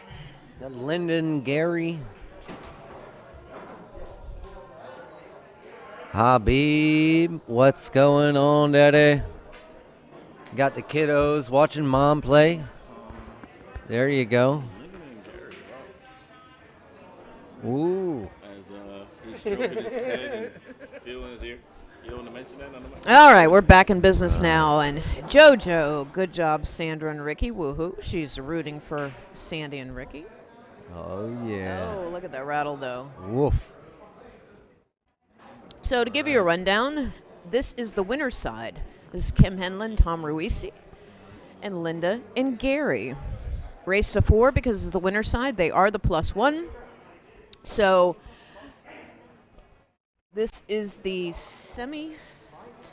There's a couple of No, it's to play for semifinals. It's the play for the semis. Yep. It was. We're going to finish off this event tonight. It was decided the players wanted to finish it off. So it's keep going on trying to finish. To steamroll. Also, there was a 50-50 raffle that was done, and little Chris won 50% of the cash. The other 50% went to Breakout Billiards. And Kim Henlin won the consolation prize, a nice little bottle of tequila. Oh, yeah. Big old bottle of tequila. Yeah, from it's in the shape of the Hard Rock. Oh, yeah. Hollywood staple right there. That Lucas actually donated for that. Yes. And so super thanks to Lucas Dominicus, who's been here all day helping us run the tournament.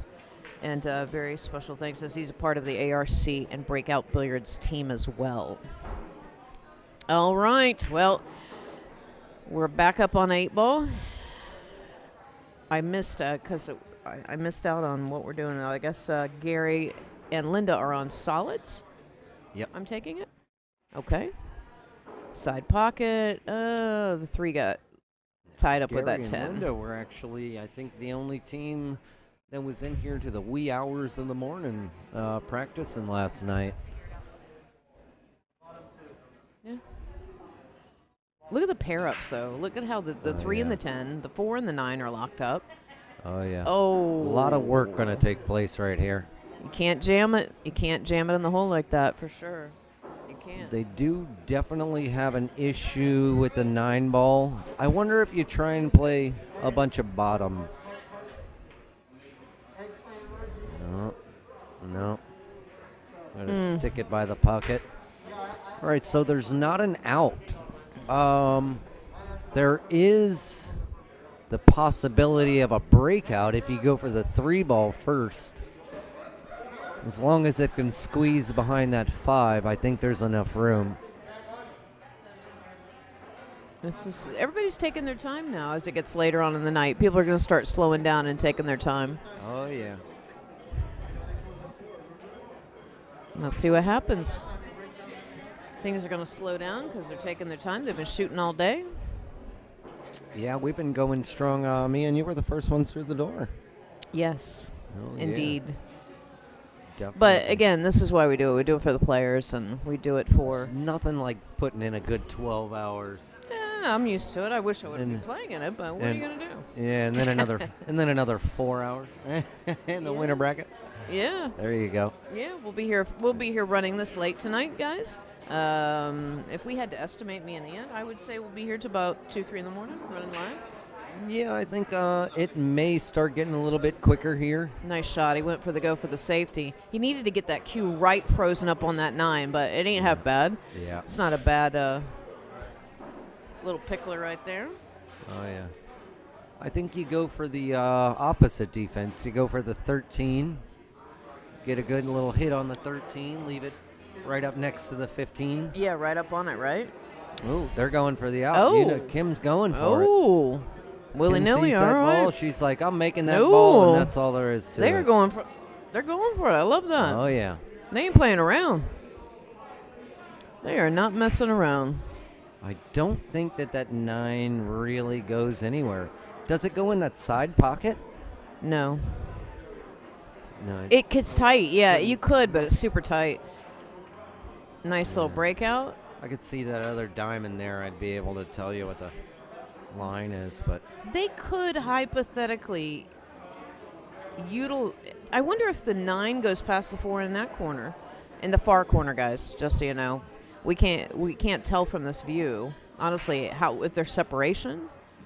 Yeah. Oh, that's not a bad hanger for a breakout ball. Yeah, maybe that was the setup. But as of right now, the only look is at the 3 or the 5, so definitely go for the 5. Super thin. Yep. Little bottom. Drag it right back into that 9-4. Get that 4 breakout. You just can't replace the 9 ball with the 15 if you're that 4 ball. Yeah. You know, and get it stuck on something else. Yeah.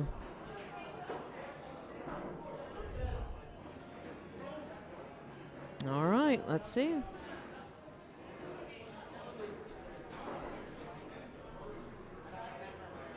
Going for the 3 in the side.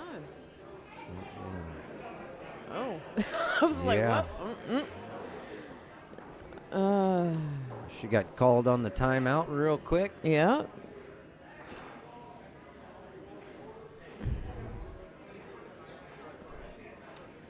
Always want to give a shout out to our sponsors for today's tournament: Breakout Billiards, 1801 Photography, HAC Lawn Service, Lucky 7 Billiards, and Allison Fisher Cues. So yeah, everybody was so excited about that 50-50. Yeah, it was exciting. That was a wild one. Yeah. Oh, okay. Went for the safe instead. Okay. Not bad. Not too that shabby, was not bad but for a timeout. I mean, I still don't think. I think you want to get that ball out of there right away. You don't want to have to give them 2 looks at the table, and that's inevitably what you just did. Yeah. You gave them this look to tie something up, and then now that 4 is still there if you don't get the breakout. Yep. And you give them another look at the table. Still, I say that 4-9, regardless of what team is playing, that it's not going to be the greatest. I'll tell you what, if you can get a little bit of draw on this 3 ball, pull it back halfway to the 8, you should definitely be able to get the breakout from the 5. Angle off, yeah. But and you automatically come straight out. Either you got the 4 or the 7-2 to work with, but let's see what he's going to do. Yeah, I don't see a shadow on there, so it looks like he's going bottom. Honestly, I think that they're going to... a little? Oh, no. This is my take. I think I would have just shot the 3-7-2, then left myself an angle shot to pocket the 5 and break the 4. But again, this is, the collaboration of the Jack and Jill, and this is Everybody has their different way of thinking. Depending on what they talked about during their timeout. Yeah. That should have been at least a 3-ball timeout.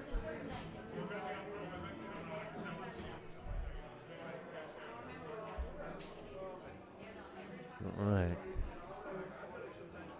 Tom for the 14. Bring it back around. All right. I think he puts enough bottom on this to break it out. Or I think there's too much angle there. I don't know, but it would be Might stellar if come he right did. about it, yeah. It would be stellar shot if he did. That or a bunch of left. So after he hit the rail, he came back out. I mean, You think he's going to try the billiard? I think so. Okay. Oh. Yeah. Too much left. Wow. That Should have wasn't gone bad. natural with that. Wow. Who would have thought that? Tom is a big one-pocket player, too, so. Yeah. That cue ball's control's there until it hits that rail. And it's going to put on whatever you gave it. And these rails are bouncy, too, if you hit it firm. All righty. 13, overshot the 13. Broke it. Yeah. It's Definitely. not a bad leave at Not all. bad. I'm Not so bad. sorry, but that's a good leave. Not bad at all. You took away the bank for the 13. You're forcing to shoot the 9. So let's see. All right. Ant stepped away for a little bit, but regardless, that was a nice little shot. That was actually.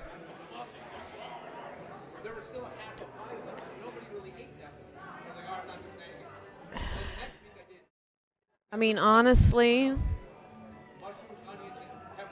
the safety, there really is no safety here, honestly. I mean, there is, but you have to be almost near perfection.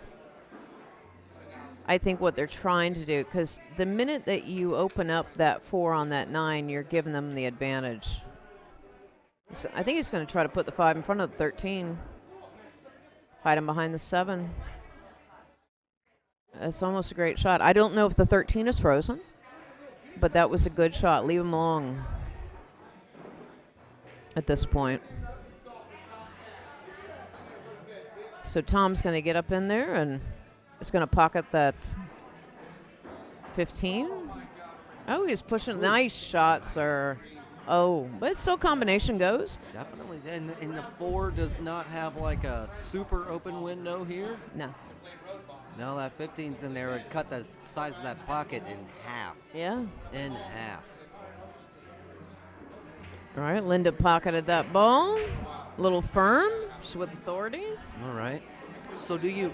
If he leaves her an angle for that 5, it's a natural breakout for the 4. So he's got to leave her on the rail? No, I'm Pretty saying much? if he pockets a 7 and leaves her an angle like this, she can come off and break out that 4. Okay. That's what I see. Yeah, What do you see? I was thinking more of leave her dead on the rail, and she can come off and go 1 rail into the 4. Now, he's the more seasoned player than Linda, obviously. Yeah. Gary Manning is. Yeah. So it's curious to see how he wants to leave her. I would really like to be left almost on the rail. Yeah, you see how he's coming off He's of that thinking rail. about it, yeah. Yeah. But can she force the ball in the rail? That's the key. Got to get around that 13. Yeah. Got to get around the 13 before you hit that left on it. But he's going to be have to tight This right is up kind on of that exciting. rail. Oh yeah. Right up on that rail. Oh, right spot, But wrong offense time. Offense, defense. Oh yeah. And Kim is up to the table, not Well, Tom. I really think you play the 13 and get the double tap on the 15. Okay. Leave that 9 ball tied up. Yeah. Well, no, that 7's in the way. Macaroni.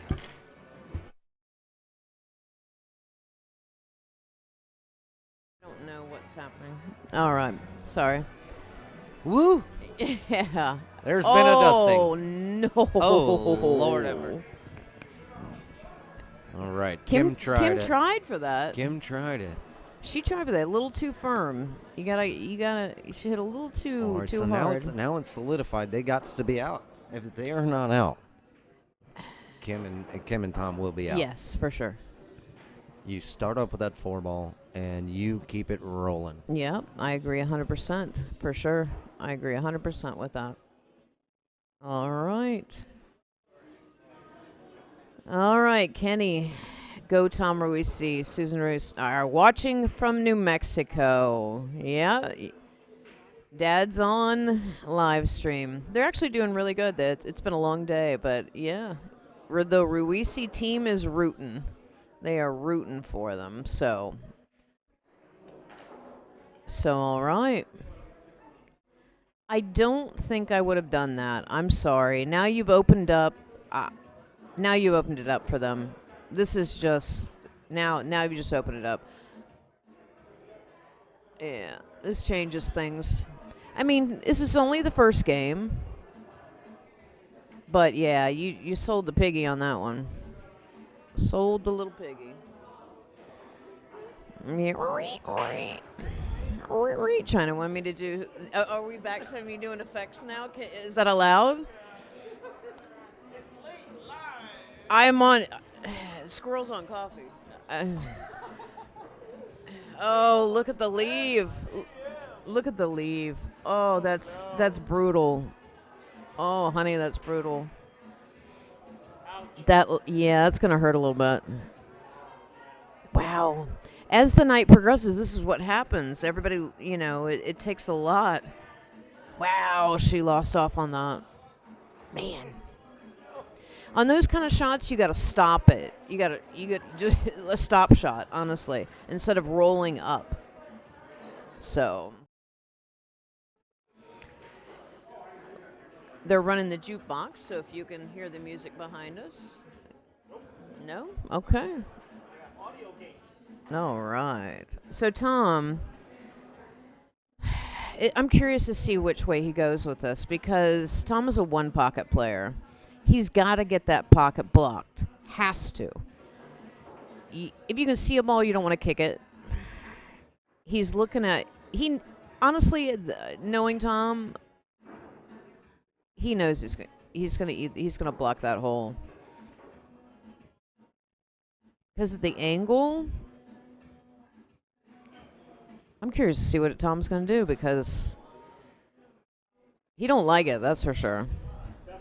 No, I don't even like it. Because they're really, what are you going to do? Play safe? You're too close to the ball. He's going to kick at it. He's going for it. He is going for it. Why not? First game, why not? Race to 4. Sir. Effective. Look, that was quite effective. I don't know if the 5. I think the 5 goes past 13 though, but that was a hell of a shot, sir.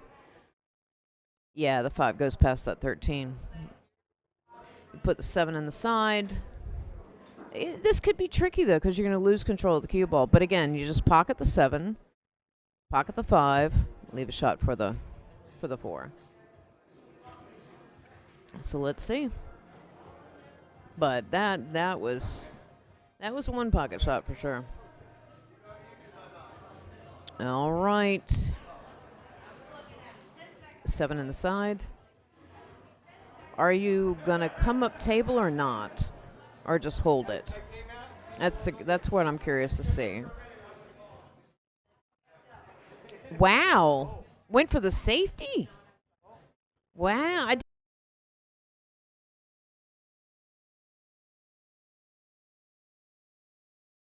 Man, almost made the 15 ball there. Smokey's back. Hey, I'm back. I'm here with Cheryl. We're here having a good time, getting this over with, seeing how it's going. It's getting down to the nitty-gritty, though. This is the semifinal. This is a good one here. There's a couple of semifinals. There's only one more. I don't know, Michelle and Elias. Yeah, Final Four. Yeah, Final Four on the winner's side. So this is one match, which is two teams versus the other 2 teams, which are Elias and. Oh my goodness, Shelfie Adipi. Ouch. That's gonna hurt a little bit. That is gonna hurt a little bit. Was that Linda shooting? Yeah, Linda. Now Tom rattled Roosey's it. at the table. He's like, how can I run out here and bust all the balls open? He's going to take those solves for sure. Got to concentrate on making it, though. He's going to break out it now. There he goes. Broke out the 8. Yeah. Wide open. She's going to have to shoot the duck, but I don't know if she can hit the 3 at all, but She's got to get in position. Just anywhere. Ken's going to try to go in between the 10. Oh, maybe not. I didn't see that. Perfect. Perfect for Something. Tom has nothing. I'm sorry. He's partner hooked. Yeah. Yes. I would have used a little bit of left and slid over. I mean, honestly, even though you're over the ball, you use. The ball was deep, so it was a little. Yeah. I love how you go scheduled to what? Tom looks a little befuddled, but I think he's swinging at the 7 ball on the side. Oh, good hit. It's all right. It's not bad. Almost makes the. Oh, that would have been a real good shot if he makes the 15. Yes. All right, so let's see. Gary's going to get a swing here. And if you guys didn't know, Tom Roosey is one of the owners over at Beyond Billiards. I know. We were just talking about that Yeah. because of the comments. You got Susan Kenny. with Kenny. Susan's actually in New Mexico, and they're watching Dad Nice. live. Oh, that's right, because that's where Kenny's stationed at. Yes, yes. How do you like that cold weather over there? Yeah, there's cold weather everywhere. Florida's the only state that does not have I cold know. weather. But it's crazy when Mexico and Texas are freezing. Yes. That's crazy to me, too, yeah. People, right, so- the people hate Florida at this point. Yeah. That and because we're able to be in tournaments and stuff like that. A lot of up north is still closed down for pool and stuff. And snowed that's in. It's horrible. Still learning, but definitely has the competitive edge and definitely Yes. wants to get better. And he is a seasoned player over Linda. Yeah. Yep.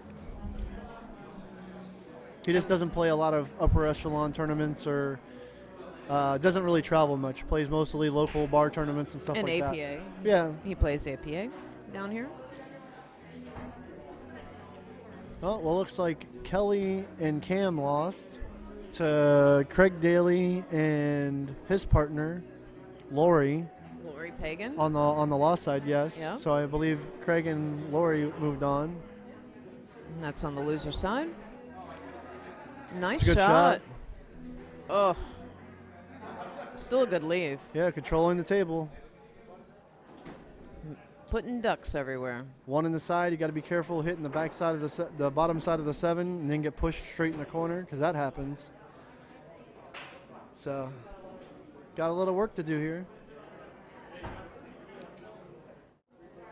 I would almost want to shoot the 7 in the corner and the one up here by the 10 and get that 10 out of there. What do you think of that? That's what comes to mind, but the 3 is kind of a little screwy, but. 4-5 is not super easy either. Yeah. Stripes definitely control the table right here. So Yeah. They're going to have Once to do a they little work. separated up those balls, hell yeah. They'll have to do a little work to kind of get back into this.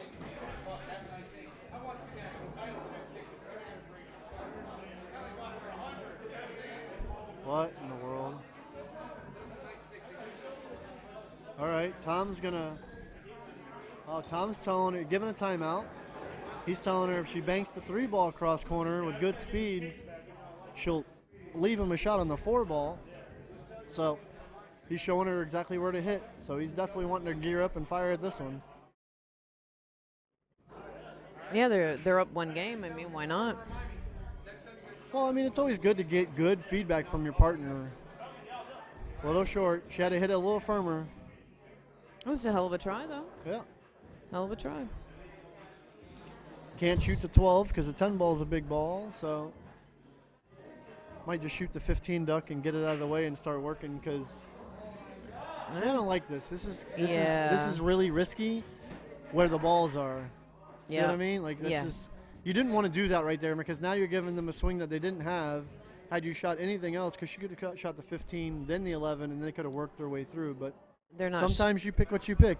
And certain players, like in that case, they don't think offense, defense. They don't think about cue ball position.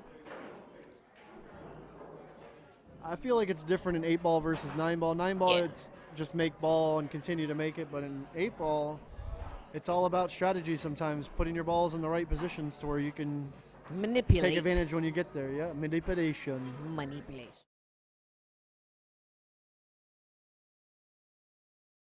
but it's not necessarily a hanger. Tom's not really worried about the 8 ball because the 8 will go off the back of the 11, so kind of look at it like that. You don't really sweat the small stuff. Guess he's looking at the 5 ball. Oh. Oh, he's going to play thin off the 5, the cue ball into the 3, and play in a 2-way safety, I think. Oh, boy. I think he's just going to try to put, I don't know. It's... Tom's getting inventive. Yeah. Starting to use the noggin. Wonder if he's just going to try to play safe with the cue ball behind the 3. He has to be, right? Oh, no. He's Oh, rearranging furniture. Changing the scenery. Okay. I didn't see that happening. All right. Now Gary shoots. And everything's wide open for stripes at this point. I mean, you can leave the 15, start with the 11, get to where you can shoot the 10 next, and then work 14, 12, and then work your way back. But I kind of like leaving the 15 or the 9 for the 8 ball or the 13. But here you just got to get a flow. You can't keep dinking and dunking. You just got to play. You can't. And don't overanalyze. You can't overthink. You just got to play the game. Just make a lot of times people that are good players get clammed up because they're trying not to make mistakes the whole time instead of just thinking about what they normally would do. You just got to play like you're in practice.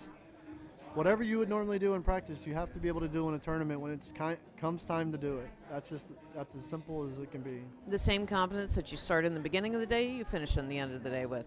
Well, sometimes you build confidence throughout tournaments Nice because shot. you might not always be super confident, but if you start playing good here, start playing good there, you know what I mean? It builds it to where you can work your way into it. Now here, you don't have to do anything fancy. 13 balls, stop, shoot the combination, 9-15. You don't even have to play it in the same hole. And the reason I stop is just, you know what I mean? Like, holy moly, she put the paint off that. I guess you wanted him to shoot the 14. Oh, boy. It's kind of always, I mean, he could shoot the 11, but I think he's going to shoot the 14. Yeah, Linda doesn't really play around when it comes to her cue ball. She definitely moves it around. She's not slow rolling balls. Woof. She's Spinach. definitely one of the firmer strokers out of the females in this group. Like Popeye. Let's see if Gary can come with a shot here. You just don't want to undercut it. Even if you overcut it, you can go off the 11, so got to think about it like that. Nice and smooth. Undercut it. Yeah. See what I mean? A lot of times people do that because they're just trying to. When you know that if you overcut it a little bit, you touch the 11, it goes in, so it kind of makes it a bigger pocket. But the 4 ball's still in a little trouble. But I think it's going to be 5 ball, 3 ball,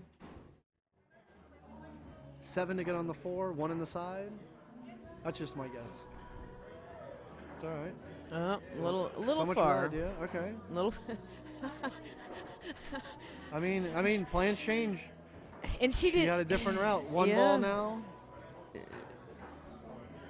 Now, see, if you're going to shoot the 1 ball, I kind of like leaving the 1, making the 1, but leaving it to where he can shoot the 7, or she can shoot the 7 in the side, get on the 4. To the 4. Right, and then worry about the 3 to get to the 8 ball. But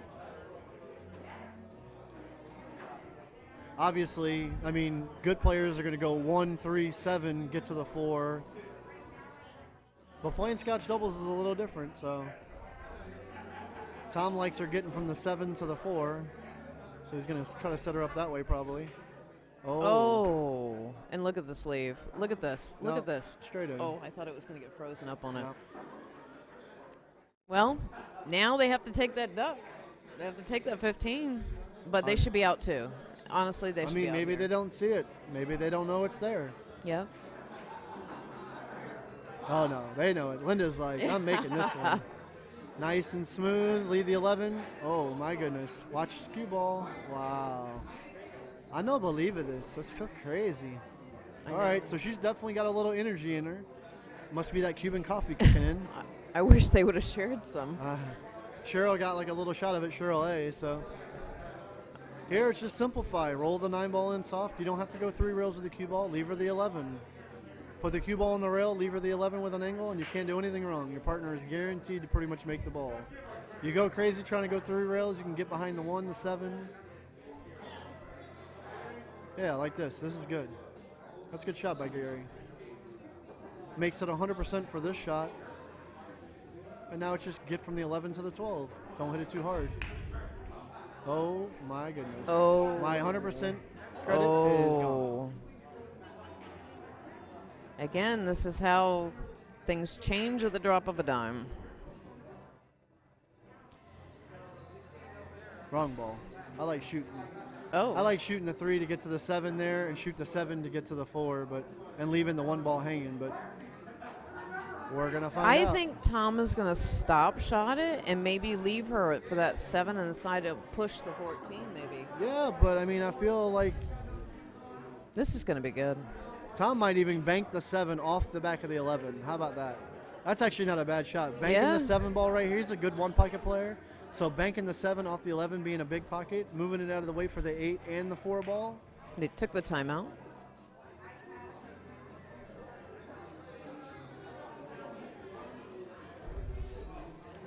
And if you follow the cue ball to the end, I mean, you could almost play a 2-way shot, play safe if you miss it, but they could also shoot the 4 into the 11 and let the cue ball come all the way back down. But you just got to make sure you don't hit the 14 when you shoot this shot.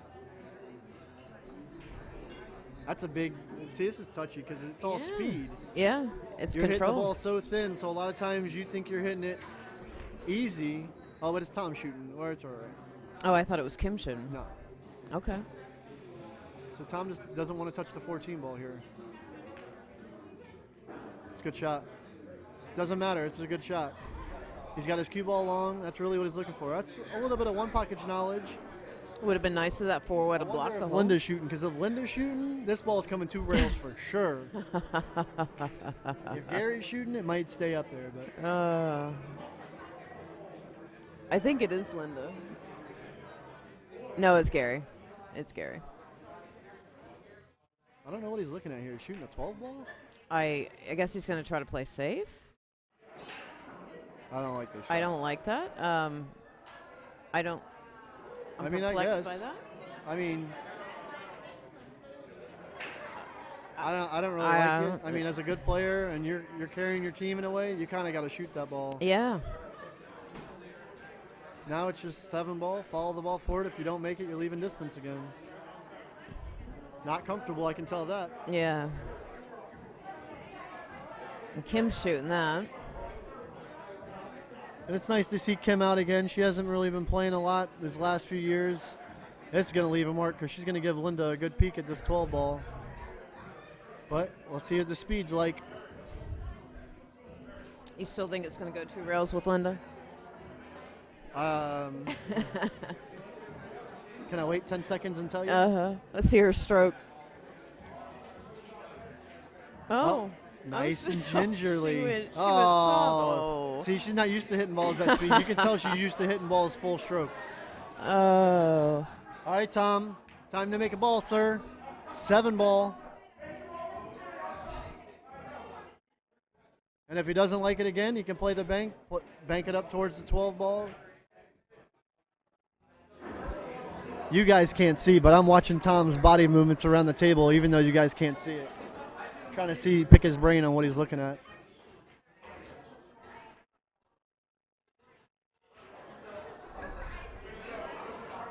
I don't know. I guess Ricky didn't look happy.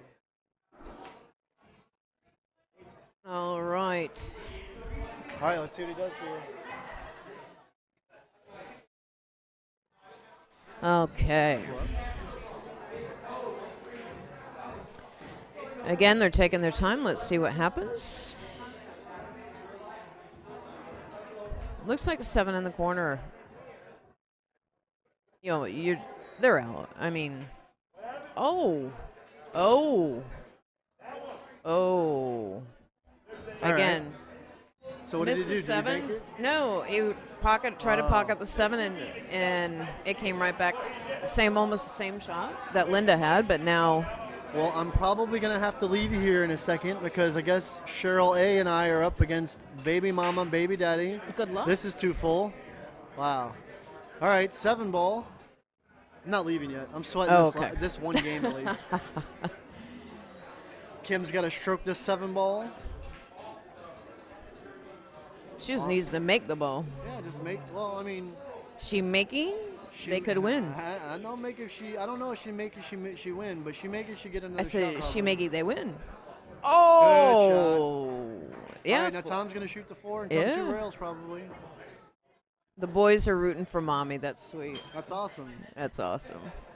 Nothing better than a little family interaction without the mom even really knowing that they're watching. I call she it. Get to go watch back later and see all the comments and everything. That's always the cool part about this. The beans are cheerleaders. Yep. The baby beans. Tom's taking his time with this. Yeah, he's trying to make sure because the side pocket's real big. And he can't really fan the ball too much because of the 8 ball. So. And that 14's you in the way. can't go inside. Yeah. So it's kind of. You have to go like 2 o'clock, and you got to come the Z to the other side and just try to give your partner the best look you can get. You're really not going to be able to get it close. He may even be considering the cross bank past the 12 with the 3 and leaving the cue ball over here. I mean, you could bank the 3 into the 4 also, but that's a huge tough risk. work. Yeah.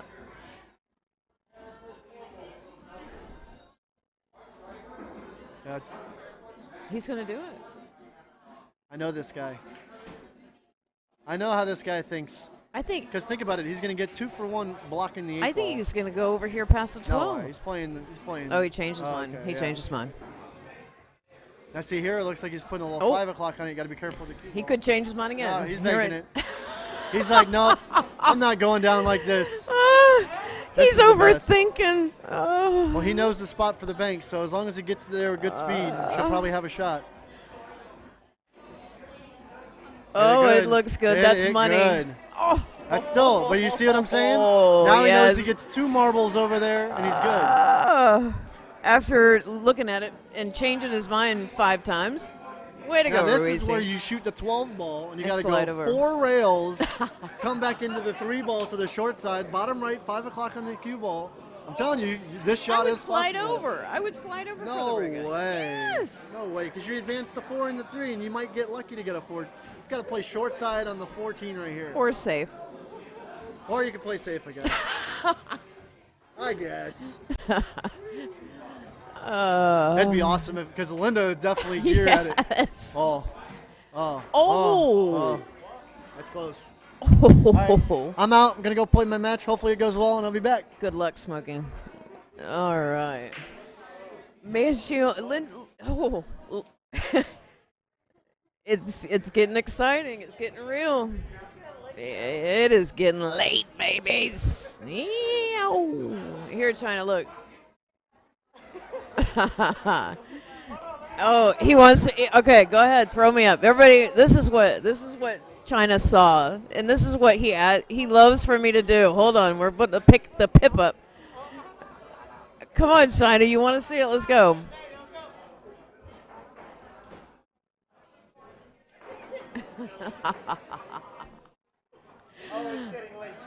It's getting late, China. Let me put my booster seat on. Hold on. He loves it when I dance. Later on in the night, we go Club China up in here. It goes from Breakout Billiards to... All right, I'm sorry. It is. All right. That was a great shot. That was a great shot, so we love to have fun. I threw it down through Beyonce, and man, I hit it hard too. Not as hard as I normally hit it, but I did. Yes, people, I can dance, by the way. This white girl can dance. All right. You put some Beyonce on him. All right.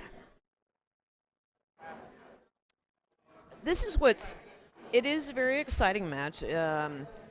It's all about cue ball control now at this point because everybody is like letting loose on it. I mean, that was funny. And by the way, I have not had a stitch of alcohol. So when you see me dance like that, it was no alcohol. That's a coffee dance.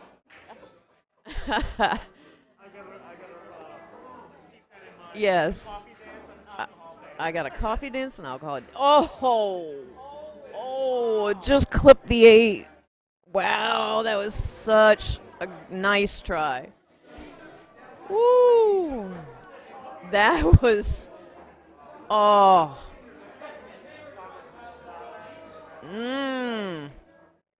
it just clipped it too.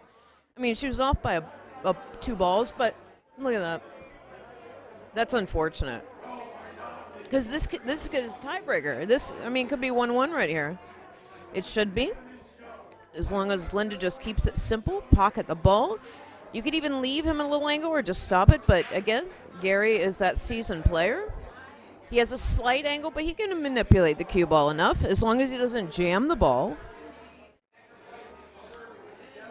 So, I don't want to do the commentator curse, of course. So let's see.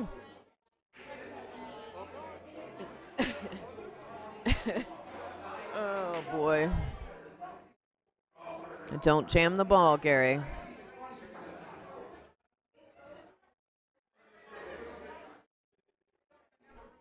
Perfect.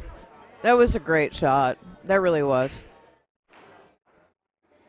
It could be 1-1 right here. It should be. She's not straight in. She has a tiny, tiny angle. Just make the ball, baby. All right, 1-1 race. It's getting good. Like a tortoise in the hare kind of match. Nail biter. All right, I do want to give a shout out to Breakout Billiards for the stream, and please share this. And also, you can see the different pins in the comment section where you can donate to Breakout Billiards for the stream.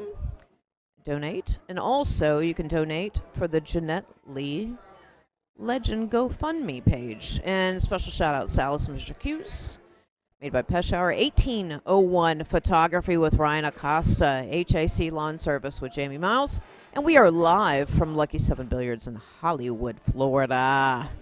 So it's exciting. We went from a 2-day event to a 1-day event, and seems that they tell me that we are finishing it off tonight. So we are going to be staying live until this is done. Estimated ETA should be about another 4 or 5 hours. He tried too much on that break. So he slipped off on that. He definitely slipped off. He did not hit the ball he wanted to, the object ball he really wanted to on that crack on that rack. Down on the bottom, paypal.me/Breakout Billiards for any donations that you would like. Greatly appreciated. This stream we do live, and we do it for free. Trisha Spiller. Hello, Trisha. What time are matches running until tonight? I was just saying that it was supposed to be a 2-day event, but the players, they came to me and they said that the players wanted to finish it off tonight. We are running estimated 2 a.m., 3 a.m. we'll be probably going to.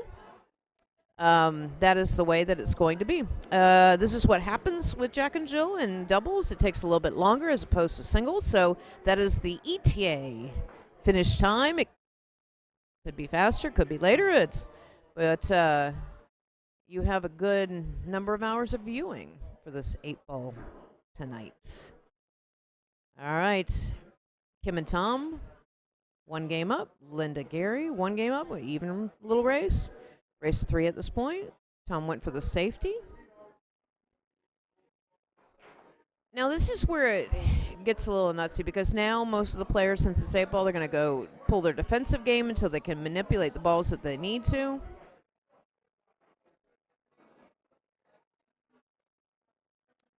I would have gone for 1 in the side. Oh, goodness. You got 2 breakout shots right here. You could pocket that 9 right now and split up those balls. You can come on the back side of the... Oh, okay. 10 in the corner. You might miss the pack. Yeah, you missed the pack. Don't get stuck behind the 1. Ew. Hey, this is what happens. But again, isn't it exciting? This is very exciting. It changes things, it's totally different than playing singles. But nonetheless, it's competitive play, and thank God we are able to play. Tom is looking where he is going to, I don't know if he's going to try to break out the pack or he's going to give her a nice shot, a little angle shot on the 9. I'm not too sure. He's going for the triple combo. Oh, this could be the money shot right here, folks. This is interesting. Look at that. Look at that shot. Wow. And he really didn't give up anything other than the 4 ball. Huh. So Gary's not going to take that duck of that 4. I think he's going to try to use the 2 off the 12.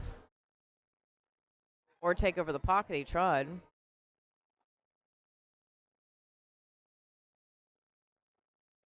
All right. So, getting back to the table with stripes. Do you take the 9? Do you play safe? The thing is that you can't take the 13 because then you open up solids unless you're going to be out. It's super simple with the 9 ball, but if you do not get that backspin and come off that 4 ball because you're almost straight in to set him up for the 12, it could be a problem. So that's what it... Oh. I'm curious to see. They're talking about that 13, but I don't know. I don't know.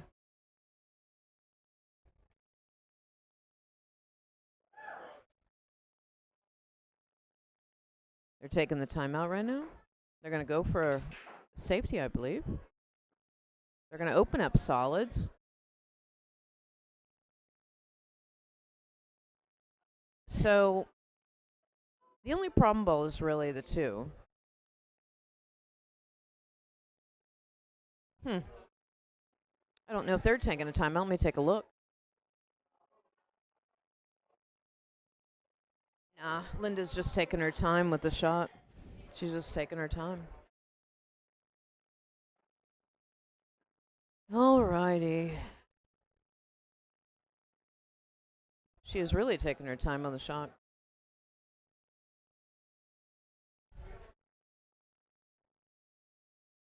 Honestly, I would shoot the 5 in the side.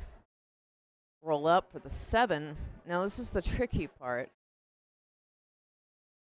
Once I would get an angle for that 7 for that 5 to pop either the 12 or the 11 in the hole. Open up one of those balls.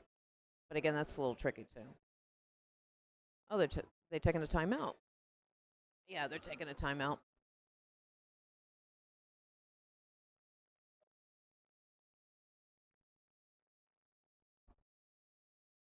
Okay. 4 in the corner, yes. Oh, nice shot. Tit for tat. One of theirs is blocked. The other opponent's blocked. Okay. Honestly, I think he wanted her to pocket that 4, and then he had the 1 on the side and roll up, but now the plot thickens, really. Now Tom's looking, because he's going to play safe with that right now. Going to take over. Take over the pocket. Didn't necessarily sell out an easy shot. I mean, you could pocket the 4 in the corner. But again, the 2 is their problem ball, and Tom fixed their problem ball with the 9-4. So this is getting good. It's getting down to a strategic type match.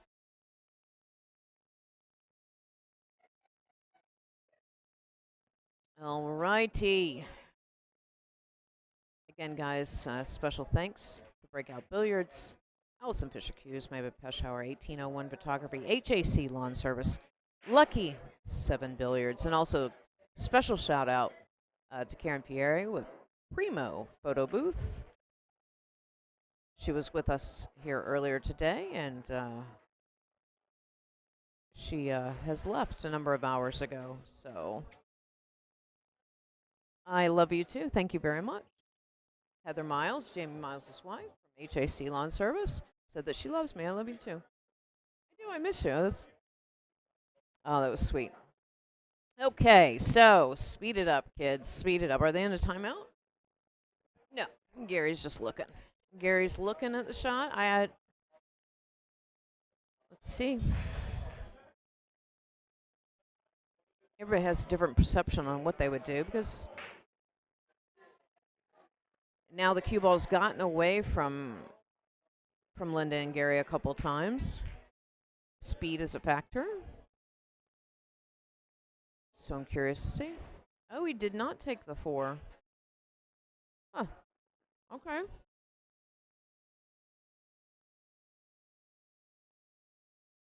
I'm not sure. It looks like he's shooting the 7. Okay. I don't understand that, but okay. This is the problem now. Stripes are completely opened up now. That 8 ball is completely free. This is run-out table. I mean, I'm just being honest. I'd be like a kid in a candy store right here. Take the 12. I mean, there's so many options, but it's just easy peasy, lemon squeezy. Leave that 11. She's shooting the 11 first? Oh, my. Oh, no, 12, okay. Let Tom work around.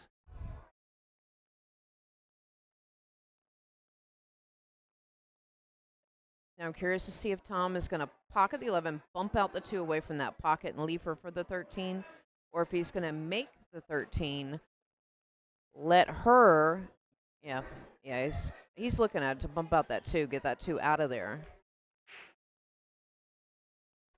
Because, if he left the 11 for her, she could get stuck, but still, she has, Tom would have the 9 in the corner. The 15 is not a problem. He may try to get her on that 15 now. It's tricky. Double shim table. It's a fast table. The rails are bouncy, so he's taking his time with this because it could be tricky to a certain degree. All right, let's see what he decides. Okie dokie. Earlier today, we had Tony Robles that came in and came to business and commentated. He wanted to make sure that he spoke about the Jeanette Lee Legend Fund, the GoFundMe page for Jeanette Lee. Wow, nice shot. Huh. That was fantastic. Now she shoots the 13, he shoots the 15, he'll manipulate the 9 to get back on the 8. The 8 goes right in the corner, past in between the 3 and the 7. All she needs to do is just make it. Don't worry about position. She went a little far on it. Now Tom has got to pretty much manipulate that cue ball back over here. Down table. I mean, it goes in both corners. It just depends on how he wants to do it. That 4 could be a problem. Is you want to come on the right side or the left side to get her on the 15? Either way. If he gets her good on that 15, then the 8 is going to be easy peasy. So this is, as Tom is a 1 pocket player, this is going to be good as to what he decides. I mean, I thought there for a minute he was going to try to cut the 15. Is he looking at it? Or leaving her on it?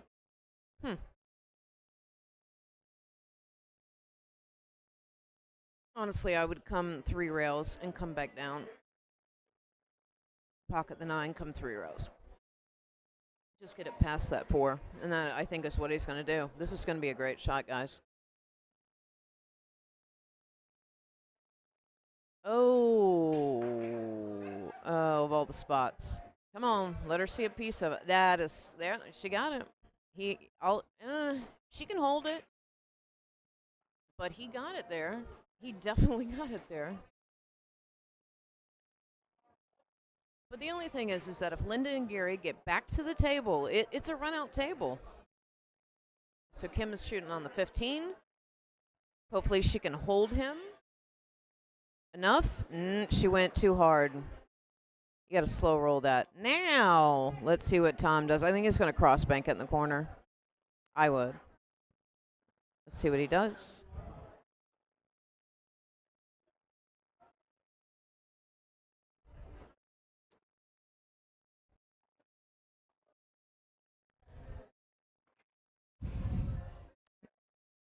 I don't know. Jackie has thrown things up. Okay, hold on, guys. It's all of the feed for Facebook. So just so you guys know, when you guys comment on Facebook, Jackie is in charge of putting it on the bottom of the screen so I can see it. She's a little behind on that. She threw it on a couple screens. Why not? I tried to read it, guys. I did. I know that Neil had said, Kim is, Neil, yeah, tell her to hurry up. I'm falling asleep. Neil, she's working, babe. She's working, babe. She's working. Just let the mom work. Oh, didn't I say he was going to try to cross bank it? All right. The table's wide open, guys. It's wide open. Linda and Gary can capitalize on this. They can really capitalize on this.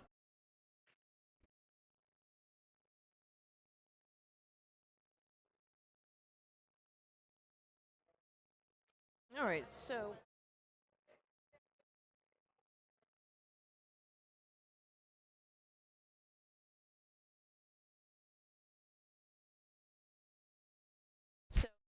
Jackie went and told me that Michelle Seglerick and Elias Nassif, they won their match. So their next match, we believe, is for King and Queen of the Hill. The determination of this match plays against them, I think, for King and Queen of the Hill. I believe so. I do believe so. Just so you guys know, tomorrow, since we are not streaming, unfortunately, Jeannie Seaver and Sonia cannot join us tomorrow because we will not be running our stream tomorrow. But in the future, we will actually love to have them on and talk about their charity event for Jeanette Lee. We got a run-out table here, guys. Again, everybody is slowing down their play. It changes things a bit, the dynamic. Later we get into the night. Most people are not nocturnal, and some people are. They come alive. So we're going to see. He went for the safety.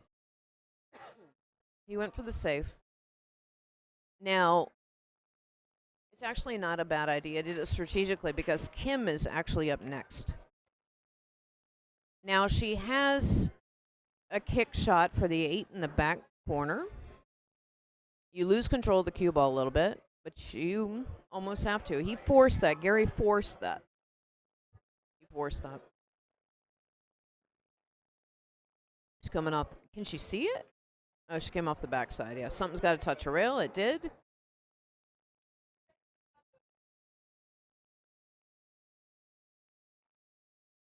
So I'm curious to see who was next up. Linda is up at the table next now. Honestly, she should put the 3 in the side, slow roll up for Gary to shoot the 4. He can manipulate the ball back table for the 1. I would not shoot the 7 at this time. But if you pocket it like that, if you make it, you don't have to worry about it. Nice shot, Mama. Again, this is a run-out table. Don't try to do anything fancy. Just keep it simple. And, yeah.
stripes. Try to break out that 13 ball, missed it.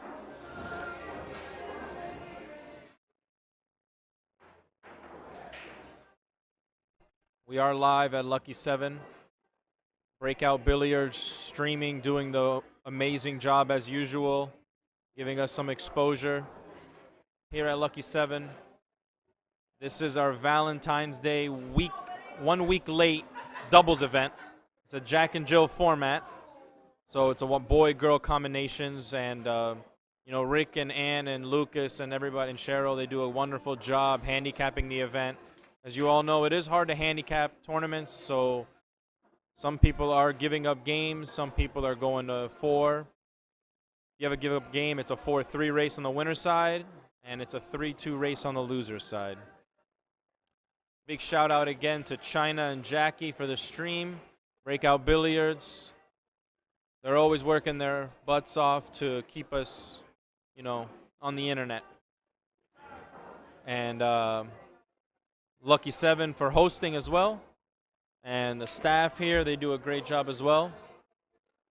And obviously, all the players and the people that are watching, we hope you enjoy it and get something to watch if you're relaxing at home or even on your phone. Do me a favor, though. Go ahead, hit those likes, hit the shares. Let's make this big viewing for everybody. So far, we've had about 34 teams, and we are down to, I believe, either 6, 7, or 8 teams left. Me and Michelle are doing pretty well. We're actually waiting to play the King of the Hill match. We're going to play the winner of these two. So we've had a pretty good day today. Chemistry goes a long way in doubles, so even though some teams might be better on paper, chemistry is what it's all about. And me and Michelle have had a pretty good day. Hopefully it doesn't stop now, and we'll be on the stream next, so wish us luck. All right, let's get back to our match, though. Looks like Linda played a safe, try to push that 15 in front of the hole. And Tom will get back to the table. Looks like Linda and Gary are stripes. Tom and Kim are solids. So we definitely have a little bit of a brain game here.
Oh, good. I fixed it because I reconnected it.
We're live! Lucky 7 Billiards. I don't know how many are here standing by, but we got a match coming on in the next 5 minutes. We will be live in action again. We will be playing on the loser's side. The winner of that will play the loser of that hot seat match, and then the winner of that will play Misha and Eli. We're live here at Lucky 7 Billiards. We got Breakout Services running a great live stream event for us. We're still on here at like 12:45 p.m. Eastern Time, located in Hollywood, Florida, Lucky 7 Billiards. Got a great tournament. Hope you're all going to hang out and stand by, and we'll see you in a few when we get started. I'm Fagazzziii on pool. Peace out.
We're live. Lucky 7 Billiards for the Jack and Jill tournament. We got Breakout Services here running the live stream. Special shout out to them. We're right now in like almost the semifinals, maybe it's called. It's the losers bracket, but not the final of the loser bracket. What's that called then? The semifinals of the losers. What's that actually called? I'm not sure. Who knows what that's called? The semifinals of the losers, not the quarterfinals?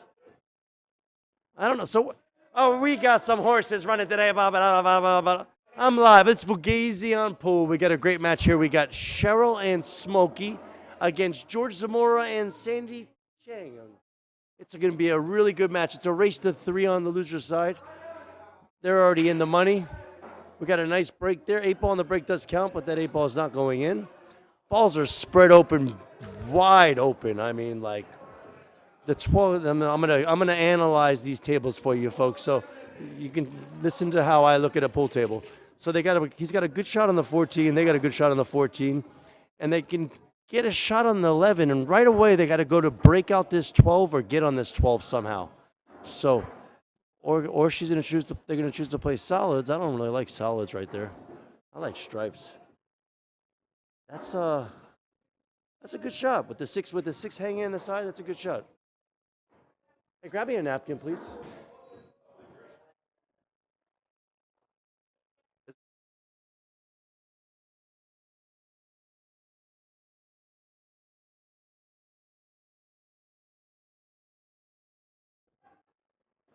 So they got the solids. You're going to shoot the 6 in the side. Hopefully get good on the 2. Bumped the 9. Didn't get any good shot on the 2. Real funny. I guess they got the 1 ball, though. The 1 ball almost straight in. Hold the cue ball for the 7 in the side. And they can run out that way.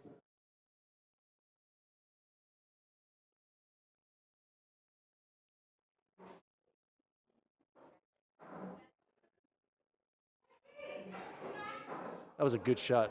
Straight in, perfect on the 7 in the side. So I'm not sure what to do here. I'm not sure if you want to try to get in between the 10 and the 9 path so you can shoot the 2. You got to shoot the 2 coming up.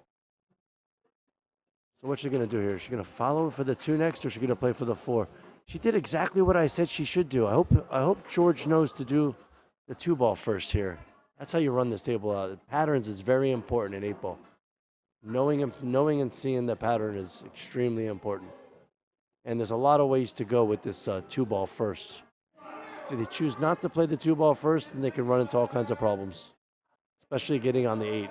Just look at the table, folks. If you had to shoot that 2 ball, you need to have a really good angle to get on the 8. So you don't want to leave that for last.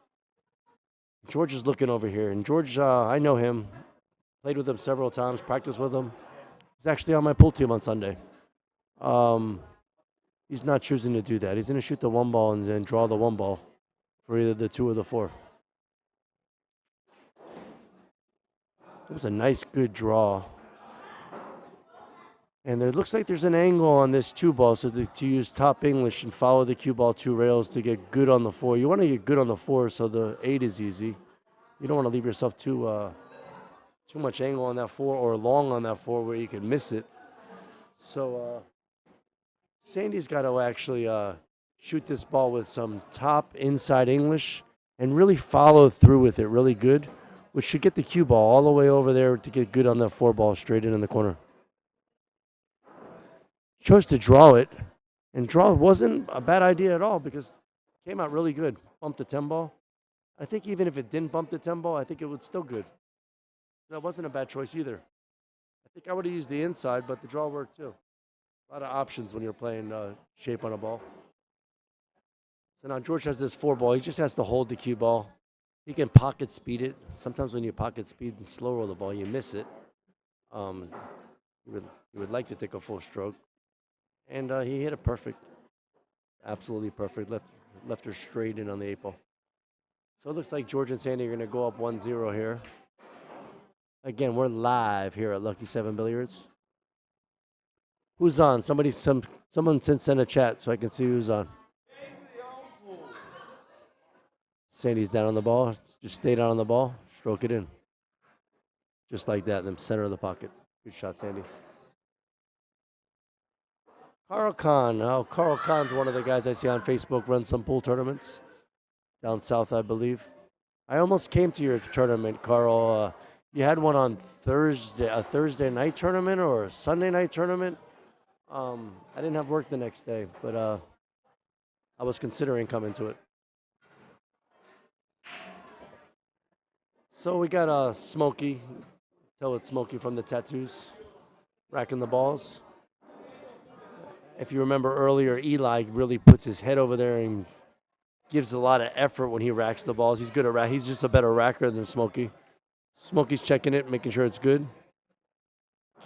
Giving a little tap on the 2 ball, making sure they're frozen on those 2 balls. Very important to give a good rack when you're playing pool. Very disrespectful to not give the effort and give a bad rack. Also, the balls break up like crap and table's all tied up. So George is breaking now here. Up 1-0.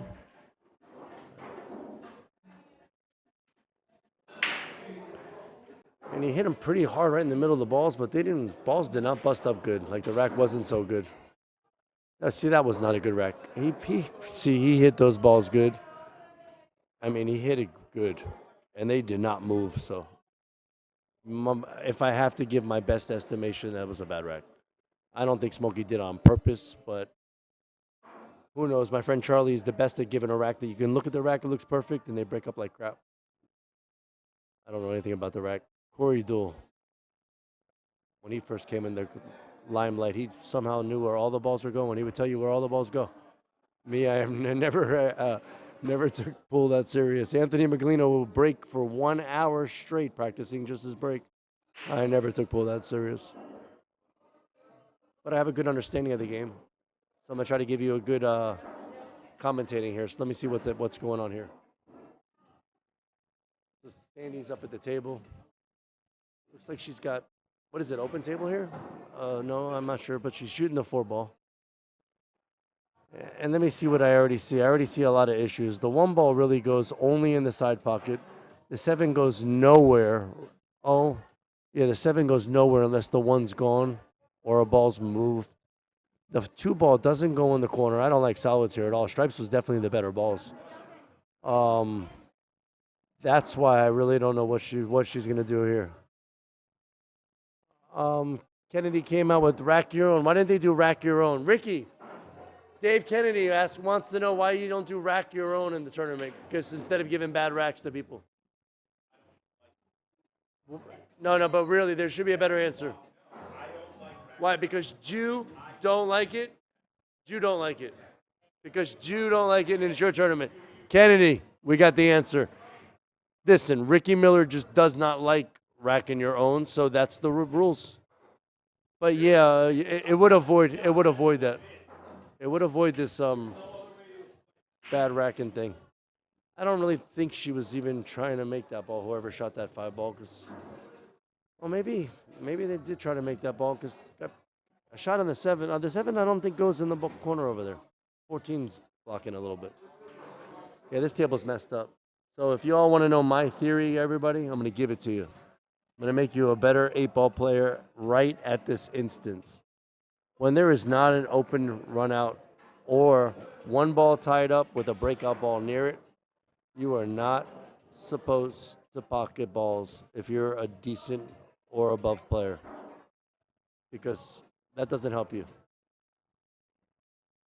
If you're a player that can run the balls out that are wide open with no, let's say you have 7 stripes on the table and no solids with ball in hand.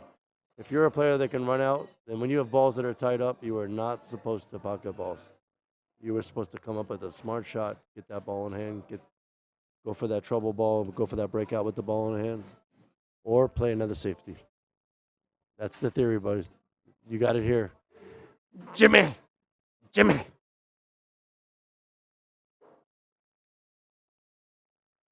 You can't cash a 4 that doesn't care about breaks. What the heck does that mean?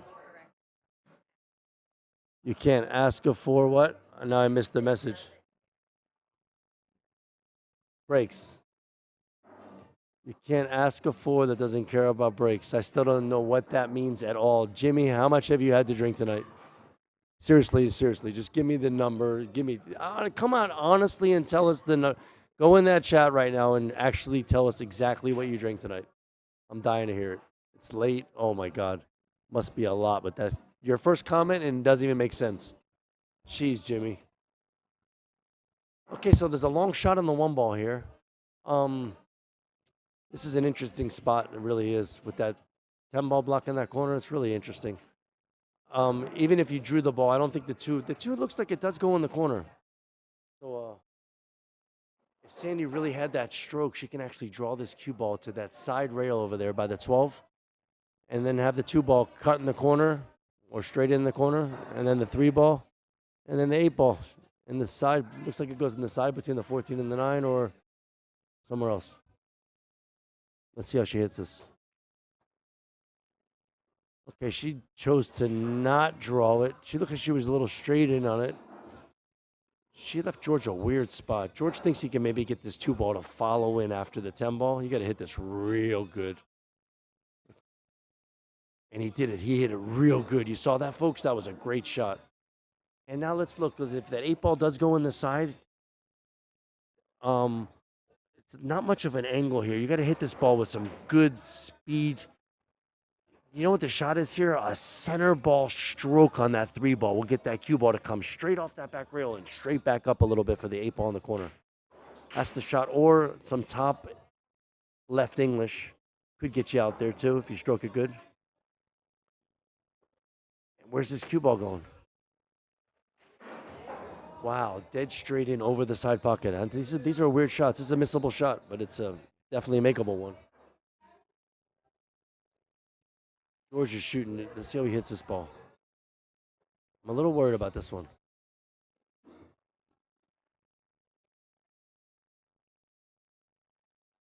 Ooh, right in the middle of the pocket. Good shot, George.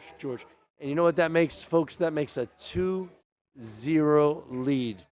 Cheryl and Smokey are officially on the schneid, folks. We're live here at Lucky 7 Billiards, located here in Hollywood, Florida, where we're not locked down and the restaurants are open.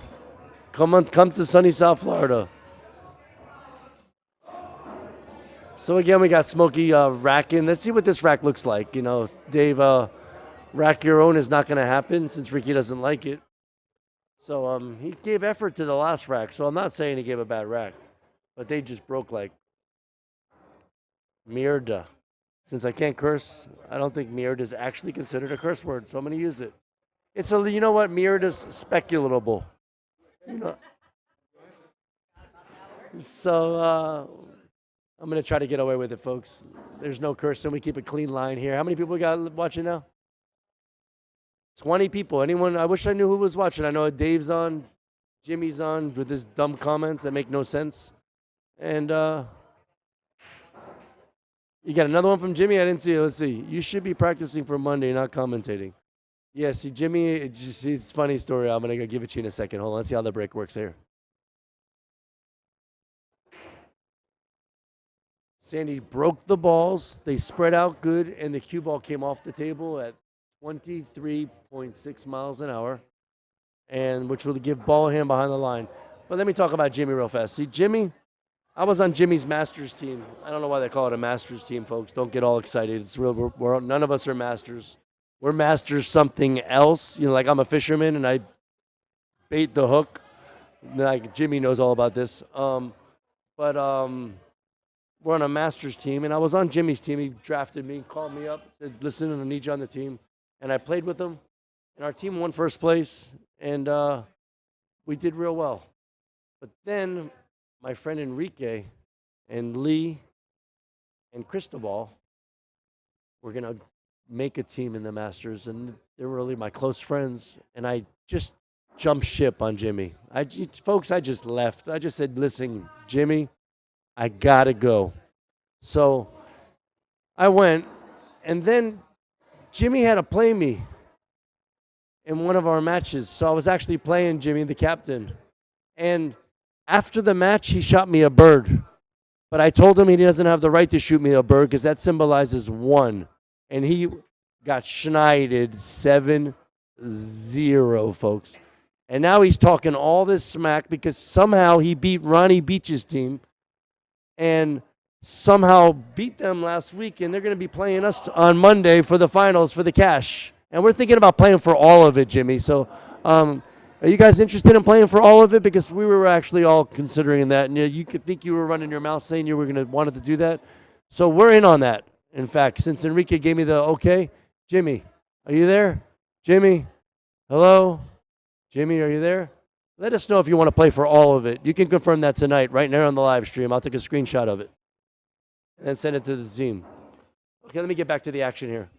So we got, hey, Ricky. I don't know what they got here. They're in a weird spot. It's solids, okay, solids. 6 ball's in a bad spot. George used some good inside English. Got good on the 1 ball. Wow. There's an actually chance here. You can draw this 1 ball and the cue ball, not touch the 14, and that runs right into the 6 and breaks it out. If Sandy knows that shot. That's a good shot there. I see that. That's one option. I don't really see any safeties there on that side of the table. They get a ball on the other side of the table. There's no safety.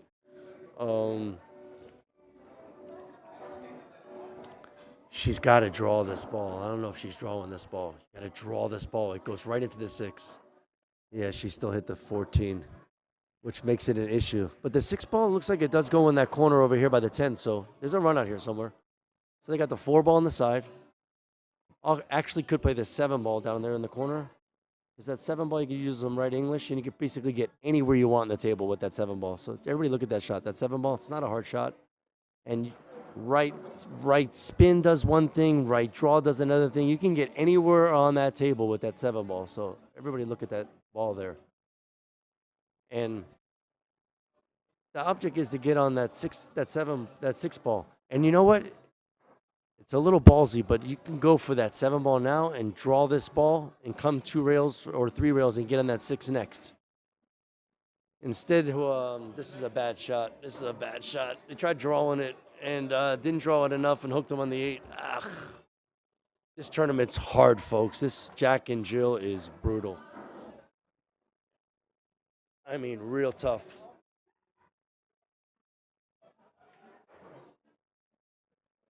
So Sandy could play the combination. You want to know the shot here, folks? I'm going to tell it to you. It's to overcut this 6 ball into that side rail and run into the 9 ball, which would block the pocket with the 6. That's the shot. And that's what she pretty much tried. I mean, she actually tried that. She didn't hit it perfect because it looks like the 9 ball still goes past that 6. It definitely goes off the rail, off the 6. That ball definitely goes that way. She tried that. She didn't use good speed. It was too hard, or the speed wasn't good. So let's see where they got here. They got the 12 ball straight in. The 14 looks like it goes in the corner too, past that 6. So they could get out of here. 12's not actually straight in the corner either. Oh, you can cut the 12 in the side, slow roll that, and control the cue ball to come off that back rail and get good on the 15 and run out that way. You can, this is an interesting, the angles are not so great. The angle on this ball to get on this ball, that's the 10 ball to the 9. Could actually cut the 9 now. From this angle, it looks like the 9 goes clean. I'm not sure what the right shot is. I would shoot the 12 in the side, and I would control the speed. If he shoots it in the corner, he's going to have to draw it or force his cue ball off the rail. He played in the corner and didn't hit it good. And didn't control the cue ball at all. Got on the wrong side. It was the wrong shot, I thought.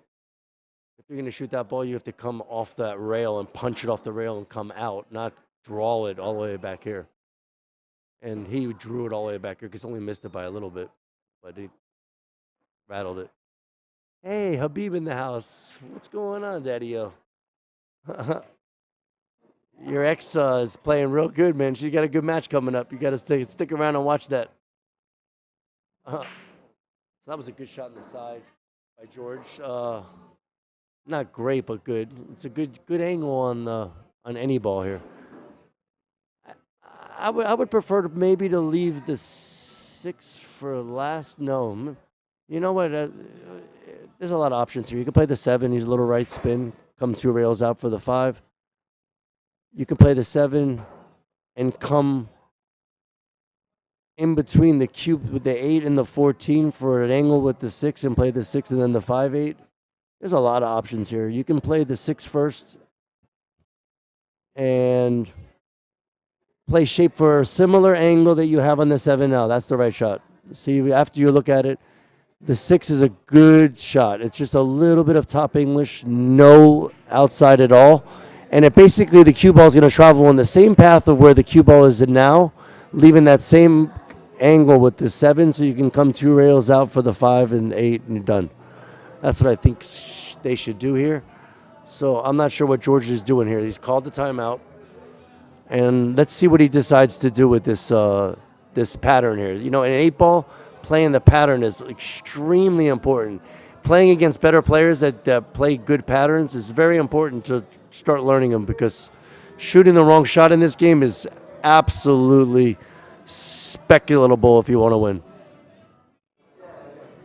So they're taking their time in the timeout. You know, we're a friendly bunch here. We don't put no one on the clock and do all that Fagazzziii crap. So looks like they chose my decision to play the 6 first. She can't use any English, maybe a little inside just in case. Oh, she came in between the 2 balls. This works too. This is great. This is great. This is a perfect angle on the 7 just to come off the rail, get perfect on the 5 and the 8. You know what? I like that better than my choice. My choice worked perfect too. I mean, they both would have been as effective. But this is actually better because it's natural. But, I mean, to get the cue ball there wasn't so easy.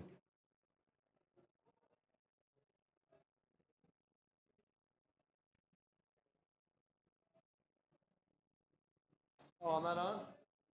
Am I on? Looks like we just lost the Facebook feed. We're only on the YouTube right now. So I'm going to keep commentating for all those that are watching. I'm sure Sandy and her partner and George and Cheryl and Smokey might want to listen to the commentating, especially if this match went double hill. But again, Smokey and Cheryl are still on the schneid there. So, and it's not looking real good because if Sandy can hit this ball good and get George a decent shot on the 8, he might make the 8 and this will be over. We'll go on to the next match, which I'm really excited to commentate. Oh my God, y'all saw that? Did you all see that? She missed that ball by 1.3 feet. But it went off the other ball right into the hole. And the cue ball came out perfect off the rail, perfect across the table, leaving a straight in shot in the 8 ball. Cue ball's off the rail. George should make this ball. He is known to not handle the pressure so good. So let's see how he hits this, folks.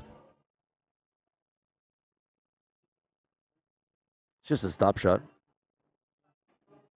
And see, he didn't stop it. He chose to do this dumb stroke through the ball at a bad speed. This is a lesson for everybody. When you're on a ball like that, you get up there, you stroke it, you give a good firm stroke on it, nice center ball stop shot, and bam, you fire it in the hole.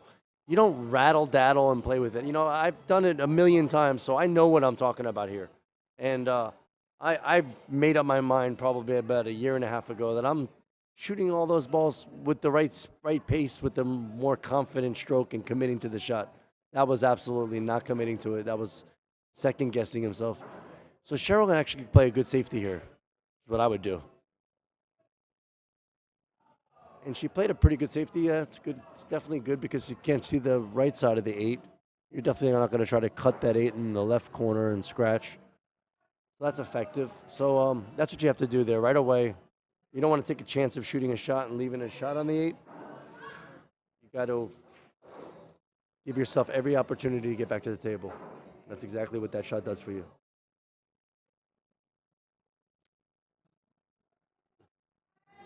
So let me tell you what, there's some options here, what you can do. I'm not sure what it really is, but The kick on the 8 is not horrible. You come in between the 15 and the 12 with right English. You're not going to scratch unless you came really deep and scratched. And that kick on the 8 it exists. I mean, it exists. You basically hit the cue ball right to the second diamond on that rail over there with just a little right English. You don't want to use a lot of right English because then you might scratch. You can't take a chance of scratching. And you can actually kick this 8 ball in that corner pocket. That's what I would do. They're not. She could see the edge of it, I think. See, this is not gonna. I don't know if she tried to hit it or what. I thought it looked like she was trying to roll the 14 on top of the 8, but that doesn't really help you because ball in hand, there's no way you're gonna actually really tie that 14 up. So Smokey and Cheryl have a ball in hand. I'm hoping they win this game, just to have a little bit more sweat. Smokey's choosing to play the 9 ball, leave her an angle on this 10 ball. Where she can basically do anything she wants. What she really should do is draw it and play this 14 in the side next. Get perfect on the 14 in the side next. And I would also recommend that they don't leave that 13 for last. The 13 to the 8 is not such an easy thing, unless you're perfect. You know, obviously, if you're perfect on anything, you can get on any ball. So she chose to come with top English and come around. She looks like she hit it a little too hard. Now, again, they have that option to play that same safety if they want, which isn't a bad choice because Smokey going for this shot, this ball in the corner, or this 9. I'm not sure. What do you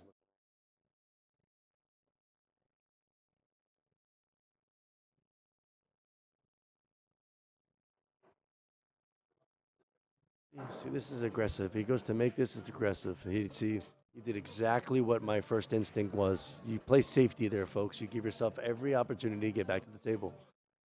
And Smokey's known to be very aggressive, and he, sometimes, they say a blind squirrel finds that nut. Well, sometimes your brain actually works in the right way, and you shoot the right shot. And again, that gives him an opportunity. Now, the shot that he chose actually put another ball in a weird spot. He brought it over there by the 8. He wasn't thinking about that at all, though, because really the most important thing was the cue ball, which is something you all should think about too. It's worth the risk of the ball not going in the right spot because the cue ball is the most important thing on that, getting hooked behind the 14. So I'm not sure what George is going to do. He's kicking at it. And he made a good hit on it. And he opened up those 2 balls that I told you were trouble and left a wide open table. So you got a few options here. You either shoot the 14 ball with a little bottom right English and get the right angle on that 12 ball. Really, you shoot the 14 ball with just right English, so your cue ball comes out and gives you the option to play the 9 or the 12. Best to get a little angle on that 12 that you don't have to do anything fancy except just roll it, cut it in a little bit, and get on the 15 in the corner. Let's see how she hits this. Just a little bit of draw. Hit it with a little speed. Don't leave it near the rail at all. Which she hit it with plenty of speed. Got absolutely perfect on the 12. Not perfect, because remember what I said? I wanted that other angle so you can just cut it in. But this is a good shot. This is a roll-in. I do see an issue, though. This 9 to the 8 is going to be tough. And Smokey didn't leave her much of an angle at all on this 15. It's like because we want to make sure we leave our Jill a shot that they can make easily. But she doesn't have a bad shot, obviously. She should hit it with some bottom and just make it come off the rail and not follow it so much. Because follow it so much and leave Smokey a bad angle on that 9. And here's what I'm talking about. See, that's not a great angle. Now it's a draw shot. Smokey can miss this ball. Doesn't look like he has much of an angle. If he does have an angle, he can just shoot it in and follow the cue ball off that back rail and up, and then shoot the 8 ball in that corner over there. But he's looking at it a little extra. I told you this was going to happen a little bit. That's why it's important to leave either an angle or leave close to the ball. And I'm looking at the table. I'm standing up so I can see it better. It looks like it's pretty darn straight in. So it's a straight draw shot, and it's a stroke shot, and it's a shot that he can definitely miss. Oh, who's shooting? Her shot. Oh, you're taking a timeout? That's interesting. He took a timeout on his shot just to talk about what's going to happen. Unless it's her shot. Jackie said it's his shot. I thought it was his shot too. Maybe he's thinking about making the ball and just stopping it and having her play a safety, which I absolutely don't recommend. I mean, it's not the hardest safety. If you just, then let me just show you a safety, folks. If he wants to make this ball just so he pockets it and stops the cue ball right there, you just overcut this 8-ball and play this 8-ball to the middle diamond on the back rail. Don't worry about the cue ball at all, except the scratch over there. And it's a safety. But I don't think he wants his Jill to do that. Well, I'm not sure what he's doing. This is a tough spot. Yeah, that's right. She shot that ball and got him straight on the 9. They're taking their time. Again, we're very courteous and friendly here. We don't put anyone on the shot clock or anything like that. We were going to make this a 2-day event, but they figured they can get it done in one. And looks like we're going to get it done in one, which is nice. Smokey's going to shoot this 8-9 ball. Let's see how he hits this. Looks like he might be following it. I can't tell. Yeah, he's just rolling it in. And maybe he told her how to bank this ball. So, oh man, I don't know about that. Oh, he might have called a safe there. Oh, wow, what an interesting call. You got, Jackie, you are on point tonight. You know what they say? You know what they say? That blind squirrel finds that nut every once in a while. But I have to tell you, I don't know why Smokey followed that cue ball up so much, leaving it like a really nice, juicy bank. I mean, all you do is hit this ball with center stop shot and bank it. Bam, right in the side pocket. And he's looking at it. Let's see what she decides to do here. Safeties here. There's some safeties here. Try to get the cue ball back in that corner where she's at. Thin it. She's banking it. And she made it right in the middle of the pocket. Oh, no. Oh, wow. What a unfortunate roll that was, Sandy. You did let the cue ball go wild. It's not like you didn't give the ball that opportunity to scratch. You should have never had that cue ball go there. From that shot, dead straight in, I really don't know how you got the cue ball to come over there.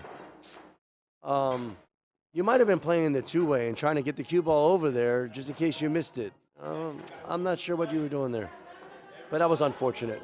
Okay, so it makes a little more action for this race here. So Cheryl and Smokey are officially off the schneid, and we got action, folks. How many people we got watching? Are we back online? So we had a starter, new feed. So how many people are on the new feed? 11. Only 11. What did I have on when you lost it? 20. Shoot, folks, share this. Or your friends that are up to Lake Pool. We got a great Jack and Jill tournament here, like 40 players, $30 a player, so $60 a team. Share this feed so we can get some more people on here. Say hi in the chat rooms. I know who's here. Tell me where you're from. Anyone from far away? We're in sunny South Florida. I know we got Kennedy watching it up from northern Florida, right outside of Georgia.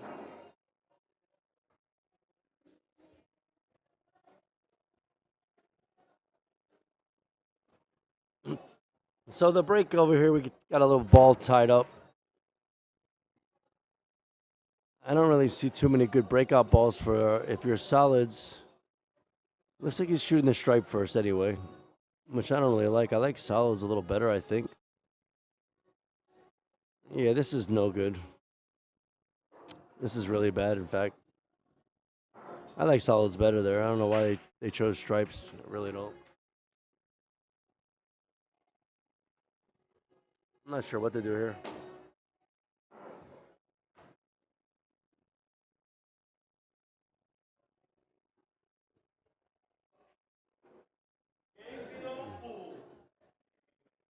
Who's Debbie? Nana? Nana? Is that it? How do you say it? Nana? Hey, Nana. We missed you tonight. You guys didn't come over and sweat some action. We had a great tournament. And you know what? You and your daughter are both Jills, and we needed Jills. You both should have played in this. What's the payouts? The payouts sweet, Kennedy. If you text me, I'll tell you some more action. Let me go get my phone just in case you text me.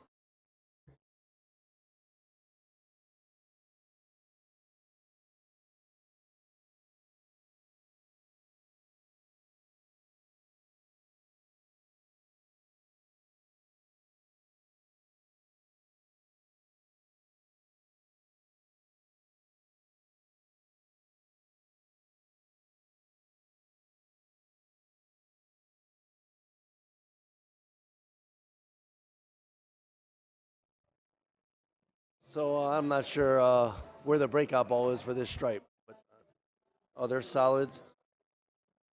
This is a good leave. And listen, whenever I'm going to teach you all something real quick.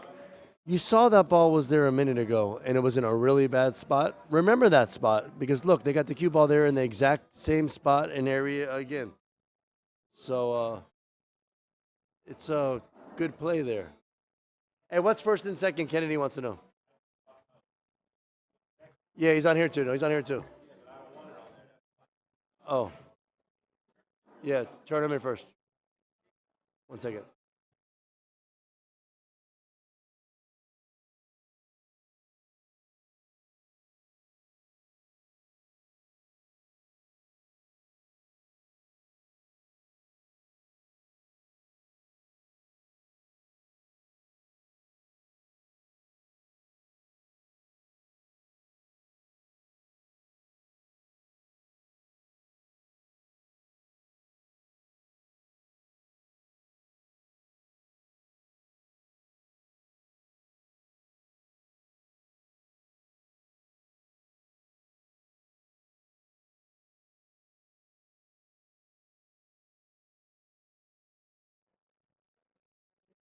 So, again, balls are really bad in this table. Not much really exciting to commentate about it. Got to play smart is basically what I'll have to say.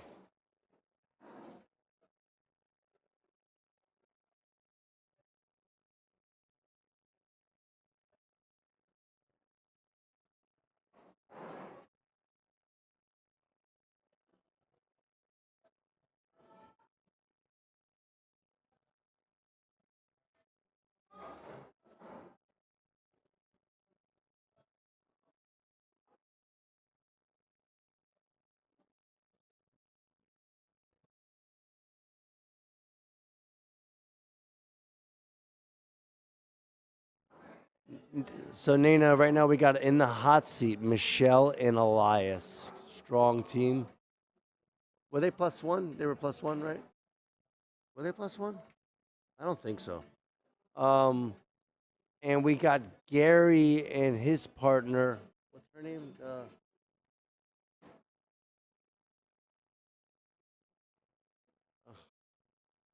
And then we got right now the last two that are up there. So after this match is going to be Gary and his partner, and then the winner of that is Elias and Michelle.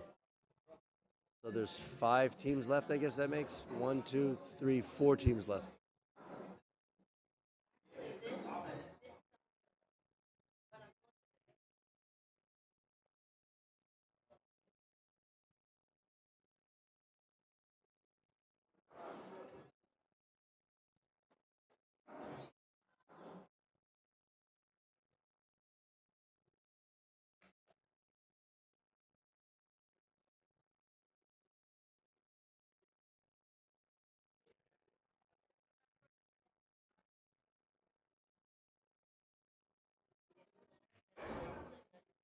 Linda and Gary. The winner of this was Linda and Gary. So they went for a kick shot. And Smokey has ball in hand. Are they must be stripes.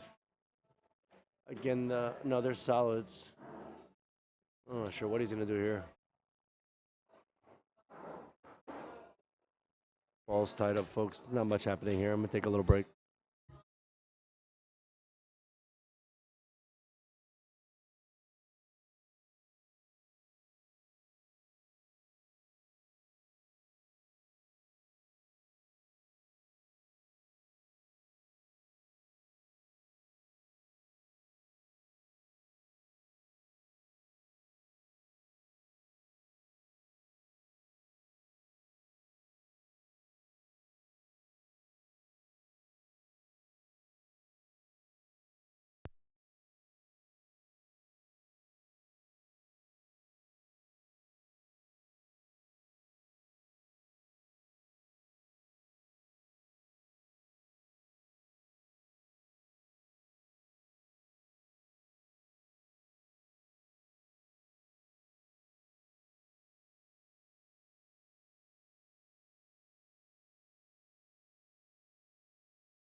See, I'm standing up and I'm watching. I'm looking at the table, and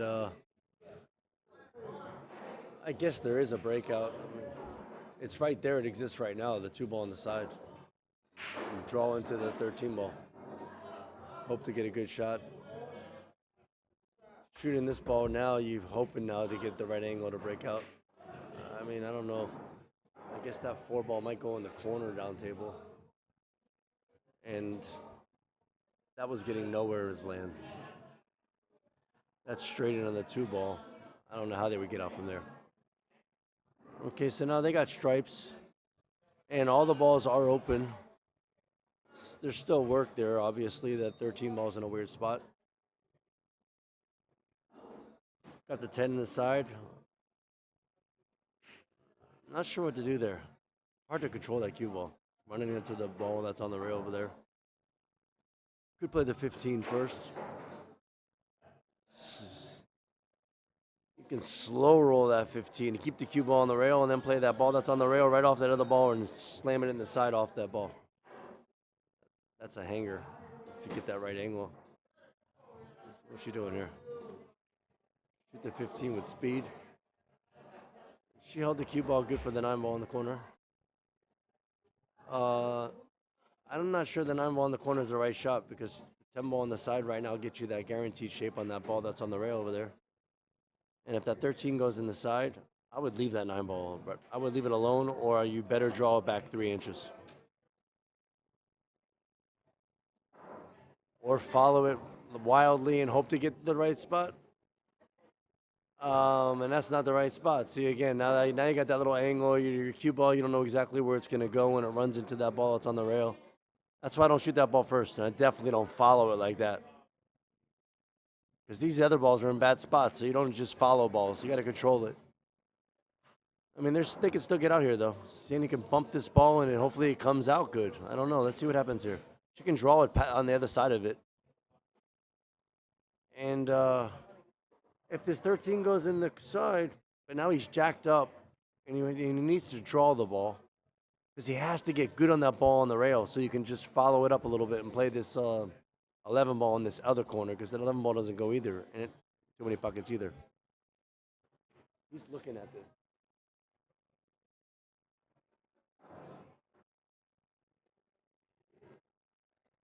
I'm not sure what he's looking. I'm not sure why he's looking at that 11 like that.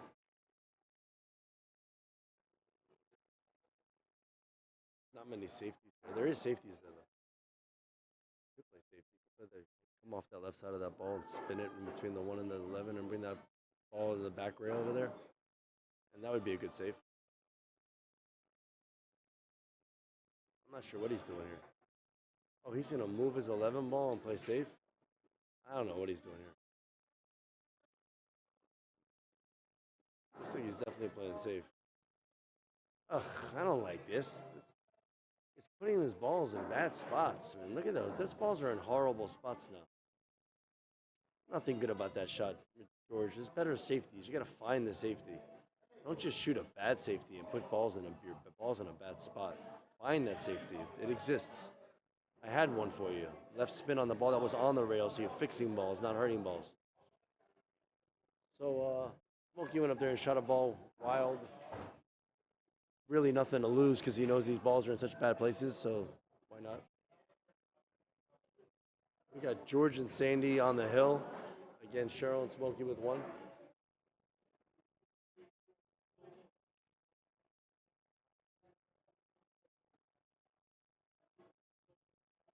So Sandy's looking at this table, not knowing what to do from here.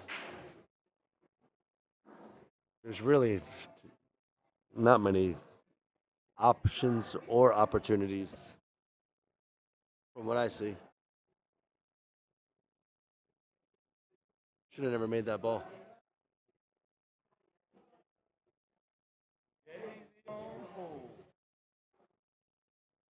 Who's this girl? Shoot this guy over here.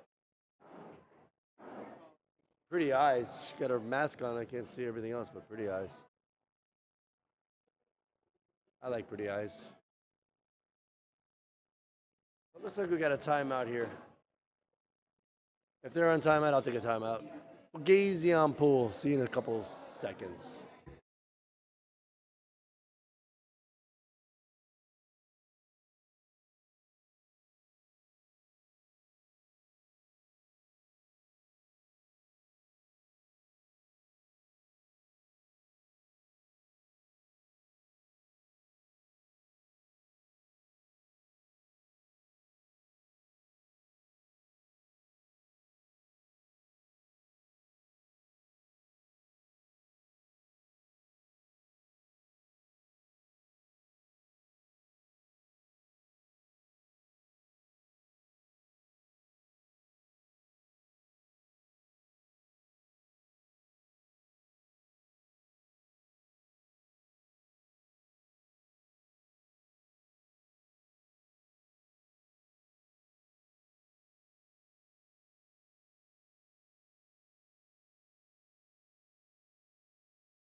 That was a great shot, folks. Did y'all saw that shot George just fired down the corner?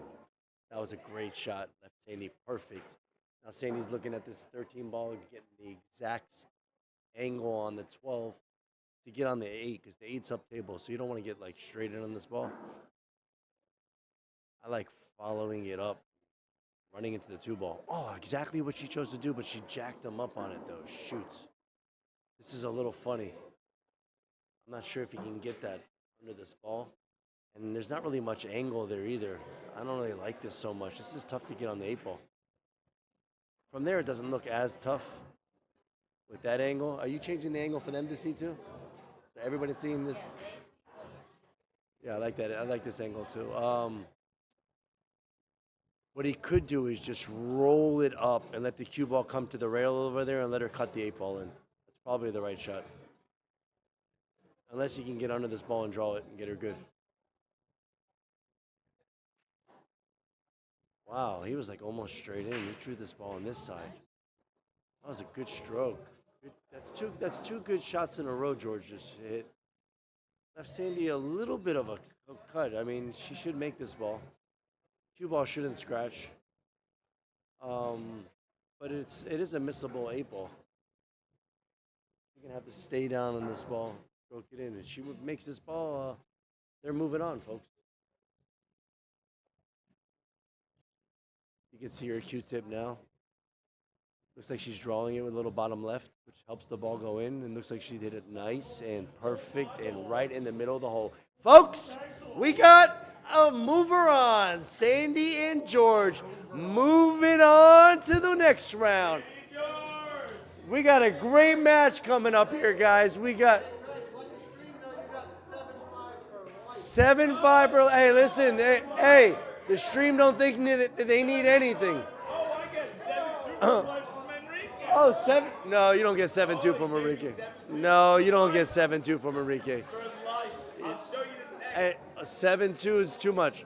Okay, folks, so we got a new match coming up. We got Gary and Linda coming up against the winner of that match, George and Sandy. I'm going to take a quick break, folks.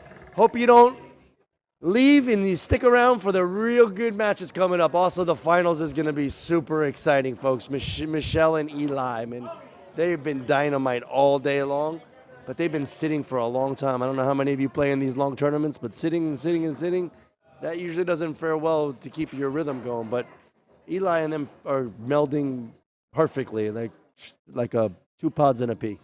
So we're going to take a quick break and be right back. I'm Fagazzziii on pool. Peace out.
Hey, folks, we got a great match here. It looks like we got a +1. Gary and Linda are a +1 in the tournament, meaning they had to give everybody a game, which makes George and Sandy have to go to 2, which 2 is brutal. I don't know how many of you have a tournament experience, but that going to 2, at least it's an 8-ball. Going to 2 and 9 ball is really not fair in any tournament. Should never happen, unless you're a really, really low skill player. So they got the stripes. Shot that ball in. Got a good angle on the. Ooh, looks like the 14 goes in the side. You got to play that. Got to play that ball now. 14 in the side. She can stop it. She can roll it and push the 15. Oh, I don't like that she played that ball like that. I don't like that choice of player. I do. 7-5. Let's go for 100.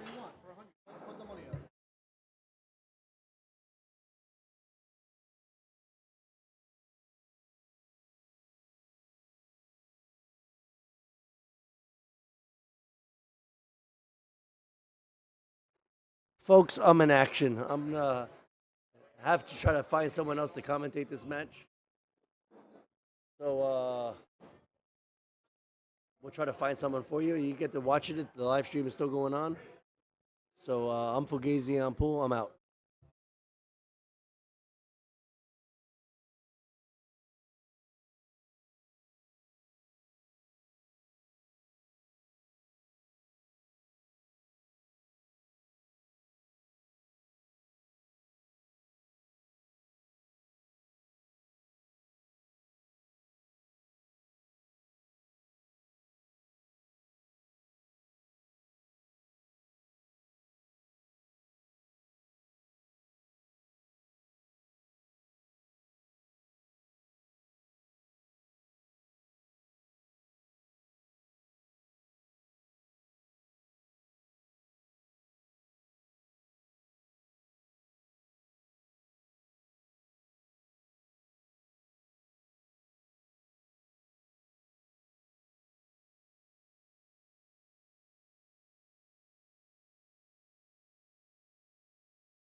We're live at Lucky 7 Billiards.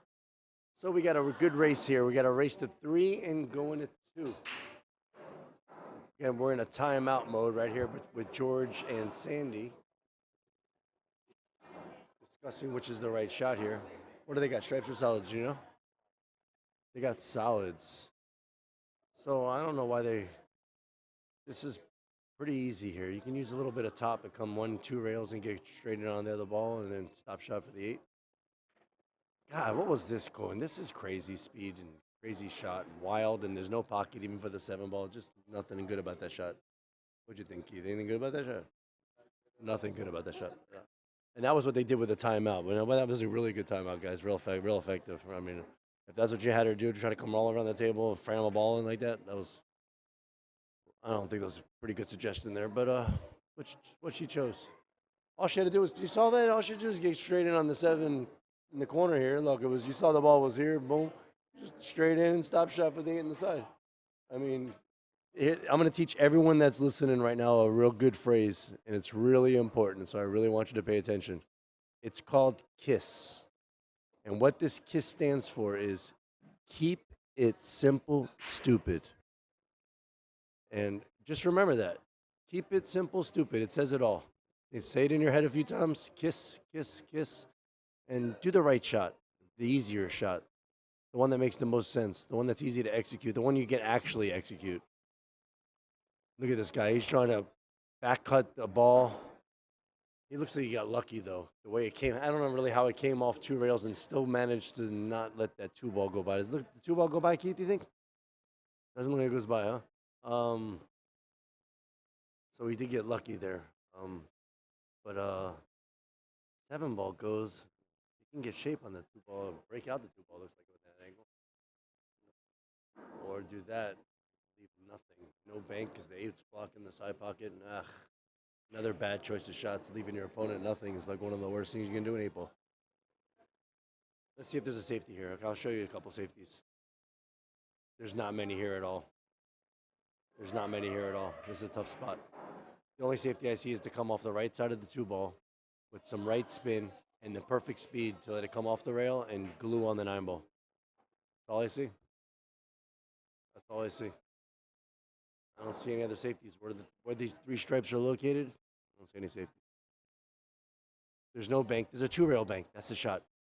2-rail bank is a shot. You just hit this ball short, hope for it to go 2 rails. Let's see what they do. Or you can try to cut it in the corner all the way down, which is 2 very, very difficult shot. Got a lucky roll here. Look at this. The way it bumped this 15 ball, and the 15 ball came so far off the rail out there, which is a harder cut. And it's a hard cut to control the cue ball. However, this 13 ball that's down here was in a really good spot for that. And control the speed, hit it soft. This is a good shot. Yeah, this is a good shot. Now you play the 13-9. You don't play the 9-13, folks. That's a bad shot because the 8 ball's on the left side of the side pocket. So if the 8 ball's on the left side of the pocket, you're better to play the ball that's on the wrong side first and play the ball last that's on the right side, so you don't have to do so much work to get on the 8 ball. And let's see what they do here. If they can hear the commentator, and for sure they would shoot probably the shot I shot. And it's Gary shooting, so Gary's going to shoot the right shot. Is Gary's wife on here? Say hi if you're on here. Your man's up there shooting the ball. He's just shoot this ball and just push it off the side rail. Left her a good shot. It's a great shot because even if she didn't make this ball, look where the 2 ball is. So no matter what, it's a good shot. All she has to do is pocket the ball. 8 ball's hanging in the side pocket. She doesn't have to do anything with the cue ball.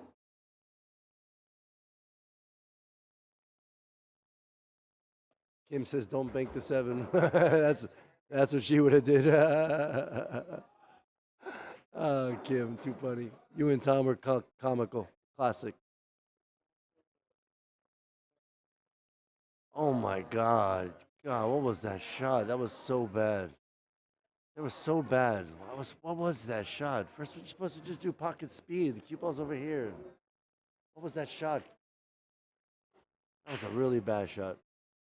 And now it's a free shot on the 2. Look, it's a free cut on the 2. That if they miss it, it's safe. And shape on the 8. Hit it a little firm. It came too far. It's still pretty good. And it looks like the 2-ball blocked most of that corner pocket. 9-ball could squeeze in there, but very unlikely. 8-ball's still hanging. They're in a bad spot here, real bad. Stripes are in a bad spot. Gary's walking to the table, shaking his head, doesn't know what's going to go on now here. George and Sandy over there licking their chops, saying, we're looking sweet and juicy on this game. So I'll give you some shots there are here, guys. It looks like you have to cross over the 9-ball to bank it cross corner. You can play the 9-ball carom on the 2 and control the 9-ball to come off the rail and block the 8, which is highly unlikely. Not many shots here. You can play the 9-ball combination and bring the cue ball back on the side table. That's a shot. You play the combination and get the cue ball all the way back where these coins are. And that's what she tried, but it didn't work. Or he tried. He didn't hit that good at all. Sold out, sold the farm. This is what you call elementary, folks. An earthquake couldn't stop them from getting out here. Tidal wave, tsunami.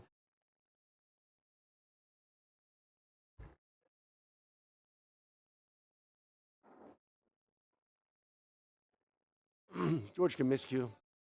Follow the cue ball in after the 8. He is on the corner of the black stuff on the corner pocket. Never comfortable. And he fired it in. Okay, so it looks like George and Sandy are on the hill. Wow. Linda and Gary on the schneid. They got to go to 3 against on the hill. That's tough. That's a tough task. How many people we got on?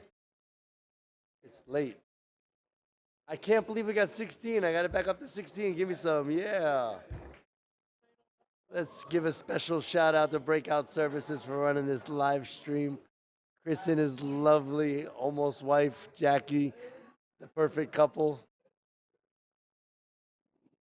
Anyone that needs any kind of services with some live stream, some company conference calls.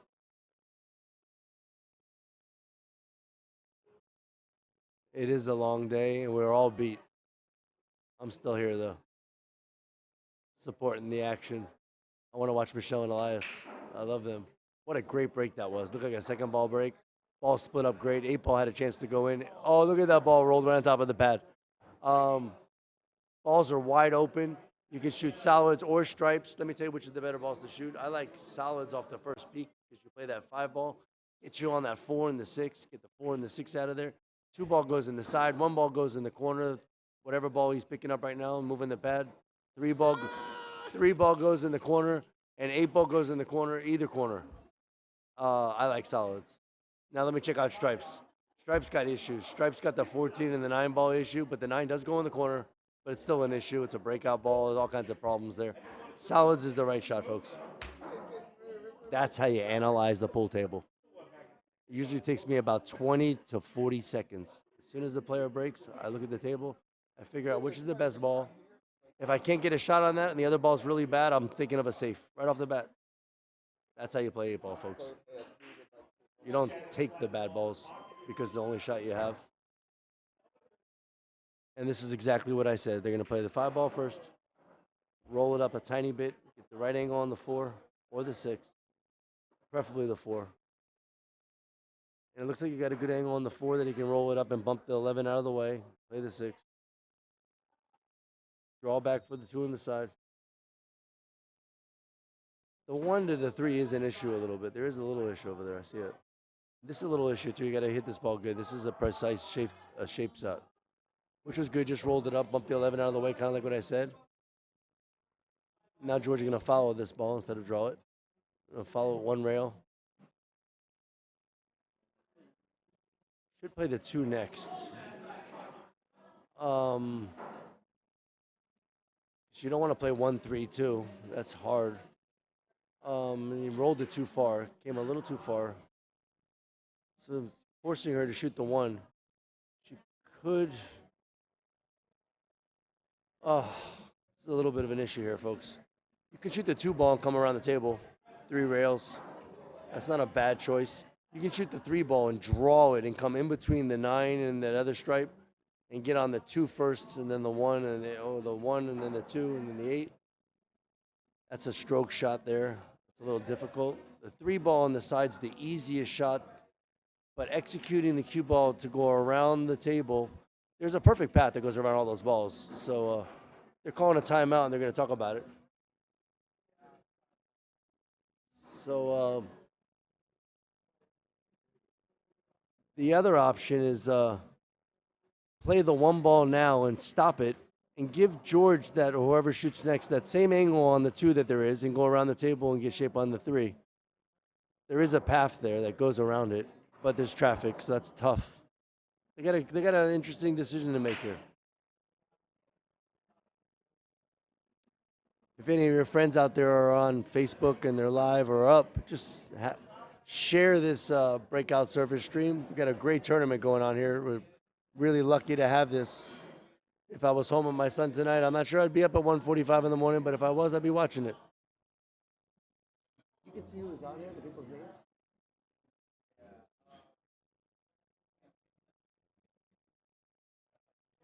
Victor's on there. We got Habib on there. Victor's waiting for his cousin to play.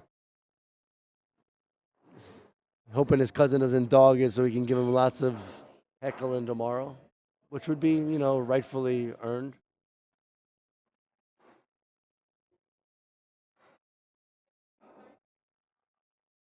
So saying he's going to shoot this 3 ball first. You can also shoot the 3 ball and play the 1 in the corner, which is an easier shot for her to make the 3 than what I was saying earlier. But she didn't cut it enough. She just pushed it into the rail, which left a straight-in shot on the 9. And now I actually see maybe a little opportunity here. That ball that's frozen with the 14 goes in that, looks like it goes in that corner up there. Not the corner where the 3 is, the other corners. So you can roll this ball straight in and follow it up. Oh, and maybe it didn't go, but it looks like it hit it great and broke it up. But now the shot, when you make it, it's not going to break up that other ball. And I'm not sure it goes in the corner past the 8 in between the 2. It might. If it does do that, then it's a great shot. Then you just have to draw this ball a little bit and get perfect. Yeah, it does go. The 14 does go in this corner. So there's a little angle on the 9, so it's a stroke shot. But I believe you can just draw it back and have a little bit of a... Or you can wait and get shape on it after and push it over and play the 12 in the corner and use one of these 2 balls, the 10 or the 11, whatever that is, to get on it. Like to get it out now. Or you can cut this 9 ball in the corner and control the cue ball to come off this rail and come back up and get that 14 in the corner next. Interesting spot. Safeties? No, there's no safeties here. I mean, there's always a safety, but not the right shot. I'm not sure who's shooting what's taking so long. Gary, he's really analyzing this. He wants to play great for his partner, get great shape for her, the lesser skill player, but she can make anything, man. She really hits those balls really good, this Linda. Way better than her boyfriend. And shows that it would have been great if it would have hit that ball harder or just a little bit more top to get on that 14. Oh, but now with that ball and the 15 in the side over here, the 15 by that side, that's a ball to get on the 14. And right now we're kind of on it, but it's a little funny. If they can actually play this 15 in the side and stop the cue ball, now the 14 goes in the other corner and they got to run out. I'm not sure they can do that. It's a little bit of an angle. And if there's too much angle, they can draw into that 8 ball and break it out. That's what Gary might do, or he's going to hold the cue ball there and play the 14 in the corner. Oh, he played it down here in this corner past the 3. I didn't even know it goes in there. The 3 ball looks like it's close to the rail. That was a good shot. And controlled his cue ball to come exactly where I was trying to get with the side pocket shot. She got to draw this ball, though. And she didn't draw it good. She rushed it. She jumped up a little bit. You saw her whole body back up. I have the same issue. It's trying to stay down on balls. It's, that pressure got to her a little bit there, especially the team's on the hill. She needs 3. Her partner just made a really, really good shot, which makes you a little more nervous, and her adrenaline kicked in. She didn't hit that good. So George is playing this one ball on the side. It would be really nice to get good on the 2 now, which he kind of did, but kind of didn't. Kind of and kind of didn't at the same time. I really don't.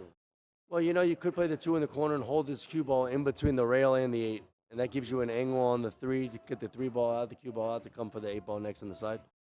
That does exist. Or you can play the 3 ball and try to control the cue ball, which is tough. To get a good shot on that 2 ball, because that 2 ball's in a weird spot if you're playing in the other corner. And that's the shot they're choosing to do. So let's see how they can control the cue ball to come off the rail here. She drew it. And she left a tough shot. I mean, that's what I said. It's a tough shot. I mean, it's makeable, obviously. He can actually draw this ball and scratch in that side pocket up there. So that's also in play here. He should just hit it with center ball and run into the 15 ball, a 14 ball with just pocket speed. He drew it good, didn't draw it too much to scratch, and came off the rail over there and got a good shot on the 8 ball. Nice shot.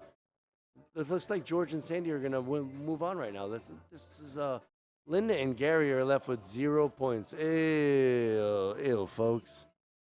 Gary's not happy about that. Yeah, they had a good tournament, though, folks. Really nice tournament. They beat me in the first round 4-1. So they earned to get what they got. So we got a 3rd place in the house. Give it up for 3rd place, Linda and Gary. Nice tournament, guys. Nice tournament. We're going to take a little break now. We got a great match coming up. We got George and Sandy going against Misha and Elias. We're going to take a little break. Hopefully they don't do any kind of split. I think Elias is going to want to play it. They want to play because they think they're the favorites. And are they the favorites? I'll have to give you a little analysis on this. This George and Sandy. George can play really good at sometimes. Can compete with all the strong players. But his average game is just a good player. And Sandy is also a good player. It's 2 good players and not one strong and one weak. So they are not the complete underdogs here, folks. So you all should stand by because we got action here at Lucky 7 Billiards. We're live. I'm going to take a small little break. We got the action coming up on the live stream table. Special shout out to Breakout Services. Take care of all your webcasting needs, conference calls, businesses. If you all want to put your banners up on the bottom of the screen, all you do is send them some information. Contact Jackie and Chris at Breakout Services, and they'll hook you up. I'm going to take a small little break. I'm Fagazzziii on pool. Peace out.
We got a great match here, folks. We're live at Lucky 7 Billiards. We're back on the winner's side.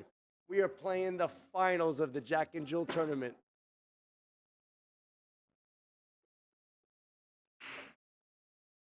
So we got a race to 4. It looks like a drawback scratch in the corner pocket, or a ball made the corner pocket. I'm Fagazzziii on pool.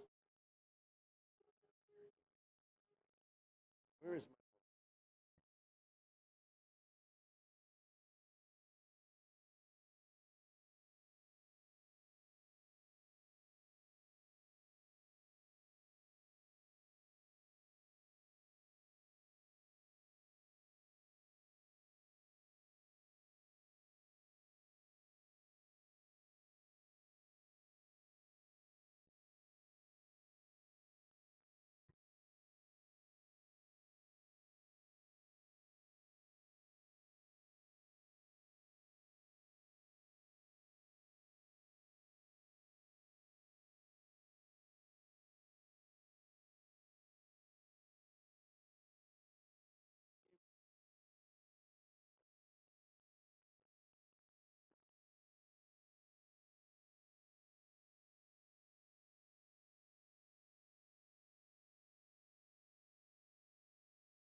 So Michelle and Elias have a chance to run out here. Ooh, Michelle just stopped the ball, but still doable. And I got to play the 14 ball first. It's a long shot, and Elias has to control the cue ball to get good on this 9 or the 10. And he didn't stroke it real good, but he left her a pretty good shot on this 10 ball. Let me look at the 10 to the 9 to the 8. I mean, it's doable. Not easy though. 10 ball's not an easy shot for Michelle. He wanted to draw that ball back and get her better than that. Come on, Michelle, stroke this ball. She punched it and cut it enough. Tied up those balls a little bit, but they both go in, looks like the other corner. And left a good shot on the 5 in the side or the 3 in the corner, either ball. Both are good shots. I'll probably leave the 3. I'll probably leave the 3 and shoot the 5 first. But the 5's missable. You don't want to miss it. Actually, leave a shot. Never leave a shot for your opponents. The 4's got like a little angle on that side, in that side pocket. But you probably just hit it real soft. She tries cheating the pocket, trying to draw the cue ball. It's the wrong shot. I was just roll it and soft. And she missed it. So left Eli options here. Once he's looking at the shooting the 13 first, because the 13 ball is funny to get to the 8 ball. And he stroked it 2 rails, but he hit it way too hard, way too firm, begging for it to stop, and it looks like it did stop. He banged on the table. Man, that should be a foul. I mean, you bang on the table, it's kind of like almost making the ball slow down. So we should put that in the rule book. Wild Eli, but he still hit it too hard, because look at the angle she has on the 10 ball, and the 8 ball only goes in one corner, not the other corner. So they called the timeout to talk about it. What I think she should do, that's a hard shot, man. It's running into that 4 ball. The angle he left her, if she draws it, it goes into the 4 ball. She can hit it soft and just leave him a hard 8 ball. Oof, this is a hard 8 ball. Yikes. Does it scratch? Does it miss the 6 ball and scratch right in the corner? Or the 6 ball keeps it out? Getting down there fast to shoot it. Missed the whole ball. That's what happens when you get down there and shoot fucking. Literally, the one of the hardest shots of the night that he probably had in the entire tournament, and he got down there to shoot that ball in 3.8 seconds. No, seriously, 3.8 seconds, and he misses the whole ball, and then he gets up there and he wonders why. He's asking himself, "Oh, why did I miss the whole ball?" I mean, and it was a bad timeout. I mean, she brought the cue ball way over. I mean, she couldn't really hold it with the angle it left. It was just a bad timeout. It was just nothing good about that. And then the 3.8 seconds never helps. So the solids are pretty open. 6 and the 3 is a little funny. 7's on the rail, not the best shot. 4's on the rail is not the best shot. These balls are in tough spots. It's almost like one of those drills. A lot of options here.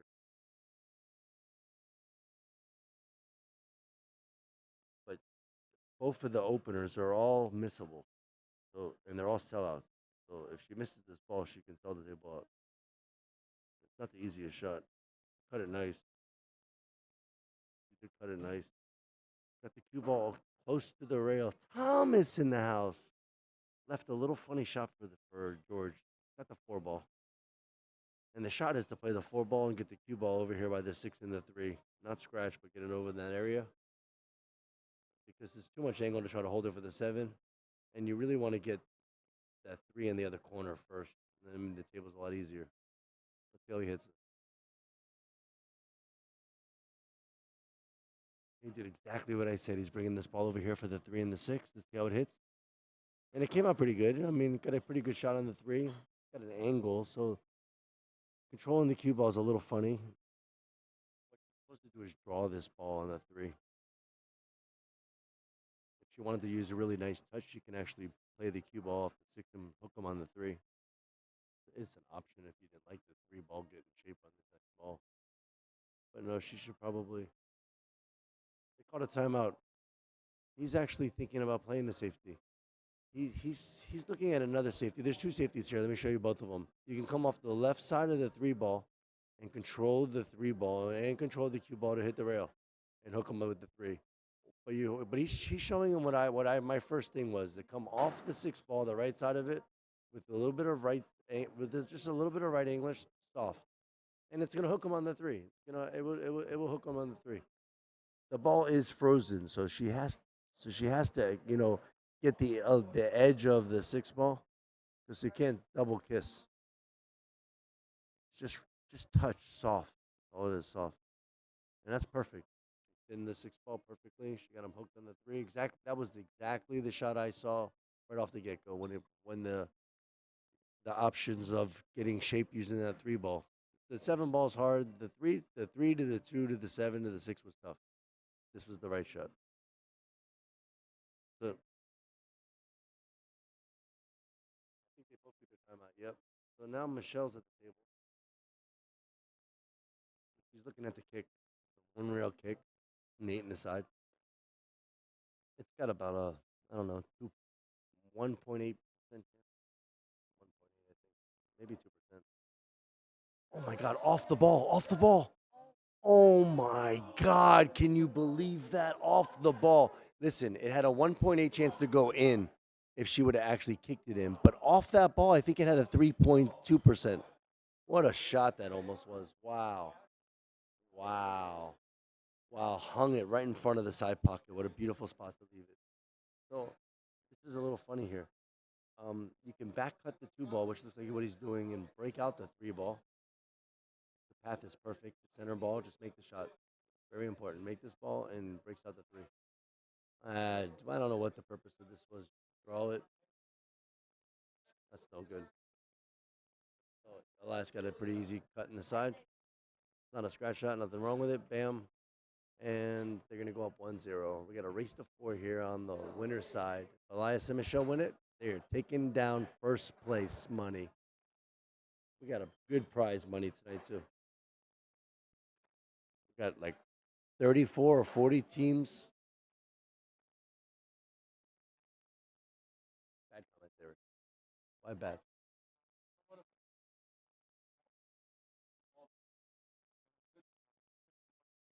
On your when you missed the whole ball? I know, but you didn't even give your brain even any time to even register that. How to even make that ball? Eli coming over here. You heard me say the 3.8 second